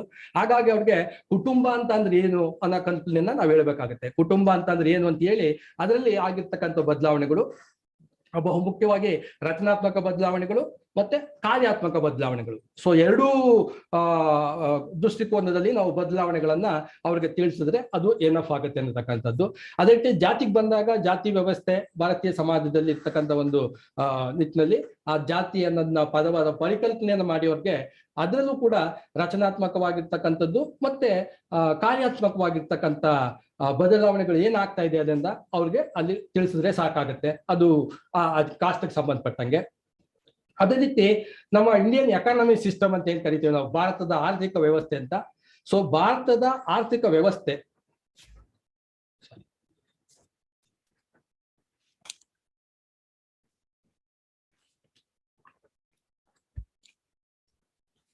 ಭಾರತದ ಆರ್ಥಿಕ ವ್ಯವಸ್ಥೆ ಇದೆಯಲ್ಲ, ಸೊ ಭಾರತದ ಆರ್ಥಿಕ ವ್ಯವಸ್ಥೆನಲ್ಲಿ ಯಾವ ಬದಲಾವಣೆಗಳಾಗ್ತಾ ಇದೆ ಅನ್ನತಕ್ಕಂಥದ್ದು ಮತ್ತೆ ಅದಕ್ಕೆ ಏನು ಕಾರಣ ಅನ್ನತಕ್ಕಂಥದ್ದು, ಯಾವ ಕಾರಣದಿಂದ ಏನೇನು ಬದಲಾವಣೆಗಳಾಗ್ತಾ ಇದೆ, ಸೊ ಅದನ್ನ ನಾವು ಹೇಳ್ಕೊಂಡು ಹೋದ್ರೆ ಸಾಕು. ಯಾಕೆಂದ್ರೆ ನಮ್ದು ಮೊದಲಿಗೆ ಟ್ರೆಡಿಷನಲ್ ಎಕನಾಮಿ ಸಿಸ್ಟಮ್ ಅಂತ ನಾವು ಎಕನಾಮಿಕ್ಸ್ ಅನ್ನೆಲ್ಲ ಪಾಠ ಮಾಡಿರ್ತಾರೆ, ನಾವೆಲ್ಲ ಕೇಳಿರ್ತೇವೆ. ಭಾರತ ಸಾಂಪ್ರದಾಯಿಕ ಆರ್ಥಿಕ ವ್ಯವಸ್ಥೆಯನ್ನ ಹೊಂದಿದ್ದಂಥದ್ದು ಅಥವಾ ಮಿಶ್ರ ಬೇಸಾಯ ವ್ಯವಸ್ಥೆಯನ್ನ ಹೊಂದಿದ್ದಂಥದ್ದು ಅಂತ. ಸೊ ಆ ವ್ಯವಸ್ಥೆ ಇವತ್ತು ಹೇಗೆ ಕಮರ್ಷಿಯಲೈಸ್ ಆಗಿದೆ ಅನ್ನತಕ್ಕಂಥದ್ದನ್ನ ನಾವು ಹೇಳ್ಕೊಂಡು ಸೊ ಆ ಬದಲಾವಣೆಗಳನ್ನ ಹೇಳ್ಬೇಕಾಗತ್ತೆ. ಅದಷ್ಟು ಹೇಳಿದ್ರೆ ಅದಕ್ಕೆ ಅದು ಸೂಕ್ತವಾಗಿರ್ತಕ್ಕಂಥದ್ದಾಗುತ್ತೆ. ಸೊ ಅದೇ ರೀತಿ ಚೇಂಜಸ್ ಇನ್ ಪಾಲಿಟಿ ಅಂತ ನಾವು ಕರಿತೀವಿ. ಸೊ ರಾಜಕೀಯ ವ್ಯವಸ್ಥೆ. ಸೊ ರಾಜಕೀಯ ವ್ಯವಸ್ಥೆ ನಮ್ಮ ಡೆಮಾಕ್ರೆಟಿಕ್ ಸಿಸ್ಟಮ್ ಅನ್ನತಕ್ಕಂಥದ್ದು ಕಾಲ ಕಾಲಕ್ಕೆ ಸಾಕಷ್ಟು ಬದಲಾವಣೆ ಆಗ್ತಾ ಬಂದಿದೆ. ಸೊ ಅದರಲ್ಲೂ ಕೂಡ ನಮ್ಮ ಭಾರತೀಯ ಸಮಾಜದಲ್ಲಿ ಪೊಲಿಟಿಕಲ್ ಸಿಸ್ಟಮ್ ಅಂತ ತೆಗೆದುಕೊಂಡಾಗ ನಮ್ಗೆ ಮೊದಲಿಗೆ ಅಂದ್ರೆ ಸ್ವತಂತ್ರ ಪೂರ್ವದಲ್ಲಿ ನಮ್ಗೆ ರಾಜಕೀಯವಾಗಿ ಯಾವುದೇ ರೀತಿಯಾಗಿರ್ತಕ್ಕಂಥ ಅವಕಾಶಗಳು ಇರ್ಲಿಲ್ಲ. ಸೊ ಎನಿ ಸೆಕ್ಟರ್ ಅಂತ ಬಂದಾಗ ಸೊ ಅದರಲ್ಲಿ ವೋಟಿಂಗ್ ಇಂದ ಹಿಡಿದು ಪ್ರತಿಯೊಂದು ವ್ಯವಸ್ಥೆನಲ್ಲೂ ಕೂಡ ನಮ್ಮ ಪ್ರತಿನಿಧಿಗಳನ್ನ ಆಯ್ಕೆ ಮಾಡ್ತಕ್ಕಂಥದ್ರಲ್ಲೂ ಕೂಡ ನಮ್ಗೆ ಯಾವುದೇ ಅವಕಾಶಗಳಿರ್ಲಿಲ್ಲ. ಹಾಗೆಲ್ಲ ರಾಜಪ್ರಭುತ್ವ ಇದ್ದಂಥದ್ದು. ಸೊ ರಾಜಪ್ರಭುತ್ವ ಅದನ್ನ ಸ್ವಲ್ಪ ಅವ್ರಿಗೆ ಅದ್ರ ಮನವರಿಕೆ ಮಾಡಿಕೊಟ್ಟು ಸೊ ಆಮೇಲೆ ನಾವು ಪ್ರಜಾಪ್ರಭುತ್ವ ವ್ಯವಸ್ಥೆಗೆ ಬಂದು ಪ್ರಜಾಪ್ರಭುತ್ವ ವ್ಯವಸ್ಥೆನಲ್ಲಿ ಏನೇನೆಲ್ಲ ಬದಲಾವಣೆ ಆಯ್ತು ಅಂದ್ರೆ ಪ್ರಜೆಗಳೇ ಪ್ರಭುಗಳು ಅನ್ನತಕ್ಕಂಥ ನಾವು ತಿಳಿಸಿದಾಗ ಪ್ರಜೆಗಳ ಒಂದು ಏನು ಆಕ್ಟಿವ್ ಪಾರ್ಟಿಸಿಪೇಷನ್ ಅಂತ ಕರಿತೀವಲ್ಲ, ಸಕ್ರಿಯ ಭಾಗವಹಿಸುವಿಕೆ. ಸೊ ಅದರಿಂದ ಏನೇನು ಆಗ್ತಾ ಇದೆ ಅನ್ನತಕ್ಕಂಥದ್ದನ್ನ ಅದನ್ನ ಹೇಳಿ ಅಲ್ಲಿ ಬೇಕಾದ್ರೆ ನೀವು 73 ಮತ್ತೆ 74 ಅಮೆಂಡ್ಮೆಂಟ್ ನಲ್ಲಿ ಏನು ನಾವು ಲೋಕಲ್ ಸೆಲ್ಫ್ ಗವರ್ನಮೆಂಟ್ ಗೆ ತಿದ್ದುಪಡಿಗಳನ್ನ ಮಾಡಿದಾಗ ಏನು ಗ್ರಾಮ ಪಂಚಾಯತ್, ತಾಲೂಕ್ ಪಂಚಾಯತ್, ಜಿಲ್ಲಾ ಪಂಚಾಯತ್ ಅನ್ನತಕ್ಕಂಥ 3 ಸಿಸ್ಟಮ್ಸ್ ಇದೆ. ಜಸ್ಟ್ ಪರಿಚಯ ಮಾಡಿಕೊಟ್ರೆ ಸಾಕು, ನೀವೇನು ಅದನ್ನ ತುಂಬಾ ಡೀಪ್ ಆಗಿ ಎಕ್ಸ್ಪ್ಲೈನ್ ಮಾಡಬೇಕಾಗಿಲ್ಲ. ಸೊ ಅದೇ ರೀತಿ ಅರ್ಬನ್ ಗವರ್ಮೆಂಟ್ ಬಂದಾಗ 74th ಅಮೆಂಡ್ಮೆಂಟ್ ಅಲ್ಲಿ ಸೊ ಅಲ್ಲಿ ನಾವು ನಗರ ಸ್ಥಳೀಯ ಸರ್ಕಾರಗಳಿಗೆ ಸಂಬಂಧಪಟ್ಟಂತೆ ಪುರಸಭೆ, ನಗರಸಭೆ ಮತ್ತೆ ಮಹಾನಗರ ಪಾಲಿಕೆಗಳಿಗೆ ಬಂದಂತದ್ದು. ಸೊ ಅದರಿಂದ ಏನಾಗುತ್ತೆ ಬದಲಾವಣೆಗಳಾಯ್ತು ಅನ್ನತಕ್ಕಂಥದ್ದನ್ನ ಹೇಳಿದ್ರೆ ಇದು ಫಸ್ಟ್ ಯೂನಿಟ್ ಸೆಕೆಂಡ್ ಚಾಪ್ಟರ್ ನಲ್ಲಿ ಅಷ್ಟು ವಿಚಾರಗಳನ್ನ ನೀವು ಮನವರಿಕೆ ಮಾಡಿಕೊಟ್ರೆ ಅದು ಓಪನ್ ಎಲೆಕ್ಟಿವ್ ಮಕ್ಕಳುಗಳಿಗೆ ಅದು ಸಾಕಾಗುತ್ತೆ ಅನ್ನತಕ್ಕಂಥದ್ದು. ಸೊ ಅದೇ ರೀತಿ ನೆಕ್ಸ್ಟ್ ಚಾಪ್ಟರ್ 3 ಬಂದಾಗ ಇದರಲ್ಲಿ ಬಹಳ ಇಂಪಾರ್ಟೆಂಟ್ ಆಗಿ ದ ರೂರಲ್ ಅರ್ಬನ್ ಡಿವೈಡ್ ಅಂತ ಬರುತ್ತೆ ಚಾಪ್ಟರ್ 3 ನಲ್ಲಿ, ಫಸ್ಟ್ ಯೂನಿಟ್ ಚಾಪ್ಟರ್ 3 ನಲ್ಲಿ. ಸೊ ಅದರಲ್ಲಿ ಗ್ರಾಮೀಣ ಮತ್ತೆ ನಗರ ವ್ಯತ್ಯಾಸಗಳು. ಯಾಕೆಂದ್ರೆ ನಾವು 1947 ನಲ್ಲಿ ನಾವು ಸ್ವಾತಂತ್ರ್ಯ ಬಂದಾಗಲೇ ಗಾಂಧೀಜಿಯವರು ಗ್ರಾಮಗಳ ಉದ್ಧಾರ ಆಗದೇನೆ ದೇಶದ ಪ್ರಗತಿ ಆಗೋದಿಲ್ಲ ಅನ್ನೋ ಮಾತನ್ನ ಅವತ್ತು ಹೇಳಿದ್ರು ಕೂಡ ಸೊ ಇವತ್ತಿಗೂ ಕೂಡ ಗ್ರಾಮಗಳು ತುಂಬಾ ಹಿಂದುಳಿದಿರ್ತಕ್ಕಂಥದ್ದು ನೋಡ್ತಾ ಇದೀವಿ. ಯಾಕಂದ್ರೆ ಆ ಹಿನ್ನೆಲೆಯಲ್ಲಿ ಭಾರತದ ಗ್ರಾಮಗಳು ಬಹುತೇಕ ಎಲ್ಲಾ ರಂಗಗಳಲ್ಲೂ ಕೂಡ ಸಾಕಷ್ಟು ಏನೆಲ್ಲಾ ಯೋಜನೆಗಳು ಬಂದಿದ್ರು ಕೂಡ ಪಂಚವಾರ್ಷಿಕ ಯೋಜನೆಗಳಿಂದ ಹಿಡಿದು ಹೊಸ ಹೊಸ ಯೋಜನೆಗಳು ಇವತ್ತಿನವರೆಗೂ ಕೂಡ ಅನೇಕ ಗ್ರಾಮ ಪ್ರದೇಶಗಳನ್ನ ಗುರಿಯಾಗಿಟ್ಟುಕೊಂಡು ಹಲವಾರು ಕಾರ್ಯಕ್ರಮಗಳು ಬಂದಿದೆ ನಮ್ಮ ದೇಶದಲ್ಲಿ. ಆಗಿದ್ರೂ ಕೂಡ ನಮ್ಮ ನಗರ ಮತ್ತು ಗ್ರಾಮೀಣ ಪ್ರದೇಶದ ನಡುವಿನ ಒಂದು ಅಂತರ ಇದೆಯಲ್ಲ, ಆ ಗ್ಯಾಪ್ ಇನ್ಕ್ರೀಸ್ ಆಗ್ತಾನೆ ಇದೆ. ಸೊ ಆ ನಿಟ್ಟಿನಲ್ಲಿ ನಾವು ಅದನ್ನ ಹೇಳ್ಬೇಕಾಗುತ್ತೆ. ಅದರಲ್ಲಿ ನಮಗೆ ಏನೇನು ಅಂಶಗಳು ಬರ್ತವೆ ಅಂತಂದ್ರೆ ಮುಖ್ಯವಾಗಿ ಇನ್ಫ್ರಾಸ್ಟ್ರಕ್ಚರ್ ಅನ್ನತಕ್ಕಂಥದ್ದು, ಮೂಲಭೂತ ಸೌಲಭ್ಯಗಳಲ್ಲಿ ಏನು ರಸ್ತೆ ಇರ್ಬೋದು, ಒಳಚರಂಡಿ ವ್ಯವಸ್ಥೆ ಇರ್ಬೋದು, ಕುಡಿಯೋ ನೀರು ಇರ್ಬೋದು, ವಿದ್ಯುತ್ ದೀಪಗಳಿರ್ಬೋದು. ಸೊ ಈ ತರದ್ದು ಮೂಲಭೂತ ಸೌಲಭ್ಯಗಳಲ್ಲಿ ಏನು ನಗರಕ್ಕೂ ಗ್ರಾಮಕ್ಕೂ ಏನು ವ್ಯತ್ಯಾಸಗಳಿದೆ ಸೊ ಅದಷ್ಟನ್ನ ನೀವು ಆ ಮಕ್ಕಳುಗಳಿಗೆ ಪರಿಚಯ ಮಾಡಿಕೊಟ್ರೆ ಸಾಕಾಗುತ್ತೆ. ಸೊ ಅದೇ ರೀತಿ ಎಜುಕೇಶನ್ ಅಲ್ಲಿ access education, equal access to education ಅಂತ ಬಂದಾಗ ಶಿಕ್ಷಣದ ಸಮಾನ ಅವಕಾಶಗಳು ಅಂತ ಬಂದಾಗ ಅಲ್ಲಿ ಮಕ್ಕಳುಗಳಿಗೆ ಹಿಂಗೆ ನಗರ ಪ್ರದೇಶದಲ್ಲಿ ಇರ್ತಕ್ಕಂಥ ಮಕ್ಕಳುಗಳಿಗೆ ಯಾವ್ಯಾವ ರೀತಿಯಾದಂತಹ ಅವಕಾಶಗಳಿದೆ ಅಥವಾ ಗ್ರಾಮೀಣ ಪ್ರದೇಶದಲ್ಲಿ ಇರ್ತಕ್ಕಂಥ ಮಕ್ಕಳುಗಳಿಗೆ ಅವಕಾಶಗಳಿಗೇನಿದೆ. ಈಗ ಫಾರ್ ಎಕ್ಸಾಂಪಲ್ಗೆ ನಾವು ಈಗ CET ಅಥವಾ ನೀಟು ಈ ತರದ ಎಕ್ಸಾಮ್ಸ್ ಗಳಲ್ಲಿ ನಗರ ಪ್ರದೇಶದ ಮಕ್ಕಳುಗಳ ಹೆಚ್ಚಿನ ಸಂಖ್ಯೆಯಲ್ಲಿ ತೇರ್ಗಡೆ ಆಗ್ತಕ್ಕಂಥದ್ದನ್ನ ನಾವು ನೋಡ್ತಾ ಇರ್ತೀವಿ. ಗ್ರಾಮೀಣ ಪ್ರದೇಶದ ಮಕ್ಕಳುಗಳಿಗೆ ಆ ತರದ ಅವಕಾಶಗಳಿಲ್ಲ. ಸೊ ಯಾಕೆಂತಂದ್ರೆ ಅಲ್ಲಿ ಆ ತರದ ಗ್ಯಾಪ್ ಇರೋದ್ರಿಂದ, ಸೊ ಅಂತ ಸೌಲಭ್ಯಗಳು ಗ್ರಾಮೀಣ ಪ್ರದೇಶದಲ್ಲಿ ಇಲ್ಲದಿರೋದ್ರಿಂದ ಎಜುಕೇಶನ್ ಸಿಸ್ಟಮ್ ಅಲ್ಲಿ ತುಂಬಾ ವ್ಯತ್ಯಾಸಗಳು, ಅಂದ್ರೆ ಅರ್ಬನ್ ಮಕ್ಕಳಿಗೂ ಕೂಡ ಗ್ರಾಮೀಣ ಮಕ್ಕಳಿಗೂ ಕೂಡ ತುಂಬಾ ವ್ಯತ್ಯಾಸಗಳು ಕಾಣ್ತೀವಿ. ಸೊ ಆ ನಿಟ್ಟಿನಲ್ಲಿ ನೀವು ಅದನ್ನ ಅಲ್ಲಿ ಪರಿಚಯ ಮಾಡ್ಬೇಕಾಗತ್ತೆ. ಅದೇ ರೀತಿ ಹೆಲ್ತ್ ಫೆಸಿಲಿಟೀಸ್, ಆರೋಗ್ಯ ಸೌಲಭ್ಯಗಳು ಅಂತ ತೆಗೆದುಕೊಂಡಾಗ ಸೊ ಇತ್ತೀಚೆಗೆ ಗ್ರಾಮೀಣ ಪ್ರದೇಶದಲ್ಲೂ ಕೂಡ ಏನು ಪ್ರಾಥಮಿಕ ಆರೋಗ್ಯ ಕೇಂದ್ರಗಳನ್ನ ಉನ್ನತೀಕರಿಸ್ತಕ್ಕಂಥ ಯೋಜನೆಗಳನ್ನ ಕೇಂದ್ರ ಸರ್ಕಾರ ಮತ್ತು ರಾಜ್ಯ ಸರ್ಕಾರಗಳು ಹಾಕೊಂಡು ಬರ್ತಾ ಇದಾವೆ. ಅಷ್ಟಾಗಿಯೂ ಕೂಡ ಗ್ರಾಮೀಣ ಪ್ರದೇಶದಲ್ಲಿ ಆರೋಗ್ಯ ಸೌಲಭ್ಯಗಳು ಅದರಲ್ಲೂ ಕೂಡ ಈಗ ಫಾರ್ ಎಕ್ಸಾಂಪಲ್ ಬೇಸಿಕ್ ಅಂತಂದಾಗ ಒಂದು ಡೆಲಿವರಿ ಅಂತಂದ್ರೂ ಕೂಡ ಅದಕ್ಕೆ ಸರಿಯಾದಂತ ಒಂದು ಸೂಕ್ತವಾಗಿರ್ತಕ್ಕಂಥ ಸೌಲಭ್ಯಗಳು ಇಲ್ಲ ಅದಕ್ಕೆ. ಸೊ ಅದರಿಂದ ನಗರ ಪ್ರದೇಶಕ್ಕೆ ಹೋಗ್ಬೇಕಾದಂತ ಒಂದು ಪರಿಸ್ಥಿತಿ ಇದೆ. ಸೊ ಈ ಕಾರಣದಿಂದ ನಮ್ಮ ಗ್ರಾಮೀಣ ಪ್ರದೇಶದಲ್ಲಿ ಎಷ್ಟೋ ಜನ ತಾಯಂದಿರು ಈ ಡೆಲಿವರಿ ಟೈಮ್ ನಲ್ಲಿ ಪ್ರಸವ ವೇದನೆಯಿಂದನೇ ಅಸುನೀಗ್ತಾ ಇರ್ತಕ್ಕಂಥದ್ದನ್ನ ನೋಡ್ತಾ ಇದ್ವಿ. ಸೊ ಹಾಗಾಗಿ ಹೆಲ್ತ್ ಸೌಲಭ್ಯ ಫೆಸಿಲಿಟೀಸ್ ಅಲ್ಲೂ ಕೂಡ ಗ್ರಾಮೀಣ ಮತ್ತು ನಗರ ಪ್ರದೇಶಗಳ ಮಧ್ಯೆ ಸಾಕಷ್ಟು ಅಂತರ ಅಥವಾ ಕಂದಕ ಅನ್ನತಕ್ಕಂಥದ್ದಿದೆ. ಸೊ ನೀವು ಅದನ್ನ ಅಷ್ಟನ್ನ ಪರಿಚಯ ಮಾಡ್ಕೊಳ್ಬೇಕಾಗತ್ತೆ. ಅದೇ ರೀತಿ ಲೋಕಲ್ ಗವರ್ನೆನ್ಸ್ ಅಂತ ನಾವು ಕರಿತೀವಿ, ಸ್ಥಳೀಯ ಆಡಳಿತ ಅನ್ನತಕ್ಕಂಥದ್ದು. ಸೊ ಸ್ಥಳೀಯ ಆಡಳಿತ ಅಂತಂದಾಗ ಅದರಲ್ಲಿ ಅನುದಾನ ಇರ್ಬೋದು ಅಥವಾ ಅನುದಾನದ ಬಳಕೆಯನ್ನ ಮಾಡ್ತಕ್ಕಂಥ ವಿಧಾನ ಇರ್ಬೋದು. ನಗರ ಪ್ರದೇಶದಲ್ಲಿ ಇರ್ತಕ್ಕಂಥ ಒಂದು ಏನು ಲೋಕಲ್ ಗವರ್ನೆನ್ಸ್, ನಾನು ಆಗ್ಲೇ ಹೇಳ್ದಂಗೆ 74th ತಿದ್ದುಪಡಿನಲ್ಲಿ ಅಲ್ಲಿ ನಗರ ಸ್ಥಳೀಯ ಆಡಳಿತ ಸಂಸ್ಥೆಗಳ ಘಟಕಗಳನ್ನ ಮಾಡಿದ್ದಾರೆ. ಅದೇ ರೀತಿ ಗ್ರಾಮೀಣ ಪ್ರದೇಶಗಳಲ್ಲಿ ಗ್ರಾಮೀಣ ಸ್ಥಳೀಯ ಆಡಳಿತ ಸಂಸ್ಥೆಗಳನ್ನ ಮಾಡಿದ್ದಾರೆ. ಸೊ ಅವೆರಡರ ಮಧ್ಯೆ ಇರ್ತಕ್ಕಂಥ ಗ್ಯಾಪ್ಗಳು ಏನಿದೆ, ವ್ಯತ್ಯಾಸಗಳು ಏನೇನಾಗ್ತಾ ಇದೆ ಅನ್ನತಕ್ಕಂಥದ್ದನ್ನ ನೀವು ಈ ಚಾಪ್ಟರ್ ನಲ್ಲಿ ಈ 4 ಅಂಶಗಳನ್ನ ಫೋಕಸ್ ಮಾಡಿ ಅವ್ರಿಗೆ ಪರಿಚಯ ಮಾಡಿಕೊಟ್ರೆ ಅದಷ್ಟು ಸಾಕು ಅಂತ ಅನ್ಸುತ್ತೆ. ಸೊ ಅದೇ ರೀತಿ ನೆಕ್ಸ್ಟ್ ಯೂನಿಟ್ ನಂಬರ್ 2 ಬಂದಾಗ ಸೊ ಇಲ್ಲಿ ಇನ್ನೊಂದು ಸ್ಲೈಡ್.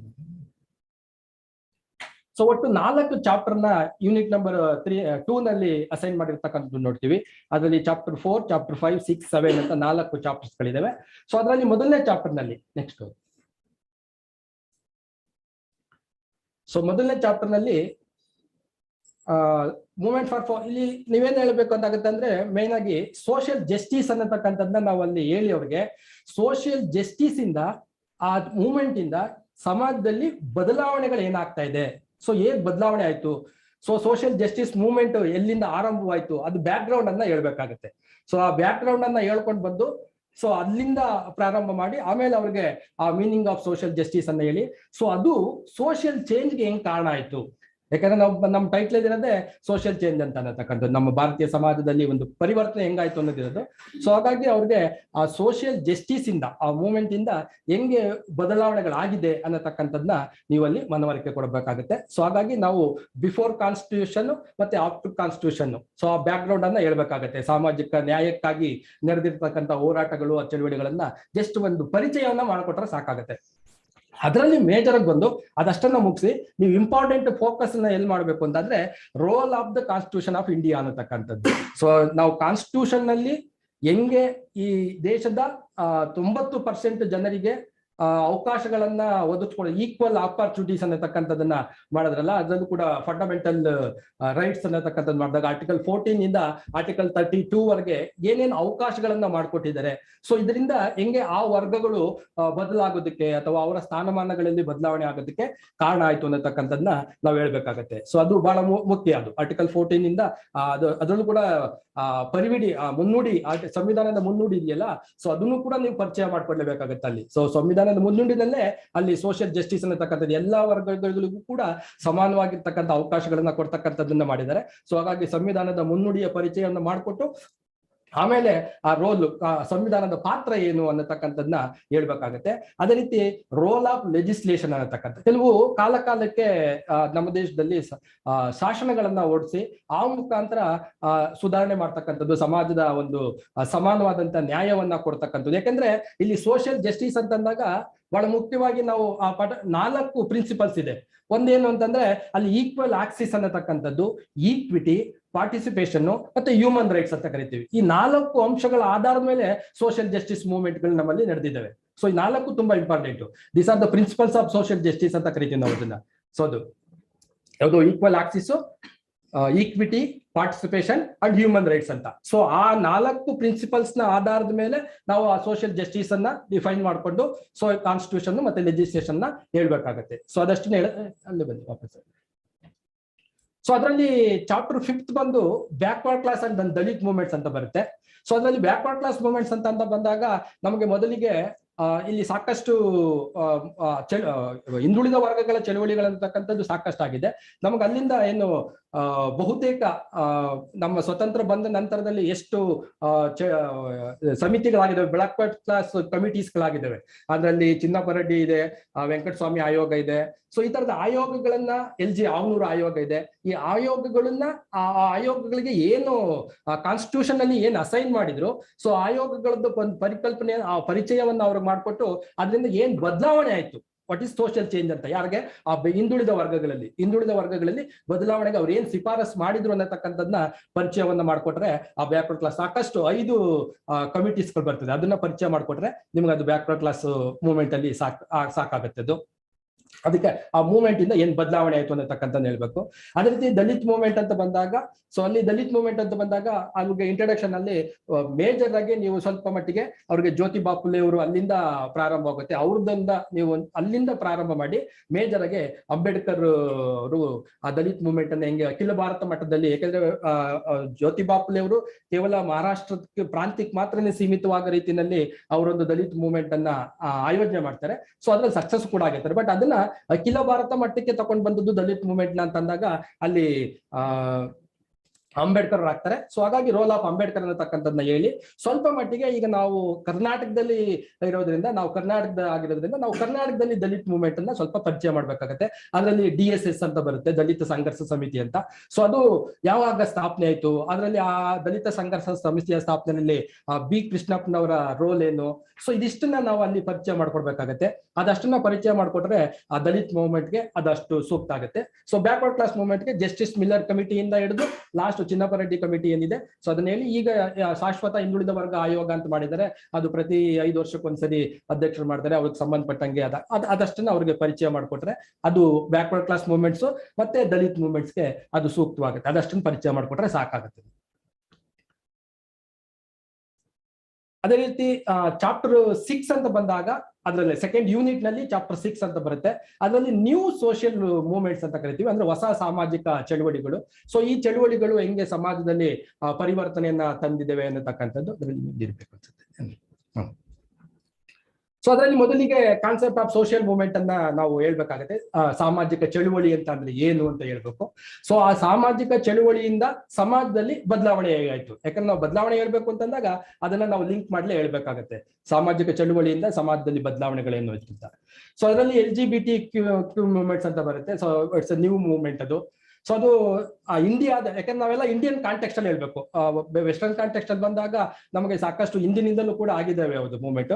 ಬಟ್ ಇಂಡಿಯನ್ ಕಾಂಟೆಕ್ಸ್ಟ್ ಬಂದಾಗ ಇಲ್ಲಿ ಬಹಳ ಮುಖ್ಯವಾಗಿ ನೀವು ಆ LGBTQ ಮೂವ್ಮೆಂಟ್ಸ್ ಅನ್ನ ಪರಿಚಯ ಮಾಡ್ಬೇಕಾದ್ರೆ ನೀವು ಆರ್ಟಿಕಲ್ 377 ಅನ್ನ ನೀವು ಟಚ್ ಮಾಡೇ ಮುಂದಕ್ಕೆ ಹೋಗ್ಬೇಕಾಗತ್ತೆ. ಸೊ ಆರ್ಟಿಕಲ್ 377 ನ ಹೇಳ್ಬೇಕು. ಸೊ ಇಂಡಿಯನ್ ಪಿನಲ್ ಕೋಡ್ ಅಲ್ಲಿ ಆರ್ಟಿಕಲ್ 377 ನಲ್ಲಿ ಹೋಮೋಸೆಕ್ಷುಯಾಲಿಟಿಯನ್ನ ಇಟ್ಸ್ ಅಫೆನ್ಸ್ ಅಂತ ಮಾಡಿರ್ತಾರೆ. ಸೊ ಕ್ರಿಮಿನಲ್ ಅಫೆನ್ಸ್ ಅಂತ. ಸೊ ಅದನ್ನ ಇಟ್ಕೊಂಡು ಅದರ ಆಧಾರದ ಮೇಲೆ ಇದು ಫಸ್ಟ್ ಮೂವ್ಮೆಂಟ್ ಸ್ಟಾರ್ಟ್ ಆದದ್ದು 1992 ನಲ್ಲಿ ಡೆಲ್ಲಿನಲ್ಲಿ ಫಸ್ಟ್ ಟೈಮ್ ಪ್ರಾರಂಭ ಆಗುತ್ತೆ. ಸೊ ನೀವು ಅಲ್ಲಿಂದ ಪ್ರಾರಂಭ ಮಾಡ್ಕೊಂಡು ಹೇಳಿದ್ರೆ ಅದು ಸೂಕ್ತ ಅನ್ಸುತ್ತೆ. So that is the first movement ಅದು LGBTQ. ಸೊ ಅಲ್ಲಿ ಇಬ್ರು ಹೋಮೋಸೆಕ್ಷುಯಲ್ ಏನು ಆಕ್ಟಿವಿಸ್ಟ್ ಇದ್ರು, ಅವ್ರನ್ನ ಅರೆಸ್ಟ್ ಮಾಡ್ತಾರೆ ಡೆಲ್ಲಿ ಪೊಲೀಸ್ನವರು. ಸೊ ಅರೆಸ್ಟ್ ಮಾಡಿದಾಗ ಸೊ ಅಲ್ಲಿಂದ ಆ ಮೂವ್ಮೆಂಟ್ ಪ್ರಾರಂಭವಾಗಿ ಅದು ದೊಡ್ಡ ಮಟ್ಟದಲ್ಲಿ ಬೆಳೆದು ಅದು 2018 ನಲ್ಲಿ ಲಾಸ್ಟ್ 2018 ನಲ್ಲಿ ಸುಪ್ರೀಂ ಕೋರ್ಟ್ ಆರ್ಟಿಕಲ್ 371 ಅನ್ಕಾನ್ಸ್ಟಿಟ್ಯೂಷನಲ್ ಅನ್ನ ತೀರ್ಪನ್ನ ಕೊಡುತ್ತೆ. ಸೊ ಅಷ್ಟರ ಮಟ್ಟಿಗೆ ಅದು ದೊಡ್ಡ ಹೋರಾಟವನ್ನ ಮಾಡ್ತಾರೆ ಅವರು, ಆ ಸಮುದಾಯದವರು. lesbian, ಗೇ, ಬೈಸೆಕ್ಷುವಲ್ ಮತ್ತೆ ಟ್ರಾನ್ಸ್ಜೆಂಡರ್ ಏನಿದೆಯಲ್ಲ ಅವ್ರು ಹೋರಾಟವನ್ನ ಮಾಡ್ತಾರೆ. ಸೊ ಹಾಗಾಗಿ 2018 ನಲ್ಲಿ ಅವರು ಅದು ಇಟ್ ಇಸ್ ಅನ್ಕಾನ್ಸ್ಟಿಟ್ಯೂಷನಲ್ ಅಂತ ಹೇಳಿ ಅದ ತೀರ್ಪನ್ನ ಕೊಡ್ತಾರೆ. ಸೊ ಅಲ್ಲಿವರೆಗೂ ಕೂಡ ಅವ್ರ ಹೋರಾಟ ಅದಷ್ಟನ್ನ ನೀವು ಆ ಪರಿಚಯಗಳನ್ನ ಮಾಡ್ಕೊಂಡು ಬರ್ಬೇಕು. ಸೊ ಹೆಂಗ್ ಹೋರಾಟ ಪ್ರಾರಂಭವಾಯ್ತು, ಅದು ಏನಾಯ್ತು, ಮತ್ತೆ ಅವರಲ್ಲಿ ಏನ್ ಬದಲಾವಣೆ ಆಯ್ತು. ಯಾಕಂದ್ರೆ ಈಗ ನಾನು ಫಾರ್ ಎಕ್ಸಾಂಪಲ್ ಗೆ ನಿನ್ನೆ ಒಂದು ನೋಡ್ತಾ ಇದ್ದೆ, ಅದು ಮೈಸೂರು ದಕ್ಷಿಣ ಪದವೀಧರ ಕ್ಷೇತ್ರದ್ದು ಏನು ಎನ್ರೋಲ್ಮೆಂಟ್ ಆಗಿರೋ ಕ್ಯಾಂಡಿಡೇಟ್ ಲಿಸ್ಟ್ ಅನ್ನ ಬಿಟ್ಟಿದ್ರು. ಸೊ ನಂಗೆ ಯಾವ್ದೋ ವಾಟ್ಸ್ಆಪ್ ಅಲ್ಲಿ ಬಂದಿದ್ದು ನೋಡ್ತಾ ಇದ್ದೆ. ಅದರಲ್ಲಿ ಮೇಲ್ ಎನ್ರೋಲ್ಮೆಂಟ್ ಕ್ಯಾಂಡಿಡೇಟ್ಸ್ ಎಷ್ಟು, ಫಿಮೇಲ್ ಎಷ್ಟು, ಅದರ್ಸ್ ಎಷ್ಟು ಅಂತಿತ್ತು. ಸೊ ಇದೆಲ್ಲ ನಾವು ಅದರ್ಸ್ ಅನ್ನೋ ಕಾಲಮ್ನ ಹಿಂದೆ ನಾವು ನೋಡ್ತೇನೆ ಇರಲಿಲ್ಲ, ಬರೀ ಮೇಲು ಫಿಮೇಲ್ ಅಂತ ನೋಡ್ತಿದ್ವಿ. ಇವತ್ತು ಅದರ್ಸ್ ಅನ್ನೋ ಒಂದು ಕಾಲಮ್ ಅನ್ನ ಎಲ್ಲಾ ಕಡೆನೂ ಕೂಡ ಸೇರಿಸ್ತಾರೆ. ಬಿಕಾಸ್ ಆಫ್ ಅದು ಆ ಮೂವ್ಮೆಂಟ್ ಅನ್ನೋದು LGBTQ ಅವ್ರು ಆ ಮೂವ್ಮೆಂಟ್ ಇಂದ ಇವತ್ತು ಅವೇರ್ನೆಸ್ ಬಂದು ಇವತ್ತು ಎಲ್ಲಾ ಕಡೆನೂ ಕೂಡ ಅವ್ರಿಗೆ ಅದರ್ಸ್ ಅನ್ನತಕ್ಕಂಥ ಸಪರೇಟ್ ಆದಂತ ಒಂದು ಕಾಲಮ್ ಅನ್ನೇ ತೋರಿಸೋ ಮಟ್ಟಕ್ಕೆ ಅವ್ರ ಬದಲಾವಣೆಗಳಾಗಿದ್ದಾವೆ. ದಟ್ಸ್ ದ ಸೋಷಿಯಲ್ ಚೇಂಜ್, ಅದು ಸಾಮಾಜಿಕ ಬದಲಾವಣೆಗಳಾಗಿದೆ. ಸೊ ಅದನ್ನ ನಾವು ಅಲ್ಲಿ ಪರಿಚಯ ಮಾಡ್ಕೊಡ್ಬೇಕಾಗತ್ತೆ. ಸೊ ಅದೇ ರೀತಿ ಸಿವಿಲ್ ರೈಟ್ ಮೂವ್ಮೆಂಟ್ ಅನ್ನತಕ್ಕಂಥದ್ದು, ನಾಗರಿಕ ಹಕ್ಕು ಚಳುವಳಿಗಳು ಅನ್ನತಕ್ಕಂಥದ್ದು. ಸೊ ಇದು ನಮ್ಮ ದೇಶದಲ್ಲಿ ಸಾಕಷ್ಟು ವರ್ಷಗಳಿಂದನೂ ಕೂಡ ಆಗಿದೆ. ಯಾಕೆಂತಂದ್ರೆ ಇಲ್ಲಿ ಬಹುತೇಕ ಶೂದ್ರ ಕಮ್ಯುನಿಟಿಗೆ, ಅದರಲ್ಲೂ ಕೂಡ ಅಸ್ಪೃಶ್ಯ ಸಮುದಾಯಕ್ಕೆ ಈ ನಾಗರಿಕ ಹಕ್ಕುಗಳನ್ನ ವಂಚಿಸಿದಂತ ಒಂದು ಹಿನ್ನೆಲೆಯಲ್ಲಿ ನಾಗರಿಕ ಹಕ್ಕುಗಳು ಅವ್ರಿಗೆ ಇರ್ಲಿಲ್ಲ. ಸೊ ಹಾಗಾಗಿ ಕಾನ್ಸ್ಟಿಟ್ಯೂಷನ್ ಇವರೆಲ್ಲ ಏನು ವೋಟಿಂಗ್ ರೈಟ್ ಇರ್ಬೋದು, ಫ್ರೀಡಮ್ ಆಫ್ ಸ್ಪೀಚ್ ಇರ್ಬೋದು, ಅಥವಾ ರೈಟ್ ಟು ಲೀವ್ ಇರ್ಬೋದು, ಈ ತರದೆಲ್ಲ ಕನಿಷ್ಠ ಪ್ರಮಾಣದ ಹಕ್ಕುಗಳು ಕೂಡ ಇಲ್ಲಿ ಕೆಲವು ಸಮುದಾಯಗಳಿಗೆ ಇರಲಿಲ್ಲ. ಸೊ ಹಾಗಾಗಿ ಆ ನಾಗರಿಕ ಹಕ್ಕುಗಳನ್ನ ಒದಗಿಸ್ತಕ್ಕಂಥ ಕೆಲಸವನ್ನ ಅಲ್ಲಿ ಸಾಕಷ್ಟು ಹೋರಾಟಗಳಾಗಿದ್ದಾವೆ. ಆ ಹೋರಾಟಗಳ ಮೂಲಕ ಅದನ್ನ ಮಾಡ್ಕೊಂಡು ಬಂದಿದ್ದಾರೆ. ಅದ್ರ ಫಲವಾಗಿ ಆಫ್ಟರ್ ದಿ ಇಂಡಿಪೆಂಡೆನ್ಸ್ ಅಲ್ಲಿ 1964 ನಲ್ಲಿ ಸಿವಿಲ್ ರೈಟ್ ಆಕ್ಟ್ ಅಂತ ಬರುತ್ತೆ, ಮೊದಲನೇ ಆಕ್ಟ್ ಅದು ಸಿವಿಲ್ ರೈಟ್ ಆಕ್ಟ್ ಅಂತ. ಸೊ ಅದನ್ನ ನೆಕ್ಸ್ಟ್ 1968 ನಲ್ಲಿ ಸಿವಿಲ್ ರೈಟ್ ಪ್ರೊಟೆಕ್ಷನ್ ಆಕ್ಟ್ ಅಂತ ಮಾಡ್ತಾರೆ, ನಾಗರಿಕ ಹಕ್ಕುಗಳ ಸಂರಕ್ಷಣಾ ಕಾಯ್ದೆ ಅಂತ.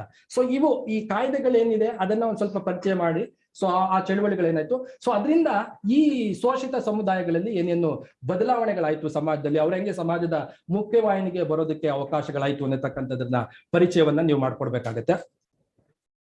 ಸೊ ಅದೇ ರೀತಿ ನ್ಯೂ ಮೂವ್ಮೆಂಟ್ ಇದು ಇಕಾಲಜಿಕಲ್ ಮೂವ್ಮೆಂಟ್ ಅನ್ನತಕ್ಕಂಥದ್ದು. ಇವಾಗ ಅದರಲ್ಲೂ ಅದನ್ನ ಗ್ರೀನ್ ಮೂವ್ಮೆಂಟ್ ಅಂತಲೂ ಕೂಡ ಕರೀತಾರೆ, ಅದನ್ನ ಹಸಿರು ಚಳುವಳಿ ಅಂತಲೂ ಕೂಡ ಕರೀತಾರೆ. ಇದು ಸಾಕಷ್ಟು ಚಳುವಳಿಗಳು ಕೂಡ ನಮ್ಗೆ ಆಗಿದ್ದಾವೆ. ಅದರಲ್ಲೂ ಕೂಡ ಯಾವಾಗ ನೀವು ಅದನ್ನ ಪರಿಚಯ ಮಾಡ್ಬೇಕಾದ್ರೆ ಇದು ಕಮರ್ಷಿಯಲೈಸೇಷನ್ ಆಫ್ ಫಾರೆಸ್ಟ್ ಲ್ಯಾಂಡ್ ಅಂತ ಕರಿತೀವಿ. ಅರಣ್ಯ ಪ್ರದೇಶವನ್ನ ವಾಣಿಜ್ಯೀಕರಣ ಮಾಡ್ತಕ್ಕಂಥ ಪ್ರಯತ್ನಗಳು ನಮ್ಮ ಇಂಡಿಯಾದಲ್ಲಿ ಬೇರೆ ಬೇರೆ ಕಾರಣಕ್ಕೆ ಅದನ್ನ ಕಮರ್ಷಿಯಲೈಸೇಷನ್ ಮಾಡ್ತಕ್ಕಂಥ ಒಂದು ಪ್ರಯತ್ನಗಳಾಗ್ತವೆ. ಆ ಕಮರ್ಷಿಯಲೈಸೇಷನ್ ಮಾಡ್ತಕ್ಕಂಥ ಪ್ರಯತ್ನದಲ್ಲಿ ಅದರಿಂದ ಆ ಕಮರ್ಷಿಯಲೈಸೇಷನ್ ನ ತಪ್ಪಿಸೋದಕ್ಕೆ ಒಂದು ಏನ್ ಇವತ್ತೇನು ಗ್ಲೋಬಲ್ ವಾರ್ಮಿಂಗ್ ಈ ತರದ ಏನು ಪರಿಸ್ಥಿತಿಗಳನ್ನ ನಾವು ಕ್ರಿಯೇಟ್ ಮಾಡ್ಕೊಂಡಿದೀವಿ, ಇದನ್ನ ತಪ್ಪಿಸೋದಕ್ಕೆ ಅನೇಕ ಪರಿಸರವಾದಿ ಚಳುವಳಿಗಳು ನಡೆದಿದ್ದಾವೆ. ಸೊ ಚಿಪ್ಕೋ ಚಳುವಳಿಯಿಂದನೂ ಕೂಡ ಅದು ಪ್ರಾರಂಭವಾಗುತ್ತೆ. ಜಸ್ಟ್ ಆ ಮೂಮೆಂಟ್ಸ್ ಗಳನ್ನ ನೀವು ಹೇಳಿ, ಸೊ ಅದರಿಂದ ಏನೇನು ಚೇಂಜಸ್ ಆಗಿದೆ, ಬದಲಾವಣೆಗಳು ಏನಾಗಿದೆ ಅನ್ನತಕ್ಕಂಥದ್ದನ್ನ ಪರಿಚಯವನ್ನ ಮಾಡ್ಕೊಳ್ಳೋದು. ಅದೇ ರೀತಿ ನರ್ಮದಾ ಬಚಾವ್ ಆಂದೋಲನ ಇರ್ಬೋದು, ಅಥವಾ ಅಪ್ಪಿಕೋ ಚಳುವಳಿ, ವೆಸ್ಟರ್ನ್ ಘಾಟ್ಸ್ ಅನ್ನ ಉಳಿಸೋದಕ್ಕೆ ಅಪ್ಪಿಕೋ ಚಳುವಳಿ ಅನ್ನತಕ್ಕಂಥ ನಡೀತದೆ. ಅದೇ ರೀತಿ ಕೇರಳದಲ್ಲಿ ಸೈಲೆಂಟ್ ವ್ಯಾಲಿ ಮೂವ್ಮೆಂಟ್ ಅನ್ನತಕ್ಕಂಥದ್ದಾಗುತ್ತೆ. ಸೊ ಈ ತರದ ಮೂವ್ಮೆಂಟ್ ಗಳನ್ನ ಜಸ್ಟ್ ಪರಿಚಯ ಮಾಡ್ಕೊಂಡು ಅವ್ರಿಗೆ, ಯಾಕಂದ್ರೆ ನಾವು 13 ಗಂಟೆನಲ್ಲಿ ಒಂದು ಚಾಪ್ಟರ್ ನಾವು ಕವರ್ ಮಾಡ್ಬೇಕಾಗತ್ತೆ. ಸೊ ಹಾಗಾಗಿ ನಾವು ಇನ್ ಡೆಪ್ತ್ ಹೋಗಕ್ಕಾಗಲ್ಲ. ಹಾಗಾಗಿ ಪರಿಚಯ ಮಾಡ್ಕೊಂಡು ಅವ್ರಿಗೆ ಹೇಳ್ಕೊಂಡು ಹೋದ್ರೆ ಸಾಕಾಗತ್ತೆ ಅನ್ನತಕ್ಕಂಥದ್ದು. ಸೊ ಅದು ಇನ್ನೊಂದು ನ್ಯೂ ಮೂವ್ಮೆಂಟ್ ಏನು ಆಂಟಿ ಕರಪ್ಷನಲ್ ಮೂವ್ಮೆಂಟ್ಸ್ ಅನ್ನತಕ್ಕಂಥದ್ದು ಬರುತ್ತೆ. ಸೊ ಇತ್ತೀಚೆಗೆ ನಮ್ಗೆ ಗೊತ್ತೇ ಇದೆ, ಅಣ್ಣಾ ಹಜಾರೆ ಅವರ ನೇತೃತ್ವದಲ್ಲಿ ನಡೆದಂತ ಒಂದು ಚಳುವಳಿ ಏನಿದೆ, ಭ್ರಷ್ಟಾಚಾರ ವಿರೋಧಿ ಆಂದೋಲನ ಅಂತಕ್ಕಂಥದ್ದು. ಸೊ ಅದಾದ್ಮೇಲೆ ಜನರಿಗೆ ಅದ್ರ ಬಗ್ಗೆ ಹೆಂಗ್ ಅವೇರ್ನೆಸ್ ಬಂದಿದೆ, ಏನ್ ಬದಲಾವಣೆ ಆಗಿದೆ, ಸೊ ಈ ತರದ ವಿಚಾರಗಳನ್ನ ನೀವು ಅಲ್ಲಿ ಹೆಚ್ಚು ಮಟ್ಟಿಗೆ ಫೋಕಸ್ ಮಾಡಿ ಅವ್ರಿಗೆ ಪರಿಚಯ ಮಾಡಿಕೊಟ್ಕೊಂಡು ಹೋದ್ರೆ ಅದು ಸಾಕಾಗತ್ತೆ ಅನ್ನತಕ್ಕಂಥದ್ದು. That is a second chapter.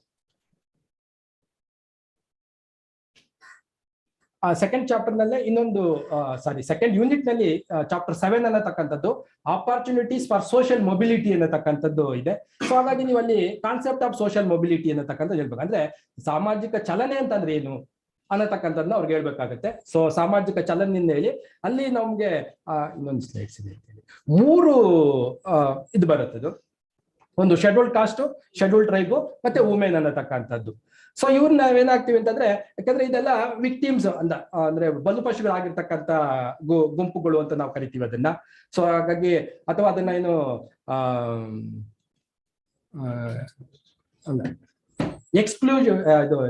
Exclusive groups ಅಂತ, ಸಮಾಜ ವಂಚಿತ, ಅವಕಾಶ ವಂಚಿತ, ಹೊರಗಡೆ ಉಳಿದಿದ್ದಂತ ಗುಂಪುಗಳು ಅಂತ ಕರಿತೀವಿ. ಸೊ ಹಾಗಾಗಿ ಎಕ್ಸ್ಕ್ಲೂಡೆಡ್ ಗ್ರೂಪ್ಸ್ ಅಂತ, ಸಮಾಜದಿಂದ ಅನೇಕ ಸೌಲಭ್ಯಗಳಿಂದ ವಂಚಿತರಾಗಿದ್ದು ಅಂತ. ಸೊ ಅವ್ರಿಗೆ ಸೋಷಿಯಲ್ ಮೊಬಿಲಿಟಿಗೆ ಏನೇನು ಅವಕಾಶಗಳಿದಾವೆ, ಆಪರ್ಚುನಿಟೀಸ್ ಏನೇನಿದೆ, ಸೊ ಅದರಲ್ಲಿ ನಾವು ಮುಖ್ಯವಾಗಿ ಶೆಡ್ಯೂಲ್ಡ್ ಕಾಸ್ಟ್ ಮತ್ತೆ ಶೆಡ್ಯೂಲ್ಡ್ ಟ್ರೈಬ್ಸ್ ಬಂದಾಗ ಅವ್ರಿಗಿಬ್ಬರಿಗೂ ಕೂಡ ಕಾನ್ಸ್ಟಿಟ್ಯೂಷನಲ್ ಸೇಫ್ ಗಾರ್ಡ್ ಮತ್ತೆ ಲೆಜಿಸ್ಲೇಟಿವ್ ಮೆಜರ್ಸ್ ಅಂತ ಬರುತ್ತೆ. ಸಂವಿಧಾನದಲ್ಲಿ ಇರ್ತಕ್ಕಂಥ ಹಕ್ಕುಗಳು ಮತ್ತೆ ಕೆಲವು ಶಾಸನಾತ್ಮಕವಾದಂತ ಕ್ರಮಗಳು ಅಂತ ಕರಿತೀವಿ ನಾವು. ಕೆಲವು ಲೆಜಿಸ್ಲೇಷನ್ ಅನ್ನ ಮಾಡಿ ಪಾಸ್ ಮಾಡಿ ಅವ್ರಿಗೆ ಅದರಲ್ಲೂ ಈ ಸ್ಪೆಷಲ್ ಕಾಂಪೋನೆಂಟ್ ಪ್ರೋಗ್ರಾಮ್ಸ್ ಅಂತ ಮಾಡ್ತಾರೆ, ವಿಶೇಷ ಘಟಕ ಯೋಜನೆಗಳು ಅನ್ನತಕ್ಕಂಥದ್ದು. ಸೊ ಅದ್ರ ಮುಖಾಂತರ ಅವರು ಸಮಾಜದಲ್ಲಿ ಮೇಲ್ ಬರೋದಕ್ಕೆ ಅಥವಾ ಸಮಾಜದ ಮುಖ್ಯವಾಹಿನಿಗೆ ಬರೋದಕ್ಕೆ ಹೆಂಗೆ ಅವಕಾಶಗಳಾಗಿದ್ದಾವೆ, ಹೆಂಗೆ ಅವಕಾಶಗಳು ಸಿಕ್ತು, ಆ ಅವಕಾಶಗಳನ್ನ ಬಳಸ್ಕೊಂಡು ಅವ್ರು ಹೆಂಗೆ ಸಮಾಜದ ಮುಖ್ಯವಾಹಿನಿಗೆ ಬಂದಿದ್ದಾರೆ, ಮುಂದುವರೆದಿದ್ದಾರೆ ಅನ್ನತಕ್ಕಂಥದ್ದನ್ನ ನಾವ್ ಹೇಳ್ಬೇಕಾಗತ್ತೆ. ಸೊ ಅದು ಶೆಡ್ಯೂಲ್ ಕಾಸ್ಟ್ ವಿಚಾರದಲ್ಲೂ ಹಾಗೇನೆ, ಶೆಡ್ಯೂಲ್ ಟ್ರೈಬ್ಸ್ ಅಲ್ಲೂ ಕೂಡ. ಇನ್ನು ವುಮೆನ್ ಬಂದಾಗ ಅಲ್ಲಿ ಬಹಳ ಮುಖ್ಯವಾಗಿ ನಾವು 3 ವಿಚಾರಗಳಲ್ಲಿ ಹೆಚ್ಚಿನ ಒಂದು ಫೋಕಸ್ ಅನ್ನ ಮಾಡ್ಬೇಕಾಗತ್ತೆ. ಎಜುಕೇಶನ್, ಎಂಪ್ಲಾಯ್ಮೆಂಟ್ ಮತ್ತೆ ಪೊಲಿಟಿಕಲ್ ರೆಪ್ರೆಸೆಂಟೇಷನ್ ಅಂತ ಓವರ್ ಆಗಿ ವುಮೆನ್ ಎಂಪವರ್ಮೆಂಟ್ ಅನ್ನತಕ್ಕಂಥ ಕಾನ್ಸೆಪ್ಟ್ ಅಲ್ಲಿ ಈ 3 ವಿಚಾರಗಳಲ್ಲಿ ಅವ್ರಿಗೆ ಅವಕಾಶಗಳು ಸಿಕ್ಕಿದಾಗ ಆ 3 ಅವಕಾಶಗಳನ್ನ ಬಳಸ್ಕೊಂಡು, ಎಜುಕೇಶನ್, ಎಂಪ್ಲಾಯ್ಮೆಂಟ್ ಮತ್ತೆ ಪೊಲಿಟಿಕಲ್ ರೆಪ್ರೆಸೆಂಟೇಷನ್ ನ ಬಳಸ್ಕೊಂಡು ಮಹಿಳೆಯರು ಹೆಂಗೆ ಇವತ್ತು ಸಮಾಜದ ಮುಖ್ಯವಾಹಿನಿಗೆ ಬಂದಿದ್ದಾರೆ ಅಥವಾ ಪುರುಷನಿಗೆ ಸರಿ ಸಮಾನವಾಗಿ ನಿಂತಿದ್ದಾರೆ ಅನ್ನತಕ್ಕಂಥದ್ದು, ಈಕ್ವಲ್ ಆಪರ್ಚುನಿಟಿ ನೆಲೆಯಲ್ಲಿ ಬಂದಿದ್ದಾರೆ ಅನ್ನತಕ್ಕಂಥದ್ದನ್ನ ನಾವ್ ಹೇಳ್ಬೇಕಾಗತ್ತೆ. ಸೊ ಅದಷ್ಟನ್ನ ಪರಿಚಯ ಮಾಡಿಕೊಟ್ರೆ ಆಪರ್ಚುನಿಟೀಸ್ ಫಾರ್ ಸೋಷಿಯಲ್ ಮೊಬಿಲಿಟಿ ಅನ್ನತಕ್ಕಂಥದ್ದು ಆ 3 ವರ್ಗಗಳಿಗೆ ಸಾಕಾಗತ್ತೆ ಅನ್ನತಕ್ಕಂಥದ್ದು. ನೆಕ್ಸ್ಟ್ ಯೂನಿಟ್ ನಂಬರ್ 3 ಇದು ಆಕ್ಚುಲಿ ಯೂನಿಟ್ ನಂಬರ್ 4 ಆಗಿದೆ, ಅದು ಯೂನಿಟ್ ನಂಬರ್ 3. ಯಾಕಂದ್ರೆ ಯೂನಿಟ್ 3 3 ಇರೋದು ಇದರಲ್ಲಿ. So India in the global era ಅನ್ನತಕ್ಕಂಥದ್ದು, India in the globalisation era ಅಂತ ಕರಿತೀವಿ. ಅಂದ್ರೆ ಜಾಗತೀಕರಣ ಯುಗದಲ್ಲಿ ಇವತ್ತು ಭಾರತ ಹೇಗಿದೆ ಅಂತ ಅಂದ್ರೆ ಹೇಗೆ ಬದಲಾವಾಗಿ ಹಿಂಗೆ ಹೇಗಿತ್ತು. ಸೊ ಜಾಗತೀಕರಣಕ್ಕೆ ಬಿಫೋರ್ ಗ್ಲೋಬಲೈಸೇಷನ್ ಭಾರತ ಹೇಗಿತ್ತು, ಇವತ್ತು ಜಾಗತೀಕರಣ ಯುಗದಲ್ಲಿ ಭಾರತ ಹೇಗಿದೆ ಅನ್ನತಕ್ಕಂಥದ್ದನ್ನ ನಾವು ಅಲ್ಲಿ ಪರಿಚಯ ಮಾಡ್ಕೊಳ್ಬೇಕಾಗತ್ತೆ. ಸೊ ನೆಕ್ಸ್ಟ್ ಸೊ ಅದರಲ್ಲಿ ಚಾಪ್ಟರ್ 8 ಅಂತ ಬಂದಾಗ 3rd ಯೂನಿಟ್ ನಲ್ಲಿ 8th ಚಾಪ್ಟರ್ ನಲ್ಲಿ ಗ್ಲೋಬಲೈಸೇಷನ್ ಅಂಡ್ ಇಂಡಿಯನ್ ಕಲ್ಚರ್ ಅಂತ ಬರುತ್ತೆ. ಸೊ ಗ್ಲೋಬಲೈಸೇಷನ್ ಅಂತ ಬಂದಾಗ ನಾವು ಮಕ್ಕಳಿಗೆ ಗ್ಲೋಬಲೈಸೇಷನ್ ಅಂದ್ರೆ ಏನು ಅನ್ನತಕ್ಕಂಥದ್ದು ಪರಿಚಯವನ್ನ ನಾವು ಮಾಡ್ಬೇಕಾಗತ್ತೆ ಅವ್ರಿಗೆ. ಸೊ ಹಾಗಾಗಿ meaning, definition of globalisation, so ಇದನ್ನ ನಾವು ಹೇಳಲೇಬೇಕು. ಸೊ ಅದು ಕಲ್ಚರ್ಗೆ ಟ್ಯಾಗ್ ಮಾಡಿ ಹೇಳ್ಬೇಕಾಗುತ್ತೆ. ಸೊ ಅದರಲ್ಲಿ impact on globalisation on food habits ಅಂತ ಬರುತ್ತೆ. ಸೊ ಅಂದ್ರೆ ಇವತ್ತಿನ ಏನು ನಮ್ಮ ಆಹಾರ ಅಭ್ಯಾಸಗಳ ಮೇಲೆ ಇವತ್ತು globalisation effect, impact on globalisation, ಇಲ್ಲಿ ಫುಡ್ ಹ್ಯಾಬಿಟ್ಸ್ ಅಂತ ಅಂದಾಗ ಇಲ್ಲಿ ನೆಗೆಟಿವ್ ಅಂಡ್ ಪಾಸಿಟಿವ್ ಎರಡನ್ನೂ ಹೇಳ್ಬೇಕು, ಎರಡನ್ನೂ ಅವ್ರಿಗೆ ಮನವರಿಕೆ ಮಾಡ್ಕೊಡ್ಬೇಕಾಗತ್ತೆ. ಸೊ ಎರಡನ್ನೂ ಕೂಡ ಮಾಡ್ಕೊಡ್ಬೇಕು. ಅದೇ ರೀತಿ ಲ್ಯಾಂಗ್ವೇಜ್ ಅಲ್ಲಿ, ಸೊ ಈ ಲ್ಯಾಂಗ್ವೇಜ್ ಅಲ್ಲಿ ಹೇಗಾಗಿದೆ, ನಮ್ಮ ಆಲೋಚನೆಗಳಲ್ಲಿ ಯಾವ ರೀತಿಯಾದಂತಹ ಬದಲಾವಣೆಗಳಾಗಿದೆ, ಅದೇ ರೀತಿ ನಮ್ಮ ಲೈಫ್ ಸ್ಟೈಲ್, ಆ ದೈನಂದಿನ ಜೀವನದ ಲೈಫ್ ಸ್ಟೈಲ್ ನಲ್ಲಿ ಏನೇನು ಬದಲಾವಣೆಗಳಾಗಿದೆ, ಇದರ್ ಪಾಸಿಟಿವ್ ಆರ್ ನೆಗೆಟಿವ್, ಸೊ ಎರಡನ್ನೂ ಕೂಡ ಅವ್ರಿಗೆ ಪರಿಚಯ ಮಾಡಿಕೊಟ್ರೆ ಸೊ ಅದು ಆ ಒಂದು impact of globalisation, food habits, language, idea ಮತ್ತೆ ಲೈಫ್ ಸ್ಟೈಲ್ಗೆ ಅನ್ನತಕ್ಕಂಥದ್ದಿಗೆ ಸೂಕ್ತ ಆಗುತ್ತೆ ಅನ್ನತಕ್ಕಂಥದ್ದು. ಸೊ ಅದನ್ನ ನೀವು ಫೋಕಸ್ ಮಾಡಿದ್ರೆ ಒಳ್ಳೆಯದು. Next chapter number 9, globalisation and social values ಅಂತ ಇದೆ. ಜಾಗತೀಕರಣ ಮತ್ತು ಸಾಮಾಜಿಕ ಮೌಲ್ಯಗಳು ಅನ್ನತಕ್ಕಂಥದ್ದು. ಸೊ ಅಲ್ಲಿ ನೀವು ಜಾಗತೀಕರಣ ಅನ್ನತಕ್ಕಂಥದ್ದು ಆಲ್ರೆಡಿ ಅವ್ರಿಗೆ ಪರಿಚಯ ಮಾಡ್ಕೊಟ್ಟಿರ್ತಾರೆ. ಮತ್ತೆ ನೆಕ್ಸ್ಟ್ ನಾವು ಸೋಷಿಯಲ್ ವ್ಯಾಲ್ಯೂಸ್ ಅಂತಂದ್ರೆ ಏನು ಅಂತ ಅವ್ರಿಗೆ ಪರಿಚಯ ಮಾಡ್ಕೊಡ್ಬೇಕಾಗತ್ತೆ. ಸೊ ಅದರಿಂದ ಜಾಗತೀಕರಣದಿಂದ ನಮ್ಮ ಸಾಮಾಜಿಕ ಮೌಲ್ಯಗಳಲ್ಲಿ ಏನೇನಾಗಿದೆ, ಏನೇನ್ ಬದಲಾವಣೆಗಳಾಗಿದೆ, ಸೊ ಅದು ಸಕಾರಾತ್ಮಕವಾಗಿರ್ತಕ್ಕಂಥ ಬದಲಾವಣೆ ಆಗಿರ್ಬೋದು ಅಥವಾ ನಕಾರಾತ್ಮಕವಾಗಿರ್ತಕ್ಕಂಥ ಬದಲಾವಣೆಗಳು ಕೂಡ ಆಗಿರ್ಬೋದು ಅನ್ನತಕ್ಕಂಥದ್ದು. ಆ ನಿಟ್ಟಿನಲ್ಲಿ impact on youth and their world view ಅಂತ, ಅಂದ್ರೆ ಯುವ ಜನತೆ ಅಂತ ಏನಿದೆ ಇವತ್ತು, ಆ ಯುವ ಜನತೆಯ ಒಂದು ದೃಷ್ಟಿಕೋನ, ಸೊ ಆ ದೃಷ್ಟಿಕೋನದ ಮೇಲೆ ಇವತ್ತು ಒಂದು ಜಾಗತೀಕರಣದ ಪ್ರಭಾವ ಏನಾಗಿದೆ ಅನ್ನತಕ್ಕಂಥದ್ದನ್ನ ನೀವು ಅಲ್ಲಿ ಪರಿಚಯ ಮಾಡ್ಕೊಡ್ಬೇಕು. ಸೊ ಅದೇ ರೀತಿ changing landscape of love and marriage ಅನ್ನತಕ್ಕಂಥದ್ದು, ಅಂದ್ರೆ ಪ್ರೀತಿ ಅಥವಾ ವಿವಾಹದ ವಿಚಾರದಲ್ಲಿ ಇವತ್ತೇನಾಗಿದೆ, ಇಂತೆಲ್ಲ ಏನಾಗಿದೆ ಅಂದ್ರೆ ಈ ಭೌಗೋಳಿಕವಾದಂತ ಒಂದು ಲಿಮಿಟೇಷನ್ಸ್ ಇತ್ತು ಬಿಫೋರ್ ಗ್ಲೋಬಲೈಸೇಷನ್ ಅಂತಕ್ಕಂಥದ್ದು. ಆ ಒಂದು ಅಂದ್ರೆ ಭೌಗೋಳಿಕವಾಗಿ ಅಂತಂದ್ರೆ ನಾವು ತುಂಬಾ ಹತ್ತಿರದಲ್ಲೇನೆ, ಸೊ ಹತ್ತಿರ, ಈಗ ಹಳ್ಳಿ ಕಡೆ ಒಂದು ಗಾದೆ ಮಾತಿದೆ, ತುಂಬಾ ದೊಡ್ಡ ಇದು ಸಾಮಾನ್ಯವಾಗಿ ಹೇಳ್ತಾರೆ, ಕೊಟ್ಟ ಸಾಲದಲ್ಲಿ ಹೆಣ್ ತರಬೇಕು, ಬೆಟ್ಟ ಸಾಲಲ್ಲಿ ಹೊಲ ಮಾಡ್ಬೇಕು ಅಂತ. ಅಂದ್ರೆ ಪರಿಚಯಸ್ಥನಲ್ಲೇ ನಾವು ಮದುವೆ ಆಗ್ಬೇಕಿತ್ತು ಅನ್ನತಕ್ಕಂಥದ್ದು. ಸೊ ಆ ತರದ್ದು ತುಂಬಾ ಹತ್ತಿರ ಸಂಬಂಧ, ತುಂಬಾ ನಾವು ದೂರ ಹೋಗ್ತಿರ್ಲಿಲ್ಲ. ಸೊ ಅಕ್ಕನ ಮಕ್ಕಳು ಅಥವಾ ಅತ್ತೆ ಮಕ್ಕಳು ಈ ತರದ ಹತ್ತಿರ ಸಂಬಂಧದಲ್ಲೇ ನಾವು ಮ್ಯಾರಿಟಲ್ ರಿಲೇಷನ್ ಅಂತಕ್ಕಂಥದ್ದು, ವೈವಾಹಿಕ ಸಂಬಂಧಗಳೆಲ್ಲವೂ ಕೂಡ ತುಂಬಾ ಲಿಮಿಟೆಡ್ ಜಾಗ್ರಫಿಕಲ್ ಏರಿಯಾದಲ್ಲೇ ನಡೀತಾ ಇದ್ದದ್ದು. ಸೊ ಬಟ್ ಈ ಡ್ಯೂ ಟು ದ ಗ್ಲೋಬಲೈಸೇಷನ್ ಅಂತ ಬಂದಾಗ ಇವತ್ತೇನಾಗಿದೆ, ಲ್ಯಾಂಡ್ಸ್ಕೇಪ್ ತುಂಬಾ ವಿಸ್ತಾರ ಆಗಿದೆ. ಸೊ ಇವತ್ತು ಯಾವುದೋ ಅಮೆರಿಕ ಅಥವಾ ಇಂಗ್ಲೆಂಡ್, ಯುರೋಪ್ನದು ಯಾರೋ ಕರ್ನಾಟಕದ ಯುವಕನನ್ನ ಮದುವೆ ಆದ್ರು ಅನ್ನತಕ್ಕಂಥದ್ದು, ಅಥವಾ ಬೇರೆ ಬೇರೆ ದೇಶದ ಯುವತಿಯನ್ನ ಮದುವೆ ಆದ್ರು ಅನ್ನತಕ್ಕಂಥದ್ದು ಎಲ್ಲ ಇದೆ. ಇಟ್ಸ್ ಪಾಸಿಬಲ್, ಯಾಕೆಂದ್ರೆ ಗ್ಲೋಬಲೈಸೇಷನ್ ಏಜ್ ಅಲ್ಲಿ. ಸೊ ಹಾಗಾಗಿ ಅದು ಹೆಂಗ್ ಬದಲಾವಣೆ ಆಗಿದೆ, ಗ್ಲೋಬಲೈಸೇಷನ್ ಅಂತಕ್ಕಂಥದ್ದು ನಮ್ಗೆ ಈ ಲ್ಯಾಂಡ್ಸ್ಕೇಪ್ ಲಿಮಿಟೇಷನ್ಸ್ ಇತ್ತಲ್ಲ, ಸೊ ಅದನ್ನ ಹೆಂಗ್ ದಾಟಿ ಮುಂದೆ ಹೋಗಿದೆ ಅನ್ನತಕ್ಕಂಥದ್ದನ್ನ ನೀವು ತಿಳಿಸ್ಬೇಕಾಗತ್ತೆ. ಸೊ ಅದಷ್ಟನ್ನ ಹೆಚ್ಚು ಫೋಕಸ್ ಮಾಡಬೇಕು.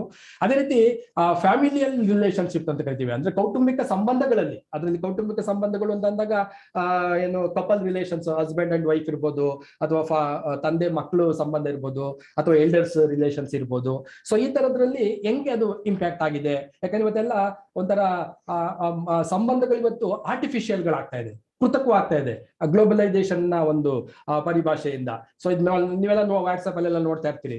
ಸುಮ್ಮನೆ ಈಗ ನಾವು ಮೊಬೈಲ್ ನಲ್ಲಿ ನೋಡ್ಕೊಂಡು, ಗಂಡ ಒಂದ್ ಮೊಬೈಲ್ ನೋಡ್ತಾ ಇರ್ತಾನೆ, ಹೆಂಡತಿ ಒಂದ್ ಮೊಬೈಲ್ ನೋಡ್ತಾ ಇರ್ತಾರೆ, ಮಧ್ಯೆ ಫೀಲಿಂಗ್ಸ್ ಗಳಿರೋದಿಲ್ಲ, ಮಾತುಗಳಿರೋದಿಲ್ಲ. ಸೊ ಅದ್ರಲ್ಲಿ ಬಿಸಿ ಆಗಿರ್ತೀವಿ.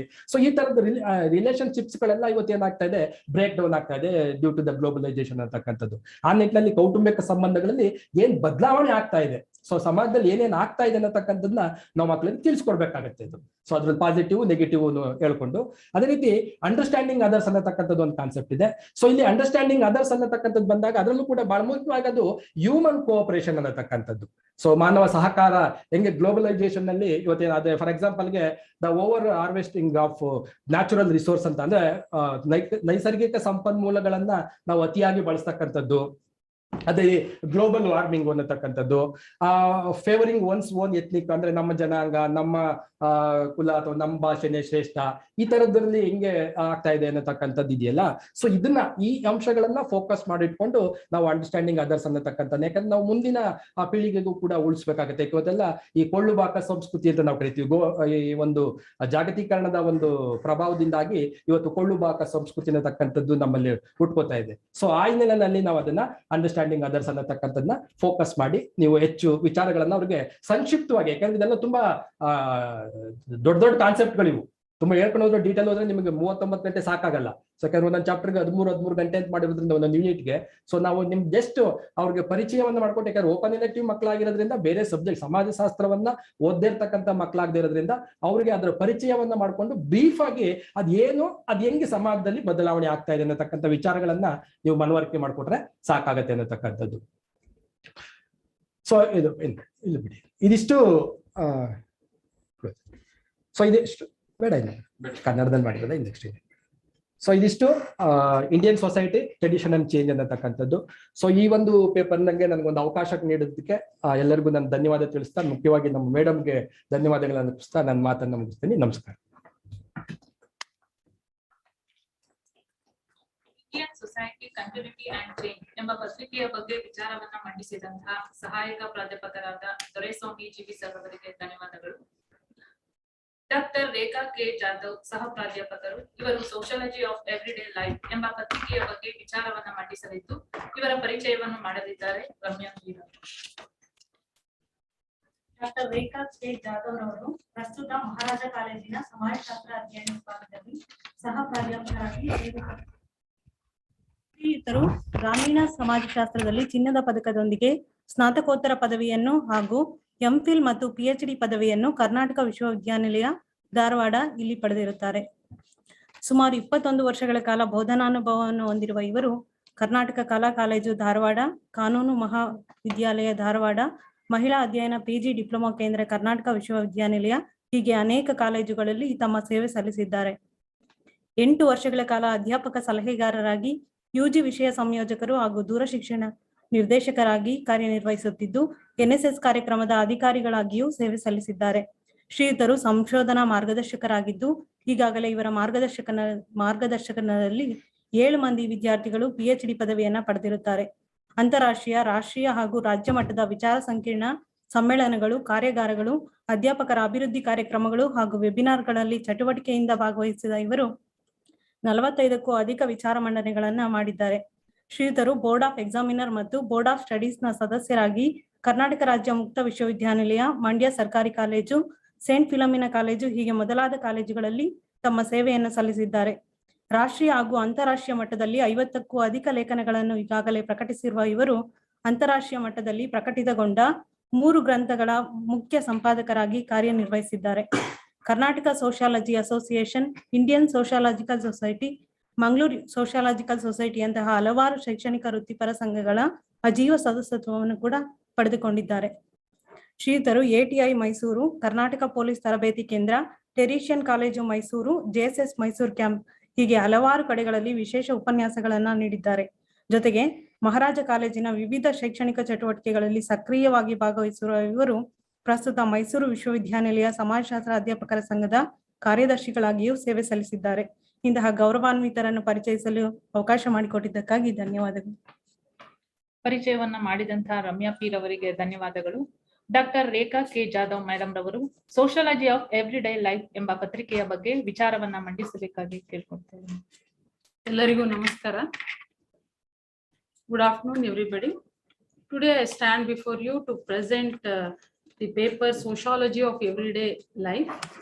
So this is the OE paper. ಹಾಗೆ ಇದು OE ಪೇಪರ್ ಆಗಿದೆ. OE ಪೇಪರ್ ಅಲ್ಲಿ 2 ಇದೆ. ದೊರೆಸ್ವಾಮಿ ಸರ್ ಇವಾಗ ಆಲ್ರೆಡಿ ಫಸ್ಟ್ ಪೇಪರ್ ಬಗ್ಗೆ ಮಾತಾಡಿದ್ದಾರೆ. 2ನೇ ಪೇಪರ್ ಬಗ್ಗೆ ನಾನು ಮಾತಾಡ್ತೀನಿ. Sociology of Everyday Life seems to be a very new concept for we UG teachers. But whereas this paper, Sociology of Everyday Life, is very well known to the PG teachers. ನಮಗೆ ಮಾತ್ರ UG ಟೀಚರ್ಸ್ಗೆ ಇದು ಹೊಸದಾಗಿದೆ. It is a very easy concept, but detail ಆಗಿ ನಮಗೆ ಪಾಠ ಮಾಡೋಕೆ ಖಂಡಿತ ಸಾಧ್ಯ ಆಗೋದಿಲ್ಲ. ಯಾಕಂದ್ರೆ ಇಲ್ಲಿ ಯೂನಿಟ್ಸ್ 3 ಅಂತ ಶೇರ್ ಮಾಡಿದ್ದಾರೆ. ಆ ಯೂನಿಟ್ಸ್ 3 ಆಗಿದ್ರು ಸಹ ಚಾಪ್ಟರ್ಸ್ 10 ಇದೆ. But coming to the main point is here that sociology students will not be studying. So ಅವ್ರಿಗೆ ಯಾವುದೇ ರೀತಿಯಾದಂತ ಪ್ರಯರ್ ನಾಲೆಜ್ ಆಫ್ ಸೋಶಿಯಾಲಜಿ ಇರೋದಿಲ್ಲ, ಆರ್ಟ್ಸ್ ಇರೋದಿಲ್ಲ. Because science, BBA or BCom ಸ್ಟ್ರೀಮ್ನವ್ರು ಮಾತ್ರ ಈ ಪತ್ರಿಕೆಗಳನ್ನ ತಗೋಬಹುದಾಗಿದೆ. ಸೊ ಇದು ಅವ್ರಿಗೆ ಹೊಸದಾಗಿರೋದ್ರಿಂದ ಸ್ವಲ್ಪ ನಾವು ಬೇಸಿಕ್ ಅನ್ನ ಹೇಳ್ಕೊಟ್ಟು ನಂತರ ಕಂಟೆಂಟ್ ಗಳನ್ನ ಟಚ್ ಮಾಡ್ಬೋದು.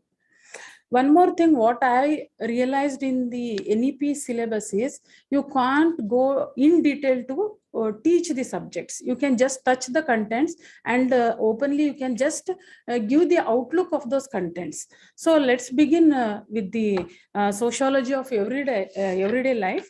This sociology of everyday life has been inspired much to sociologists, and it is the basic fundamental concept which we see in anthropological studies. This gives the recognitions of the everyday life, that how we are using the concepts, how we move, man being a social animal, how we exhibit ourselves in the society. Those concepts we are going to concentrate over here. The theme of everyday life has merged in two ways, we can state. Among theoreticians in the discipline of sociology, we can see this. The properties of everyday life has been taken to granted in the abstract form of the reasoning about being social in nature.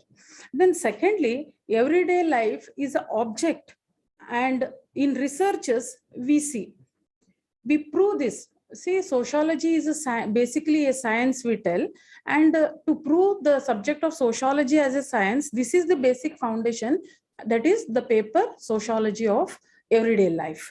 Then everyday life is an objective of research, where increasingly we come to the research that is in the postmodern terms also, and from the beginning, that is somewhere in the midst of 18th century till the 21st century. Nantra ಮಾಡ್ತೀನಿ first ಮುಗಿಸ್ಬಿಟ್ಟು.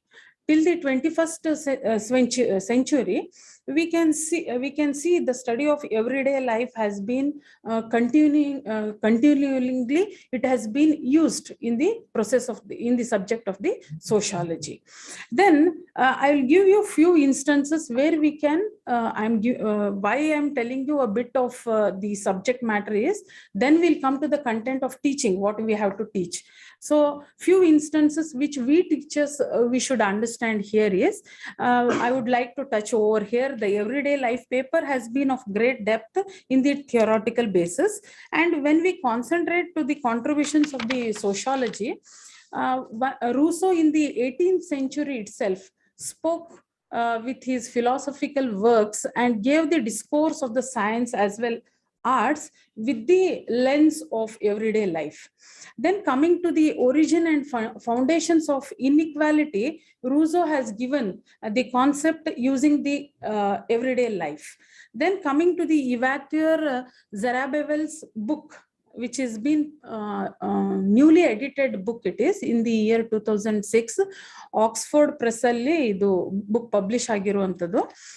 The Elephant in the Room is the title of the book. Silence and denial in everyday life, which is worth reading, and this breaks the silence of the situations, conspiracy, and the truth of everyday life of the human structure, that is the human beings. So these are the only two examples I quote here, where our philosophers, our thinkers have given much importance to this branch.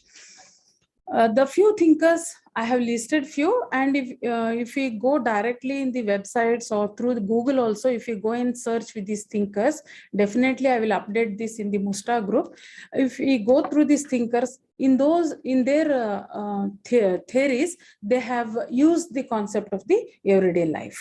That is Walter Benjamin, Book Morris, Lopez, Adam Smith, Karl Marx, Menem, Parsons, Giddens, Simmel, Walter Benjamin, Lisle, Wigle, Habermas, Elias, Raymond Williams, Thompson, Foucault, then Bode Bloomer, Gilroy Hill Collins, Dorothy Smith, Cope, Edgar Morin, Luce Giard, Pierre Mayol, then Cohen Tyler, then Fishman, and many more philosophers, historians, sociologists, and social thinkers have done their works with the connection of the everyday life. But we are concentrating this on the students, so we'll move to the NEP content that has been given to us. Slide haktira. Okay.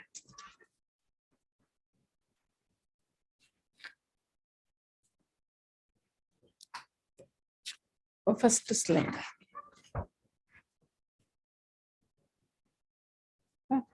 So for the open elective course title, okay, next time. Okay, so the sociological of everyday life, the course credit has 3. Total contact hours we are having is 39 hours. Lecture hours per week 3 ಕೊಟ್ಟಿದ್ದಾರೆ ನಮಗೆ. ಜೊತೆಗೆ formative assessment 40 ಇರುತ್ತೆ, 40 ಮಾರ್ಕ್ಸಿಗೆ. Summative assessment will be for 60 marks. Then coming to the course objectives of the everyday life paper, this provides an introduction to the students about how sociologists explain the experience of everyday life. I will give you an example of the objective over here, how we greet each other. ಬೆಳಗ್ಗೆ ಎದ್ದ ತಕ್ಷಣ ನಾವು ಮಾತಾಡಿಸ್ತೀವಿ ಅಕ್ಕಪಕ್ಕದವ್ರಿಗೆ ಅಥವಾ ಮುಂದೆ ಸಿಕ್ಕಂತವ್ರಿಗೆ, ನಮ್ಮ ಫ್ರೆಂಡ್ಸಿಗೆ ಆಗಿರ್ಬೋದು, colleagues ಆಗಿರ್ಬೋದು, ಗುಡ್ ಮಾರ್ನಿಂಗ್ ಹೇಳ್ತೀವಿ, ವಿಶ್ ಮಾಡ್ತೀವಿ, ತಿಂಡಿ ಆಯ್ತಾ ಅಥವಾ ಕಾಫಿ ಆಯ್ತಾ ಅಂತ ಕೇಳ್ತೀವಿ. Whereas in western culture if you see they shake their hands, they hug each other. ನಾವು ಬಂದ್ಬಿಟ್ಟು ನಮ್ ಕಲೀಗ್ ಹಗ್ ಮಾಡಿದ್ರೆ ಕಪಾಳ ಕುಡಿತೀವಿ. ಯಾಕೆ ಹೇಳಿ? Because that is not our culture. Our everyday life, that culture will not permit us.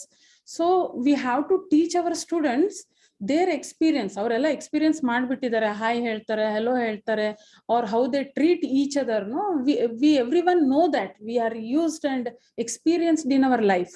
But the only thing is you have to introduce with the subject of sociology that we can compare rural urban lifestyles with the western lifestyles, with the modern outlooks, the new technology outlooks.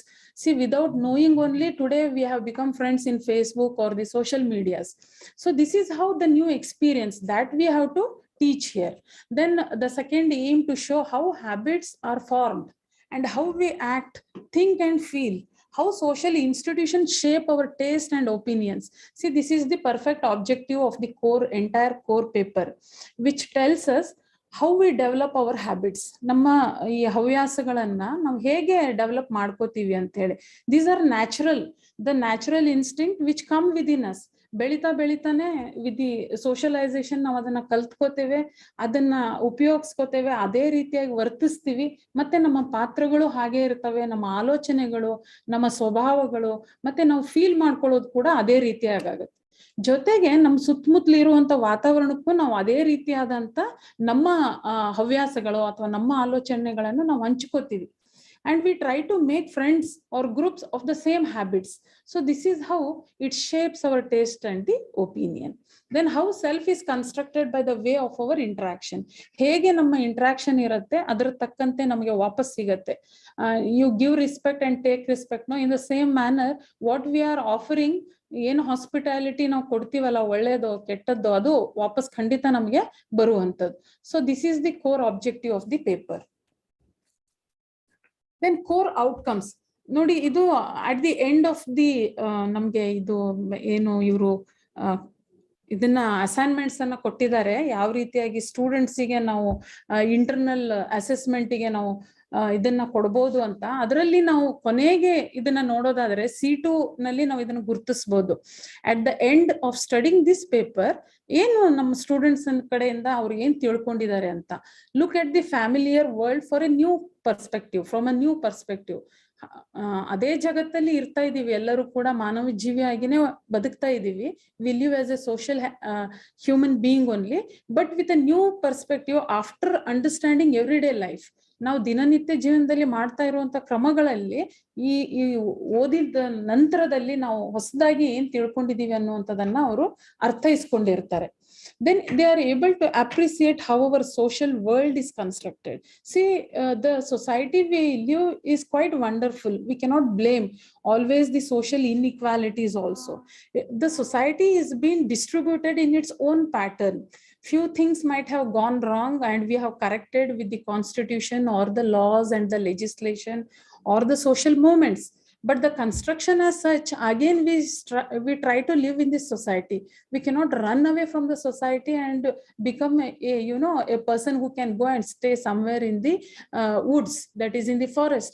We always love to stay in groups. So the students will understand what this social world is constructed with. Then coming to the last outcome is able to communicate effectively in written and oral format. ಇದು ಅತಿ ಮುಖ್ಯವಾಗಿ ಪೇಪರ್ನಲ್ಲಿ ಬೇರೆ ಸ್ಟ್ರೀಮ್ಲಿಂದ ಬರ್ತಾ ಇರೋದ್ರಿಂದ ನಾವು group discussion ಮಾಡುವಂಥದ್ದು ಅಥವಾ ಪಿಕ್ ಅಂಡ್ ಸ್ಪೀಕ್ ಮಾಡುವಂಥದ್ದು ಮಾಡೋದ್ರಿಂದ ಅವರು ಸ್ವಲ್ಪ ಓಪನ್ ಅಪ್ ಆಗ್ತಾರೆ ಅಂತ ನಾವು ಹೇಳ್ಬೋದು. ಓಕೆ, ಇಲ್ಲಿ ಈ ಪೇಪರ್ನಲ್ಲಿ 3 ಯೂನಿಟ್ಸ್ ಇದೆ. The first unit is introduction, second unit self and society, unit 3 culture in everyday life. Okay, in the unit 1 ನಲ್ಲಿ 4 chapters ಇದೆ ನಮಗೆ. So chapter 1 sociology as a study of social interaction and its need, chapter 2 everyday life meaning why study everyday life, contribution of Irving Goffman and Anthony Giddens ನೋಡ್ತೀವಿ, role of socializing in establishing habits and practices, action, thinking and feeling. Chapter 3 social institutions as established practices and customs, definition and elements. Chapter 4 we have challenges and problems of everyday life. So in the first unit, that is sociology as a study of social interaction, this is a very basic thing that we always do in our social life. A fundamental feature of social life it is, that is interaction. So for social interaction, we need the communication.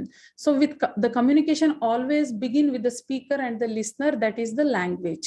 So the way that we act with the people, talk with the people and mingle with one another. So that is the foundation. We can teach the students the first day when the student enters the college, it is a new place for him. But when he becomes very much familiar, when he comes daily to the college, make friends, he sits with his classmates and they become familiar. This is the interaction. This is because of the social interaction we can trace. Then social interaction is the process where people act and react in relation to others. See, when a strike takes place, if you are single, you do not raise your voice. When you are in a group, definitely they will raise the voice. So this is how the interaction, it forces the people to act and react when we are in groups. Then throughout our life, the way we interact with others and build relationship has major impact upon our family. But our social, physical and mental health as well depends upon the people whom we interact.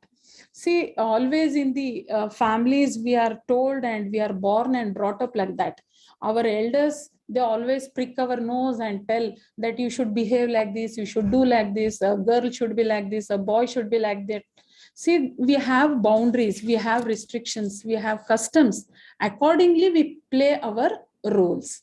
And in future also, that is developing of our personality or opting a job or whatever it is, it all depends upon this interaction, which builds our social, physical and mental health as well. Coming to the next one, that is everyday face-to-face interaction and often many a times. So social interaction is a prerequisite of any society to be possible and effects. See, I have shown multiple color groups. Each person may identify it in a different manner. That is, we can see it as children, men's group, women's group, or a group of teachers, a group of nurses, a group of doctors. See how we interact with which people I am talking. In that manner, we have our outlook. So this is the whole agenda that we can teach in the first chapter. Okay, coming to the second unit, see everyday life. The mother, is taking care of the child. Few people, they have enough time. They have servants. They have gone to the park for the morning exercise or the walk, or the girl is being made ready by the mother is offering her household duties, and again she may go to her professional work also. So this is the social life where a woman does her work, whereas a man also is involved in doing his work. So sociology is the study of the everyday social life of every individual, but we are in the multiples of crores in the population. Hence we can sum up by telling the sex denomination, that male, female or children, according to age wise, we can see the activities in our social life. Everyday life is filled again by human beings interacting with one another. It makes people more aware that are many different kinds of people in the world who do not necessarily think the way we do. See, the person who sits before us, they may not think like us, and we may not think like them, because each are born different. The child born in the same family, ಒಂದೇ ಮನೆಯಲ್ಲಿ ಒಂದೇ ಕುಟುಂಬದಲ್ಲಿ ಇದ್ರೂ ಸಹ ಮಕ್ಕಳಲ್ಲಿ ಎಷ್ಟೊಂದು ವ್ಯತ್ಯಾಸವನ್ನ ನಾವು ಕಾಣ್ತಾ ಇರ್ತೀವಿ.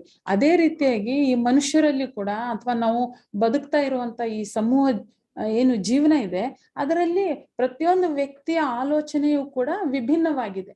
ಆ ವಿಭಿನ್ನತೆ ಇದ್ರೂ ಸಹ ನಾವು ಈ ಸಮಾಜದಲ್ಲೇ ಬದುಕ್ತೀವಿ. So that is the way we have to polish the individual's way of thinking, and it makes necessary to think in a different manner.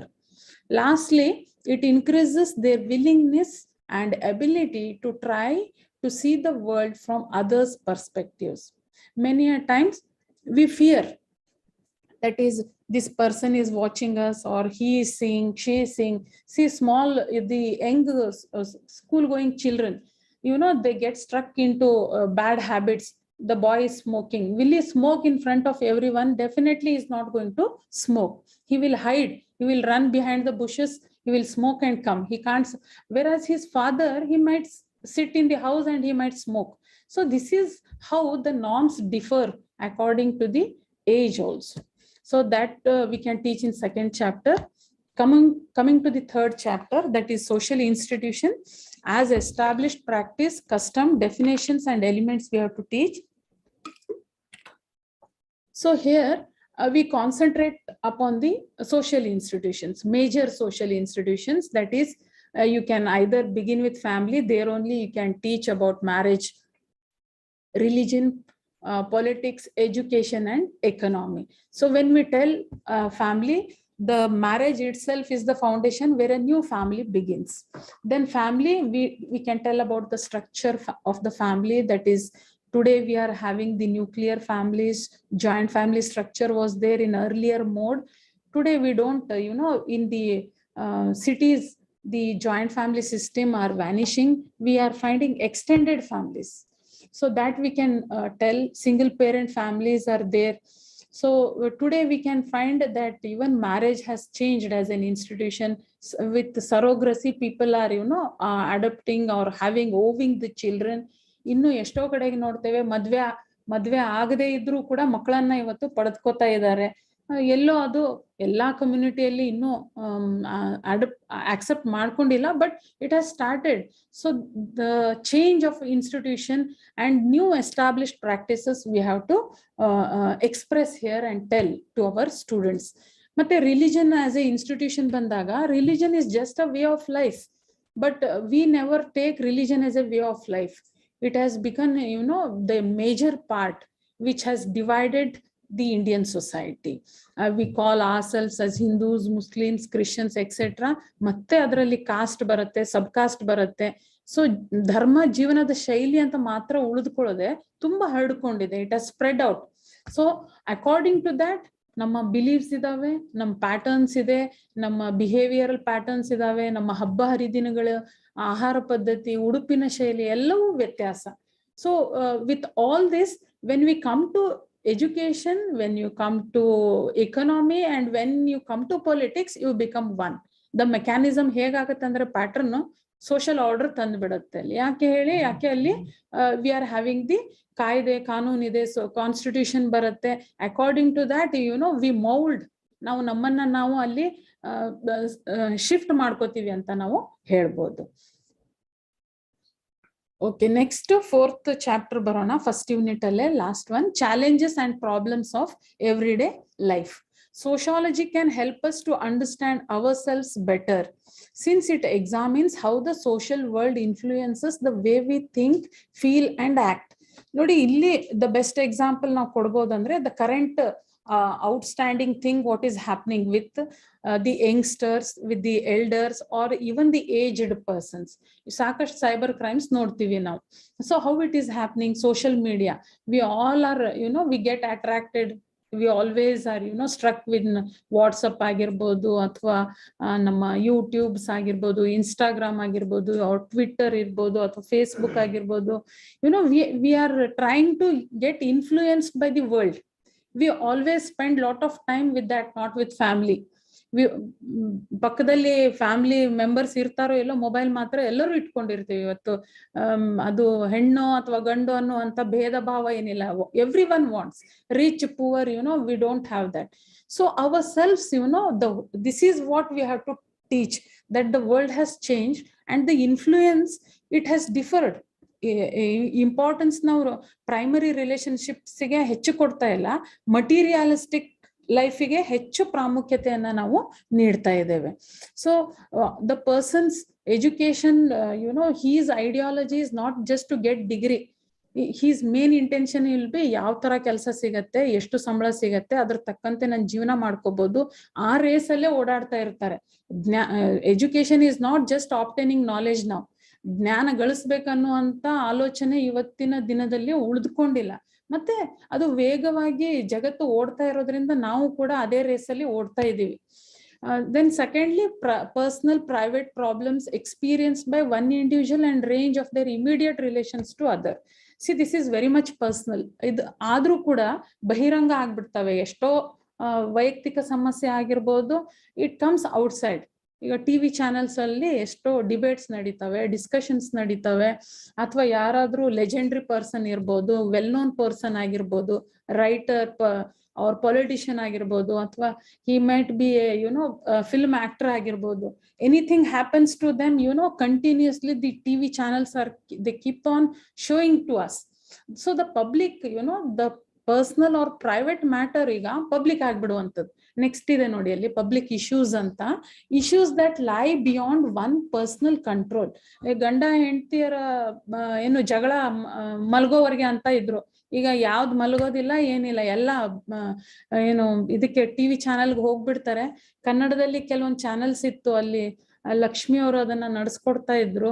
So open ಆಗಿ ಅಲ್ಲಿ ನೋಡಿ, ಅವನು 2 ಮದುವೆ ಆಗಿದ್ದಾನೆ, ಕರ್ಕೊಂಡ್ ಬಂದಿರ್ತಾನೆ, ಅಲ್ಲಿಯೂ ಮಕ್ಕಳು ಕೊಟ್ಟಿದ್ದಾನೆ, ಇಲ್ಲೂ ಮಕ್ಕಳು ಕೊಟ್ಟಿದ್ದಾನೆ, ಎವ್ರಿ ಒನ್ ಅವನ ಮೇಲೆ ಬಂದು ದಾಳಿ ಮಾಡ್ದಂಗೆ, ಅಥವಾ ಅವಳು ಸಮಸ್ಯೆ ಇದ್ದಾಗ ಪಾಪ ಅವಳ ಮೇಲೆ ದಾಳಿ ಮಾಡ್ತಾ ಇರುವಂತದ್ದು. So these are happening.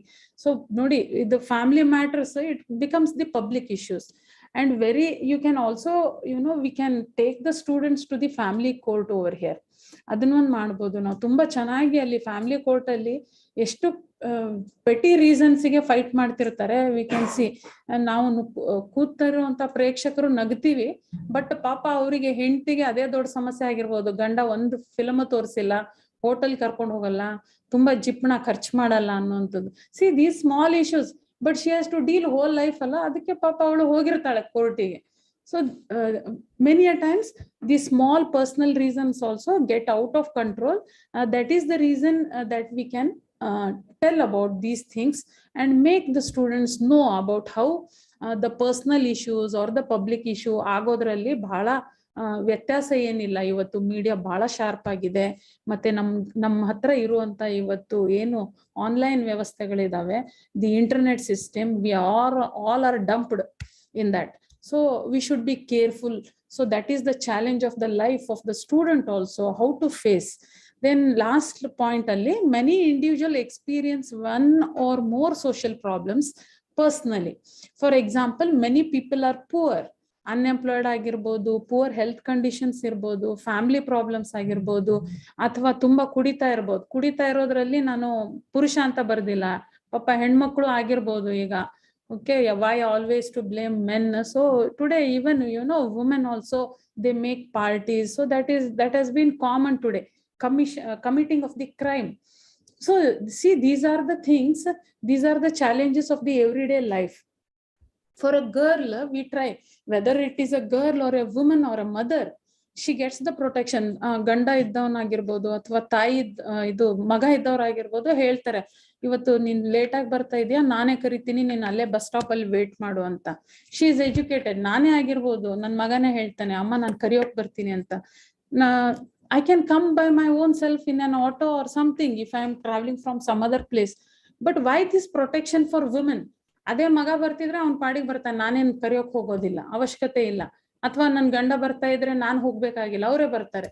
See the protection for women, this is the individual experience where we have the gender discrimination for a man and for a woman.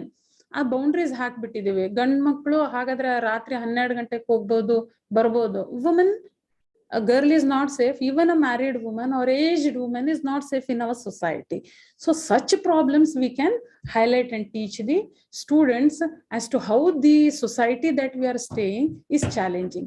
ಇಂಥ ಸತ್ಯಾಂಶಗಳನ್ನ ಹೇಳ್ಕೊಟ್ಟಾಗ ಅವರಿಗೆ ಅರ್ಥ ಆಗತ್ತೆ. ಅಂದ್ರೆ ಆ ಮಕ್ಕಳು ನಮ್ಮ ಹೆಣ್ಣು ಮಕ್ಕಳಿಗೆ ಅಥವಾ ನಮ್ಮ ಹೆಣ್ಮಕ್ಳು ಆ ಗಂಡು ಮಕ್ಕಳಿಗೆ ಡೇಂಜರ್ ಆಗಲ್ಲ ಮುಂದೆ ಲೈಫಲ್ಲಿ ಅಂತ ನಾವು ಹೇಳ್ಬೋದು. Okay, next. Okay, unit 2 ಬರೋಣ. Self and society, chapter 5, 6 and 7. Definitions of situation, W.I. Thomas principle ಇದೆ. Next, the looking glass self, relation between individual and society. Lastly, role of social media in constructing self and identity.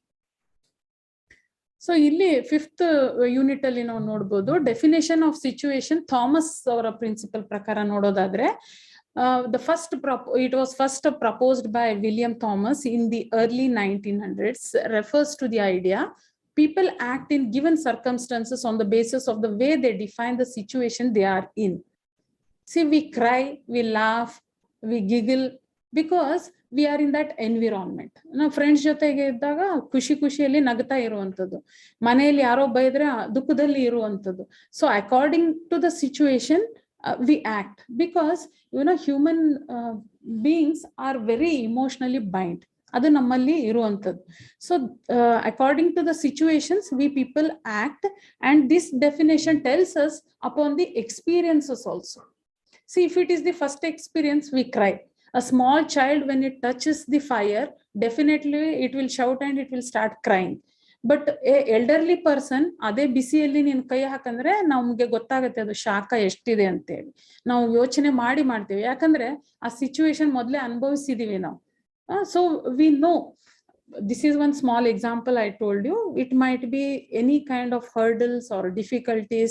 A boy fails in the exam, fails in his, it might be a love failure, or he is not getting a job. How to face the situations.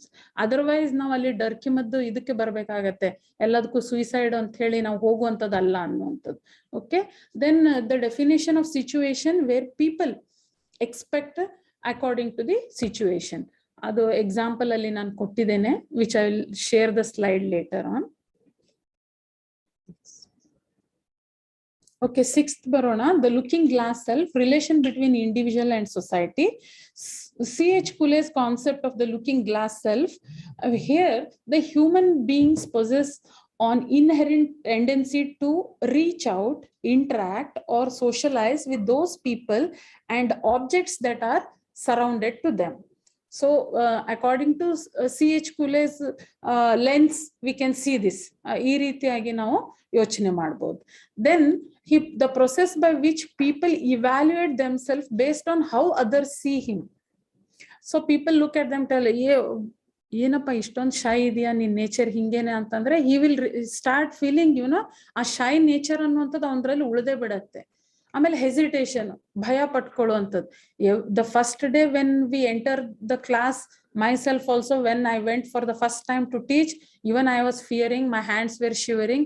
ಆದ್ರೆ ಕ್ರಮೇಣ ಅದೇ practice ಆದಂಗೆ ಮರ್ತು ಬಿಡ್ತೀವಿ, ಅದು ಭಯ ಹೊರಟೋಗತ್ತೆ. So this is how we can evaluate our self.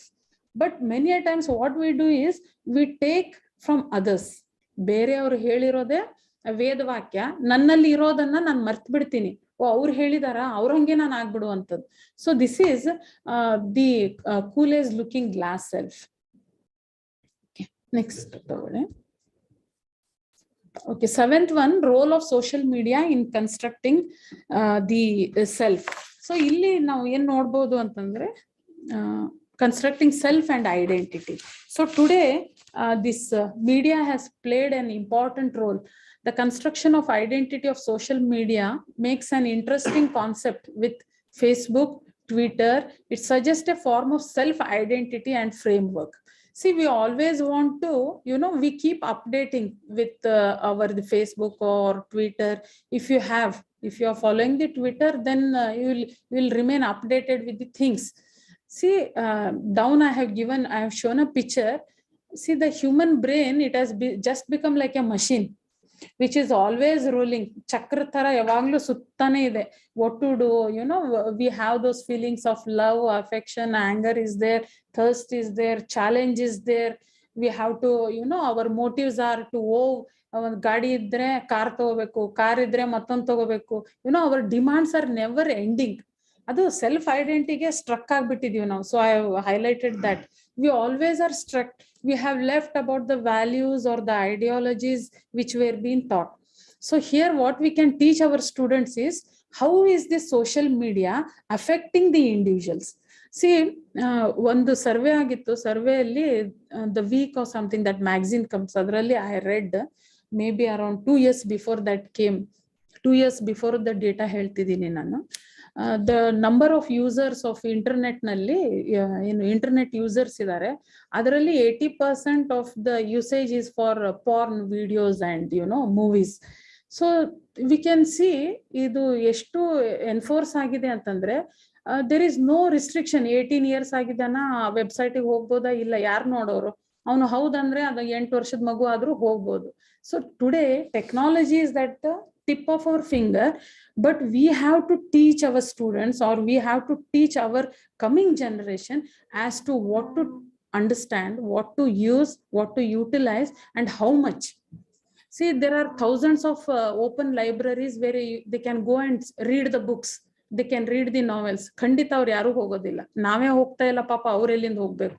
So we have to teach them. So technology is the fundamental change which has changed the self. So the social conditions, interactions are also changing, and it is the duty of the society to teach the students to look into the self, but not completely fall prey to the social media. ಅದರ ಏನು ಮೀಡಿಯಾದ clutches ಅಲ್ಲಿ ಸಿಕ್ಕಾಕೊಂಡು ಗಾಳಿಪಟ ಆಗುವಂಥದ್ದಲ್ಲ. Okay, you take the internet system or the technology, but never leave this. ಇನ್ನೊಂದು point ಅಲ್ಲಿ ಹಾಕಿದ್ದೀನಿ ನಾನು. Traditionally our main social influence were restricted to family, friends, school, community, ಸ್ವಲ್ಪ ಎಕ್ಸ್ಟ್ರಾ ಕರಿಕ್ಯುಲರ್ ಆಕ್ಟಿವಿಟೀಸ್.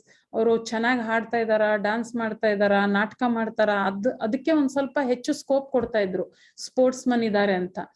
ಈ ಮೀಡಿಯಾದ ಎಕ್ಸ್ಟೆಂಟ್ ಏನಿತ್ತು ಮೊದಲು ಕಡಿಮೆ ಇತ್ತು. ಅವಾಗ society was much healthier in relationship, primary relationship. But when media came, self develop ಆಯ್ತು, ಜೊತೆಗೆ it became more independent. Our outlook enjoys, our individuals are enjoying more freedom today in order to create their online identities. Okay, third unit ಗೆ ಬರೋಣ. ಅಲ್ಲಿ 3 chapters ಇದೆ. Next slide. Okay, 8th one, definition of culture, types of culture, high culture, popular culture, recorded culture, and lived culture. So concept of culture, ಇದೆಲ್ಲರೂ ನಾವು sociology ಮೇಸ್ಟರ್ಗಳು ಪಾಠ ಮಾಡಿದೀವಿ ಇದನ್ನೆಲ್ಲರೂ. So basic culture ಅಂದ್ರೆ ಏನ್ ಹೇಳ್ಕೊಡೋಣ, ಇಲ್ಲಿ ಡೆಫಿನೇಷನ್ಸ್ ಒಂದು 4 ಹೇಳ್ಕೊಡ್ಬೋದು ನಾವು. ಟೈಪ್ಸ್ ಆಫ್ ಕಲ್ಚರ್ ಅಲ್ಲಿ ಸ್ವಲ್ಪ ವ್ಯತ್ಯಾಸ ಇದೆ ಇಲ್ಲಿ. High culture, that is it consist of activities patronized by the elite audience, composed of members of upper class, upper classes also, upper middle class irbodu, upper classes irbodu. That we call it as high culture. You know, the high culture usually you can find it in metropolitan cities or the highest upper classes anta helbodu. Wife sharing irbodu, or they're telling openly we are going for dating annuvantadu. So these are some of the forms of high culture we can tell. This traditional societies definitely they won't accept, but in metropolitan cities like Bombay and Bangalore, the live-in culture has come. Okay, or LBTQ ಇವರು Doreswamy sir ಹೇಳ್ತಾ ಇದ್ರು, ಕ್ವೀರ್ ಅನ್ನುವಂಥದ್ದು ಇತ್ತೀಚೆಗೆ add ಆಗಿರುವಂಥದ್ದು. So even that is a new culture today. ಇವೆಲ್ಲ accepted ಇದಾವೆ, but ನಾವು ಕೇಳಿದಾಗ ಹೊಸದು ಅನ್ಸುತ್ತೆ, ಅಸಹ್ಯ ಪಟ್ಕೋತೀವಿ. But it is there as society is changing, that is also one. So we have to tell about this. Then coming to the popular culture, popular culture nalli the day to day activities related to the service agirbodu, the work andre division of labor na illi ನಾವು ಹೇಳ್ಕೊಡಬಹುದಾಗಿದೆ. Okay, next. Then lived culture ಗೆ ಬರೋಣ. Experienced by people in their day-to-day life in a specific place and at a particular time. Where I am, that is my culture.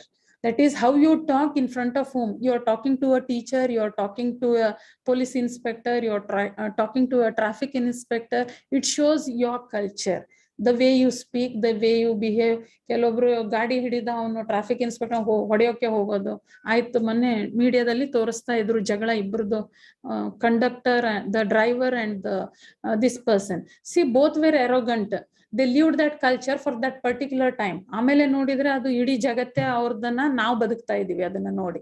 So this is called as the lived culture, which one experience and get exposed in the whole society.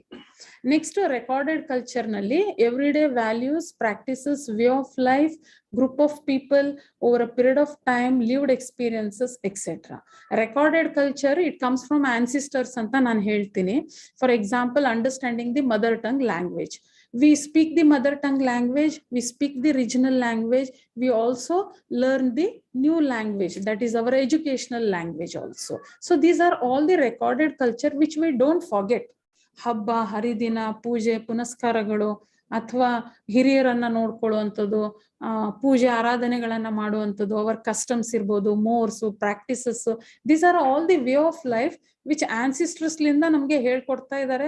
ಅದನ್ನೇ ಕಲ್ತಿದೀವಿ, ಮುಂದೆ ಮುಂದಿನ ಪೀಳಿಗೆಗೆ ನಾವು ಕೂಡ ಹೇಳ್ಕೊಡ್ತೀವಿ. ಅವ್ರ see this is the continuation. Okay, so example ಅಲ್ಲಿ ನಾನು ಕೊಟ್ಟಿದ್ದೀನಿ ಕೆಲವೊಂದು. ಓಕೆ, ನೆಕ್ಸ್ಟ್ ಅಪ್ಪ, coming to the 9th one, that is mass media and everyday life. See, media is the only one thing which is affecting everyone. ನೀವು positive ತಗೋತೀರಾ, negative ತಗೊಂತೀರಾ, it is left upon the individual. See the picture shows, news ನೋಡ್ತೀವಿ, daily newspaper ಓದುವಂತವ್ರ ಸಂಖ್ಯೆ ಬಹಳ ಆಗಿತ್ತು. ಈಗ news mobile ಅಲ್ಲೇ ಬಂದ್ಬಿಡತ್ತೆ. ನೀವು ಅದಕ್ಕೆ ಇಫ್ ಯು ಆರ್ ಯುನೋ ಅದಕ್ಕೆ ಏನು ಲಾಗಿನ್ ಮತ್ತೊಂದು ಏನೋ ಇದೆ, ಆ ತರ ಆಗಿದ್ರೆ ನೀವು ಆ ನ್ಯೂಸ್ ನಿಮ್ಗೆ ಖಾಯಂ ಆಗಿ ಬರ್ತಾ ಇರ್ತವೆ. ಸತ್ತಿರೋದು, ಓಡ್ ಹೋಗಿರೋದು, ಅಲ್ಲಿ ರೇಪ್ ಆಯ್ತು, ಇಲ್ಲಿ ಸತ್ರು, ಆ ಪೊಲಿಟಿಷಿಯನ್ ಜಗಳ, ಇವ್ರ ಟ್ರಾನ್ಸ್ಫರಿಗೆ ಇನ್ನೊಬ್ರು ಕತೆ, ಆಲ್ ದೀಸ್ ಕಮ್ಸ್. ಮತ್ತೆ ಒಂದು ನ್ಯೂಸ್ ಅನ್ನ ಪ್ರಮೋಟ್ ಮಾಡೋದಕ್ಕೆ ಇವತ್ತು 1000 ಚಾನೆಲ್ಸ್. ಆ 1000 channels what they are running, they are not free of charge. They are also earning. ಅವ್ರಿಗೂ ಹೊಟ್ಟೆಪಾಡಿದೆ, ಅವ್ರು ಅರ್ನ್ ಮಾಡ್ತಾ ಇದ್ದಾರೆ. But we go and stuck with the one news channel. He is earning in crores. But thousands are there whom to choose and whom to not to choose. See, there are marks, emoji ನಾವು pass ಮಾಡ್ತೀವಿ ಅಥವಾ thumb symbol ಕೊಡ್ತೀವಿ, thumb down ಮಾಡಿ symbol ತೋರಿಸ್ತೀವಿ ನಾವು. This is all the source of information we use for entertainment. We are, we live many a times. It develops our wisdom and knowledge. Many a times it will show a bad impact upon our society also. Media plays important role in changing the life of the individuals because it is the communication. ಇವತ್ತು ಊಟ ಮಾಡ್ಬೇಕಾದ್ರೂ ಕೂಡ ನಾವು TV ಹಾಕೊಂಡು ನೋಡ್ತಾ ಕೂತ್ಕೊಳ್ಳುವಂಥದ್ದು.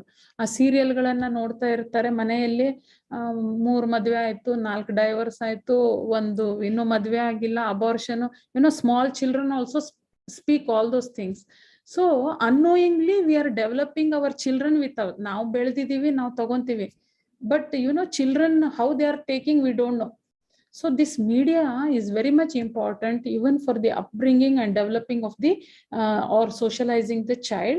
So we should understand the great effects of media on the society in our life experiences, in our attitudes and the opinions that we are passing when we are in family with the children or when we are in the public. Okay, the last chapter barona, globalization and cultural diffusion. Globalization leads to cultural diffusion. Cultural diffusion ಅಂತಂದ್ರೆ ತುಂಬಾ variety of cultures ಅನ್ನ ನಾವು ಇವತ್ತು fashion ಆಗಿರ್ಬೋದು, food ಆಗಿರ್ಬೋದು, hair styles ಆಗಿರ್ಬೋದು, anything it might be, that is cultural diffusion. So this has spread the cultural traits. We have made it different from one place to the other place. Cultural conversions when different cultures intermingle and influence with each other. Exchange of cultural ideas, custom, belief, practice spread through ethnicities, religion, region, mass media.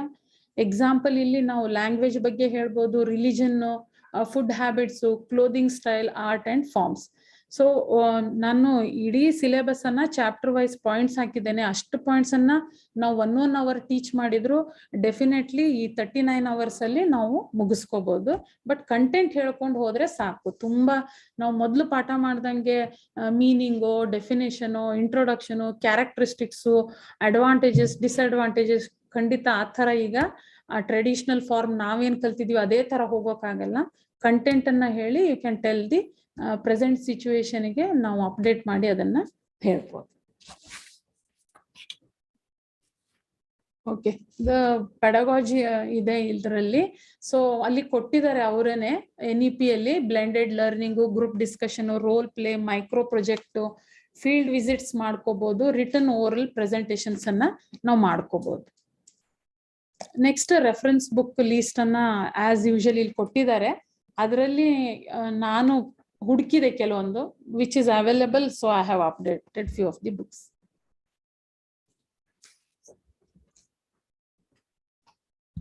ಕನ್ನಡದಲ್ಲಿನೂ ಸಾಕಷ್ಟು ಪುಸ್ತಕ ಇದೆ. So with this I end up with the sociology of everyday life. Thanks for the opportunity.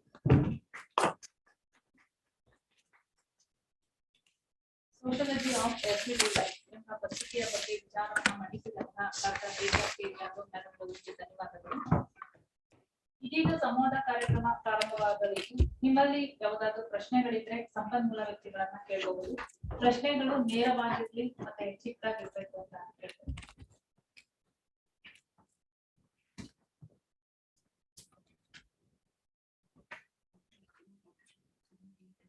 ಇನ್ನು ಇದಾರೆ madam.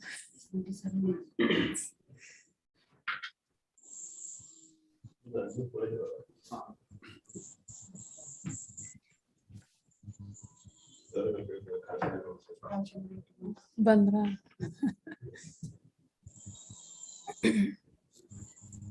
Madam, ಒಂದು 2 small observations ಮಾಡ್ಬೋದಾ? ಸೌಮ್ಯ ಕುಮಾರ್ ಮಾತಾಡ್ತೀನಿ. ಇದು ಯಾವುದು NEP ಸಿಲೆಬಸ್ ನ ಮಾಡ್ಬೇಕಾದ್ರೆ ನಮ್ಗೆ ಇದ್ದಂತಹ ಒಂದು ದೊಡ್ಡ ಚಾಲೆಂಜ್ ಏನು ಅಂತ ಹೇಳಿದ್ರೆ, ಇವತ್ತಿನ ದಿನ ಪ್ರಪಂಚದಲ್ಲಿ ಬೇರೆ ದೇಶಗಳಲ್ಲಿ ಯಾವ ಸೋಶಿಯಾಲಜಿ ಓದ್ತಿದ್ದಾರೆ ಅದನ್ನ ನನ್ನ ಸ್ಟೂಡೆಂಟ್ಸ್ಗೆ ಹೇಗೆ ಪರಿಚಯ ಮಾಡ್ಕೊಡ್ಬೇಕು ಅನ್ನುವಂಥದ್ದು. ಅದು ಫಸ್ಟ್ ನಮ್ಮ ಮುಂದೆ ಇದ್ದಂತಹ ಚಾಲೆಂಜ್. ಸೊ ಹಾಗಾಗಿ ಕೆಲವು ಸಂದರ್ಭಗಳಲ್ಲಿ ಏನಾಗಿದೆ ಅಂತ ಹೇಳಿದ್ರೆ, ನಾವು ಹಳೇದನ್ನ ಹೊಸ ಸ್ವರೂಪದಲ್ಲಿ ಹೇಳಿದೀವಿ. ಈಗ for example sociology of everyday life. Sociology of everyday life ನೀವು ಸೂಕ್ಷ್ಮವಾಗಿ ಗಮನಿಸಿದ್ರೆ ಆ ಪೇಪರ್ ನಲ್ಲಿ ಬೇಸಿಕ್ ಸೋಶಿಯಾಲಜಿ ಬಿಟ್ಟು ಇನ್ನೇನು ಹೇಳ್ಕೊಡ್ತಿಲ್ಲ ನಾವು. ಈಗ ಸೋಶಿಯಾಲಜಿನ ಸ್ಟಡಿ ಆಫ್ ಸೋಷಿಯಲ್ ಇಂಟರಾಕ್ಷನ್, ಆಮೇಲಿಂದ ನಮ್ಮ ದೈನಂದಿನ ಜೀವನದಲ್ಲಿ ಹೇಗೆ ಸಂಸ್ಕೃತಿ ಇದೆ, ನಮ್ಮ ಸ್ವಪ್ರಜ್ಞೆ ಹೇಗೆ ರೂಪಿತವಾಗುತ್ತೆ, ಕೆಲವು ಹೊಸ ಅಡಿಷನ್ ಇರ್ಬೋದು. ಈಗ ಫಾರ್ ಎಕ್ಸಾಂಪಲ್ WI ಥಾಮಸ್ ನ ಡೆಫಿನಿಷನ್. ಸೊ ನನ್ನ ರಿಕ್ವೆಸ್ಟ್ ಏನು ಅಂತ ಹೇಳಿದ್ರೆ, ಬಳಸಿರೋ ಪದ ನೋಡ್ಬಿಟ್ಟು ತುಂಬಾ ಏನೋ ಹೊಸದಾಗಿ ಆಡ್ ಆಗಿದೆ ಅಂತ ದಯವಿಟ್ಟು ಅನ್ಕೋಬಿಡಿ. ಯಾವುದೇ ಲೇಟೆಸ್ಟ್ ಸೋಶಿಯಾಲಜಿ ಟೆಕ್ಸ್ಟ್ ಬುಕ್ ಅನ್ನ ತೆಗೆದ್ರು ಕೂಡ, ನಾನು ಕ್ಲಾಸಿಕ್ ಬುಕ್ ಹೇಳ್ತಿಲ್ಲ, any text book. And Thomas Kuhn ಅನ್ನುವಂತಹ ಒಬ್ಬ ಫೇಮಸ್ ಇದು ಏನು ಸೈಂಟಿಸ್ಟ್, ಫಿಲಾಸಫರ್ ಆಫ್ ಸೈನ್ಸ್, ಆತ ಏನ್ ಹೇಳ್ತಾನೆ ಅಂತ ಹೇಳಿದ್ರೆ, ಯಾವುದೇ ವಿಜ್ಞಾನ ಬೆಳಿಬೇಕಾದ್ರೂ ಕೂಡ ಅದು ಏನು ತುಂಬಾ ನಿಧಾನವಾಗಿ ಅಟ್ಲೀಸ್ಟ್ ಒಂದು 15-20 ವರ್ಷಗಳ ನಂತರ ಅದು ಟೆಕ್ಸ್ಟ್ ಬುಕ್ ಬರುತ್ತೆ ಅಂತ ಹೇಳ್ತಾನೆ ಅವನು. ಸೊ ಆ ಲೆಕ್ಕಾಚಾರದಲ್ಲಿ ನೋಡಿದಾಗ text book, regular text books ನಲ್ಲಿ ಇರುವಂತಹದನ್ನ ಇದರಲ್ಲಿ ಆಡ್ ಮಾಡಿರುವಂತದ್ದು. ಬರೀ ಸೋಶಿಯಾಲಜಿ ಆಫ್ ಎವ್ರಿಡೇ ಲೈಫ್ ಅಲ್ಲ, ಯಾವುದೇ ಪೇಪರ್ ತೆಗೆದುಕೊಂಡ್ರು ಕೂಡ ಹಾಗೇನೆ. ಸೊ ಅನೇಕ ಸಂದರ್ಭಗಳಲ್ಲಿ ನಾವು ಹೊಸ ರೀತಿ ಎಕ್ಸ್ಪ್ರೆಸ್ ಮಾಡಿದೀವಿ ಅಷ್ಟೇ ಹೊರತು ಬೇರೆ ರೀತಿಯಲ್ಲ. ಅಂಡ್ ಫ್ರಾಂಕ್ ಆಗಿ ಹೇಳ್ಬೇಕು ಅಂತ ಹೇಳಿದ್ರೆ, ಹಳೇದನ್ನ ಹಾಗೆ ರಿಪೀಟ್ ಮಾಡೋದ್ರಲ್ಲಿ ಅರ್ಥ ಇರಲ್ಲ. ಯಾಕೆಂದ್ರೆ ಹೊಸದೇನಾದ್ರು ಬೇಕಿತ್ತು. ಸೊ ಹೊಸ ಪದನ ಅದಕ್ಕೋಸ್ಕರನೂ ಕೆಲವೊಮ್ಮೆ ನಾವು ಬಳಸಿದೀವಿ. ಸತ್ಯವಾಗ್ಲೂ ಹೇಳ್ತಾ ಇದ್ದೀನಿ ಇದನ್ನ. ಇದು ಮೊದಲನೇ ಪಾರ್ಟ್. ಎರಡನೇ ಪಾರ್ಟ್ ಏನಂತ ಹೇಳಿದ್ರೆ, ಇನ್ ಡೆಪ್ತ್ ಹೋಗಕ್ಕಾಗಲ್ಲ ಅನ್ನುವಂತಹ ಕಾಮೆಂಟ್ ನ ಸುಮಾರು ಜನ ಮಾಡಿದ್ದಾರೆ ಆಕ್ಚುಲಿ, ಇನ್ಕ್ಲೂಡಿಂಗ್ ಈಗ ರೇಖಾ ಅವರು ಕೂಡ ಮಾಡಿದ್ರದು. Same syllabus, same semester system ನಲ್ಲಿ ನಾವು ಈಗಲೂ ಕೂಡ ಪಾಠ ಮಾಡ್ತಾ ಇದೀವಿ ನಾವು. ಅಂಡ್ ನಂಬರ್ ಆಫ್ ಅವರ್ಸ್ ಅವಾಗ ಏನ್ ಸಿಕ್ತಿತ್ತು ಈಗಲೂ ಅಷ್ಟೇ ಸಿಗ್ತಾ ಇರೋದು. ಯಾಕೆಂದ್ರೆ ಒಂದು ಸೆಮಿಸ್ಟರ್ ನಲ್ಲಿ 40-42 ಗಂಟೆ ಕಾಲಕ್ಕೆ 42 ಅವರ್ಸ್ಗಿಂತ ಏನ್ ಜಾಸ್ತಿ ಸಿಗ್ತಾ ಇರ್ಲಿಲ್ಲ ನಮ್ಗೆ. ಆದ್ರೆ ಉದ್ದೇಶ ಏನು ಅಂತ ಹೇಳಿದ್ರೆ, ಸ್ಟ್ರೈಟ್ ಅವೇ ಆಕ್ಚುಲಿ ಅದನ್ನು ಕವರ್ ಮಾಡಿದ್ರು ಅವರು, ಯಾರು ರೇಖಾ ಅವರು. ಏನದಂತ ಹೇಳಿದ್ರೆ, ಹಿಂದೆ ನಾವು ಮಾಡ್ತಿದ್ದ ಹಾಗೆ ಡೀಟೇಲ್ ಆಗಿ ಇಂಟ್ರೊಡಕ್ಷನ್ ಕೊಡುವಂತಹದ್ದು, ಅಡ್ವಾಂಟೇಜಸ್, ಡಿಸ್ಅಡ್ವಾಂಟೇಜಸ್, ಫಂಕ್ಷನ್ಸ್, ಡಿಸ್ಫಂಕ್ಷನ್ಸ್, ಈ ತರದ ಆಸ್ಪೆಕ್ಟ್ಸ್ ಇವತ್ತಿನ ದಿನ ಎಲ್ಲೂ ಯಾವ ಸೋಷಿಯಾಲಜಿನಲ್ಲೂ ಓದೋದಿಲ್ಲ, ಫ್ಯಾಷನ್ ಇಲ್ಲ ಅದು. In fact Delhi university, Jawaharlal Nehru university ಅಂತ ಕಡೆ ಇದನ್ನೆಲ್ಲ ಬಿಟ್ಟು ಎಷ್ಟೋ ವರ್ಷಗಳೇ ಆಗೋಗಿದೆ, ಕನಿಷ್ಠ ಪಕ್ಷ 15-20 ವರ್ಷ ಆದ್ರೂ ಆಗಿರ್ಬೇಕದು. ಸೊ ಹಾಗಾಗಿ ಡೆಪ್ತ್ ಎಲ್ಲಿ ಬರುತ್ತೆ ಅಂತ ಹೇಳಿದ್ರೆ ಕವರ್ ಮಾಡ್ತಿರುವಂತಹ ಹೊಸ ಕಾನ್ಸೆಪ್ಟ್ಸ್ ಬಗ್ಗೆ ಅಂಡ್ ಕಾನ್ಸೆಪ್ಟ್ಸ್ ಬಗ್ಗೆ ಮಕ್ಕಳಿಗೆ ಸ್ಪಷ್ಟವಾದಂತಹ ಅಭಿಪ್ರಾಯ ಬಂದಾಗ. ಥರ್ಡ್ ಪಾಯಿಂಟ್ ಏನಂತ ಹೇಳಿದ್ರೆ ಎಲ್ಲಾ ವಿಷಯಗಳಿಗೂ ಕೂಡ 3 ಡೆಫಿನೇಷನ್ 4 ಡೆಫಿನೇಷನ್ ಹೇಳೋ ಅವಶ್ಯಕತೆ ಇಲ್ಲ. ಸೋಷಿಯಾಲಜಿ ಈಗ ಎಸ್ಟಾಬ್ಲಿಷ್ ಆಗಿರುವಂತಹ ಒಂದು ಸಬ್ಜೆಕ್ಟ್ ಅಂಡ್ ಬೇಸಿಕ್ ಕಾನ್ಸೆಪ್ಟ್ಸ್ ನ ಡೆಫಿನೇಷನ್ ಬಗ್ಗೆ ಯಾವುದೇ ವಿಧವಾದಂತಹ ಏನು ಗೊಂದಲನೂ ಇಲ್ಲ, ಇದು ಇಲ್ಲ, ಏನು ಭಿನ್ನಾಭಿಪ್ರಾಯಗಳು ಇಲ್ಲ. ತುಂಬಾ ರೇರ್ ಕೇಸಸ್ ನಲ್ಲಿ ಹೊಸದಾಗಿ ಬಂದಿರುವಂತಹ ಕಾನ್ಸೆಪ್ಟ್ಗಳ ಬಗ್ಗೆ ಮಾತ್ರ ನಮ್ಮಲ್ಲಿ ಏನು ಹೇಗಿರ್ಬೇಕು ಡೆಫಿನೇಷನ್ ಅನ್ನೋದ್ರ ಬಗ್ಗೆ ಸಮಸ್ಯೆಗಳಿದೆ. ಇದು ಮೊದಲನೇದು ಈ 3ನೇ ಪಾಯಿಂಟ್ ಅಲ್ಲಿ. 2ನೇ ಪಾಯಿಂಟ್ ಏನಂತ ಹೇಳಿದ್ರೆ ಈ ಗೊಂದಲಗಳು ತುಂಬಾ ಹೈಯರ್ ಲೆವೆಲ್ ನಲ್ಲಿ ಬರುವಂತಹದ್ದು, ರಿಸರ್ಚ್ ಲೆವೆಲ್ ನಲ್ಲಿ ಬರುವಂತಹದ್ದು. ನಾವು ಇಂಟ್ರೊಡ್ಯೂಸ್ ಮಾಡ್ತಿರೋದು ಸೋಷಿಯಾಲಜಿನ ಡಿಗ್ರಿ ಸ್ಟೂಡೆಂಟ್ಸ್ಗೆ, ಅವರ ಓಪನ್ ಎಲೆಕ್ಟಿವ್ ಆದ್ರೂ ಓದ್ತಿರ್ಲಿ ಅಥವಾ ರೆಗ್ಯುಲರ್ ಸೋಷಿಯಾಲಜಿ ಸ್ಟೂಡೆಂಟ್ಸ್ ಆಗಿರ್ಲಿ, ಅವರು ಅಲ್ಲಿ ಇಂಟ್ರೊಡ್ಯೂಸ್ ಮಾಡ್ತಿರೋದ್ರಿಂದ ಅವ್ರಿಗೆ ಒಂದು ಸ್ಪಷ್ಟವಾಗಿ ಈ ಒಂದು ಪರ್ಟಿಕ್ಯುಲರ್ ಕಾನ್ಸೆಪ್ಟ್ಗೆ ಈ ಡೆಫಿನೇಷನ್ ಇದೆ ಅಂತ ನಾವು ಆರಾಮವಾಗಿ ಇವತ್ತಿನ ದಿನ ಟೀಚ್ ಮಾಡ್ಬೋದು. ಹಾಗಾಗೇನೆ ರಿಪೀಟೆಡ್ ಆಗಿ ನಾವು ಡಿಕ್ಷನರೀಸ್ ನ ರೆಫರ್ ಮಾಡ್ಬೇಕಾಗತ್ತೆ. So for example Oxford dictionary, Collins dictionary ಅಥವಾ ಮತ್ತೊಂದು ಯಾವುದೇ ಸೇಜ್ ಡಿಕ್ಷನರಿ ಇವುಗಳನ್ನು ತೆಗೆದುಕೊಂಡ್ರೆ ಬೇಸಿಕ್ ಕಾನ್ಸೆಪ್ಟ್ಸ್ ನ ಎಲ್ಲರೂ ಅದೇ ಅರ್ಥದಲ್ಲಿ ಹೇಳ್ತಾರೆ. ಪದಗಳು ಸ್ವಲ್ಪ ಭಿನ್ನವಾಗಿರಬಹುದು, ಆದ್ರೆ ಅರ್ಥ ಮಾತ್ರ ಹಾಗೆ ಇರುತ್ತದು. ಸೊ ಹಾಗಾಗಿ ಇಟ್ಸ್ ಹೈ ಟೈಮ್ ನಾವು ಡೆಫಿನೇಷನ್ಸ್ ನ ಕೊಡ್ಬೇಕಾದ್ರೆ ಒಂದು ಡೆಫಿನೇಷನ್ ಸ್ಟಿಕ್ ಆನ್ ಆಗಿ ನಾವು ಪಾಠ ಮಾಡಬೇಕು. ನಾನು ಅದಕ್ಕೆ ಸ್ಟಾರ್ಟಿಂಗ್ ಅಲ್ಲಿ NEP ಹೇಳಿದ್ದು, ಕ್ಲಾಸ್ ರೂಮ್ ನಲ್ಲಿ ನಾವು ಏನ್ ಹೇಳ್ಕೊಡ್ತೀವಿ ಮತ್ತೆ ಯಾವ ರೀತಿಯ ಪಾಠವನ್ನ ಮಾಡ್ತೀವಿ ಅನ್ನೋದಕ್ಕೆ ಸಂಪೂರ್ಣವಾಗಿ ಟೀಚರ್ಸ್ಗೆ ಸ್ವಾತಂತ್ರ್ಯ ಇದೆ. ಸೊ ಈ ಸ್ವಾತಂತ್ರ್ಯವನ್ನ ದಯವಿಟ್ಟು ನಾವೆಲ್ಲರೂ ಬಳಸ್ಕೊಳ್ಳೋಣ. ಇಲ್ಲ ಅಂತ ಹೇಳಿದ್ರೆ ತುಂಬಾ ದೊಡ್ಡ ಅಪಚಾರ ನಮಗ್ ನಾವೇ ಮಾಡ್ಕೊಂಡಂಗಾಗತ್ತೆ. And 2 small points. ಇದರಲ್ಲಿ ಇಂಡಿಯನ್ ಸೊಸೈಟಿ ಟ್ರಾನ್ಸಿಷನ್ ಪೇಪರ್ ಇದೆಯಲ್ಲ, ಅದರಲ್ಲಿ ಅಂಡರ್ಸ್ಟ್ಯಾಂಡಿಂಗ್ ಅದರ್ಸ್ ಅನ್ನುವಂತಹ ಒಂದು ಕಾನ್ಸೆಪ್ಟ್ ಬಂತು. ಅಲ್ಲಿ ಅಂಡರ್ಸ್ಟ್ಯಾಂಡಿಂಗ್ ಅದರ್ಸ್ ಅನ್ನುವಂತಹದ್ದು O ಕ್ಯಾಪಿಟಲ್ ಅಲ್ಲಿ ಇದೆ. ಸೊ ಈ ಅದರ್ ಅಂತ ಹೇಳಿದ್ರೆ ಒಂದು ಇನ್ ಗ್ರೂಪ್ ಮತ್ತೆ ಔಟ್ ಗ್ರೂಪ್ ಆ ಅರ್ಥದಲ್ಲಿ ಬಳಸ್ತಿರುವಂತಹದ್ದು, ನಾವು ಮತ್ತು ಇತರರು ಅನ್ನುವಂತಹ ಅರ್ಥದಲ್ಲಿ. ಸೊ ಜಾಗತೀಕರಣ ಯಾವ ಹಿನ್ನೆಲೆಯಲ್ಲಿ ಬೇರೆ ಗುಂಪುಗಳನ್ನ ಅರ್ಥ ಮಾಡ್ಕೊಳ್ಳೋದಿಕ್ಕೆ ಅಥವಾ ಅವ್ರ ಬಗ್ಗೆ ನಾವು ಯಾವ ಅಭಿಪ್ರಾಯಗಳನ್ನ ರೂಪಿಸ್ಕೊಳ್ಳೋದಿಕ್ಕೆ ಸಹಾಯಕವಾಗಿದೆ ಅಥವಾ ಇಲ್ಲ ಅನ್ನೋದ್ರ ಕಡೆಗೆ ನಾವು ಗಮನವನ್ನ ಹರಿಸ್ಬೇಕಾಗತ್ತೆ. ಸೊ ಕೋಆಪರೇಷನ್ ಅದರದ್ದು ಒಂದು ಪಾರ್ಟ್ ನಿಜ, ಯಾರು ದೊರೆಸ್ವಾಮಿ ಹೇಳಿದಾಗೆ. ಬಟ್ ಪ್ರೈಮರಿ ಥಿಂಗ್ ಏನಂತ ಹೇಳಿದ್ರೆ ಗ್ಲೋಬಲೈಸೇಷನ್ ನಮ್ಮನ್ನ ಹೊಸದಕ್ಕೆ ಎಕ್ಸ್ಪೋಸ್ ಮಾಡಿದೆ. ಆ ಹೊಸದನ್ನ ನಾವು ಹೇಗೆ ಅರ್ಥ ಮಾಡ್ಕೊಳ್ತೀವಿ ಅನ್ನೋದಕ್ಕೆ ಒಂದು ಅವಕಾಶವನ್ನ ಕೊಡ್ತಾ ಇದೆ ಅದು. ಸೊ ಅದರ ಮೂಲಕ ಏನಾಗ್ತಾ ಇದೆ ಅಂತ ಹೇಳಿದ್ರೆ ಬೇರೆ ರೀತಿಯ ಅಂಶಗಳು ಬರ್ತಾ ಇದೆ. ಸೊ ಅದನ್ನ ಒಂದ್ ಕಡೆ ಗಮನ ಹರಿಸ್ಬೇಕು. 2ನೇದು, ಗ್ಲೋಬಲೈಸೇಷನ್ ಬಗ್ಗೆ ಮಾತನಾಡ್ಬೇಕಾದ್ರೆ ಸಾಮಾನ್ಯವಾಗಿ ನಾವು ಬೇರೆ ದೇಶಗಳಿಂದ ಭಾರತ ಹೇಗೆ ಪ್ರಭಾವಿತವಾಗಿದೆ ಅನ್ನೋದ್ರ ಬಗ್ಗೆ ಮಾತನಾಡ್ತೀವಿ. ಒಂದ್ ಸರಳವಾದ ಎಕ್ಸಾಂಪಲ್ ಅಂತ ಹೇಳಿದ್ರೆ ಪಿಜ್ಜಾ ತಿಂತೀವಿ, ಪಾಸ್ತಾ ತಿಂತೀವಿ ಅಂತ ನಾವು ಸುಲಭವಾಗಿ ಹೇಳ್ಬಿಡ್ತೀವಿ ನಾವು. ಆದ್ರೆ ಪ್ರಪಂಚದಲ್ಲಿ ಅತ್ಯಂತ ಪಾಪ್ಯುಲರ್ ಆಗಿರುವಂತಹ ಡಿಶ್ ಅಂತ ಹೇಳಿದ್ರೆ tandoori chicken. And tandoori chicken ಹೋಗಿದ್ದು ಭಾರತದಿಂದ ಬೇರೆ ದೇಶಕ್ಕೆ. ಸೊ ಯಾವುದೇ ಒಂದು ಸಂದರ್ಭದಲ್ಲೂ ಕೂಡ ನಾವು ಮಾತನಾಡ್ಬೇಕಾದ್ರೆ ಇದು 2 ವೇ ಸ್ಟ್ರೀಟ್ ಅನ್ನೋದನ್ನ ದಯವಿಟ್ಟು ಮರೆಯೋದ್ ಬೇಡ. ಅಂಡ್ ಈ 2 ವೇ ಸ್ಟ್ರೀಟ್ ಎಷ್ಟು ಮಟ್ಟಿಗೆ ವರ್ಕ್ ಆಗುತ್ತೆ ಅನ್ನೋದ್ರೆ, ನಾವೆಲ್ಲ ಮೈಸೂರಿನಲ್ಲಿ ಈಗ ಮೈಸೂರು ಯೂನಿವರ್ಸಿಟಿಗೆ ಸೇರಿದವರು, ಮೈಸೂರು ಇದ್ರ ಕೇಂದ್ರ ಸ್ಥಳ. ಅಂಡ್ ಪ್ರಪಂಚಕ್ಕೆ ಮೈಸೂರು ಇವತ್ತಿನ ದಿನ ಯಾತಿಗೆ ಫೇಮಸ್ ಅಂತ ಹೇಳಿದ್ರೆ ಯೋಗ ಕ್ಯಾಪಿಟಲ್ ಅಂತ. ಅದನ್ನ ಲೈಫ್ ಸ್ಟೈಲ್ ಆಗಿರ್ಬೋದು, ಸ್ಪಿರಿಚುಯಾಲಿಟಿ ಇರಬಹುದು ಅಥವಾ ಸೋಷಿಯಲ್ ಸ್ಟೇಟಸ್ ಅಂತ ಇರಬಹುದು, ಯಾವುದೇ ದೃಷ್ಟಿನಲ್ಲಾಗಲಿ ಪ್ರಪಂಚದಲ್ಲಿ ಎಲ್ಲರೂ ಕೂಡ ಯೋಗನ ಫಾಲೋ ಮಾಡ್ತಾ ಇದ್ದಾರೆ. So this is something which has gone out from India to the other nations. ಇದನ್ನ ಅಫ್ಕೋರ್ಸ್ ಏನು ಭಾಷೆ ವಿಷಯದಲ್ಲಿ ಹೇಳ್ಬೋದು. ಕನ್ನಡ ಚಾನೆಲ್ಗಳನ್ನು ತೆಗೆದ್ರೆ ಕನ್ನಡಕ್ಕಿಂತ ಜಾಸ್ತಿ ಇಂಗ್ಲಿಷ್ ಇರುತ್ತೆ. ಸೊ ಇದು ಒಂದು ಥ್ರೆಟ್ ಆಗುತ್ತದು. ಬಟ್ ಇಂಗ್ಲಿಷ್ ಬರ್ದೇ ಇರೋದು ಮತ್ತೊಂದು ಥ್ರೆಟ್, ಇಂಗ್ಲಿಷನ್ನೇ ಬಳಸ್ತಾ ಇರುವಂತಹದ್ದು ಒಂದು ರೀತಿಯ ಥ್ರೆಟ್. ಸೊ ಸೋಷಿಯಾಲಜಿ ಯಾತಕ್ಕೆ ಎಕ್ಸೈಟಿಂಗ್ ಅಂತ ಹೇಳಿದ್ರೆ ಪ್ರತಿದಿನ ಚೇಂಜ್ ಆಗ್ತಿರುವಂತಹ ಸಬ್ಜೆಕ್ಟ್ ಅನ್ನ ನಾವು ಅಧ್ಯಯನ ಮಾಡ್ತೀವಿ. ನಾವು ಇವತ್ತಿದ್ದಂಗೆ ನಾಳೆ ಇರೋದಿಲ್ಲ. ಹಾಗಾಗಿ ಈ ಡೈಲಿ ಲೈಫ್ ನಲ್ಲಿ ನಾವೇನ್ ಚೇಂಜಸ್ ನೋಡ್ತಾ ಇದೀವಿ ನಾವು ಅದನ್ನ ಕ್ಲಾಸ್ ರೂಮ್ ನಾವೇನಾದ್ರು ತೆಗೆದುಕೊಂಡು ಬಂದ್ರೆ ನಿಜವಾಗ್ಲೂ ಕೂಡ ಸಾಕಷ್ಟು ಏನು ಆಸಕ್ತಿದಾಯಕವಾಗುತ್ತೆ ಸಬ್ಜೆಕ್ಟ್ ಅನ್ನೋದು ಈ NEP ಸಿಲೆಬಸ್ ನ ಮಾಡ್ಬೇಕಾದ್ರೆ ನಮ್ಗಿದ್ದಂತಹ ಒಂದು ಉದ್ದೇಶ. ಇದು ಬ್ರಾಡ್ ಆಗಿ ಮಾಡಿದಂತಹ ಕಾಮೆಂಟ್. ಸೊ ಅದರ್ವೈಸ್ ನಂದೇನು ಅಡಿಷನ್ಸ್ ಇಲ್ಲ. Thank you. ಎನಿ ಕ್ವಶನ್ಸ್ ಅಂತ ಕೇಳಪ್ಪ. ಯಾವ್ದಾದ್ರು ಪ್ರಶ್ನೆಗಳಿದ್ರೆ ಸಂಪನ್ಮೂಲ ವ್ಯಕ್ತಿಗಳನ್ನ ತಿಳ್ಕೊಂಡು.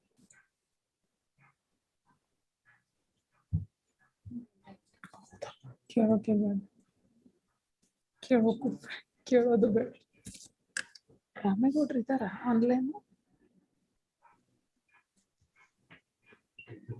ಎಕ್ಸಿಟ್ ಆಗಿದಾರ.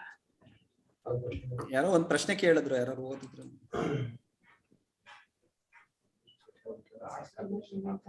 ಅಲ್ಲಿ ಪ್ರಶ್ನೆ ಇದ್ರೆ ಓದ್ಬೇಕಪ್ಪ ನೀವು. ಅಲ್ಲಿ ಪ್ರಶ್ನೆ ಬರ್ದಿದಾರೆ, ಓದ್ಬೇಕು.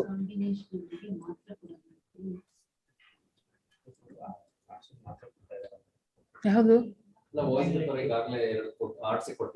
ಹಂಗೆ ಹೌದು. ಒಂಚೂರು ಆನ್ ಮಾಡಪ್ಪ ಸ್ಪೀಕರ್ ಆನ್. ಇದೇನು? ಅಲ್ಲ, ನಾವು ಮಾತಾಡ್ತೀವಿ. OE ಪೇಪರ್ ಬಗ್ಗೆ ಸ್ವಲ್ಪ ಗೊಂದಲ ಇದೆ. OE ಪೇಪರ್ನ ಅಕಾರ್ಡಿಂಗ್ ಟು ಈಗ ಯೂನಿವರ್ಸಿಟಿ ಇದು ರೀಸೆಂಟ್ ಆಗಿ ಕಳಿಸಿರೋ ಇದ್ರ ಪ್ರಕಾರ, ಆರ್ಡರ್ ಪ್ರಕಾರ OE ಪತ್ರಿಕೆನ ಸೈನ್ಸ್ ಅಥವಾ ಇವರು ನಮ್ಮ ಆರ್ಟ್ಸ್ ನಲ್ಲಿ ಇರುವಂತ OE ಪೇಪರ್ನ ಸೈನ್ಸ್, BBA ಅಥವಾ BCom ಓದ್ಬೋದು ಅಂತ ಕಾಲೇಜ್ ಆಡಳಿತದ ಮೇಲೆ ಬಿಟ್ಟಿರುವಂತದ್ದು. ನಮ್ಮ ಕಾಲೇಜಲ್ಲಿ ಮಾಡಿರುವಂತದ್ದು ಹೇಳ್ತೀನಿ ನಿಮ್ಗೆ. BBA ಮತ್ತೆ BCom ಸ್ಟೂಡೆಂಟ್ಸ್ ಅನ್ನ ಕಾಲೇಜ್ಲಿಂದಾನೇ ಆಯ್ಕೆ ಮಾಡಿ, ಅಂದ್ರೆ ಲೀಸ್ಟ್ ಮಾಡಿ ಡಿಪಾರ್ಟ್ಮೆಂಟ್ ವೈಸ್ ನಮ್ಗೆ ಕೊಡ್ತಾ ಇದ್ದಾರೆ. NEP ಅಲ್ಲಿ ಮಕ್ಕಳಿಗೆ ಸಿಲೆಕ್ಟ್ ಮಾಡ್ಕೊಳ್ಳುವಂತ ಚಾಯ್ಸ್ ಮೋಸ್ಟ್ಲಿ ಸಿಗ್ತಾ ಇಲ್ಲ ಅಂತ ಒಂದ್ ಕಡೆಗೆ ಅನ್ಸತ್ತೆ. ಅದು ಎಲ್ಲೋ ಪೇಪರ್ ಅಲ್ಲೆಲ್ಲ ಮಕ್ಕಳು ಕೊಟ್ಟಿದ್ರು, ಅದ್ರ ಬಗ್ಗೆ ಹೇರ್ತಾ ಇದ್ದಾರೆ. ಈ ವ್ಯವಸ್ಥೆ CBCS ತರ ಇಲ್ಲ, ಇದು ಒಂದ್ ರೀತಿಯ ಒತ್ತಡ ಹೇರುವಂತ ಒಂದು ವ್ಯವಸ್ಥೆ ಆಗಿದೆ ಅಂತ.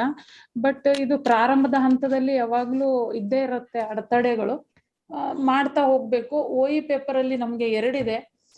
First one continuity and change, ಇನ್ನೊಂದು ಎವ್ರಿಡೇ ಲೈಫ್ ಇದೆ. ಎವ್ರಿಡೇ ಲೈಫ್ ತುಂಬಾ ಚೆನ್ನಾಗಿದೆ, ನಾನು ಪ್ರೆಸೆಂಟ್ ಮಾಡಿದ್ದೀನಿ.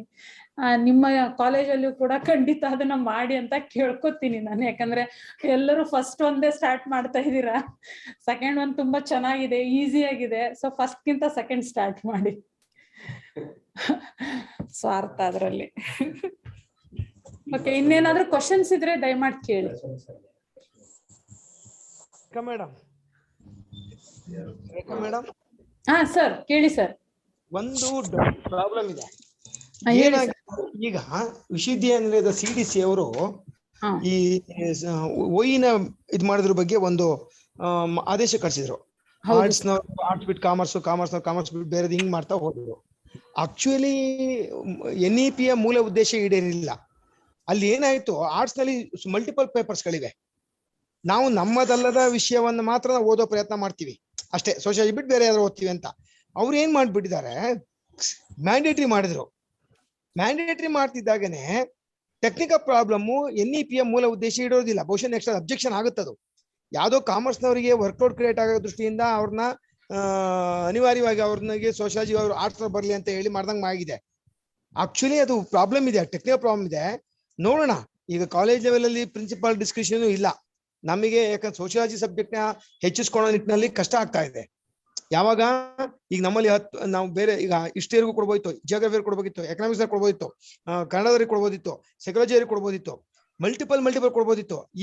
ಈಗ ಇರೋದು ಎರಡೇ ಚಾನ್ಸ್, ಕಾಮರ್ಸ್ನವರಿಗೆ, ಸೈನ್ಸ್ನವರಿಗೆ. ಸೈನ್ಸ್ ಇದ್ರೆ, ಸೈನ್ಸ್ ಇಲ್ಲ ಇಲ್ವೇ ಇಲ್ಲ. There is a major technical problem ಇದೆ ಇಲ್ಲಿ. ನೋಡೋಣ, ಮತ್ತೆ ನಾನು ಅದು ಮತ್ತೆ ಮಾತಾಡೋಣ.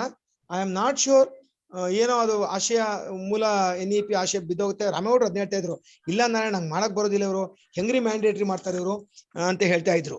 ಯಾವ ತರ ಯೂನಿವರ್ಸಿಟಿಗಳಿಗೆ ಯಾಕೆ ಮ್ಯಾಂಡೇಟರಿ ಮಾಡ್ತಾರೆ, ಅಲ್ಲಿಗೆ ಹೋಗಿ ಇಲ್ಲಿಗೆ ಹೋಗಿ ಅಂತ ಯಾಕೆ ಹೇಳ್ತಾರೆ? ಆರ್ಟ್ಸ್ ಬಿಟ್ಟು ಆಗ್ತಾಳೆ ಅಂತ ಹೇಳ್ತಾರೆ. ಆರ್ಟ್ಸ್ ನಲ್ಲಿ 10 ಪೇಪರ್ಗಳಿವೆ, 10ರೊಳಗೆ ಒಂದು ಆಯ್ಕೆ ಮಾಡ್ಕೋತಾನ ಅವನು ಅಂತ ಹೇಳಿ. ಆದ್ರೆ ಕಾಮರ್ಸ್ ನಲ್ಲಿ ಹಂಗ ಆಗ್ಲಿಲ್ಲ, ಎಲ್ಲಾ ಪೇಪರ್ ಕಾಮರ್ಸು.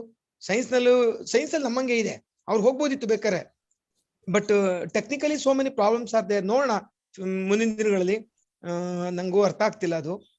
ಒಟ್ಟು ಸ್ವಲ್ಪ ಲೈಟ್ ಆಗಿ ತಟ್ಟಿದೆ ಅನ್ಸ್ತಾ ಇದೆ ಈ ಎರಡನೇ ಆಯಾಮದಲ್ಲಿ. ಮೊದಲನೇ ಆಯಾಮದಲ್ಲಿ ಎಲ್ಲ ಸೋಶಿಯಾಲಜಿ ಕೇಳಿದ್ರು ನಮಗೆ, ಎಲ್ಲಾ ಸಬ್ಜೆಕ್ಟ್ ನಲ್ಲೂ. ಯಾವಾಗ ಯೂನಿವರ್ಸಿಟಿ ಇದನ್ ಮಾಡ್ತು, ಏನೋ ಒಂದು ನಿಯಮ ಬಾರ್ ಮಾಡ್ತು, ಪ್ರಾಬ್ಲಮ್ ಆಗಿದೆ ಮೇಡಮ್. ಇರ್ಲಿ ಮೇಡಮ್, ಮಾತಾಡೋಣಂತೆ. ಸರ್, OE-ದು ಮೇನ್ ನಿಮ್ಗೆ OE ವಾರಿಯರ್ಸ್ ಅಂದ್ರೆ ನೀವೇ. ಈಗ 3 ಜನನು, ರಾಮೇಗೌಡ ಸರ್, ನೀವು ಮತ್ತೆ ಸೌಮ್ಯ ಕುಮಾರ್ ಸರ್, ನೀವೇ ಹೇಳ್ಬೇಕು. ಇಲ್ಲ ಮೇಡಮ್, ಅಲ್ಲಿ ಆಕ್ಚುಲಿ ಏನಂದ್ರೆ ಇವರು ಪ್ರೊಫೆಸರ್ ತಿಮ್ಮೇಗೌಡ ಅವರು ಒಂದು ಲೆಟರ್ ನ ಎಲ್ಲ ವೈಸ್ ಚಾನ್ಸಲರ್ಸ್ಗೂ ಬರೆದಿದ್ದಾರೆ. ಅದರಲ್ಲಿ ಅವರು ಸ್ಪಷ್ಟವಾಗಿ ಹೇಳ್ತಾರೆ ಏನು ಅಂತ ಹೇಳಿ, NEP ನಲ್ಲಿ ಓಪನ್ ಎಲೆಕ್ಟಿವ್ ಅಕ್ರಾಸ್ ಫ್ಯಾಕಲ್ಟಿ ಇರಬೇಕು. ಅದು ಪ್ರೈಮರಿ ರೂಲ್. ಅದು ಏನ್ ಅದ್ರ ಬಗ್ಗೆ ಡೌಟ್ ಇಲ್ಲ. ಅಂದ್ರೆ ಆರ್ಟ್ಸ್ ಅವರು ಸೈನ್ಸ್ ಕಾಮರ್ಸ್ ಅನ್ನೇ ತೆಗೆದುಕೋಬೇಕು, ಆರ್ಟ್ಸ್ ಬಿಟ್ಟು ಬೇರೆ ಸಬ್ಜೆಕ್ಟ್ ಅನ್ನೇ ತೆಗೆದುಕೋಬೇಕು. ಅದು ಪ್ರೈಮರಿ ರೂಲ್. ಆದ್ರೆ ಪ್ರೊಫೆಸರ್ ತಿಮ್ಮೇಗೌಡರು ವೈಸ್ ಚಾನ್ಸಲರ್ಸ್ ಬರೆದಿರೋ ಲೆಟರ್ ಅಲ್ಲಿ ಸ್ಪಷ್ಟವಾಗಿ ಹೇಳಿದ್ದಾರೆ ಏನಂತ ಹೇಳಿದ್ರೆ, ಸಿಂಗಲ್ ಫ್ಯಾಕಲ್ಟಿ ಇರುವಂತಹ ಕಾಲೇಜ್ಗಳಲ್ಲಿ ಇನಿಷಿಯಲ್ ಇಯರ್ಸ್ ನಲ್ಲಿ ಏನಾದ್ರೂ ಅದಕ್ಕೆ ವಿನಾಯಿತಿ ಕೊಡಬಹುದು ಅಂತ ಕೊಟ್ಟಿದ್ದಾರೆ. ಅಂಡ್ ನನಗೆ ತಿಳಿದಿರೋ ಹಾಗೆ ಅನೇಕ ಯೂನಿವರ್ಸಿಟಿಗಳಲ್ಲಿ ಆ ತರದ ವಿನಾಯಿತಿ ಕೊಟ್ಟಿದ್ದಾರೆ. So arts students arts subjects ಅನ್ನೇ ಆರಿಸ್ಕೊಂಡಿದ್ದಾರೆ. ಆದ್ರೆ ಮೈಸೂರು ಯೂನಿವರ್ಸಿಟಿನಲ್ಲಿ ತುಂಬಾ ಸ್ಟ್ರಾಂಗ್ ಆಗಿ ಅದನ್ನ ಈ ವರ್ಷದಿಂದ ಇಂಪ್ಲಿಮೆಂಟ್ ಮಾಡ್ತೀವಿ ಅಂತ ಹೇಳ್ತಿದ್ದಾರೆ. ಸೊ ಇದು ಯೂನಿವರ್ಸಿಟಿಗೆ ಸಂಬಂಧಪಟ್ಟಂತಹ ವಿಷಯ ಆದ್ರಿಂದ ಆಕ್ಚುಲಿ ಎಕ್ಸಾಕ್ಟ್ಲಿ ಇದು NEP ಇದಲ್ಲ. ನಾವೇನಿದ್ರು NEP ಸೋಶಿಯಾಲಜಿಗೆ ಸಂಬಂಧಪಟ್ಟವ್ರು ಅಷ್ಟೇ ಹೊರತು NEP ಪಾಲಿಸಿನವರಲ್ಲ ನಾವು 3 ಜನ. ಹಾಗಾಗಿ ಪ್ಲಸ್ ಯೂನಿವರ್ಸಿಟಿನಲ್ಲಿ ಇದ್ ಮಾಡ್ಬೇಕಿದು, ಚೇಂಜಸ್ ಆಗ್ಬೇಕಾಗಿದೆ. ಸೊ ಪ್ರತಿ ಯೂನಿವರ್ಸಿಟಿ, ಮೈಸೂರು ಯೂನಿವರ್ಸಿಟಿಗೆ ಪೆಕ್ಯುಲಿಯರ್ ಆಗಿರುವಂತಹ ಪ್ರಾಬ್ಲಮ್ ಇದು ಆಕ್ಚುಲಿ. ಅಲ್ಲ, ಈ ಸ್ಟೂಡೆಂಟ್ಸ್ ಗಳು ಯಾವ ಸಬ್ಜೆಕ್ಟ್ ಆದ್ರೂ ಆಯ್ಕೆ ಮಾಡ್ಕೊಳ್ಬಹುದು ಅಂತ ಹೇಳಿರ್ಬೇಕಾದ್ರೆ ಇವು ಸೈನ್ಸ್ ತಗೊಳ್ಳಿ ಕಾಮರ್ಸ್ ತಗೊಳ್ಳಿ ಅಂತ ಹೇಳೋದು ತಪ್ಪಾಗುತ್ತಲ್ಲ? ಅಲ್ಲ, ಹಾಗಲ್ಲ ಮೇಡಮ್. ಈಗ ಏನಾಗತ್ತೆ ಅಂತ ಹೇಳಿದ್ರೆ, ಅಲ್ಲಿ NEP ನಲ್ಲಿ ಮಾಡ್ಬೇಕಾದ್ರೆ ಪಾಲಿಸಿ ಏನಿದೆ ಅಂತ ಹೇಳಿದ್ರೆ ತಮ್ಮ ಫ್ಯಾಕಲ್ಟಿ ಬಿಟ್ಟು ಬೇರೆ ಸಬ್ಜೆಕ್ಟ್ ಓದ್ಬೇಕು ಅಂತ ಮಾಡಿದ್ದಾರೆ. ಯಾಕೆಂದ್ರೆ ಅವ್ರಿಗೆ ಒಂದು ಎಕ್ಸ್ಪೋಜರ್ ಇರಬೇಕು ಅಂತ, ಇನ್ನೊಂದು ಎಂಪ್ಲಾಯ್ಮೆಂಟ್ ಗೆ ಹೆಲ್ಪ್ ಆಗ್ಬೋದು ಅಂತ. ಆ ಅರ್ಥದಲ್ಲಿ ಅವರು ಪಾಲಿಸಿ ಮಾಡಿರುವಂತಹದ್ದು. ಆದ್ರೆ ಗ್ರೌಂಡ್ ರಿಯಾಲಿಟಿ ಡಿಫ್ರೆಂಟ್. ಈಗ ನಮ್ಮ ಕಾಲೇಜಲ್ಲೇ ಮಹಾರಾಣಿ ಆರ್ಟ್ಸ್ ಕಾಲೇಜ್ ಫಾರ್ ವುಮೆನ್, ಅಲ್ಲಿ ಇರೋದೆಲ್ಲ ಬರೀ ಆರ್ಟ್ಸ್ ಸಬ್ಜೆಕ್ಟ್ಸ್. ಸೊ ನಮ್ಮ ಮಕ್ಕಳನ್ನ ಸೈನ್ಸ್ ಕಳ್ಸ ಅಂತ ಹೇಳಿದ್ರೆ ಎಲ್ಲಿ ಕಳ್ಸಕ್ಕಾಗತ್ತೆ? ಸೊ ಈಗ ಒಂದು ಎಕ್ಸಾಂಪಲ್ ಕೊಡ್ತೀನಿ. ಸೈಕಾಲಜಿ ಸೇಮ್ ಪೇಪರ್ ಏನಾಗಿದೆ, ಸೈನ್ಸ್ ಅಂತಾನು ಕನ್ಸಿಡರ್ ಆಗಿದೆ, ಆರ್ಟ್ಸ್ ಅಂತಾನು ಕನ್ಸಿಡರ್ ಆಗಿದೆ. ಆರ್ಟ್ಸ್ ಕಾಲೇಜಲ್ಲಿ ಸೈಕಾಲಜಿ ಪಾಠ ಮಾಡ್ತಾ ಇದೀವಿ ನಾವು, ಬಟ್ ಅದೇನೆ ಸೈನ್ಸ್ ಅಂತ ಅದು ಕನ್ಸಿಡರ್ ಆಗಿದೆ. ಫ್ಯಾಕಲ್ಟಿ ಆಫ್ ಸೈನ್ಸಸ್ ನಲ್ಲಿ ಸೈಕಾಲಜಿ ಲಿಸ್ಟ್ ಆಗಿದೆ, ಕ್ರಿಮಿನಾಲಜಿ ಫ್ಯಾಕಲ್ಟಿ ಆಫ್ ಸೈನ್ಸಸ್ ಅಲ್ಲಿ ಲಿಸ್ಟ್ ಆಗಿದೆ. ಬಟ್ ಕ್ರಿಮಿನಾಲಜಿ ಪಾಠ ಮಾಡೋದು ಮಹಾರಾಜ ಕಾಲೇಜು, ಮಹಾರಾಣಿ ಆರ್ಟ್ಸ್ ಕಾಲೇಜಲ್ಲಿ, ಅದನ್ನ ಸೈನ್ಸ್ ಕಾಲೇಜಲ್ಲಿ ಪಾಠ ಮಾಡಲ್ಲ. ಸೊ ಇಲ್ಲಿ ಮಕ್ಳು ಏನಾಗುತ್ತೆ, ಕ್ರಿಮಿನಾಲಜಿ ಓದ್ಬೇಕು, ಇಲ್ಲ ಸೈಕಾಲಜಿ ಓದ್ಬೇಕು, ಅಥವಾ ಜಾಗ್ರಫಿ. ಮತ್ತೆ ಒನ್ಸ್ ಅಗೇನ್ ಅದನ್ನ ಫ್ಯಾಕಲ್ಟಿ ಆಫ್ ಸೈನ್ಸಸ್ ಅಂತ ಕ್ಲಾಸಿಫೈ ಮಾಡಿದ್ದಾರೆ ಇವರು. ಸೊ ಹಾಗಾಗಿ ಈ ಸಮಸ್ಯೆ ಬಂದಿರುವಂತದ್ದು. NEP ಆಶಯ ಹಾಗೆ ಇರೋದು. ಬಟ್ ಇದು ಸಮಸ್ಯೆ ಏನಂದ್ರೆ ಫಸ್ಟ್ ಇಯರ್ ನಲ್ಲೇನೆ ರಿಜಿಡ್ ಆಗಿ ಇಂಪ್ಲಿಮೆಂಟ್ ಮಾಡ್ತೀನಿ ಅಂತ ಹೋದಾಗ ಸಮಸ್ಯೆ ಆಗುತ್ತೆ. ಅಂಡ್ ನಾನು ಆಗ್ಲೇ ಹೇಳಿದಾಗ ಇದು ಮೈಸೂರು ಸಮಸ್ಯೆ, ಇದು ಮೈಸೂರು ಯೂನಿವರ್ಸಿಟಿಯ ಸಮಸ್ಯೆ ಇದು. ಆಮೇಲೆ ಸೌಮ್ಯಜಿ ಪ್ಲೀಸ್, ಸಾರಿ ಫಾರ್ ಇಂಟರಪ್ಷನ್, ಇದು ಕಾಮರ್ಸ್ ಅವ್ರ ಸಮಸ್ಯೆ. ಆಕ್ಚುಲಿ ಅವರು ಪಟ್ಟಿಡ್ಕೊಂಡ್ ಕೂತ್ಕೊಂಡ್ಬಿಟ್ರು. ಅವರು ಪೇಪರ್ನೇ ಹೋಗಿ ಹಾಕೊಂಡು ಅದ್ ಮಾಡ್ಲಿಕ್ಕೆ ಬರೋದಿಲ್ಲ ಅಂತ ಅಂದಾಗ ಅವರು ಎಲ್ಲೋ ಒಂದ್ ಕಡೆ ಒಂದ್ ಲಾಬಿ ಆಗಿದೆ. ಹಾಗಾದ್ರೆ ನಮ್ಗೆ ಆರ್ಟ್ಸ್ ಅವ್ರು ಕೊಡಿ ಅಂದಂಗೆ, ಆಗ ಇವ್ರು ಮ್ಯಾಂಡೇಟರಿ ಆಗಿ ಅಲ್ಲಿ ಹೋಗ್ಬೇಕು ಅಂದಂಗೆ. ಅಥವಾ ಸೈನ್ಸ್ ನವರು ನಮ್ದು ಯಾರು ಆಯ್ಕೆ ಮಾಡ್ಕೊಳಲ್ಲ, ನಮ್ಮ ಹುಡುಗರು ಮಾತ್ರ ಆಚ್ಕೋಬೇಕಾಗತ್ತೆ, ಅಂದ್ರೆ ನಮ್ ಪೇಪರ್ಗಳು ಬಿದ್ದು ಹೋಗ್ತೇವೆ ಅಂತ ಹೇಳಿ ಯಾವ್ದೋ subject hidden agendas, hidden lobby is going on. ಅಲ್ಲ ನಾರಾಯಣ ಅವ್ರು ಎಲ್ರಿಗೂ ಆತಂಕ, ವರ್ಕ್ಲೋಡ್ ಬಿದ್ದೋಗತ್ತೆ ಅಂತ ಏನು ಮಾಡಕ್ಕಾಗಲ್ಲ. ಅಲ್ಲ, ನಾನ್ ಏನ್ ಹೇಳ್ತೀನಿ ಅಂದ್ರೆ ನಮ್ಮ ಹೊಟ್ಟೆ, ನಾನು ದಯಮಾಡಿ ಎಲ್ಲಾ ಇದಾರೆ 80 ಜನ ಇದೆ ಉಳಿದಾರೆ, ನಾನು ನೋಡ್ತಾ ಇದ್ದೀನಿ. ನಮ್ಮ ಹೊಟ್ಟೆ ಪಾಡಿಗೋಸ್ಕರ ನಾವು ಯೋಚನೆ ಮಾಡೋದು ಬೇಡ. ನಾನು ಮಕ್ಕಳು ನಾವು ಪಾಠ ಮಾಡ್ತೀವಲ್ಲ, ಅವ್ರ ಹೊಟ್ಟೆ ಪಾಡಿಗೆ ಯೋಚನೆ ಮಾಡೋಣ. This my concern. ಇಲ್ಲಿ ನನ್ಗೆ ಇವತ್ತೇ ನೀವು ವಾಪಸ್ ಕಳ್ಸಿದ್ರು ನಾನು ರೆಡಿ ಇದೀನಿ ರೆಸಿಗ್ನೇಷನ್ ಕೊಟ್ಟು ಹೋಗಕ್ಕೆ. ಈಗ ನಾನು ಅದಕ್ಕೆ ಹೇಳಿದ್ದೆ ನಾರಾಯಣ ಅವ್ರಿಗೆ, ನಮ್ಮ ಕಾಲೇಜಲ್ಲಿ ನಾವೇನ್ ಮಾಡಿದೀವಿ ಅಂದ್ರೆ ಸೈಕಾಲಜಿ ಓದಿಸ್ತಾ ಇದೀವಿ. ನೀವು ಸೈಕಾಲಜಿ, ಜಿಯೋಗ್ರಫಿ ಅವೆಲ್ಲ ಸೈನ್ಸ್ ಸಿಸ್ಟಮ್ ಬಂದ್ಬಿಟ್ಟು what ever in my college we have not that type of papers. But ನನಗೆ ಮಕ್ಕಳು ಇಷ್ಟೇ ಓದ್ಬೇಕಾಗಿತ್ತು, ನನ್ನ ಮಕ್ಕಳು ಪೊಲಿಟಿಕಲ್ ಸೈನ್ಸ್ ಓದ್ಬೇಕಾಗಿತ್ತು, ನನ್ನ ಮಕ್ಕಳು ಬೇರೆದು ಓದ್ಬೇಕಾಗಿತ್ತು. ಒಂದ್ ಸೆಮ್ ಕಾಮರ್ಸ್ ಬರ್ಬೇಕು, ಅವರು ಒಂದ್ ಸೆಮ್ ಸೈನ್ಸ್ ಬರ್ಬೇಕು. ಇವ್ರು ಸೀಸ್ ಮಾಡ್ಬಿಟ್ರಲ್ಲ ಕಾಮರ್ಸ್ ಸೈನ್ಸ್ ಹೋಗಿ ಅಂತ. ಹೌದು, ಅದು ತಪ್ಪದು, ಕರೆಕ್ಟ್. ಅದು ನೀವು ತಪ್ಪಲ್ಲ ಅಂತ ನಾನು ಹೇಳ್ತಿಲ್ಲ, ಅದು ಖಂಡಿತ ತಪ್ಪು. ಆದ್ರೆ ಇದು ಸಮಸ್ಯೆ ಏನು ಅಂದ್ರೆ ಇದು ಮೈಸೂರು ಯೂನಿವರ್ಸಿಟಿ ಪೆಕ್ಯುಲಿಯರ್ ಆಗಿರೋದು. ಎಲ್ಲಾ ಯೂನಿವರ್ಸಿಟಿಗಳಲ್ಲಿ ಇಮಿಡಿಯೇಟ್ ನೆಕ್ಸ್ಟ್ ನಾವು ರೇಖಾ ಮೇಡಮ್ ಹೇಳಾಗೆ ಈಗ ನಮ್ದೊಂದು ಮಾರಲ್ ರೆಸ್ಪಾನ್ಸಿಬಿಲಿಟಿ ಇದೆ.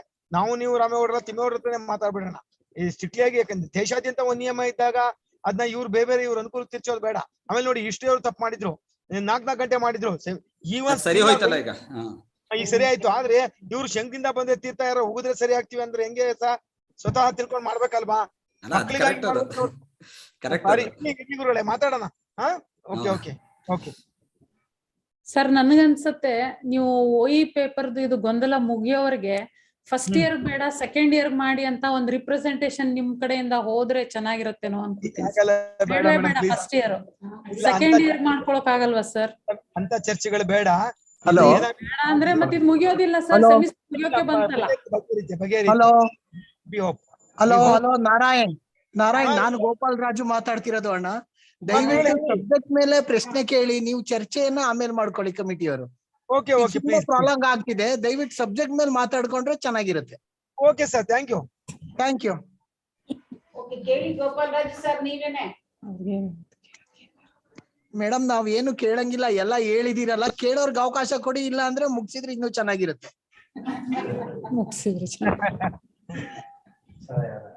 ಇಲ್ಲ, ನಮಗೆ ಬಗೆಹರಿಸ್ಲಿಕ್ಕೆ ಆಗದಿರೋ ಸಮಸ್ಯೆಗಳು ಗೋಪಾಲ್ ರಾಜ್ ಹೊತ್ತು ಕೇಳ್ಕೋಬೇಕಷ್ಟೇ. ಅಣ್ಣಾಜಿ, ನೀನು ಕ್ರಾಫರ್ಡ್ ಅಲ್ಲಿ ಮಾತಾಡಿ ಪರಿಹಾರ ಮಾಡ್ಕೊಳ್ಳಿ ಕಮಿಟಿಯವರು ಅಥವಾ ಬೇರೆ ಎಲಾಸ್ಟಿಕ್ ಹೇಳ್ದಂಗೆ ಎಳಿತಾ ಇರ್ತೀರಿ, ಪ್ರೋಗ್ರಾಮ್ ನಡೀಲಿ. ಓಕೆ, ಕ್ವಶನ್ ಏನಾದ್ರು ಇದ್ರೆ ಹೋದ್ರಪ್ಪ ಅಲ್ಲಿ ಯಾರ ಇಲ್ವಾ ಸರ್? ಪ್ರಶಾಂತ್ ಕ್ವಶನ್ ಓದಪ್ಪ.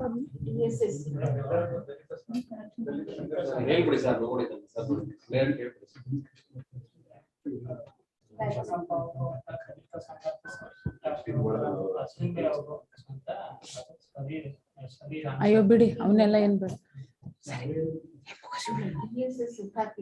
ಮುಗಿಸ್ಬಿಡೋಣ. ಪ್ರಿನ್ಸಿಪಲ್ ಬಂದಿದೆ, ಅರ್ಚನಾ ಮೇಡಮ್ ಫೋನ್ ಮಾಡ್ತೀವಿ. ಧನ್ಯವಾದಗಳು ಹೇಳಿದಾರೆ ಮೇಡಮ್, ಯಾರು ಸೇಡಂ ನಿಂದ ಅಷ್ಟೇನೆ. ಹೌದಾ? ಕೇಳಿ. ಅಲ್ಲ, ಧನ್ಯವಾದ ಹೇಳಿದ್ದಾರೆ, ತುಂಬಾ ಚೆನ್ನಾಗಿ ಬಂದಿದೆ ಅಂತ ಅಪ್ರಿಶಿಯೇಟ್ ಮಾಡಿದ್ದಾರೆ. Thank you, appreciate sir. ಮಾಡಿ ಮಾಡಿದ್ದಾರೆ ಸೇಡಂನವರು. ಎಲ್ಲರನ್ನು ತೆಗೆದು ಬಿಡ್ಬೇಕು. ಈ ಕಾರ್ಯಾಗಾರಕ್ಕೆ ಆಗಮಿಸಿ ಸಲ್ಲಿಸಲಿದ್ದಾರೆ ಸಹ ಪ್ರಾಧ್ಯಾಪಕರಾದ doctor Rekha K Jadhav madam ರವರು. ಎಲ್ಲರಿಗೂ ನಮಸ್ಕಾರ. I deem it's a great honor and privilege to propose the vote of thanks on the memorable occasion. Firstly, I would like to owe my special gratitude to our Honorable Vice Chancellor, University of Mysore, Professor G. Hemant Kumar sir, for inaugurating this program. Thank you, sir.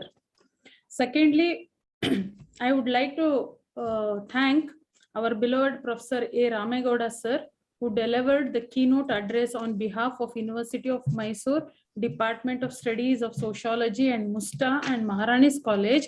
I thank you, sir.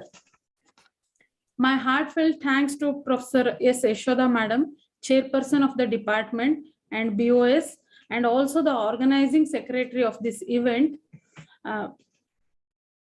Due to the guidelines of COVID, we could not have the offline, but still Madam made up her mind to do at least through the online mode, that is the virtual mode, and she found some solutions to that. And as a team, with her, along with her team, she has successfully completed this. And on behalf of all the teachers and Musta, I thank you, Madam.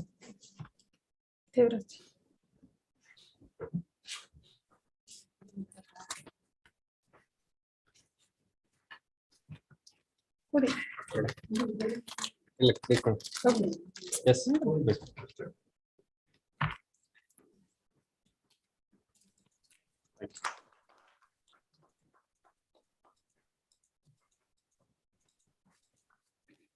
My sincere thanks to the faculty members of Department of Sociology, both teaching and non-teaching. I also thank specially Dr. Girish, Mahesh, Ramya, and all the research scholars. My special thanks to Asha, who led us throughout the event. Thank you to one and all. My sincere thanks to the today's resource person. The first session was led by Dr. Soumya Kumar sir, Associate Professor and Coordinator of Postgraduate Studies in Sociology, Maharani's College, Mysore. Thank you, sir. I also thank Dr. G.D. Narayan, Principal and Associate Professor of Sociology, GFGC, Padvallippe, Hassan. Thank you, sir. I also thank Mr. Doreswamy, sir, Assistant Professor of Sociology in Postgraduate Department of Sociology, Maharani's College, Mysore.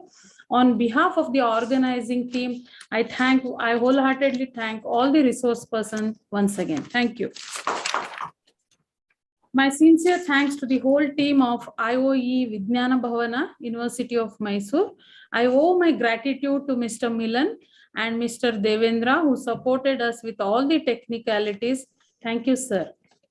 I also thank Dr. Vijay, BT Vijay, Principal of Maharani's College and the President of Musta, who joined us online. I also thank our media friends, and especially I convey my special thanks to Sridhar sir. I also thank Dr. Prashant and Devraja, faculty of Maharajas College, for their support for the whole event. And I forgot one more name. I thank Arun sir also. I thank all the distinguished invitees present here on a virtual mode.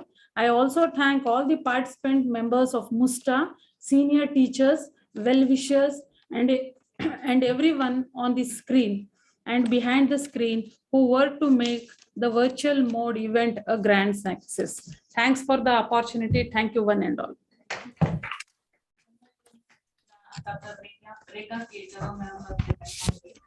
ಈ ಕಾರ್ಯಾಗಾರವನ್ನ ಯಶಸ್ವಿಗೊಳಿಸಿಕೊಟ್ಟಂತಹ ತಮ್ಮೆಲ್ಲರಿಗೂ ಧನ್ಯವಾದಗಳನ್ನ ತಿಳಿಸುತ್ತಾ ಈ ಕಾರ್ಯಾಗಾರವನ್ನ ಇಲ್ಲಿಗೆ ಮುಗಿಸ್ತಿದ್ದೀವಿ. ಧನ್ಯವಾದಗಳು.